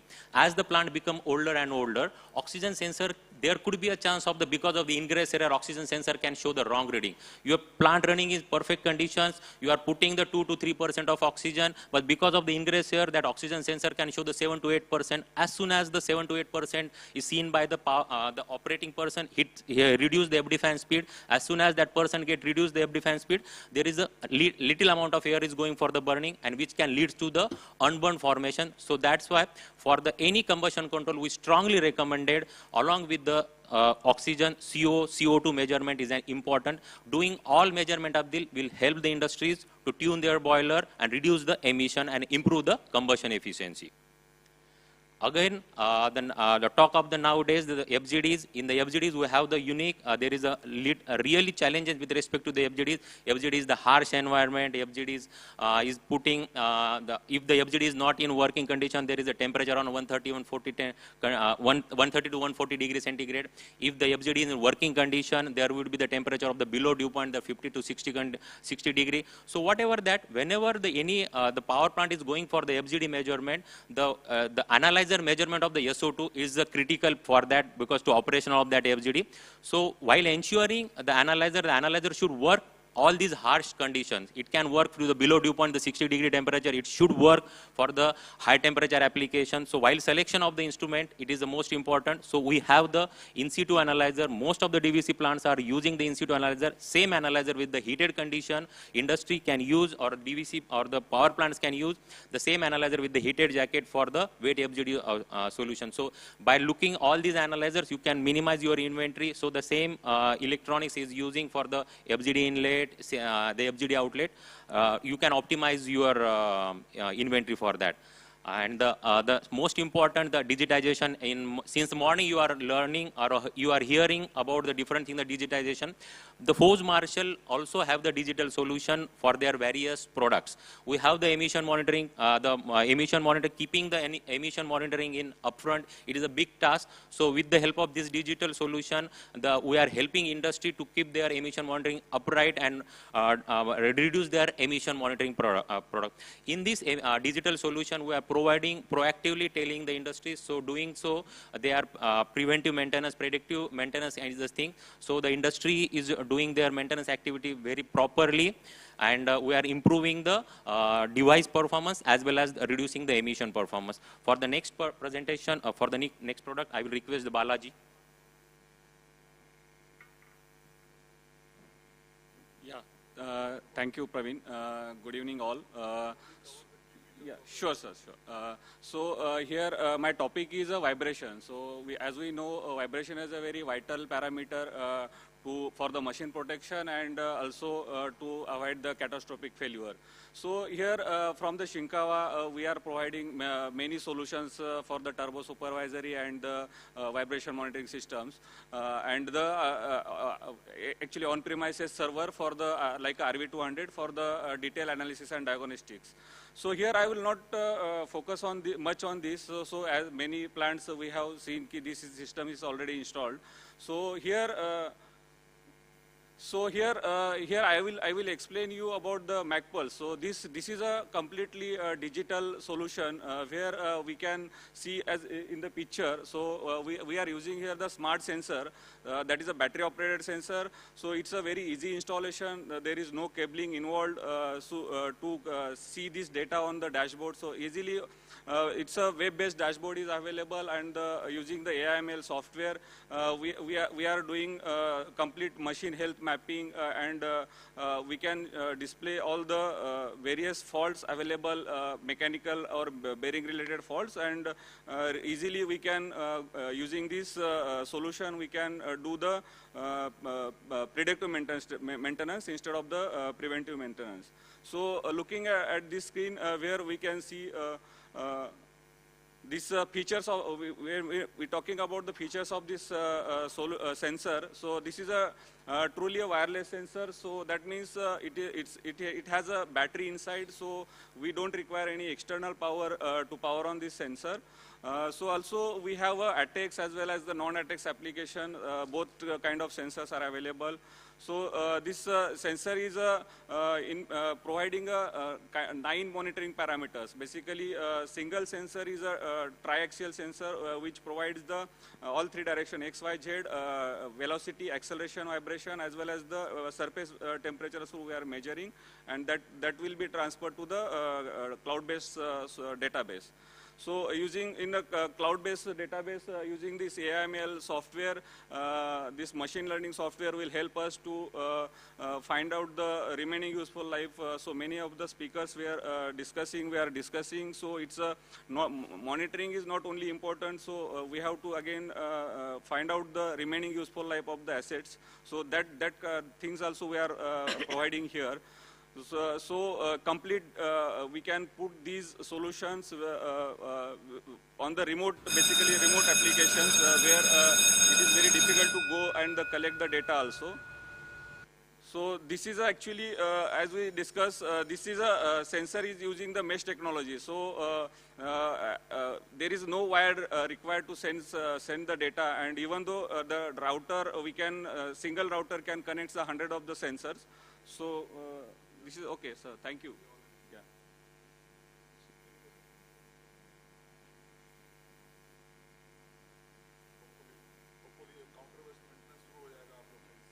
Yeah, sir. Yeah, definitely. We are looking for the opportunity to. Yeah, this will help to enhance the uptime of the rotating assets. Thank you, sir.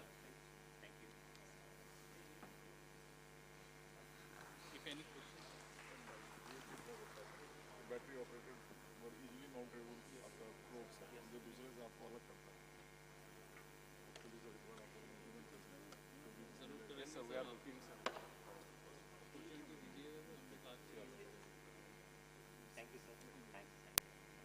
Thank you to all each and every one of the presenters for sharing with us technological innovations, industry best practices, case studies, and showcasing years of their experience, hard work, and toil. Our sincere apologies to all the presenters for cutting you midway due to paucity of time. So now I request Chief General Manager, Corporate Operations Services, Sri Sunil Kumar Pandey, to felicitate our session judge, Sri Manoj Kumar Thakur, Head of Project, Kodarma Thermal Power Station, Damodar Valley Corporation, for chairing this session.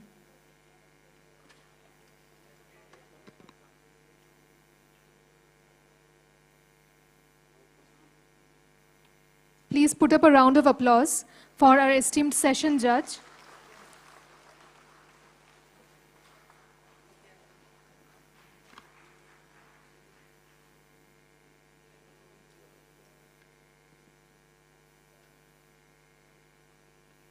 Thank you, sir. Next, we will have a changeover of session, wherein I would request Sri R.P. Sa, Head of Project, Durgapur Steel Thermal Power Station, DVC, and Sri Abhay Kumar Srivastav, Head of Project, Panchayat Hydel Power Station, DVC, to chair the session.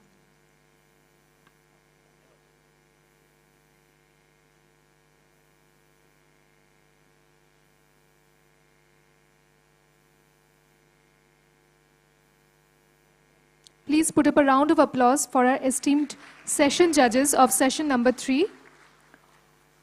So with your permission, I'll begin the session. The first paper of the session is on the topic, Repurposing Coal Ash Through Agrivoltaics, a Synergistic Approach for Sustainable Development. And to present the paper, I would like to invite upon the dais, Srimati Sanjulata Mohanty, Senior Manager Electrical, Durgapur Steel Thermal Power Station, Sri Abhishek Kumar, Manager Mechanical, Durgapur Steel Thermal Power Station, and Sri Shiv Shyam from IISWBM. Welcome.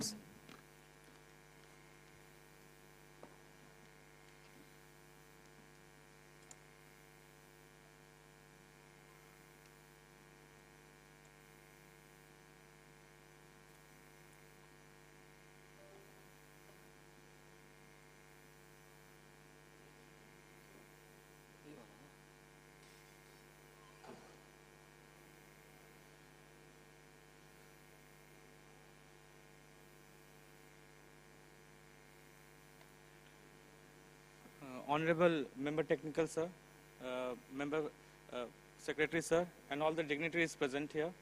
A very warm good evening to all of you. As we are hearing about sustainable development. On the sustainable development only, DVC has chosen a joint research project with DVC and ISWBM. R&D cell of DVC has given us this opportunity to work on this project that I, Abhishek Kumar, Manager Mechanical, and with me, Senior Manager Electrical, Sanjulata Mohanty ma'am, and Shiv Shyam, PhD student from Department of Energy Management, ISWBM, will be presenting here our paper on the topic, Repurposing of Coal Ash Through Agri-Photovoltaics, a Synergistic Approach for Sustainable Development. The project is a joint research project. The project is a joint research project of R&D section DVC with ISWBM. And the project location is at DSTPS Andal, DVC. Now, as we all know, India's coal dependence, 55% of India's energy comes from coal and a projected demand of 1.3 to 1.5 billion tons. And with a huge ash percentage in our coal, it's expected a lot of ash will be generated in the coming times. And we have also the legacy ash of 1.7 billion tons lying in our ash ponds. There's a huge problem for the nation. And the fly ash utilization trend, what we have got from the CEA side, 2022-23, major utilization in the cement factories and mine filling block. And the agriculture, what we are proposing here is a very less utilization of around 0. something percent and is less than 1%, which is one of the sustainable applications and still untapped application of utilization of fly ash and pond ash in that area. And also the arable land in India from which we get food in our plates is also decreasing day by day. And so we need to grow our fertile lands. And for that, agri-photovoltaics poses a solution. And India has an estimated potential of around 3,200 gigawatt peaks of agri-photovoltaics. Now, what is agri-photovoltaics?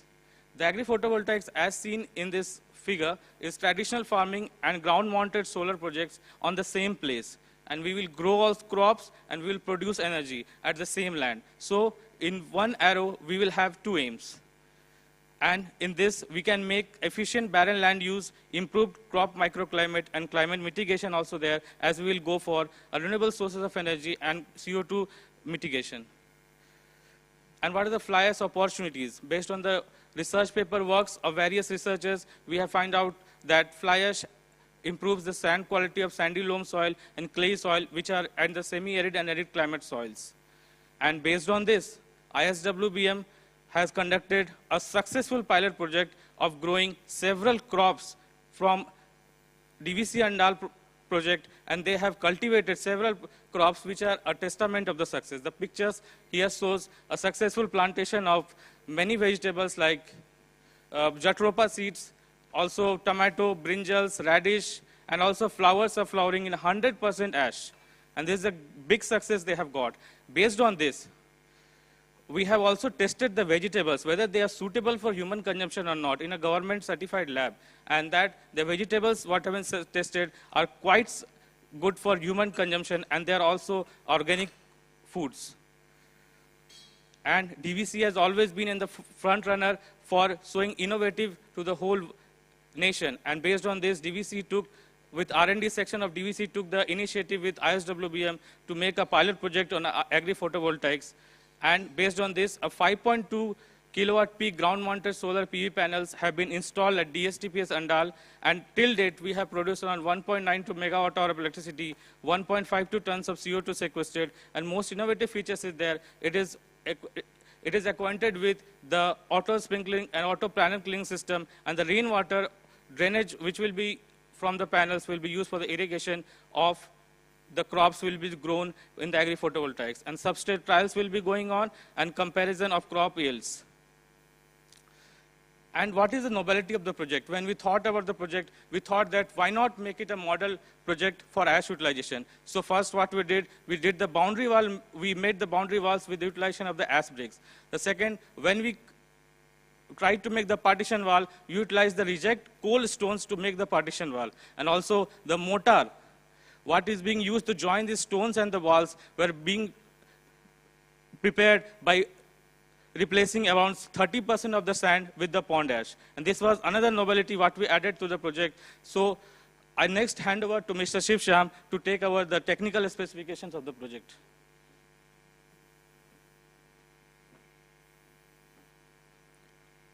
Thank you, sir. Coming to the area demarcation, so this is our plot, and we have divided our plot into 3 distinct sections. These 3 distinct sections have been further divided into 2 different compartments. So let's say we take example of our first section first brown shade. So here we have utilized 50% fly ash and 50% pond ash mixed, and then dug the soil and filled the area with that mix. And in second compartment, equal ratios of soil, pond ash and fly ash. And in section 2, as you can see, first compartment is fly ash and soil in equal ratios, and second compartment is fly ash in 100% ratio. And this here we have filled the area with this section up to 2 feet from the ground level. And in third section, pond ash and soil in equal ratios, and in other compartment 100% pond ash, and we have filled this particular section up to 2 feet completely. Now coming to the methodology part, so here we are trying to evaluate the growth and performance of various plant species. Like in our case, we have taken vegetable, flower, spices, medicinal plants, even biodiesel also, to test in soil and ash-based substrates, and also under the shade and outside the shade of the panels. So this is our experimental design. Like for plants, several saplings or seeds of vegetables, flowers, spices have been taken. And these are our substrates which I have discussed earlier, like 50% pond ash and 50% soil, then 100% pond ash, then soil, pond ash and fly ash in equal ratio. Coming to the environmental conditions, so it will be grown below the panels and outside the effect of the panels to properly understand what is the effect of panels and without the panels. Now coming to the parameters and outcomes, so for comparing the effect of different substrates, soil, fly ash, etc., and under shade of the panels. So these are particular parameters like plant yield, plant height, how much water it uses, growth rate, time to take flowering time, leaf area index, uniformity of the produce, leaf shape, etc. And with this project, we are trying to, we expect that some of the outcomes we can expect, like identification of optimal growth substrates, understanding impact of shade on plant growth and yield in different substrates, evaluation of the potential of pond ash and fly ash as soil amendments, and determining the most suitable conditions for proper optimization or maximization of plant performance and also utilization of resources. Now, this is our test report of fly ash, pond ash, and soil. And here what we found that most of the heavy metals were in deficient to medium level range only. Now coming to the project progress, I'll ask ma'am to continue further.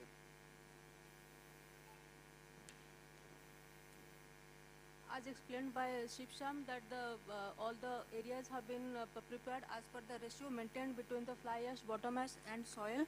So these are the actual pictures taken from the land where we have completed preparing all the 3 beds, and these have already been completed, and now the process will start showing the seeds.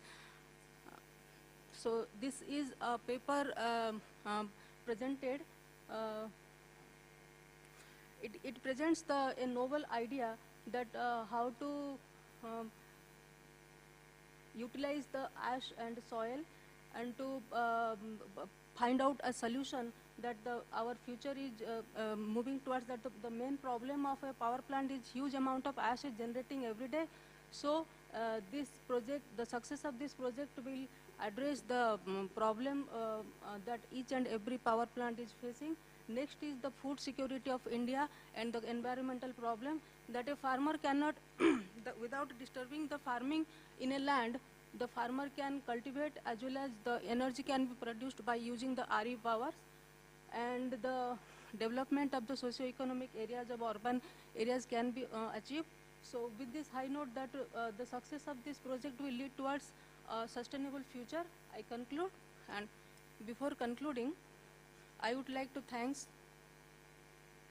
our heartfelt gratitude towards Dr. Binay Kumar Chaudhary present over there, and Professor sir is continuously guiding us starting from the project to this final part. And second is Dr. Gautam Khankari, Senior Manager Mechanical from DVC, for his insightfulness, and last but not least the management of DSTPS. With this high note, I conclude. Thanks.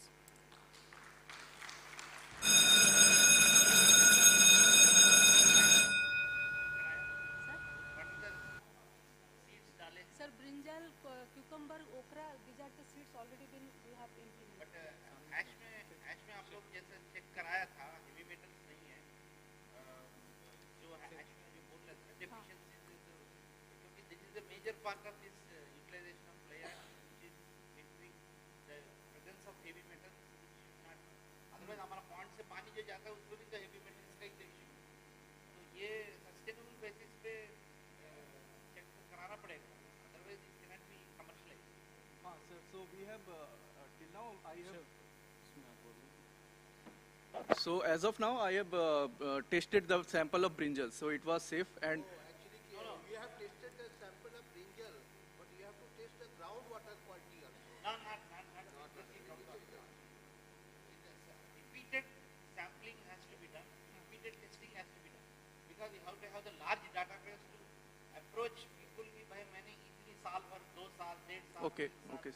जैसा मतलब R&D project क्या होता है कि sample बना लिया हम लोग, उसके सैंपल बना लिया, उसके बाद हम लोग क्या करते हैं उसको we try to मतलब popularize it, but it will not work for such type of, क्योंकि it is very dangerous कि अगर in case heavy metal घुस गया उसमें तो even that will be questionable.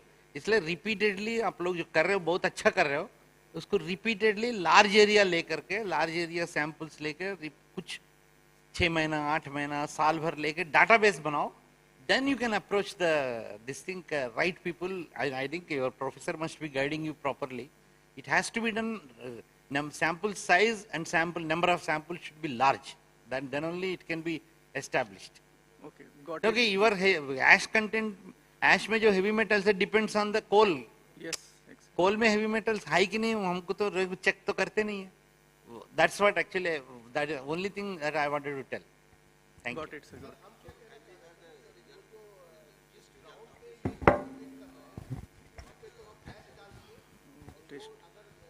This one which I अच्छा एक मिनट नहीं वो तो आपका बात सही है अगर ऐश में ही है हेवी मेटल नहीं है तो लीचेट से तो नहीं है लेकिन ऐश का सर करते हैं हम लोग अभी आजकल अरे प्रोडक्ट में नहीं आया लेकिन तुम्हारा जो ग्राउंड है ना जो या तो फिर उसको हमको कुछ प्रोटेक्टिव लेयर डालना पड़ेगा जैसे हम ऐश मॉल में डालते हैं नहीं basically people are doing the root का जैसे ऐश में हेवी मेटल नहीं है इन लोग एक पार्ट कर रहे हैं कि ठीक है कि इसमें कल्टीवेट होगा कि नहीं और कल्टीवेट होगा तो उसमें प्रोडक्ट में कोई चीज नहीं होगी हाँ डेफिनेटली दोनों चीज जगह और मिल रिजेक्ट जहाँ पे यूज कर रहे हैं आप लोग sir this is one of the report sir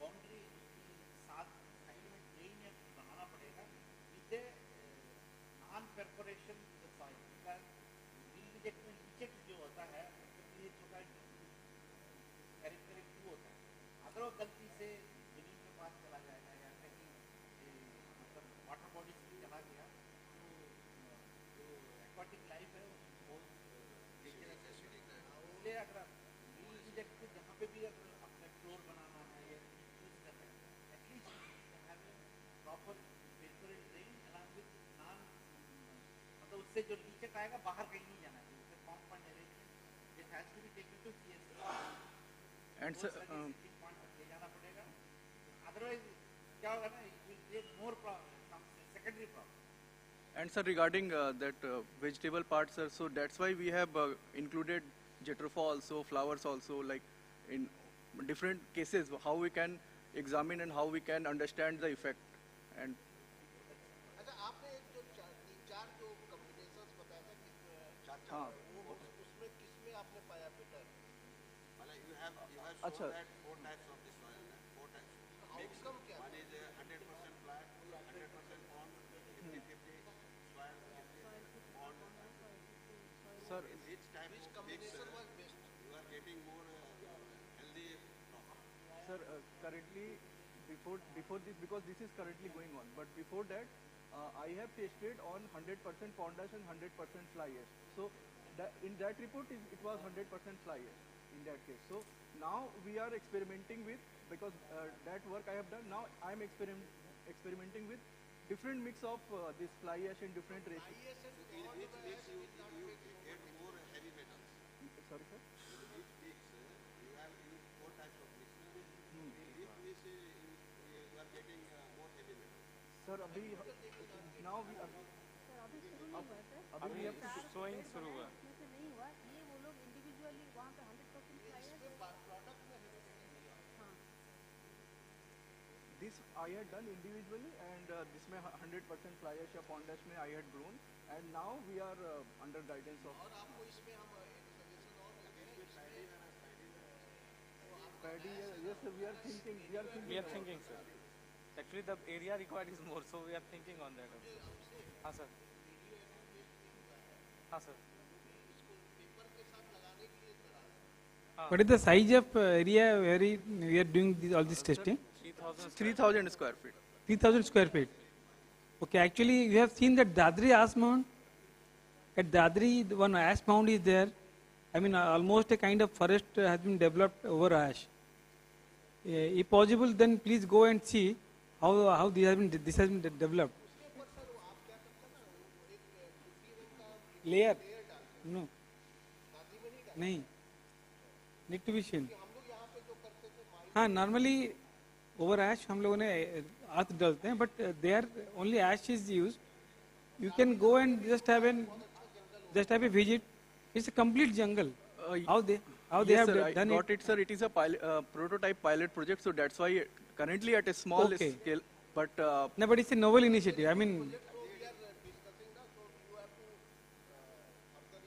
it's a fantastic initiative by you and your team members, and our R&D team members also. All credit goes to, all you team members. Thank you. thank you, sir.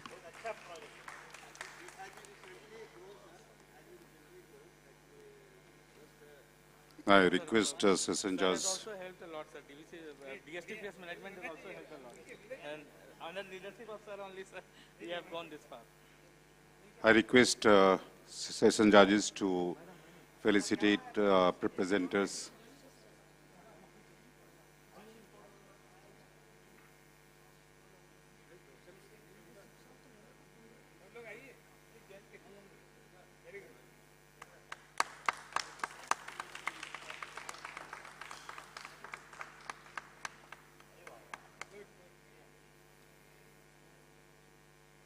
And now, I would like to request Sri Joydeep Chatterjee and Sri Tapas Mandal, Manager, DVC CTPS. Their topic is application of machine learning and NIME analytics platform for interference and decision support in coal and water quality analysis in thermal power plants.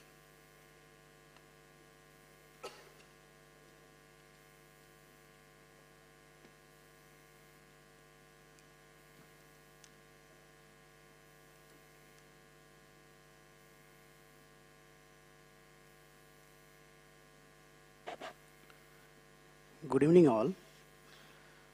Today we are presenting a paper on machine learning, use of machine learning and NIME analytics platform to decision support making and interference making in coal and water analysis in thermal power plants.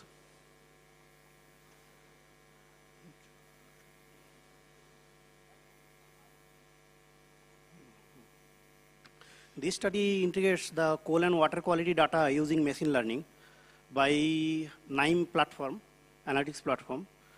We can infer key parameters and identify anomalies, recommend operational adjustments to improve plant reliability and ultimately reduce the O&M cost. Coal and water are largely used in thermal power plants. Parameters of coal like GCB as moisture, volatile matter, and water parameters like pH, conductivity, iron, silica, dissolved oxygen. It imparts a huge effect on plant efficiency. These data requires regular offline monitoring or online monitoring. And traditional data interpretation is very slow and cumbersome and is often too faulty to determine any inference from it. So even the variables between the parameters are quite complex and even nonlinear sometimes. So manual analysis is inadequate for timely and accurate decision making. Our objectives are predict GCB from coal test results in a more accurate way, classify coal and water into quality categories, detect anomalies and cluster data insights using NIME's analytics platform. And I will leave to Mr. Joydeep Chatterjee for the next part of it. Thank you. Actually, before starting about the NIME analytical model, I want to introduce about the background or introductory part of the data analytics. Actually, data analytics divided in 5 parts mainly. First is data collection. Data collection is very much important. It is collected by manual data entry or real-time data update or by historical data update. But real-time data update is more accurate for study in artificial intelligence or machine learning or model building or data visualization platform. Now, next, I want to draw attention about data visualization. Actually, what is data visualization? We test so many parameters in the coal and water analysis. Just like in the boiler chemistry, water parameter analysis is very vital. We test so many parameters like conductivity, pH, silica, chloride, etc., etc. But the prime importance parameters about the so many testing is the feed water iron content. Because this iron content will determine that the system is corrosion susceptible, or it is deposition susceptible, or this pre-boiler corrosion iron will be deposited in the boiler section or something. Therefore, so many treatment procedures are developed, just like AVTR, AVTO, OT. All these contents are mainly important based on the feedwater iron carryover content. That means in every analysis parameters, we have the one most important parameters, and other things are the variable parameters. Therefore, we have tried to correlate between in a measurable mode this important or the column of interest with the other variable parameters. Next is model building. Data visualization actually describes how the variable parameters are dependent on the most important parameters or column of interest, but model building will actually mathematically relate these things with the variable parameters. Just like I will to introduce. This is a coal analysis data in our lab. We have analyzed about 600 results in our lab and tested all the proximate analysis by IS method and the GCV analyzed by the bomb calorimeter in ASTM method. Then we build a relation between the GCV with the variables just like ash, moisture, VM, these things. And we developed a predictive model in GCV NIME.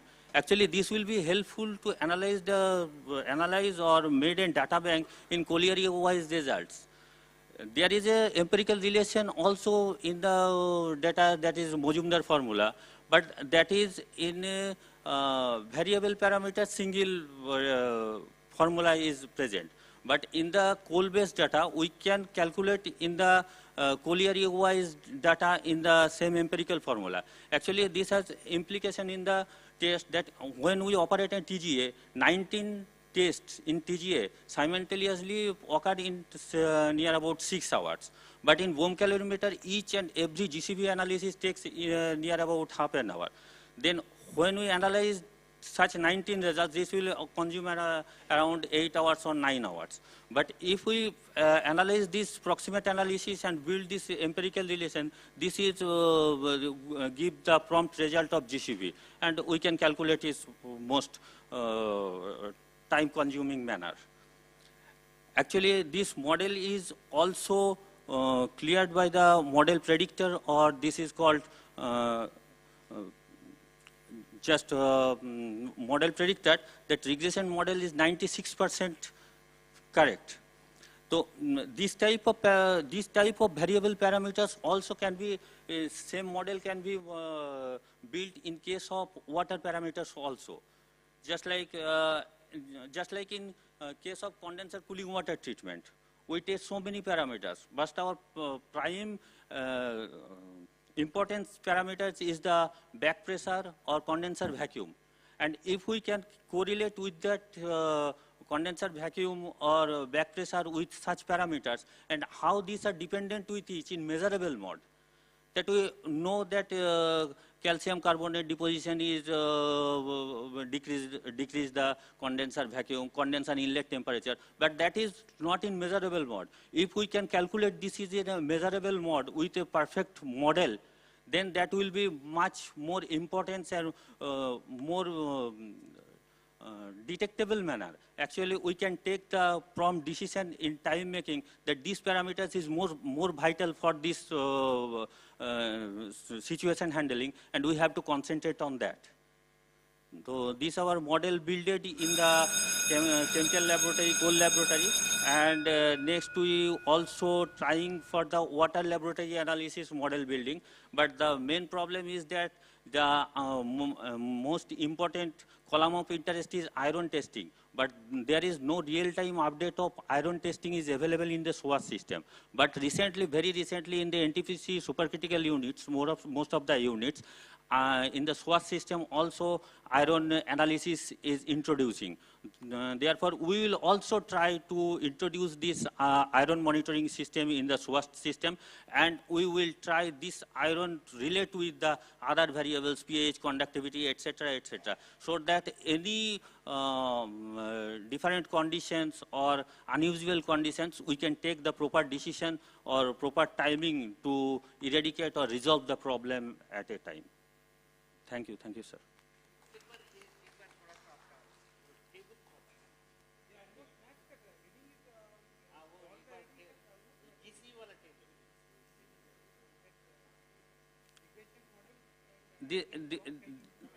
Sir, relation, sir.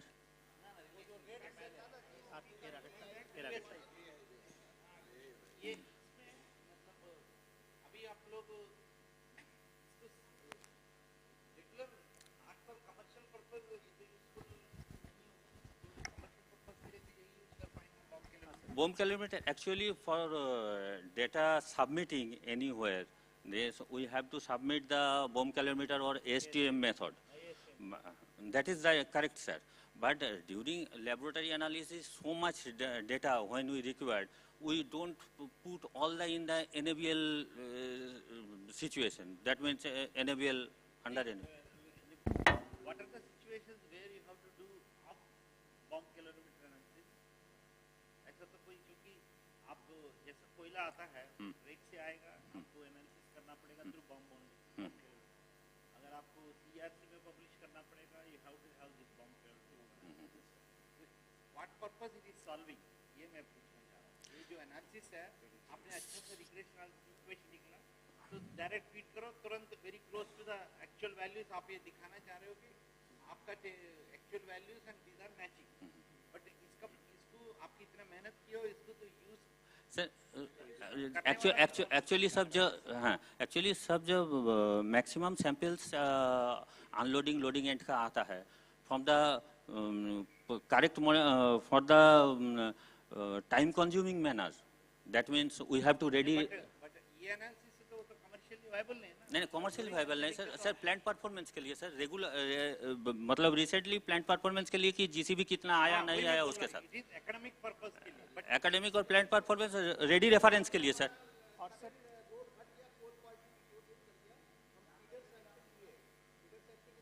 नहीं वही academic माने मेरा कहना है कि internal consumption के लिए हो इसको why don't you also sir मेरा कहना क्या है इतना क्वेश्चन इसलिए कर रहा हूं आप इतना अच्छा रिग्रेशन एनालिसिस से ये हैं take some institutes help like IITs and उसको आप और क्लोजली प्रेडिक्ट करने लायक बना लो तो कमर्शियली भी आप इस इक्वेशन को पेटेंट कर सकते हो डीवीसी के नाम पे सर उसको शायद सर एसटीएम शायद अलाउ नहीं करेगा because they have this STM method जो बोलता है सर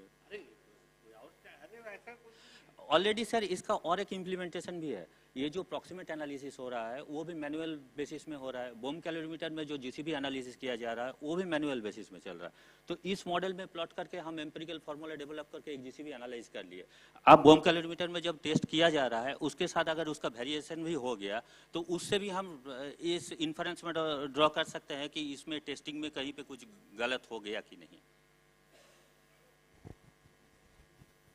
एक्चुअली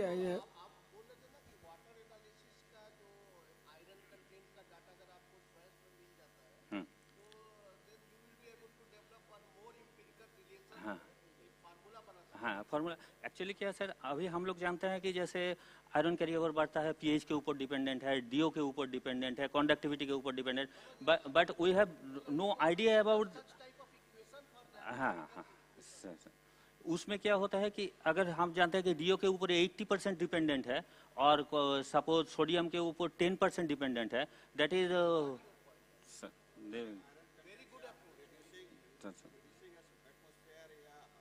ओवर कि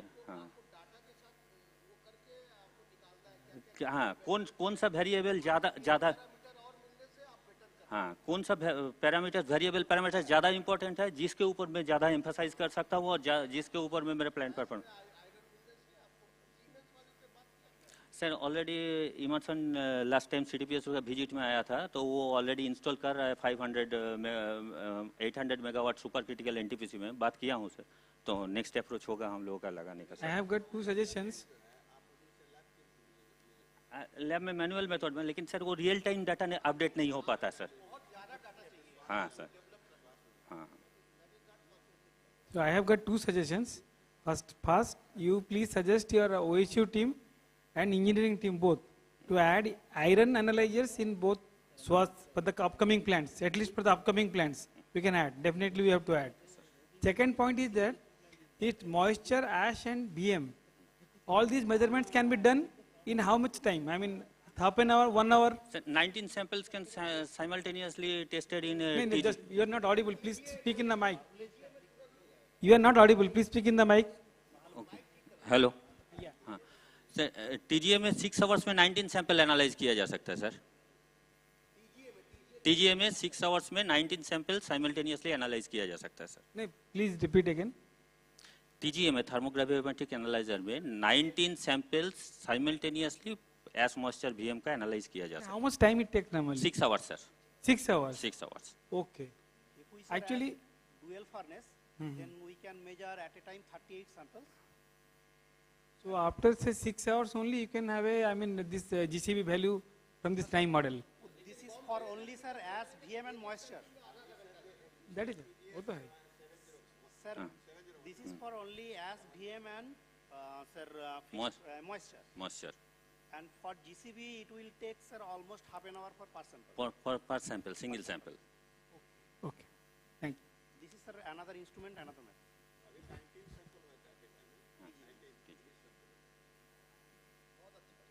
Thank you. Sir. Now I request all the session judges to felicitate the both presenter.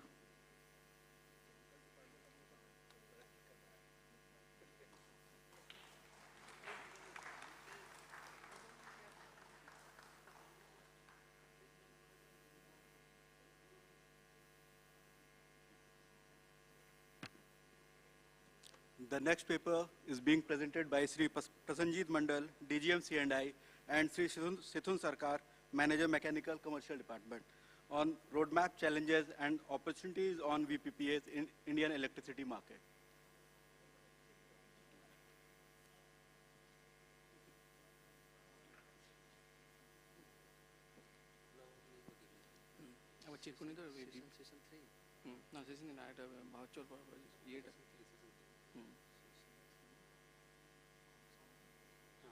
উপরে উপরে উপরে আরেকটা জিনিস দেখবো এখানে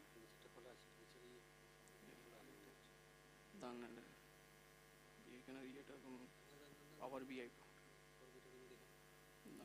এখানে তো নেই দান দেখছি দান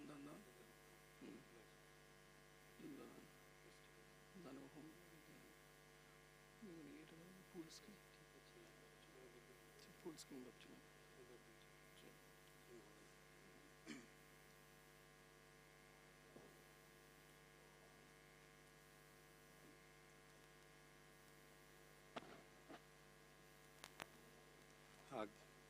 Good evening, respected dignitaries.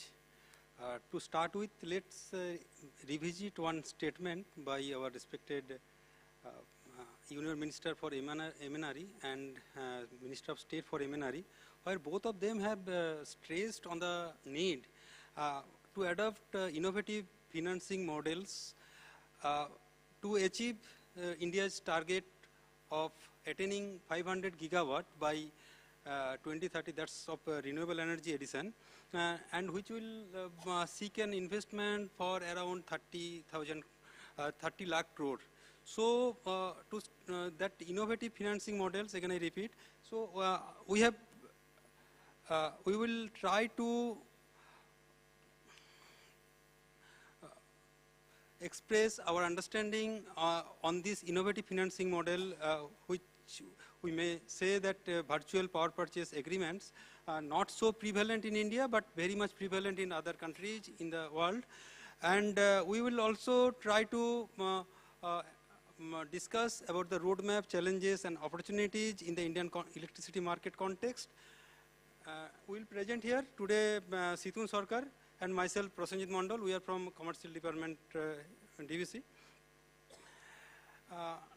What is VPPA or Virtual Power Purchase Agreement? This is an agreement where one RE generator and a consumer, they enter into an agreement, and surprisingly there won't be any involvement of physical delivery of energy. Only financial transaction will be there. So there won't be any physical delivery of energy which is done through the PPAs or power purchase agreements.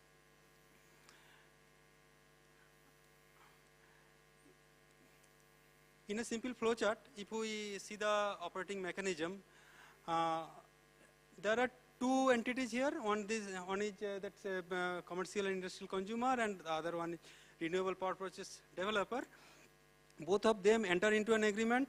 The physical requirement of their power for the C&I consumer, that is drawn from the DISCOM at the DISCOM determined rate, and the renewable power purchase developer, they will be generating power and they will be selling the power through the power exchange at a market determined rate without the green attribute associated with it. And the green attribute is it will be transferred to the C&I consumer with virtue of this virtual power purchase agreement. Yes, sir.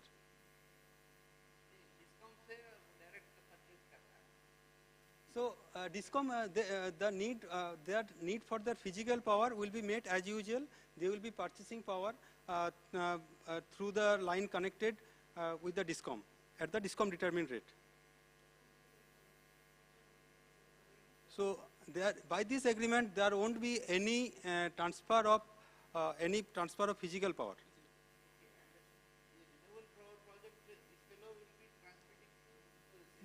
Yes, yes, without the green attribute. As a brown power. Yes, yes. How it will be done, what will be the modalities, will come to next, sir. So, we come with a new term here, that is the strike price. And the strike price is a price which is determined on a mutual consensus between the two entities, and this is, the settlement is done on contract for difference or CFD. So, what is the role of this strike price? We'll come to the next. That strike price, yes, the strike price that can be either the market clearing price at which the renewable power developer is selling power. In that case, let's say that market price is ₹5, and the RE developer is selling energy to the power exchange at ₹5 per unit, and both of the parties entered into an agreement where the strike price has been set at 3. So the difference of 5 minus 3, that ₹2 into the total quantum of energy. So that revenue will be transferred by the renewable power developer to the C&I consumer. In case this price is 5. See, this is case number 1. There can be only two cases. Either case number 1, when strike price is less than the market clearing price, and the second one, when the strike price is greater than the market clearing price. Say it's ₹2 for the exchange rate, and the strike price, as already decided, it is 3. So that ₹1 per unit of energy for the total quantum of energy sold to the market. So that revenue will be given by the C&I consumer to the renewable power project developer. So this is the way this agreement will work on. Now the question comes, when there are so many established mechanisms for complying renewable power obligations or complying the sustainability targets, why this VPPA? So if we come one by one, that open access. Open access is a very not so easily accessible, varies from state to state, and the price is also very much dependent on the DISCOM, and at the whim of the DISCOM, the cross-subsidy surcharges and other charges. But in comparison to that, VVPA is an aggregation of contracts that is fixed, and that is same throughout the country. Green tariff, which means that the tariff which is charged, a premium is charged over the normal tariff, and this is at the discretion of the DISCOMs and the availability of green power with the DISCOM. So there the question of availability and the premium. So again the VVPO will help that there will be a firm contract price which will help in meeting the RPO compliance of the entity. The other two are renewable energy certificates and green energy is traded through the exchange. So these two can be, these two are the options, but again the price is not at the control of the entity, and the price varies. In the last year or last 1 or 2 years, we have seen that price of REC varies like anything. So, and if VVP, if the entity comes with VVPA, so the RE developer will also be ensured with the project viability. With this, I will request Situn to continue from here. Thank you, sir. Now we have conducted in survey synthesis among power experts spanning from different domain like generation, transmission and distribution, and our question was which aspect of VVP interests you most? Most of the experts says that this is the sustainability impact and the financial benefit they attract. And next question, in light of the success of VVP in USA and Europe, what factors do you think are hindering in similar success in India? Most of respondents says that regulatory hurdles is the main thing which restrict it in adoption in India. And we have also another question. The 20th question was currently how is the readiness of the Indian market for adoption of VVPA? The most of the respondents says that Indian market is moderately ready or slightly ready. But our last question was, do you think that VPP would be the mainstream financing option for adoption of RE in next 10 to 5 years? Most of the respondent power experts says that yes, it may be. This is our published statement, that how is it possible? How we can achieve now in Indian context, VPP is no more, nowhere exists. But in the line of 10 to 5 to 10 years, it would may be the mainline financing option. How is it possible? That was our main problem statement, and we conducted our secondary research along with the expertise view roundtable meeting, and we get some interesting result. The main result is a unified regulatory authority. In US, where VVPA is exists everywhere, here VVPA is totally governed by Commodity Future Trading Commission, CFTC. But in India, VVPA is majorly bifurcated in between SEBI and CERC. Because in India, this derivative market is mainly governed by SEBI, and electricity market is mainly governed by CERC. But there was a long-term contention between these two bodies, SEBI and CERC, who will govern what? That was the main question. But this contention was ended up in 2021, 6th October, where our Honorable Supreme Court gave the order that any kind of NTDS, non-transferable specific delivery contract, that means mainly the electricity contract, will be governed by the CERC, and any kind of further derivative contracts, mainly financial derivative and commodity derivative, will be governed by the SEBI. But Power Market Regulation 2021 says that REC regarding any kind of things will be governed by the CERC. But in VVPA, REC is main transaction things is REC, but it is under the derivative market, not in actual commodity, normal commodity things. That's why there is the ambiguity between two, that what will be governed by whom. Then another point is that we will find that standardization of the contract. In USA, VPPA is majorly governed by the ISDA Master Agreement. This ISDA Master Agreement, International Swap and Derivative Association approved Master Agreement, is globally accepted for over the OTC market based on OTC market. But in India, it is not officially adopted till now. Another is the comprehensive legal framework. In USA, Dodd-Frank Act 2010 governs this kind of things, BBPA. But in India, Securities Contract Regulation Act, SCRA 1956, is the major act for governing this derivative kind of things. But this act doesn't encompass this energy swap, derivative, and BBPA regarding things. Those are the main hindering points from regulatory and legal point of view. Then what is the way forward? Is it possible to adopt BBPA in current Indian context? Yes, our research says that it is possible if in between C&I consumer and renewable RE project, if there is a licensing body which is dedicated governing body. If there is a licensing body which is dedicated governing body for BBPA purpose, that means that C&I consumer and RE generator will get a fast hold regulator if any kind of ambiguity or any kind of discrepancy occur during the operation of the whole tenure of the agreement. Next, we explored this BBPA concept in terms of DVC, that how DVC can get some profit or any kind of things out of this BBPA concept. There is a preliminary memorandum which was published in 2021. This memorandum says that DVC is the main implementing agency of rooftop solar power project in Jharkhand and West Bengal.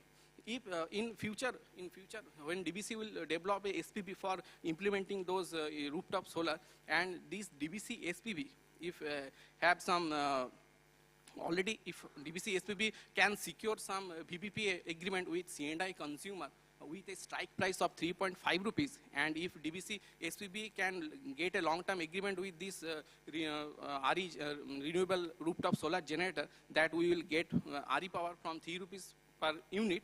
That means from BBPA point of view, DVC SPV can get 50 paisa from due to 3.5 minus 3. That means this 50 paisa, and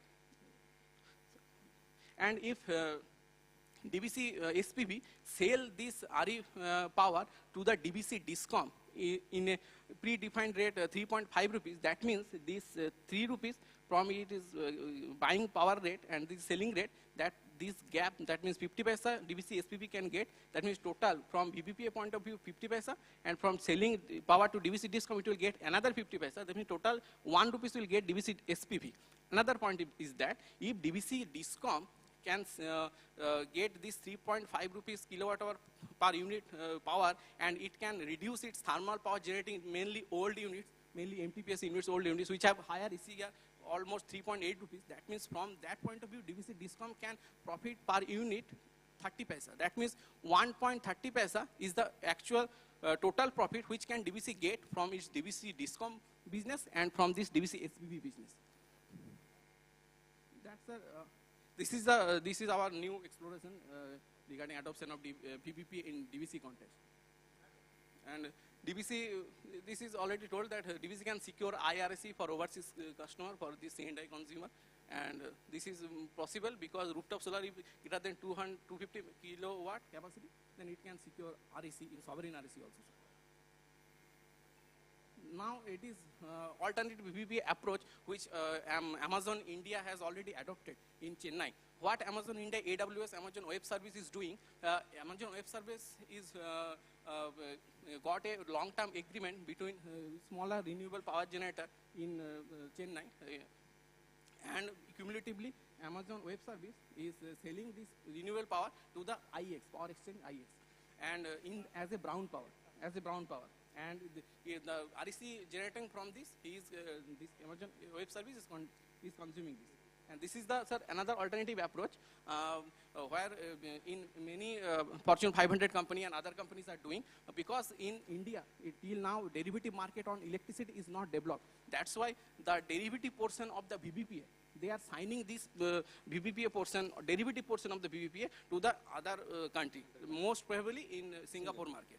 And this electricity portion of this BBPA, that means mainly physical transaction of electricity, this portion they are doing in our Indian soil, because India has its strong regulatory base regarding the transaction of electricity. That is the now this is the doing the company. This is our BBPA worldwide dashboard, where the BBPA is now If we, sir, get these things, if we click the country, we can get where it is occurring. Now it is in, that is UK. BORE is RE generator, British Telecom Group is the C&I consumer, sir. RE resource is wind mix and capacity 42, country UK, and they are in PPPA for next 10 years. Sir, next. This is the Singapore market. Sunship Group is the RE generator, Facebook is the C&I consumer, floating solar, and contract capacity 100, and it is not available internet, the contact period. That's all, sir, from my side. Thank you, have sir. any questions, sir?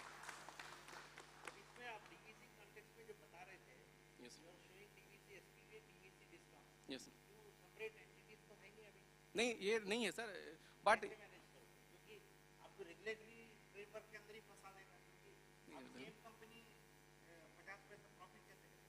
नहीं actually DVC में gates is subsidiary, just like NTPC has its subsidiary NTPC REL, that kind of thing, sir.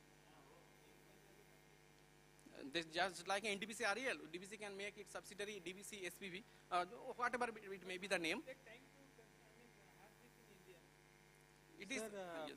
there are issues like until analysis there is market coupling or derivative in electricity market comes, so it won't materialize because the derivative is the only thing and which demands that price for electricity is same throughout all the exchanges.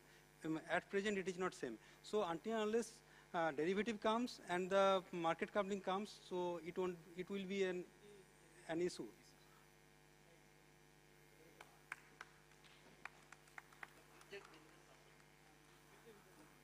Thank you. Thank you. I would request the session judges to kindly felicitate the team.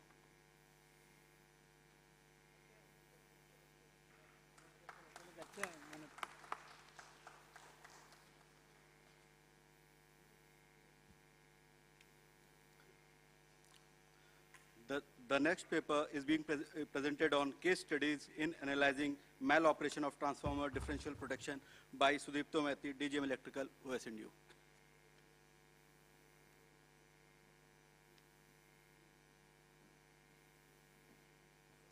কত নম্বর ছিল যেন আপনার? 3।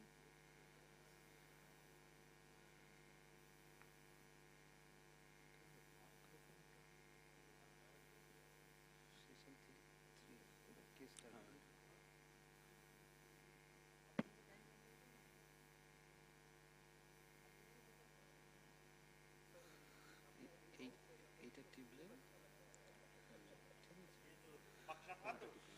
মাঝখানে এটা, আর এইটা হচ্ছে pointer, right, ঠিক আছে।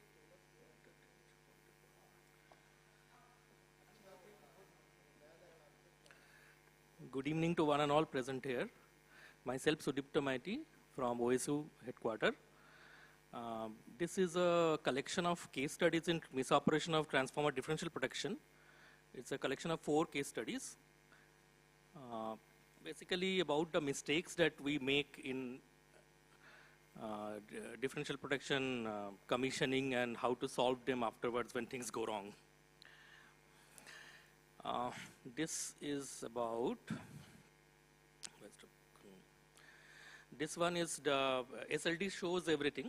In the SLD we see that there is an external fault, and during this external fault it's a BN, ABCBN, not RYB, ABCBN fault. And during this external fault, the GT differential protection operates and trips the generator. So on investigating, we find that ultimately the result I'm telling, because of the time paucity, this particular CT polarity was reverse.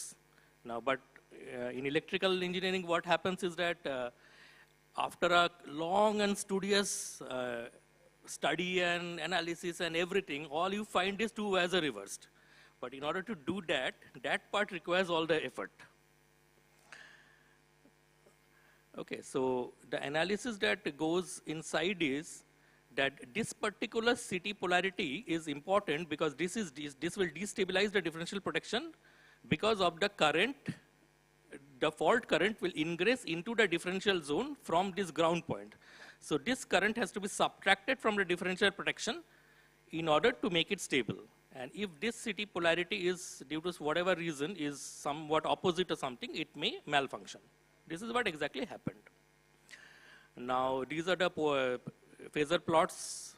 This is the network side. You see just IBM2. M2 is measuring location 2. So this current is increasing. So it's a BN fault.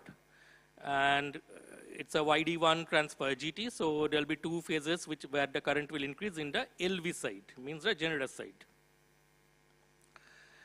Now, you see over here, there's a IX1. This is the ground current measured by the 7UT relay. It's a 7UT, Siemens 7UT relay, which we have in this particular plant. Now, this particular current has to be balanced by the calculated phase current, calculated neutral current from the phase cities. What I mean is, this particular current has to be balanced by the calculated neutral currents from these phase cities. Otherwise, it is going to malfunction.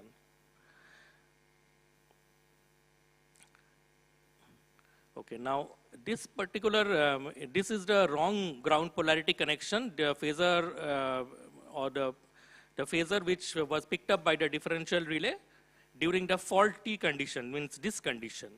So you see that the 3I0M2 and the IX1, the ground current and the calculated neutral current, they are in the cophasal. And this is a phasor which was from another unit, from a similar unit. It was a similar fault, and over there they are seen to be separate. They are seen to be 180 degree apart. So this is a correct operation phasor, and this is a false operation phasor. So keeping this phasor in mind, we just thought that this could have been a wrong operation. Because if you really go for doing at that time when the unit has tripped, now you have to give a decision. If you go for that time polarity test, and it might take a lot of time. So the decision was given that the polarity was wrong by analyzing this false DR, I mean the healthy DR. Now about the reason why this sort of things go wrong. This is important from the O&M perspective. This particular CT is generally not given that much importance because our REF, in DVC, REF protection is high impedance type. In high impedance type, you have another CT which is going into the REF protection. So the polarity of this CT in the differential protection, which is used in the ground CT, used in the differential protection, is somewhere given a little less importance. And probably the polarity connections and all, they are not checked properly. Because in REF, this is very important. Without this, everything is going to go wrong. But in differential, it is not going to be apparent initially. Because when we do a REF stability, then this CT doesn't come into picture. Only the REF CT is coming into picture. And we do not have a practice. I will talk about the practices later, just in the next slides. And we do not have a practice that during zero sequence stability test, we check the REF relay current. We reverse the REF relay current, we check the REF relay current, but we do not check the differential relay current during REF stability. So had we checked that this would not have occurred. This is this phasor is right now not that important, but this is a real phasor, a theoretical phasor of a correct CT polarity everywhere. Means the ground CT is correct, the phase CT is correct, everything is correct. Here we see that the faulted phase current and the ground current should be in the opposite phase for everything to function properly. Okay, now we'll go to case number 2. It's of a similar nature. Here also the ground CT polarity is reversed, but the whole operation or the misoperation of differential protection is taking place on a different angle for a different reason. What is the reason? This particular event, the generator trips in flame failure. The generator is getting resynchronized. During that time, what happens is that the yellow phase, this is the yellow phase, the yellow phase opens first, 20 milliseconds before the other phases. So this is giving rise to our differential current because the ground is now carrying the yellow phase current. The phasor diagram required for this particular application, this event is this one, almost the theoretical phasor diagrams. So this yellow phase current, the current over here is going to appear in the ground and getting circulated in this from the load side and other sides, from other areas. So this particular thing, so see one thing. So again, there's a cause of a differential current due to no reason. There's no fault anywhere, but due to opening of one pole of the breaker, then this differential current is getting into picture. There's an extra current over here. So this current also has to get balanced in the differential protection. Now, if this CT polarity is reversed or something is wrong with this, then during this condition also, during pole open condition also differential can come. In normal situation, during pole open condition, differential protection should not operate because it's a stable condition, it's not a fault. Okay, and this one shows, I'm skipping all the others. Finally, this one, this particular current was reversed, that is shown in the phasor. And the commissioning practices that we can do a real polarity test, we can do a secondary check, connection checking of, we have to match everything. We have to match from the CT to the relay. Everything we have to match. It can be reversed in software, those checks are there. Then most importantly, healthy operation DRs are also very important. This is the third case where again we have a external fault and the differential is tripping. Over here what was happening is, but this is a long case, this is a 2-3 month case, and 5-6 trips were required just to find out the problem. We did everything we did, transformer, DG and all tests were done, the relay was changed, everything was going on, but we couldn't find the problem. The real problem was happening was that sometimes this ground current is always there for external faults, but the measured 3I0 was not being present. Sometimes it is being totally absent. In the next phasor, it is just connecting, or it is just conducting when the CT voltages are high. I mean, the CT current is high. During the peaks, it is conducting. Then this is an absolute sparking phenomenon that we see over here in the measured part. So what happened was that this neutral connection was loose. This was quite loose. Now, due to this thing, what is going to go wrong is, during normal differential stability, nothing will go wrong. You will find everything is okay. Only if you do zero sequence stability and measure a differential current, then all you will find out this, or else you have to inject single phase from the CTJB and then check. But that has to be predicted. Normally, we don't every day go about injecting single phase from the CTJB and check differential protection. So this is the solution for this problem. This is the fourth case where there's a overall differential protection maloperation. So this one is very unique in the sense that this was discovered 11 years after commissioning. And that too in both UATs of the unit, and that too in both the units. So there were total 4 wrongly polarized CTs which were present, but it was discovered very late. So the event was that there was an 11 kV board fault, and the overall differential protection malfunction. But just understand one thing, the differential protection of UAT did not malfunction, only the overall one malfunctioned. So these are certain checks. What we did, the entire thing was solved without doing any tests on field. It was solved just by creating an Excel sheet and really this thing. In the Excel sheet, we did all the calculations and found out all the differential current during the normal condition and by reversing the current in software. If I reverse this current, this 40 degree becomes 139 degree. If I reverse this current, then see the differential current during the pre-fault as well as the fault conditions are going absolutely zero. Whereas during the normal conditions, it is quite high. So this highlights the importance of doing offline analysis without even going into because UAT CTs and all the CTs which are present over here in this UAT junction area, the GT bus duct and UAT area, they are very difficult to test like that. Polarity testing is not that easy. Once something goes wrong, it will remain wrong. So you have to use the offline analysis in a very sure manner to pinpoint problems. So this is the phasor diagram that we did for the offline studies. Here one thing can be told.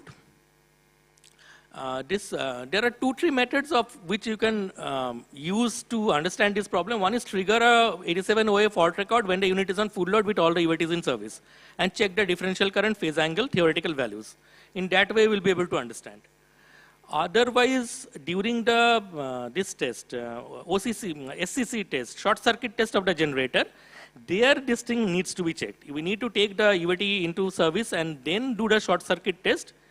The UAT HV only, because in the 500 megawatts units we have only UAT HV, and do the test. Then only you'll be able to understand this problem. So these are the O&M practices which we can use to avoid these problems. Thank you.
I would request the session judges to kindly facilitate this, sir.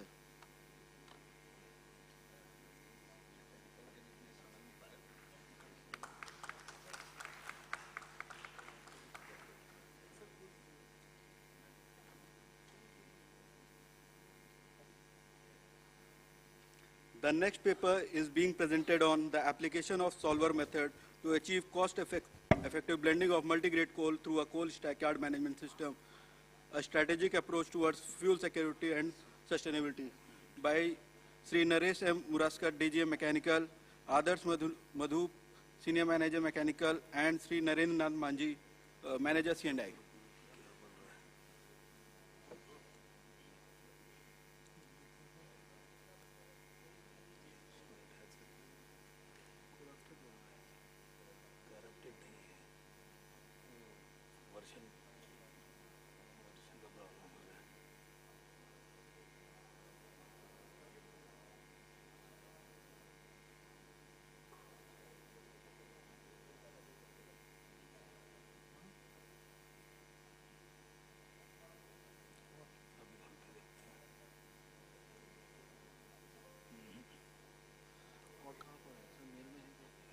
Corrupted दी है, file ठीक है, तब नहीं होगा, तब बोल दिया जाएगा।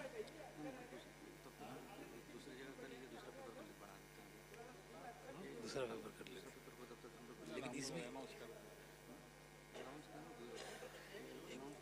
वर्जन सपोर्ट नहीं कर रहा है लगता है।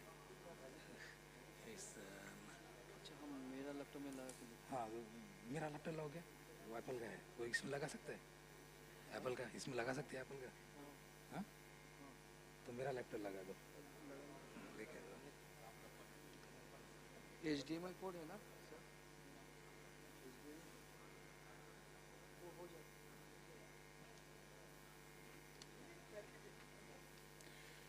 Due to some technical error, we are moving the next presentation.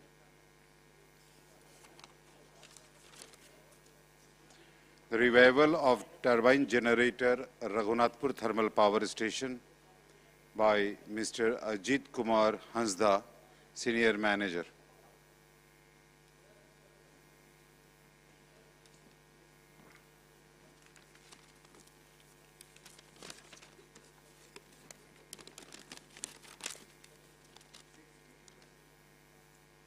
Good evening. Thanks for being here. Today I will be presenting on the topic revival of TG Unit 2 RTPS DVC.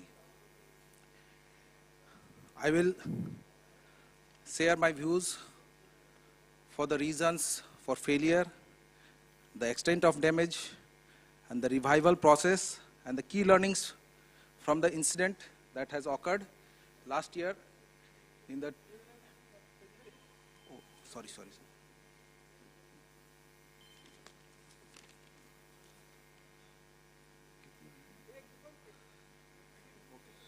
कितना है sir? ये this one.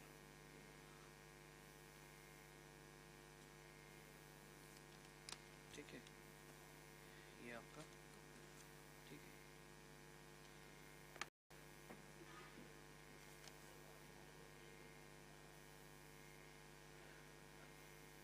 I would like to share the reason for failure, the extent of damage, and the revival process and key learnings from the incident which has happened last year in the Unit 2 RTPS. Yes, actually. Yes, sir.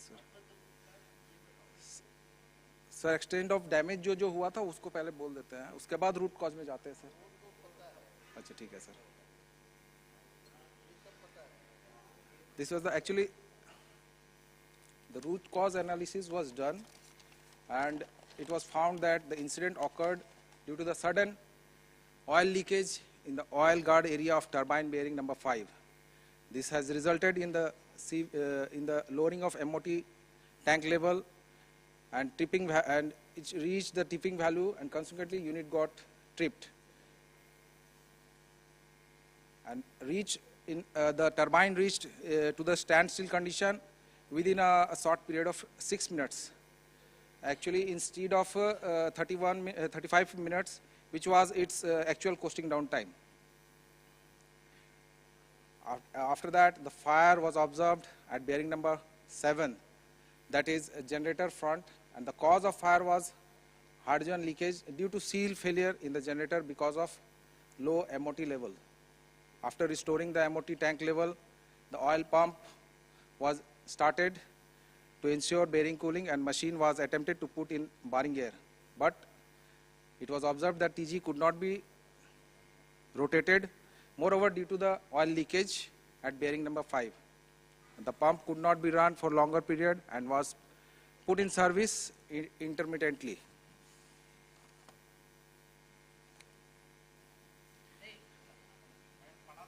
Yes, sir.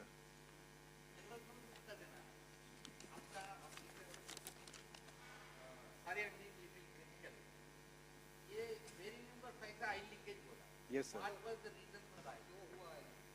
Oil leakage, sir, oil leakage जो है, जो analysis हुआ है, उसमें जो last find out जो हुआ, वो ऑयल सील्स कम्प्लीटली डैमेज मिले थे. उसका जो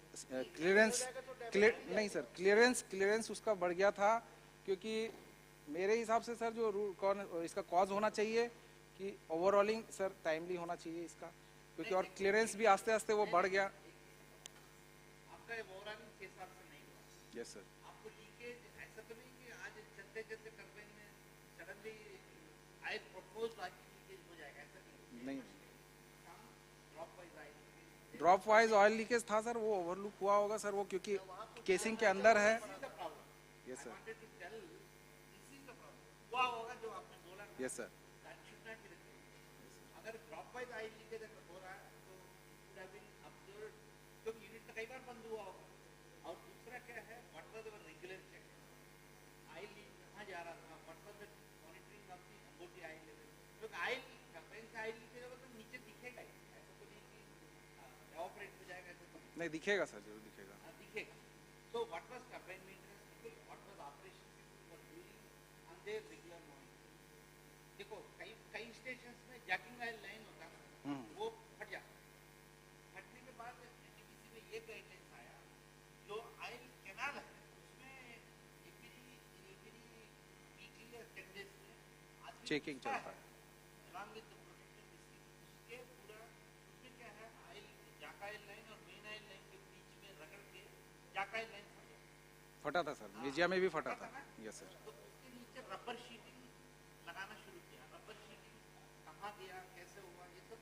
एनालिसिस करना पड़ता है अदरवाइज क्या होगा we will end up in similar problem one second yes sir हम लोग मैं बार ऑफ कोर्स मेरे टेन्यूर खत्म हो गए इसलिए मैं नहीं बोल पाया बार यही बोल रहा था कि that was not the root cause at all analysis at all हम लोग रूट कॉज एनालिसिस यहाँ पे लेकुना है कि we did not analyze why was the oil leakage and what was the failure अभी भी even today also we are the same threat do you agree आपने नया सील लगा दिया ये सब कुछ कर दिया बट मान लो सडनली कुछ इन्वेस्टिंग पैरामीटर डिस्टर्ब हो गए ठीक है सम वाइब्रेशन एज फिर से वो क्लियरेंस बढ़ेगा but that is not very dangerously oil leakage हो जाएगा ऐसा तो what exactly happened entire cannot of the scenario में एक बार इसको एनालाइज दोबारा कर लीजिए otherwise we will be extremely in similar situation it's not for Raghunathpur it is applicable to all the units yes sir क्योंकि there must be something मैं OSU turbine group में बोला था there must be something we missed during check and second point is जो hydrogen leakage होते हैं आज should have been bomb मतलब भगवान को हाँ वो यूनिट very fortunate और ज़्यादा डैमेज हो सकता था गैप टोटल बट ये चीज को कैसे प्रिवेंट करना मान लो this could happen again hydrogen leakage what should be done to prevent such या what are the corrective measures to be taken उस टाइम में हम लोग का जो क्या बोलते हैं डिजास्टर मैनेजमेंट हुआ है बहुत बार हुआ है आपका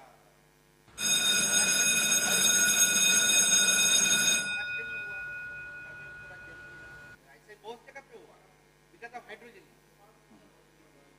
तो इस सब का चीज के लिए what was the disaster management action plan कि ऐसा होगा तो हम इमीडिएटली क्या करना चाहिए what was the preventive and what was the proactive correction measures so that people we will not end up in such situation अब जैसा बोलते हैं ना हम पढ़ के जाते हैं एग्जाम फेल होने की सवाल ही नहीं है और 100 के 100 आने का सब पूरी कोशिश मतलब पूरी लक ये हो जाएगा जी सर पूरा पढ़ेंगे बट हम तैयारी नहीं करेंगे जाएंगे तो फिर फेल होना तो पक्का ही ये अभी ये सर आप सही बोल रहे सर उसका अभी हम लोग सर पूरी एंटायर टीम को मेरा एडवाइस दीजिए ये सर मंथन और करो इसमें काफी सारे ये क्या आ गया यूनिट ठीक है धड़ल्ले से चला रहा है but we are in the same situation last year हम लोग जिस स्टेप पे खड़े थे आज के तारीख पे भी हमारे पास इसका आंसर नहीं है क्यों ऐसा समझ गए यस सर एक चीज जान रहे कि रिस्टोर कैसे किया जाएगा वो तो यार देखो आपका ESP गिर गया तो रिस्टोर तो कर ऐसा डैमेज होगा तो लाना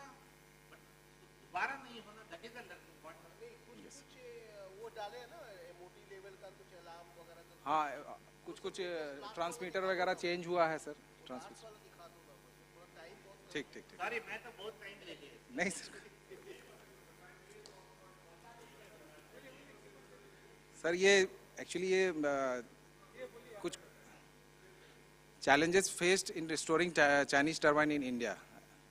A lot of challenges were there for restoration of Chinese turbine in our RTPS unit. And, like lack of OEM support. It's very difficult to contact with the OEM Chinese for any type of support services, after sale services. Of course, there is a language barrier, time zone difference. and difficulty sourcing authentic spare parts or detailed technical manuals. Chinese turbines have non-standard designs. Whatever the BHL units we are using the spares and its dimensions are not matching in China. Okay.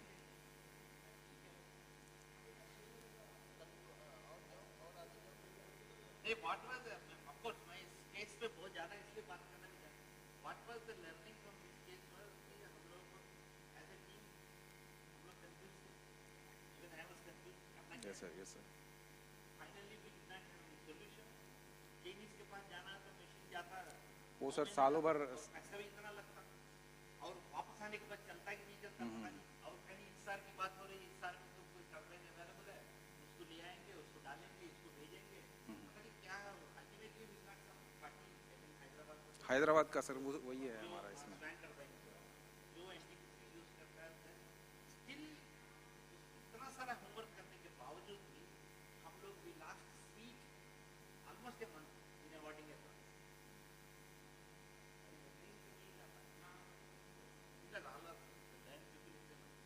ए मतलब एक एक दिन का पैसा कितना होगा. Yes sir.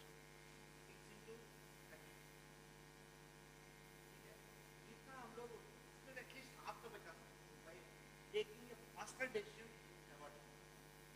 Yes sir. Authority who can approve this is telling कि आप लोग करो, but still we maintain. Sir वहाँ थोड़ा उसमें डिले हुआ सर और थोड़ा जल्दी हो सकता था. करते रहे ultimately finally it has to be awarded to the same because various issues have cropped up. Unnecessary complicated हम लोग हो जा रहा है. Yes sir. देखो we need to outstand the power crisis के सब इसी टाइम पे तो था जनवरी जुलाई में आया यूनिट. एकदम ERPC स्टेज में दिमाग खराब कर रहा है. बट ये चीज आप लोग ले हाउ टू सभी कलीग्स के लिए Yes sir. How to have mechanism in place so that such case it happens then what are the things to be done to at least avoid the contract faster. Yes sir. So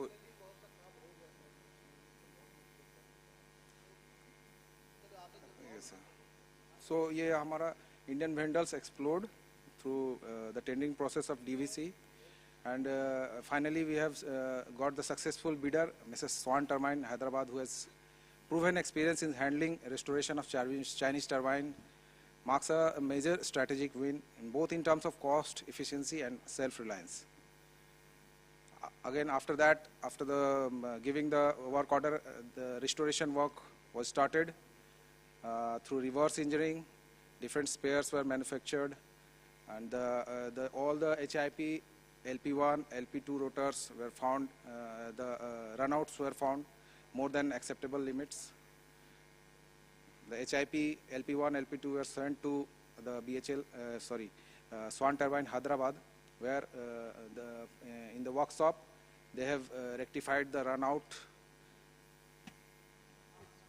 After that,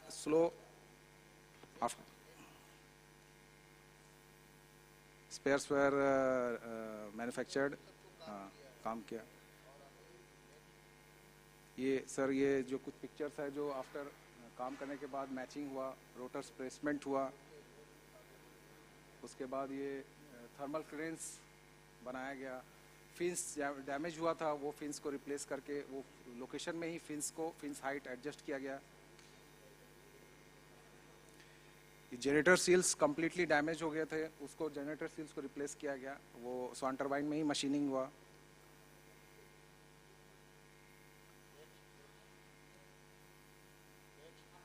ये final placement and alignment of rotor was completed. Casing, ये sir एक major job था. ये complete compressor blades वो complete damage हो गया था both sides. वो 2 to 3 mm वो टॉप का वो डैमेज हो गया था. उसको फिर रिवर्स इंजीनियरिंग के थ्रू स्वान टरबाइन ने पूरा कंप्लीट बनाया. उसको पूरा घिस गया था सर, 3 to 4 mm वो घिस गया था पूरा. उसके बाद फिर वो रिवर्स इंजीनियरिंग से उसको कंप्लीटली बनाया गया. उसके बाद फिर असेंबली हुआ.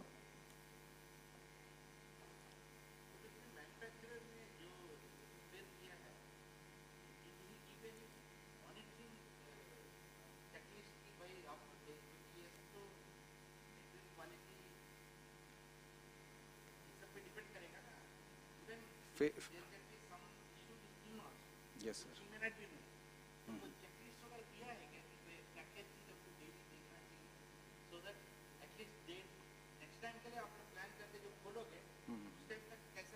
उसमें सर ये हुआ था कि हम लोग जो मटेरियल जो टेस्ट किए थे वही मटेरियल सेम था प्रोफाइल। हाँ, yes sir, yes sir. Damage हो जाएगा। ठीक है सर।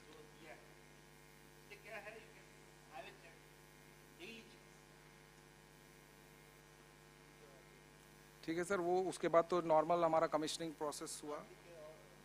उसके बाद हम लोग जुलाई में 24 में हम लोग successfully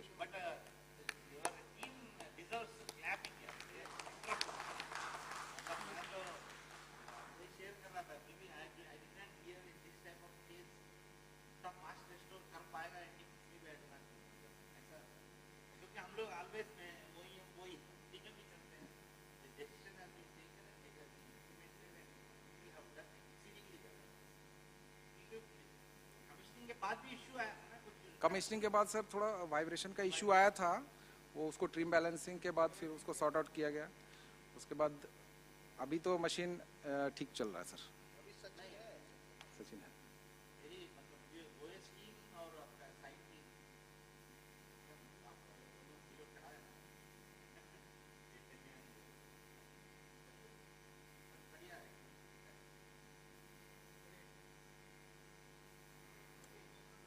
Thank you, sir. Thank you. And now I request our session judge to felicitate the presenter.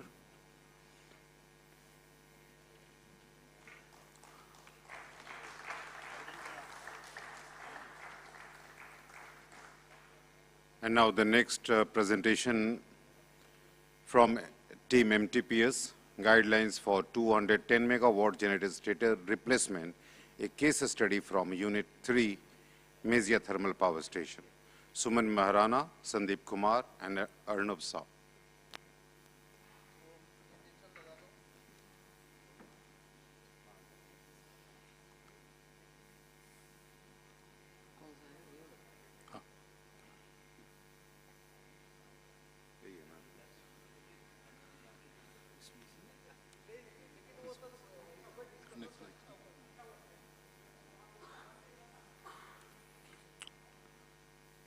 Sir, a very warm good evening to all of you, all the esteemed members present in this hall.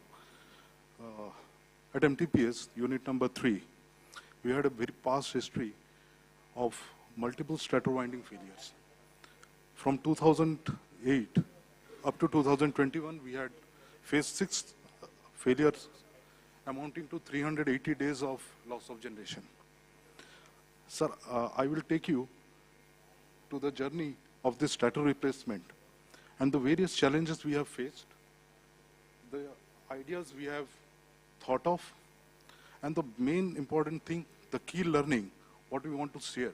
Because DVC has installed many new generators, but replacement within a very short time with the space constraint and the limited resources. Sir, I would like to share with this house the multiple challenges we faced for the replacement of this new stator with a very constant, strict timeline, and the constraint we faced, the space constraint, the design of the TG floor, the configuration of EOT crane. This basically has made this task a challenging task. So what we thought of, a lot of pre-planning has to go into this entire thing. So just a picture of the new stator and the old stator. And what my team is that, to execute this thing, there's a brief history that shows 380 days of generation loss over the 13 years timeline. Sorry.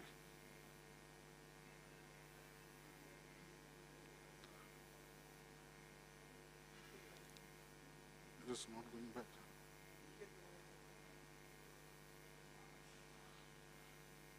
To execute this complex job, we have basically divided into 2 parts. The first part was to carry out two critical operations. One, to drag this 160 ton of generator, a concentrated very small mass, through a distance of 275 meter, while the other unit number 1 and 2 are running condition. And the second part of this entire operation was to lift the machine to the TG deck, placement and final synchronization. These are the two major things that we need to execute during this overhauling of the unit. To execute these two things, the planning we have done is to make the things very simple. And to make the things simple, what we did is that to drag the generator and to save very precious time, we brought 4 bidirectional roller from KTPS. This has saved us a lot of time. Approximately, we will able to drag the machine approximately 25 to 30 meter each day. So within a span of 15 days, we are able to drag the machine up to 275 meter, we are able to drag it. And the second, we will be sharing a lot of things, how the arrangements are made, what discussion we have done with Messrs. VIII, and the proposals we have made and what they have accepted. The other thing is that lifting the machine, placement, and the pre-planning, what we have done prior to the overhauling, taking the machine out of grid, and before finalization, what are the checklists we have done. And the most important thing that we will be sharing with you, the key learnings that we have done, that will create a baseline for the future replacement of unit number 1 and unit number 2 starter that is being planned in near future. And the cost we can save by this experience. I think my team will be sharing with you the entire details of the process. Mr. Sandeep, if you can take up. Thank you, sir. Good evening, all of you. ये जो हमने नया starter खरीदा, इसमें कुछ good design features थे, जैसे कि क्लास एफ इंसुलेशन के साथ ये स्टार्टर आया. पुराना स्टार्टर हमारा क्लास बी इंसुलेशन के साथ था. और आरटीडी बॉक्स जो इसका है, वो आपका पुराने स्टार्टर में beneath द स्टेटर नीचे है, वहाँ पर हम लोग को स्कैफोल्डिंग लगा के काम करना होता था. तो that is quite difficult when unit running. इस स्टेटर में यह आरटीडी बॉक्स ऊपर आ गया टीजी फ्लोर पर. तो ये बेटर डिजाइन फीचर्स के साथ आया, बट कुछ चैलेंजेस भी उसके साथ आए, क्योंकि हमारा जो ये वाटर कूलर का लाइन है वो इस पर जो है सो उस पर फॉल कर रहा था. मैं अगर इसे दिखाऊं, ये है क्या,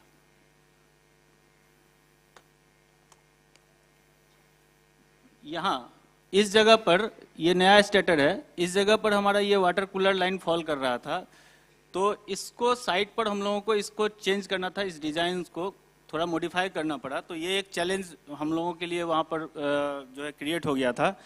और दूसरा, तो अब इसका जो हम लोगों ने जो प्रोसेस शुरू किया, इसमें एक फ्लो चार्ट है कि कैसे हम लोगों ने अनलोडिंग साइट का सिलेक्शन किया, फिर कैसे हम लोगों ने अनलोडिंग किया, फिर ईओटी क्रेन के अवेलेबिलिटी और स्टैटिक लिफ्टिंग डिवाइस जो काफ़ी समय से वहाँ रखी हुई थी, उसको हमने कैसे अवेलेबल किया, फिर ड्रैगिंग ऑफ न्यू स्टार्टर को कैसे प्लान किया, डिसमेंटलिंग ऑफ ओल्ड स्टार्टर. ये हमारा जो है फ्लो चार्ट है. फिर ओल्ड स्टार्टर को उठाकर अनलोडिंग बे में डालना और नए स्टार्टर को वहाँ से अनलोडिंग बे तक ला के ड्रैगिंग के द्वारा और फिर वापस उसको टीजी डेक पर लाना और इरेक्शन एंड कमीशनिंग. और फाइनली हम लोगों ने जो सिंक्रोनाइजेशन या उससे पहले जो इलेक्ट्रिकल कुछ टेस्ट परफॉर्म किए हैं, उसके बारे में ये आउटलाइन बताता है. आगे इसको हम लोग धीरे धीरे एक्सप्लेन करेंगे. तो हमारा जब अनलोडिंग बे का सिलेक्शन करना जब था, तो इनिशियल असेसमेंट हम लोगों ने जब किया, हमारे यहाँ वहाँ 3 ईओटी क्रेन है, 2 जेसप मेक है और एक हमारा यूनिक का है. नेक्स्ट ये हम लोगों का 3 और 4 का अनलोडिंग बे है. वहाँ हमने दोनों स्टार्टर को प्लेस किया और वहाँ हमने देखा कि किस तरह से वह जो है सो वहाँ पर स्पेस में, अवेलेबल स्पेस में वो हमारा प्लेस हो पा रहा है कि नहीं दोनों क्रेन.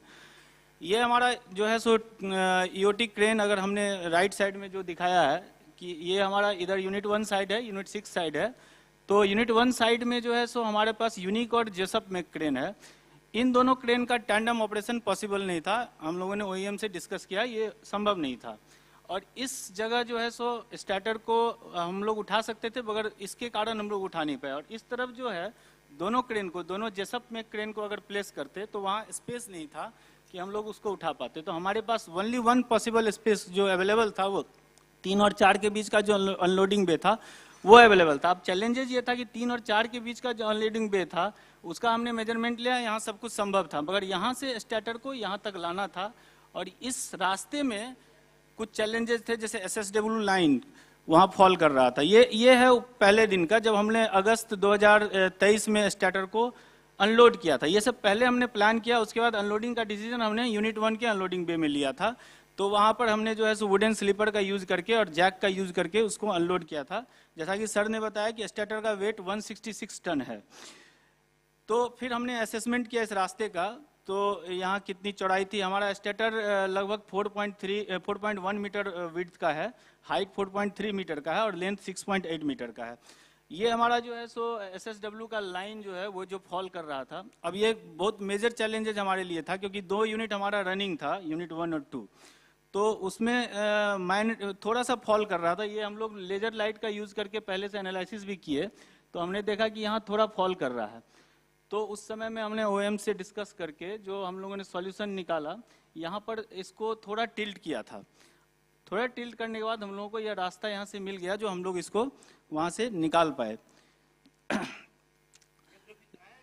यस सर, हाँ सर, यस सर, वीडियो, हाँ वीडियो है, हम लोगों के पास वीडियो अवेलेबल है सर।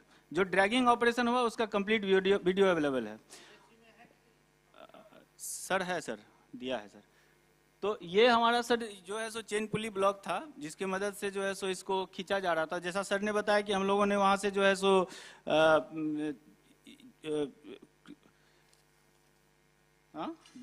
बाई डायरेक्शनल व्हील हमने KTPS में जो है सो रिएक्टर के लिए जो वहाँ पे अवेलेबल था उसको हम लोगों ने मंगवाया था। उसका यूज़ करके हम लोगों ने इस बाई डायरेक्शनल व्हील को ये ट्रांसफार्मर ऑयल में दे के पहले इसको रेडी किया था।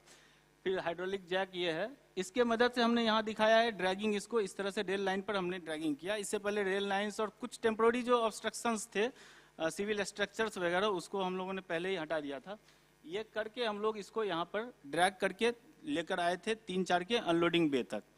और फर्दर इसके बाद हमने जो है सो लिफ्टिंग डिवाइस के साथ क्या सर्विसिंग की और आगे का प्रोसेस हमारे जो कलीग हैं अर्नव साहब ये एक्सप्लेन करेंगे। Thank you sir.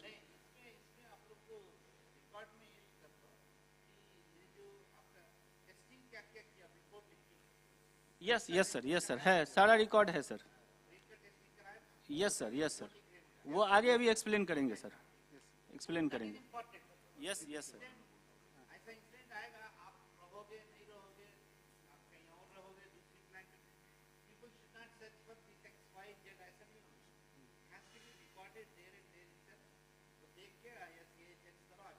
Yes sir, वो है आगे अभी अर्नव बताएंगे।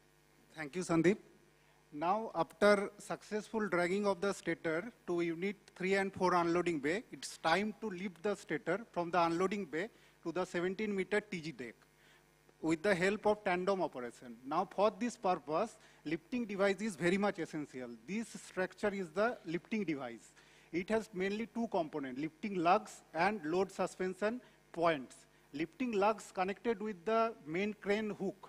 These are the main crane hook, and with the help of load suspension point, we lift the stator with the endless ceilings, and this one is the trunnion plate connected with the generator stator body. Now, before lifting, the servicing of this lifting device done to ensure free movement of the lifting lugs and 360-degree rotation of these load suspension points. It is very much vital due to movement of the generator stator whenever it is required. Now, preparation of crane. Before the lifting, the servicing of the crane is done, and individual load test of the crane is done with 120 ton of water balloon weights. And after that, tandem operation performed, and again load test done with 140 ton of water balloons. Now, after that, the height of the vertical travel height of the main boom of the lift EOT crane is adjusted by adjusting the gravimetry limit switch setting of that EOT crane. This is the picture of stator lifting through tandem operation. This is the dismantling of old stator, and this was the lifting of the new stator. Now, major challenges we are faced during installation of generator bushing. Actually, generator bushing has 2 portions. This one is the bottom portion, and this one is the top portion. The top portion the bottom portion connected with the generator bus duct, and the top portion is connected with the terminal bus bar of generator stator with these copper flexible links. These are bolted, and again these joints are soldered in order to eliminate any kind of heating due to looseness. But before this soldering, we need to be ensure proper alignment of this bottom portion with that bus duct. Why? Because this bottom portion and the bus duct is connected through copper flexible links, and this connection is done after box up of generator. And if it is misaligned, as you see in the picture, it is misaligned, you are unable to connect the flexible link. And if it happens, there is only two solutions: to modify the bus duct, or to again thread out the rotor and desolder this point. So this checking is very much crucial. And second, we have faced the modification of this cooling line. What happened? Actually, the old stator Y phase and the new stator Y phase has some orientation issue. That's why when we fix this bushing, these connecting lines are not getting fitted. This line is just touched with the end seal. For that, we have to heat it and bend it at site. And this line got shorted. For that, we have to braze a cut piece of that at site and increase the length. It is very much challenging, actually. After the proper installation of bushing, we conducted the all electrical test and all got passed, but unfortunately, the hydro test failed. And after inspection, it is found that 12 number of this water hose at turbine end found defective. Leakage found from this crimping joint. It was informed to VIII, and VIII replaced all these defective water hoses. Now,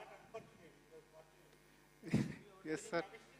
Now, unfortunately, yes, sir, but there is a key learning from that point, that we must include all the tests which are done during the overhauling or in R&M tests that must be witnessed at site before dispatch. We have learned that key learning from that point, sir.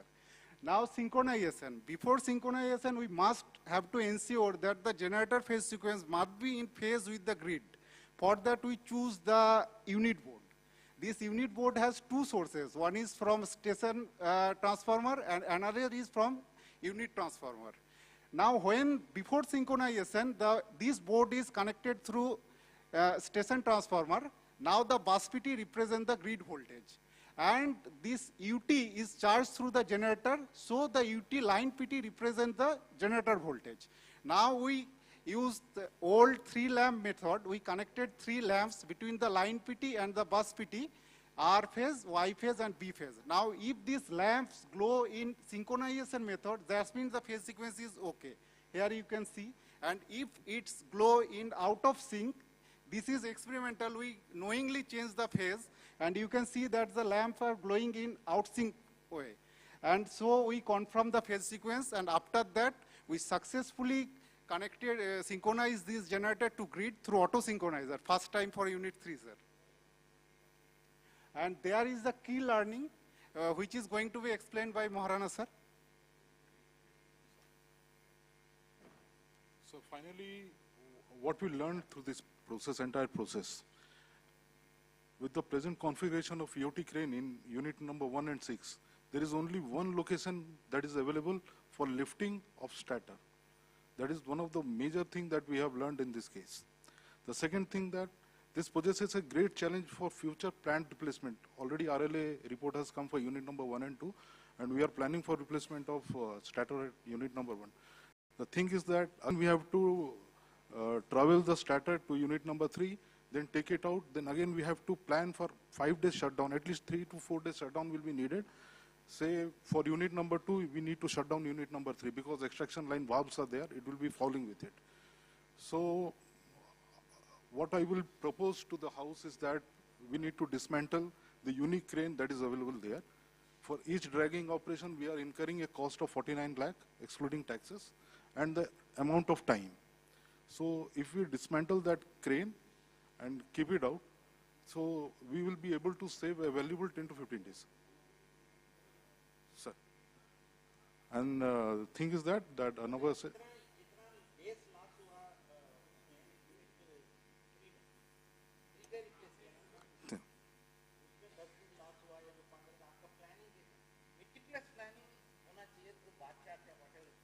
so it was क्योंकि sir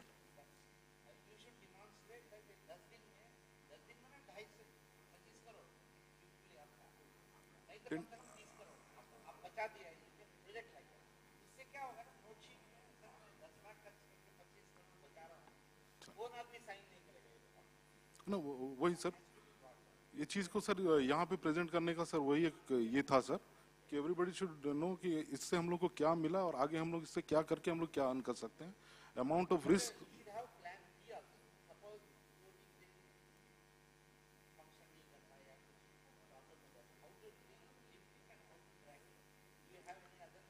sir sir 2 ही operation है sir स्टैंजैक वाला लेकिन उसके लिए जितना foundation 2 crore at least लगता है sir और जो टाइम और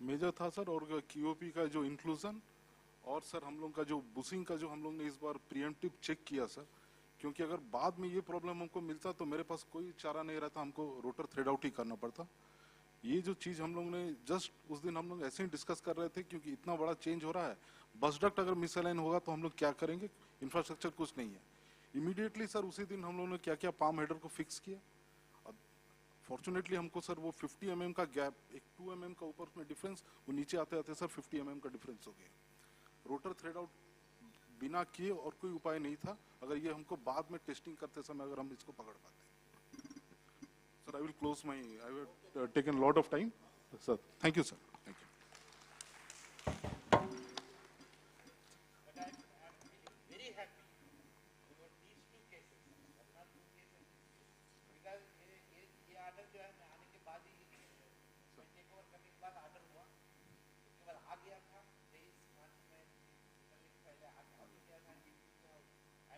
very happy that we have taken a correct decision. Raghunathpur का भी I feel really happy कि आप लोग timely लेके आए और 600 मेगावाट का 600 मेगावाट चल रहा है. I share my message with member finance message किए थे. Sir, you have increased the capacity of DVC मतलब रघुनाथपुर यूनिट में चला नहीं पाते थे ना तो 400 कैपेसिटी एडिशन वो पैसा मार्केट में बेच भी सकते हो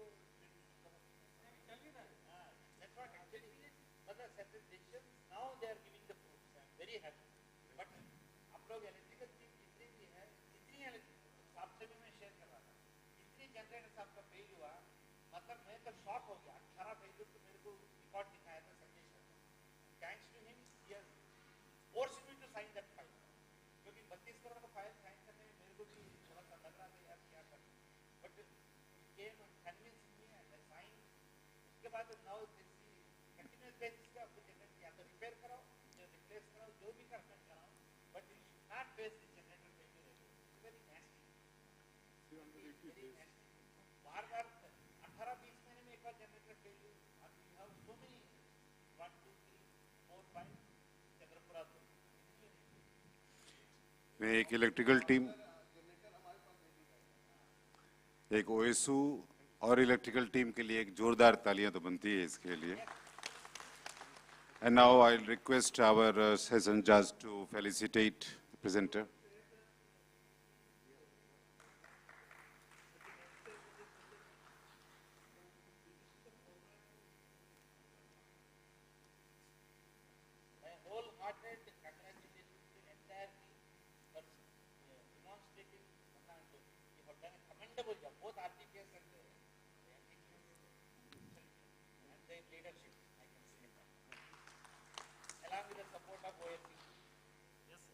Thank you. मतलब देखो हम तो भगवान ने हमको क्या दे, मैं बार-बार बोलता था फूल चलाने के लिए पैसा मिलता था, हमको कलम चलाने के लिए पैसा मिलता था. I have done that. But देखो ग्राउंड रियलिटी में खड़े होकर काम कराना है. जैसे आप बोल रहे हैं, I realize. Had I been engineer there, मेरा पसीना कितना मैं घर जा नहीं पाता था कि जनरेटर कैसे जाएगा इधर से, सेकेंडरी लाइन फंस गया तो एक बार फंस गया तो पूरी निकाल नहीं पाएगा. इसलिए कितना केयरफुली करना पड़ा होगा एक में. Thank you.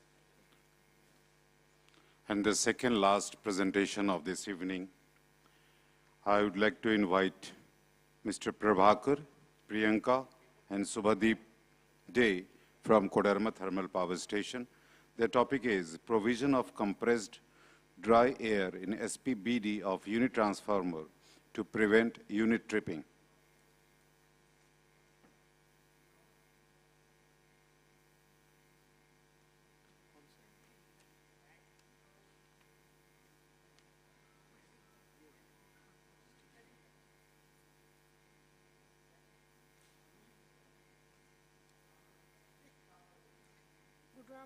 Good evening to all of you. I am Priyanka, Senior Manager, Electrical from DVC KTPS.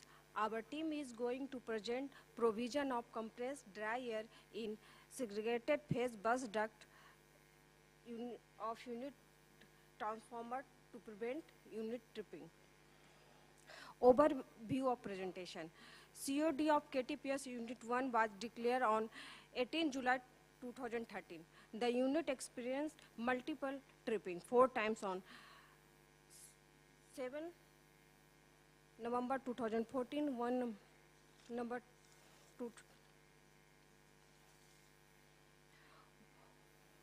2017, 15 November 2018, 5 November 2021. The reason behind the tripping was differential and restricted earth fault protection of Unit 1B with same relay target each time. After each tripping, detailed test investigation was carried out and no abnormality was found. In 2022, a preventive measure was taken and since then no further tripping occurred due to same reason. Detail will be elaborated by Subhadeep Dey. Thank you, ma'am. This story is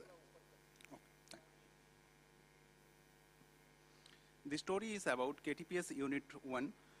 KTPS Unit 1 was facing several tripping due to same reason. Here are the trip reports. As you can see, there were 4 trippings. And just see the dates. All the dates were in the month of November. So November month was a challenging month for us and also for KTPS Unit 1. Behind the tripping, every time the reason was associated with unit transformer 1B. And the reason was differential and restricted earth fault that occurred on UT 1B. These 2 relay were facing the tripping problem. In differential relay, we are facing Y-phase differential, and in the other one, the restricted earth fault. Now we have to understand the layout of UT to understand the topic. UT is directly connected to generator. So if there is any fault in UT, to protect the generator also, there is class A protection, and through that unit tripped. Now just concentrate on this picture. There are 2 relay. In the 87 UTB and 51 NTUB, differential was operating on Y-phase, and there was also REF. With these 2 relay targets and the disturbance records of the relay, we found some current through the neutral city that has been highlighted. So from these records, it was obvious that the fault is on the LV side of the UT. Now LV side of UT contains 2 parts, transformer LV side and also the bus duct that has been highlighted here. The fault might be anywhere between this zone. So we isolated 2 portions from each other, and in the transformer we conduct TTR, winding resistance, IR test, tan delta test. All the tests were absolutely fine, no abnormality found over there. Then we conduct extensive testing of oil also, BTP, moisture content, DGA, all were under the acceptable limits. Then we thought in this portion might be the fault. So we conduct IR test. The IR test was absolutely good, 1 gigaohm. That suggests the insulator inside the bus duct must be in a good shape. Then we conduct hypo test for 1 minute for 12 kV AC, and its leakage current was very minimal, 8 milliamps. Then we also do the physical inspection through the inspection doors. We open the inspection door, and there also nothing abnormality found. We check the healthiness of the bus duct heater also. That's also seem okay. Then we have to contact OEM, VIII Rudrapur. They suggest us to deep study the bus duct heater performance. Then we mark on the bus duct several points for thermography. On regular basis, we conduct thermography and also check the heaters that are shown in the picture. So all the heaters were marked in the bus duct, and we conduct thermography. In the month of November, we conduct it on weekly basis. This is also fine. So at that time, this was the time of 2022, when we were just witnessing the tripping incidents and could not do anything about that because there was no fault found. So at that time, we thought in the year of 2015 and 2016, the unit was in shutdown condition due to asphalt trouble and boiler tube leakage. Otherwise, all the years, the same event took place.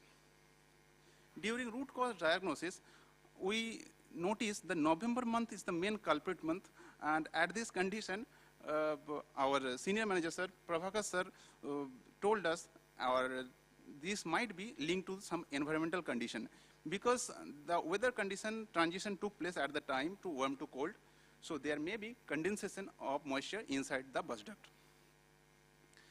This is the segregated phase bus duct. Within this duct, there are 3 phases. Those are physically segregated, and space heaters are there. So we were suspecting condensation of moisture inside that bus duct. So we thought if we could do something so that there is a positive pressure within the bus duct, so that moisture, that outside moist air must not enter into the bus duct. So we utilize this air pressurization unit and do some pressurized air within this bus duct. Actually, this air pressurization unit was also in service for generator IP bus duct. It was manufactured by Elmec, and that provide quality dry air at the pressure of 6.8 kg per semi-square at full opening of the valve. As we can see in the picture, there are 2 compartments.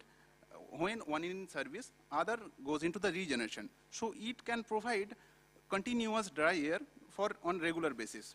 We utilize this, and we create a tapping in this air pressurization unit, and also use the silica gel containers. There are pipes over there. As we were experiencing Y phase differential, we use the pipes of the Y phase to inject this pressurized air.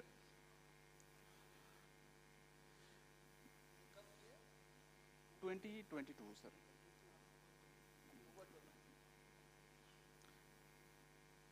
This is the small video when we charge the system.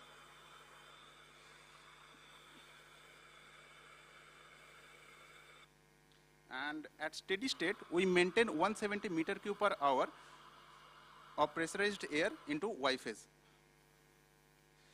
Now the impact of the measure. That was a very small measure, but it had surprisingly a large impact. There was no tripping for the same reason since 2022, 2023, and 2024. So, as we all know, total loss of outage for 1 hour is 23 lakhs approximately. So we are now able to avoid huge financial loss by mitigating the tripping incident for 3 consecutive years. Now we have some future action plan. With this measure, we only has mitigated the risk, but the moisture ingress is still there, and we have not get any chance of doing work because the unit has not been in shutdown condition for a long time. Our next plan is during the next overhauling, that is in November itself in this year, we want to locate the precise location of moisture intrusion point and arrest the same during the next overhauling. Thank you, sir.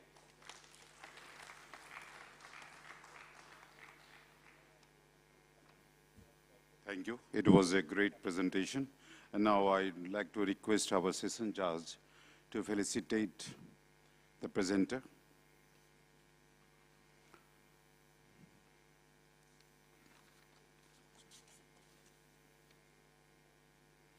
और जो लोग पीछे से चुपके चुपके निकल रहे हैं उनके लिए एक बता दूं कि थोड़ी देर में ही लकी ड्रॉ निकाला जाएगा और वो उन्हीं को मिलेगा जो यहाँ पे रहेंगे। तो इतना रुकने के बाद थोड़ी देर और उसके बाद हम लोग लकी ड्रॉ करेंगे और वो प्राइजेस उन्हीं को मिलेंगे जो यहाँ रहेंगे। और सबका फोटो यहाँ पर आना चाहिए। लास्ट में सबका फोटो भी आ गया यहाँ पर। नहीं तो वापस जा कर लाया जाएगा वो सारे फोटो होना है। इसको निकलना होगा ना। हाँ, एक नया प्रेजेंटेशन एक अलग लैपटॉप से हो रहा है।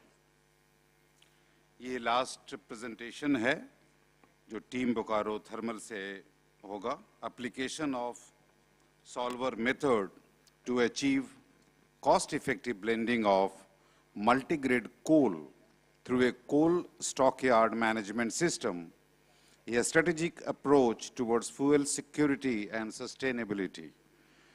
And the presenters are Naresh M. Morashkar, Adarsh Madhup, and Narendra Nath Maji. DVC हर साल इसी तरीके से O&M कॉन्फ्रेंस करता है और जैसा यहाँ पे हम लोग एक जगह पे इकट्ठा होकर आइडियाज एक्सचेंज करते हैं और ये OSO के लिए एक बार जोरदार तालियां जो इस तरीके का कार्यक्रम ऑर्गेनाइज करती है। सारे प्रोजेक्ट्स एक जगह पे इकट्ठा होके अपने एक्सपीरियंस, अपना स्टडी, अपना केस स्टडी वो शेयर करती है कि एक जगह की गलती दूसरी जगह पे रिपीट नहीं हो सके।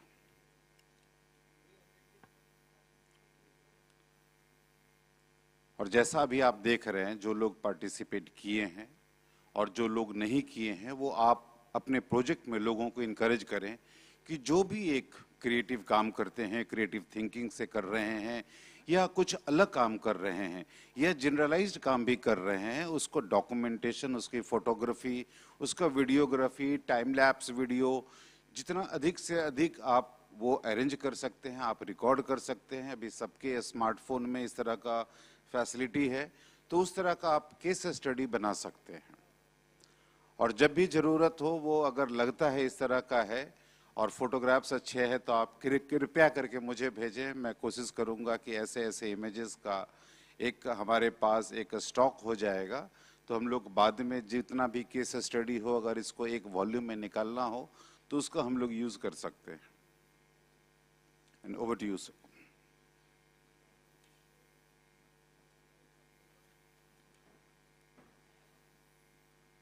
Good evening to all respected seniors, distinguished guests. Good evening to all respected senior, distinguished guests, esteemed colleagues, respected members of the organizing committee, and fellow professionals from across the power sector.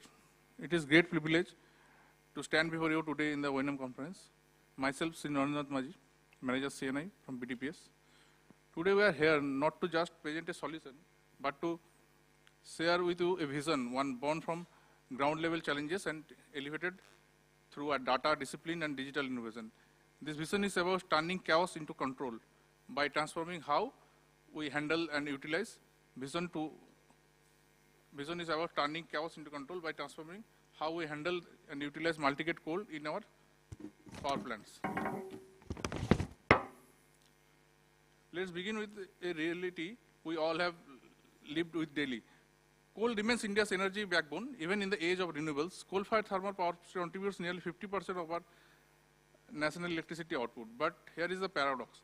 While the supply of coal has become more diversified, sourced from various domestic colliers and even international vendors, this diversity has introduced unprecedented complexity. Every coal lot that arrives at our yard carries a different parameters. Even within the same colliery, these parameters fluctuate. This leads serious issues. Inconsistent blending of coal directly impacts combustion efficiency, boiler stability, and specific coal consumption. And if that was not enough, we also deal with spontaneous combustion risks, weather-related degradation, unscientific manuals bending, and increasing environmental measures. So the question is, how do we convert this operational mess into a manageable, predictable system?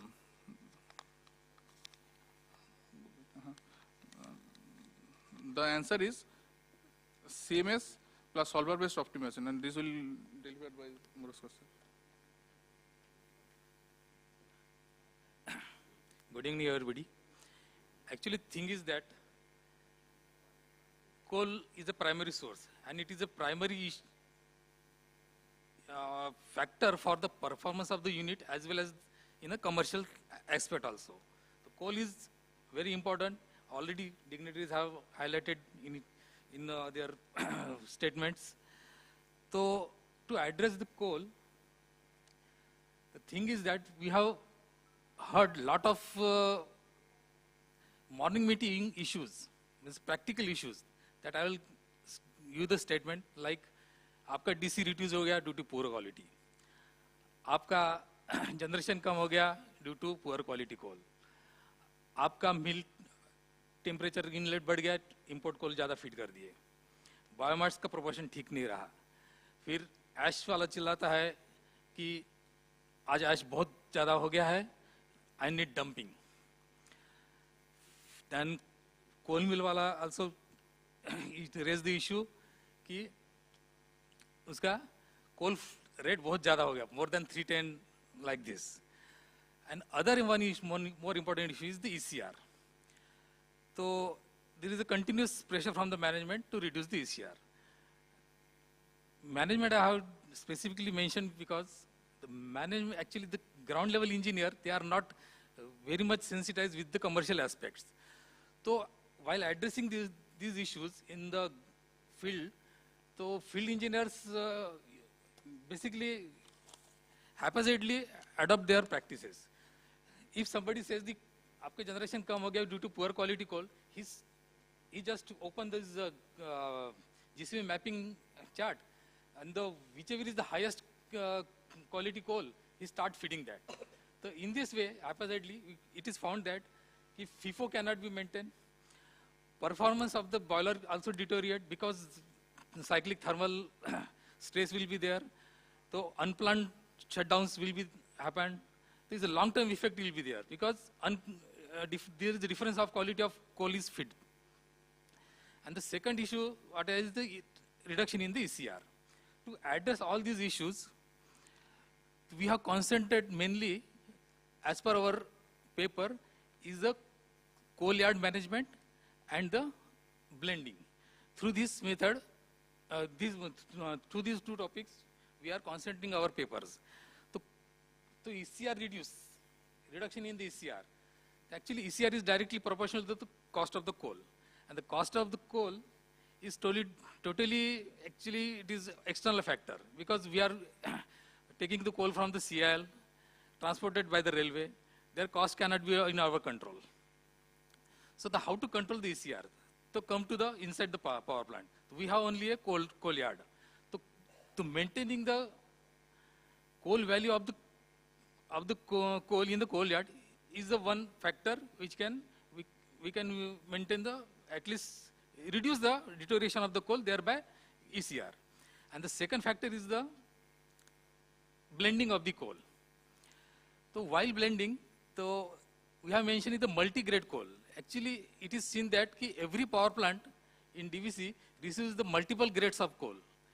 Multiple grades of coal, multiple siding coal. In BTVs, it is found that average 3 years data, 15 siding coal from the 15 siding has been received. So concurrently, we have seen the coal is available from the 8 siding. So the coal blending with the 8 siding coal is also a very critical. Means simple mathematics, it is not possible. So for finding the solution, we have developed with the help of Excel a solver method. And to address the coal yard management system, we have suggested one 5S methodology. So, as we all know, 5S is a Chinese technique, which is implemented in everywhere, even in our house also. But as far as power plant is concerned, it is mainly heard in the maintenance area only. In coal yard, we have never heard the 5S techniques. So we have suggested some 5S techniques to address these two issues: inefficient coal yard practice and environmental expose.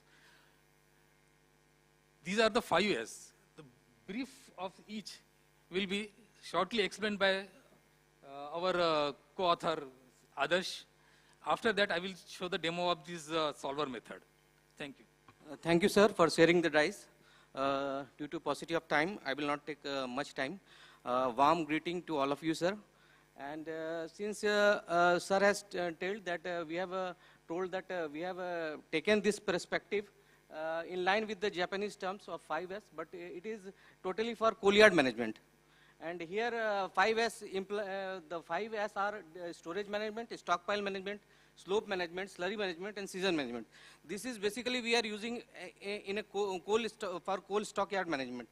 And what we are doing here, we are integrating we are strategically integrating the coal yard management system with solver method. And that leads to a smarter fuel management. So, not taking much time, we will show you the Excel report where we will put the constraints and we will come up with some output. Sir, please.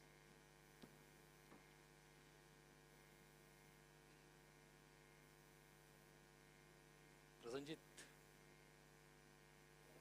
फिर से नहीं वो issue है. We will show the Excel, sir. Excel बहुत जरूरी है, sir. Sir, that is important actually.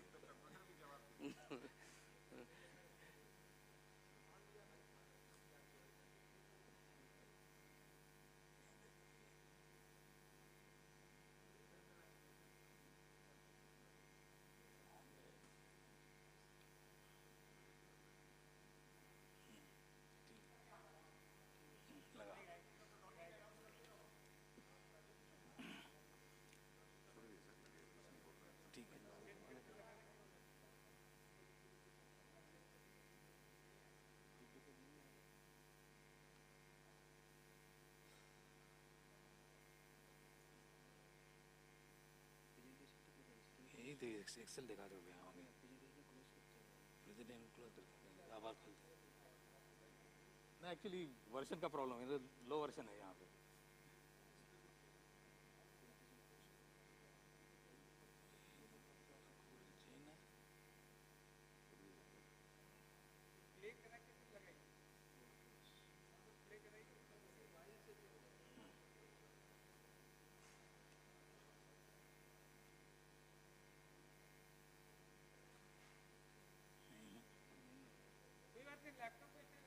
Yes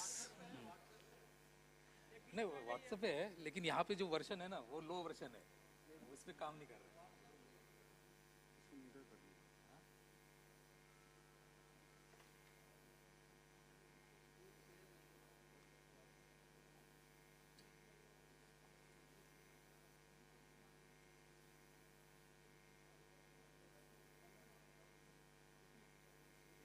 छोड़ दो पिछले बता देता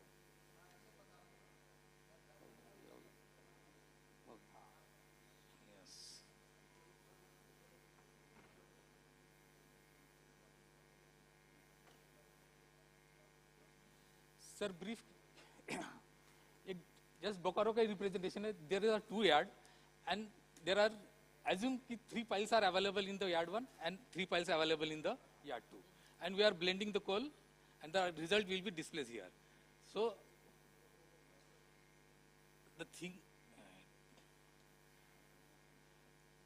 So these are the table. We can put the properties of the each pile: GCV, moisture, ash, cost, landed cost, stock, and the type of the coal. Even if you have imported coal, we can mention the same thing. This is import. Yes. So come for it.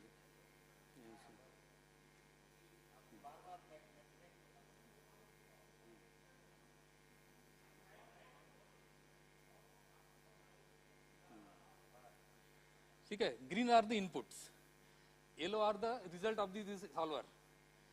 This is the green again. This is GCV. This two coals are blended. What is the GCV? Simple formula.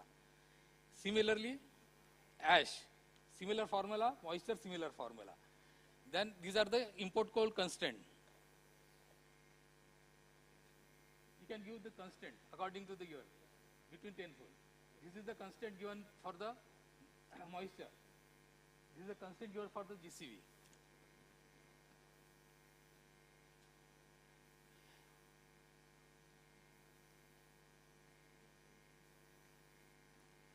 Actually, in data tab you have this solver.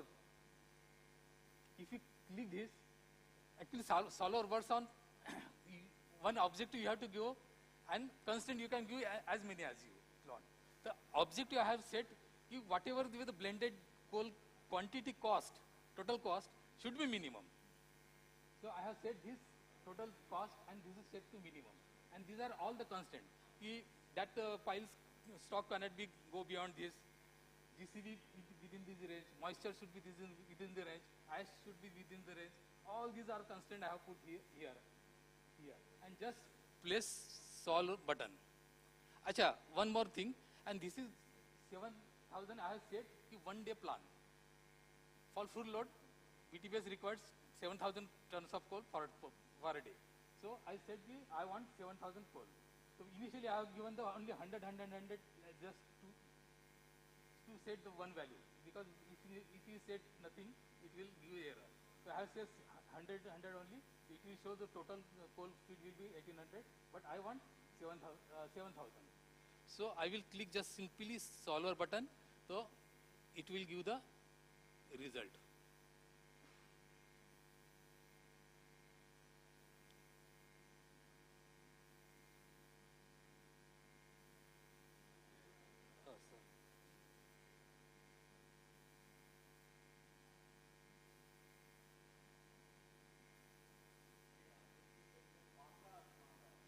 No objective.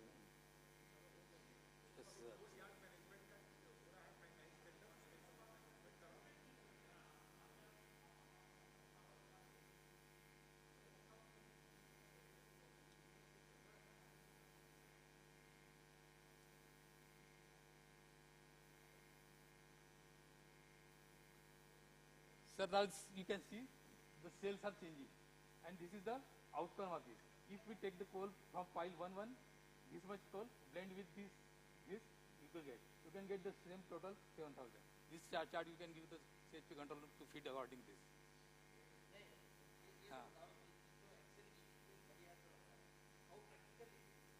Sir जो engineer है वो अपना बना के दे देगा, सुबह एक plan control room का दे दीजिए.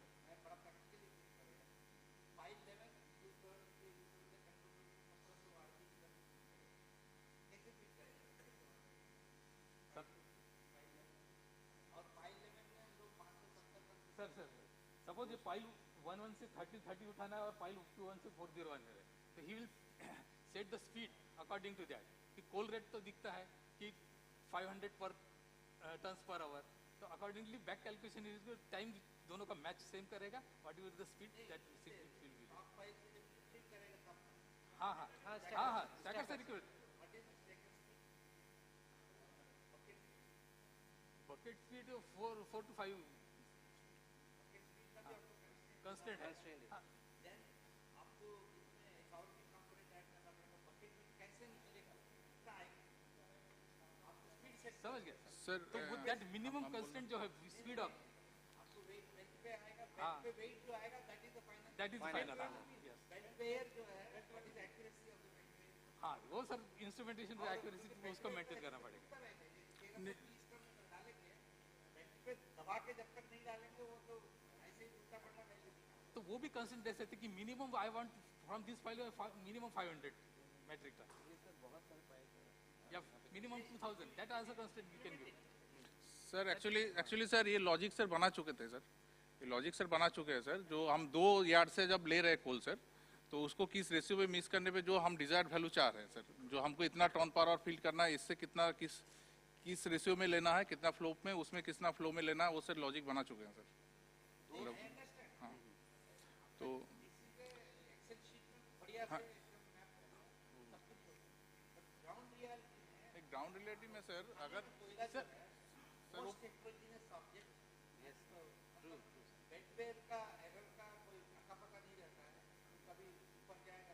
वो सर प्रैक्टिकल डिफिकल्टी है, but at least number of multi grade coals है। अभी तो डीवीसी ऑर्डर भी कर रहा है कि फाइल मैनेजमेंट का एक रफ तो मिल जाएगा, और अंडर एक स्टेडी स्टेट कंडीशन में तो ये थोड़ा मैच कर जाएगा।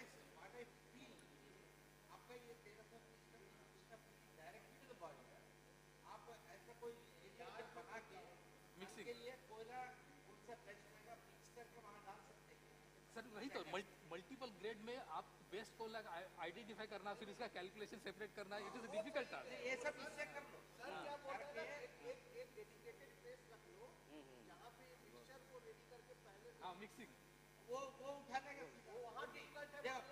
कंट्रोल रूम का इंजीनियर का आपको साइकोलॉजी समझो, ये तो अपने शिफ्ट काटते हैं। हां लेकिन अगर तुमको यार्ड से इतना सोल है, आपको कंट्रोल रूम में क्या होगा, उसको तो कोयला आएगा, अनलोड करना है, आपको ये कैलकुलेशन दे दिया, वो कैलकुलेशन टेबल में डाल देगा, सिंपली जो मर्जी फिट एज सिंपल। सबसे आसान है, जो रेक आएगा उसको उठा के बंकर में डाल के चले वो तो है विगर से मॉनिटरिंग तो सर जरूरी है, वो फिट पर है, वो तो अभी हो रहा है। मेरा कहना है सर ये तो पॉसिबल है, ओनली ट्रैक्टर पे लिखा फिर और कहीं मिक्सिंग करना वो एक्चुअली सबसे बड़ा प्रॉब्लम नहीं है, there is no mechanism for blending. हम लोग तो बोलते हैं ब्लेंडिंग, हां एटलीस्ट एक रफ आइडिया मिल जाएगा सर कहां से कितना उठाना है, that is thank you sir. ये सब बंकर में चला जाएगा। 15 मिनट्स के अंदर में एसी ऑफ हो जाएगा सर, तो हम लोग जल्दी से रैप अप करते हैं।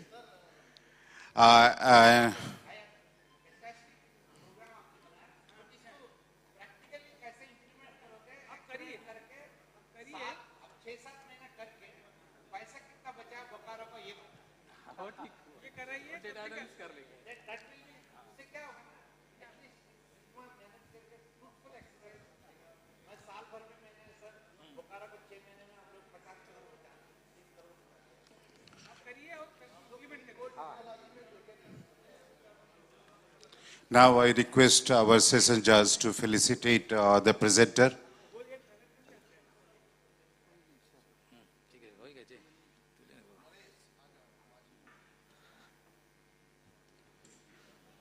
ये लास्ट प्रेजेंटेशन था, तो वो तालियों में दिखनी चाहिए कि अभी भी जोश खरोश बाकी है।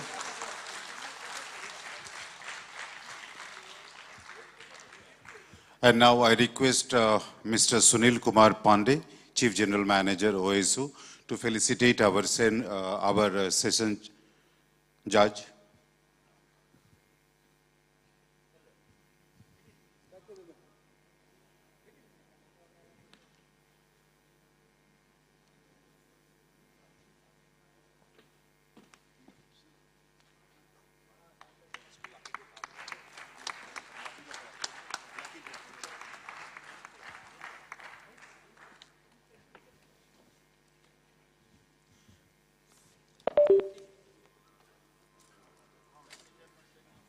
अब वो लकी ड्रॉ का टाइम आ गया है।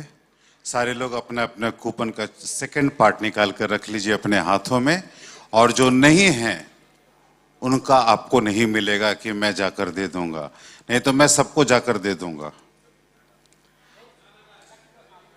हाँ, जो सर मेरा एक सबसे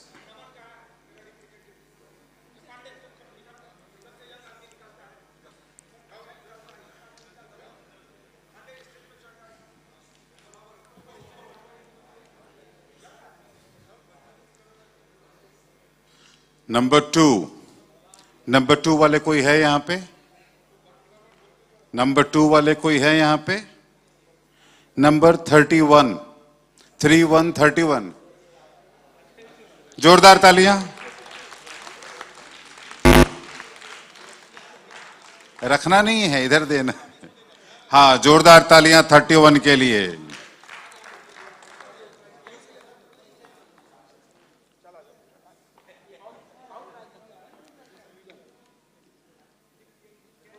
एल्गोरिदम पकड़ लिया।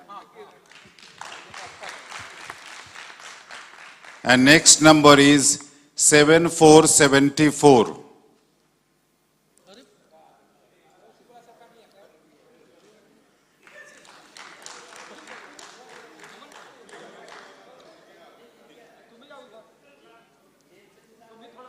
मेरा भी सर है।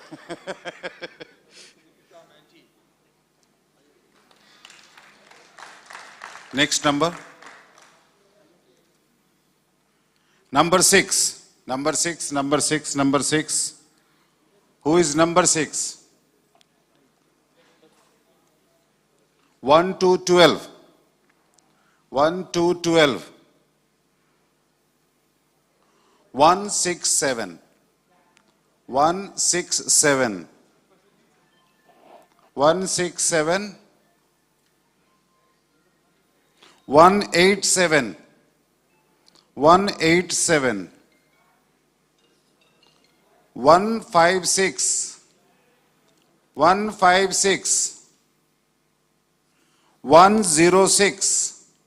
106. 168. 168. जल्दी आइए तब, नहीं तो अगला नंबर अनाउंस होने के बाद जो पिछला नंबर अनाउंस हुआ था वो नहीं मिलेगा। Number number number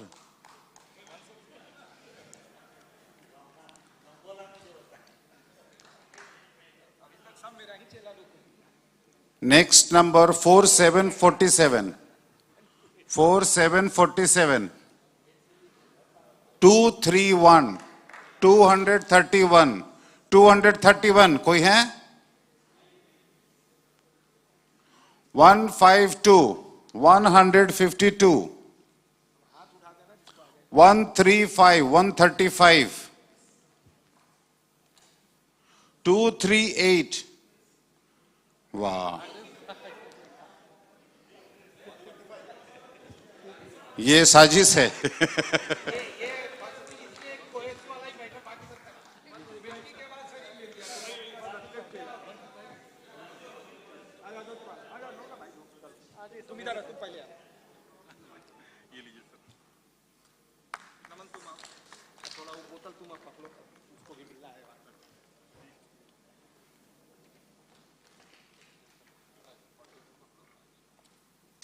Next number is 4949.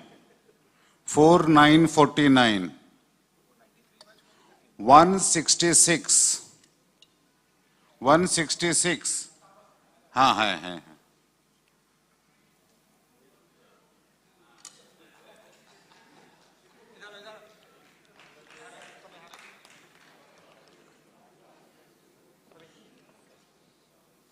166, बहुत ही अच्छे। 227। 227। 6666। Oh sorry, 9999।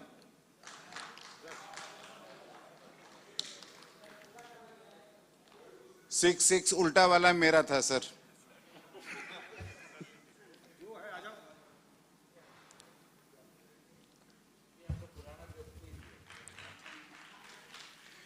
Seven 7777।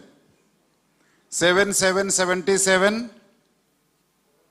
124। 124।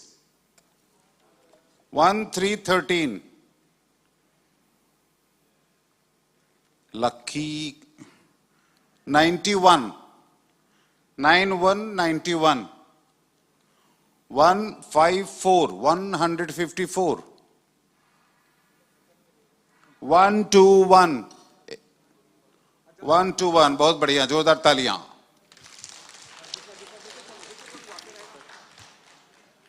Next one, 6060. 6060. 3333. Wow.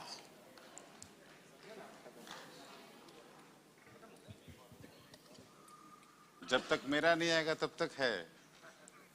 3333 आ जाने दीजिए। एक छोड़ दो, सुनील पांडे को दे देते हैं भाई। आजा सुनील, थोड़ा लक साथ दे। आओ। पूरा 93 बैच के बगल में तुझे। अरे बगल में। 140. 140, 140. 5252. 5252.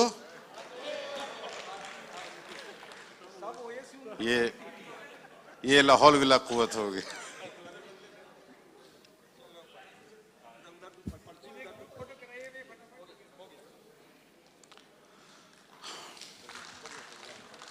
And now I request, sir, I request Mr. Sunil Kumar Pandey sir to felicitate the man behind this whole idea. एक जोरदार तालियां एग्जीक्यूटिव डायरेक्टर ऑपरेशन मिस्टर तरुण कुमार सर के लिए। सर आप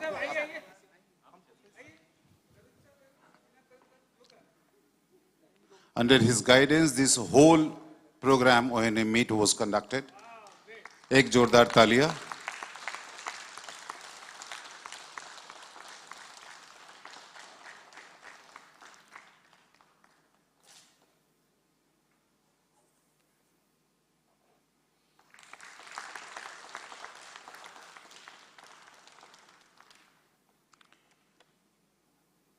एक छोटे से वोट ऑफ थैंक्स के बाद हम लोग एक ग्रुप फोटोग्राफ करेंगे। इसके बाद आप लोग इस सभागार को छोड़ेंगे। तो इस वोट ऑफ थैंक्स के लिए I would like to request Sunil Kumar Pandey sir.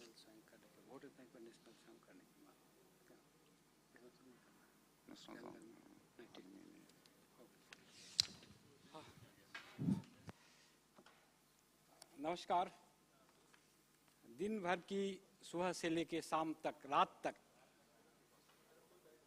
मुझे आज भी टास्क दिया गया कि सब लोगों को धन्यवाद देना है। धन्यवाद किन किन लोगों को मैं दूं? बहुत बड़ी उन लोगों का आभार है जो अपने बिजी समय को निकाल के यहाँ से आए। सबसे पहले मैं धन्यवाद अपने चेयरमैन साहब को देना चाहता हूँ, जिन्होंने इनका जो रूटीन है, आप ध्यान देंगे कि कल वो बॉम्बे में थे, परसों शाम को रात में वो करीब 9 बजे तक मीटिंग लिए, मॉर्निंग में वो बॉम्बे गए, फिर रात को वापस आए और आज दिन भर शाम के 5 बजे तक यहाँ वो इसको अटेंड किए। मैं धन्यवाद उनको देना चाहता हूँ। धन्यवाद हम पीएम प्रसाद साहब को देना चाहते हैं कि उनका बहुत बिजी शेड्यूल था, फिर भी उनको जब निमंत्रण दिया गया तो यहाँ आए और यहाँ आकर के वो समय निकाल के 2 शब्द कहे और बहुत सारी बातें कहीं, ज्वाइंट वेंचर तक की बातें कहीं कि हम सोलर में ज्वाइंट वेंचर डीवीसी के साथ करना चाहते हैं। बहुत बड़ी बात है। मैं धन्यवाद प्रवीण गुप्ता साहब को देना चाहता हूँ, जो कि नेशनल लेवल की पॉलिसी को डिसाइड करते हैं और डीवीसी की तरफ से वो आए यहाँ पे। डीवीसी के निमंत्रण पर हमारे मेंबर टेक्निकल साहब गए थे उनको बुलाने और उनके कहने से आए और उन्होंने इस सभा को संबोधित भी किया। हम धन्यवाद सुदीप्त नाग साहब को देना चाहते हैं। सुदीप्त नाग साहब को देना चाहते हैं, जो पटना रीजनल डायरेक्टर एनटीपीसी हैं। हम धन्यवाद मंडल साहब को देना चाहते हैं, जो डायरेक्टर ऑपरेशन है और WPDCL को कहाँ तक ले गए, बहुत ही ऊंचाई तक, जिसका कि रिकॉर्ड आज इंडिया को तो है ही, सीए के रिकॉर्ड में तो है ही, लेकिन विदेश के रिकॉर्ड में भी है कि 100% PLF पर सालों साल से चल रहा है। हम धन्यवाद ब्रजेश सिंह साहब को देना चाहते हैं, जो CAC के रिकॉर्ड को भी मेंटेन कर रहे हैं। हम धन्यवाद। सबसे बहुत बड़ी बात है कि आपको याद होगा कि ये जो स्टार्ट हुआ था पिछले साल, DVC आगे जितना भी बढ़े, DVC जहां था और आज जहां है, उसके एक बड़े सूत्रधार हैं। और हम लोगों के DVC के कहने से या अपने परिवार के कहने, मैं उनको कहता हूँ परिवार के सदस्य हैं, परिवार के कहने से वो आज कल आए और बहुत बिजी शेड्यूल से आए और आज सुबह से लेके अभी तक यहाँ हैं। अपने आशीर्वाद से इस सभागार में हैं रघुराम साहब, मेंबर टेक्निकल साहब।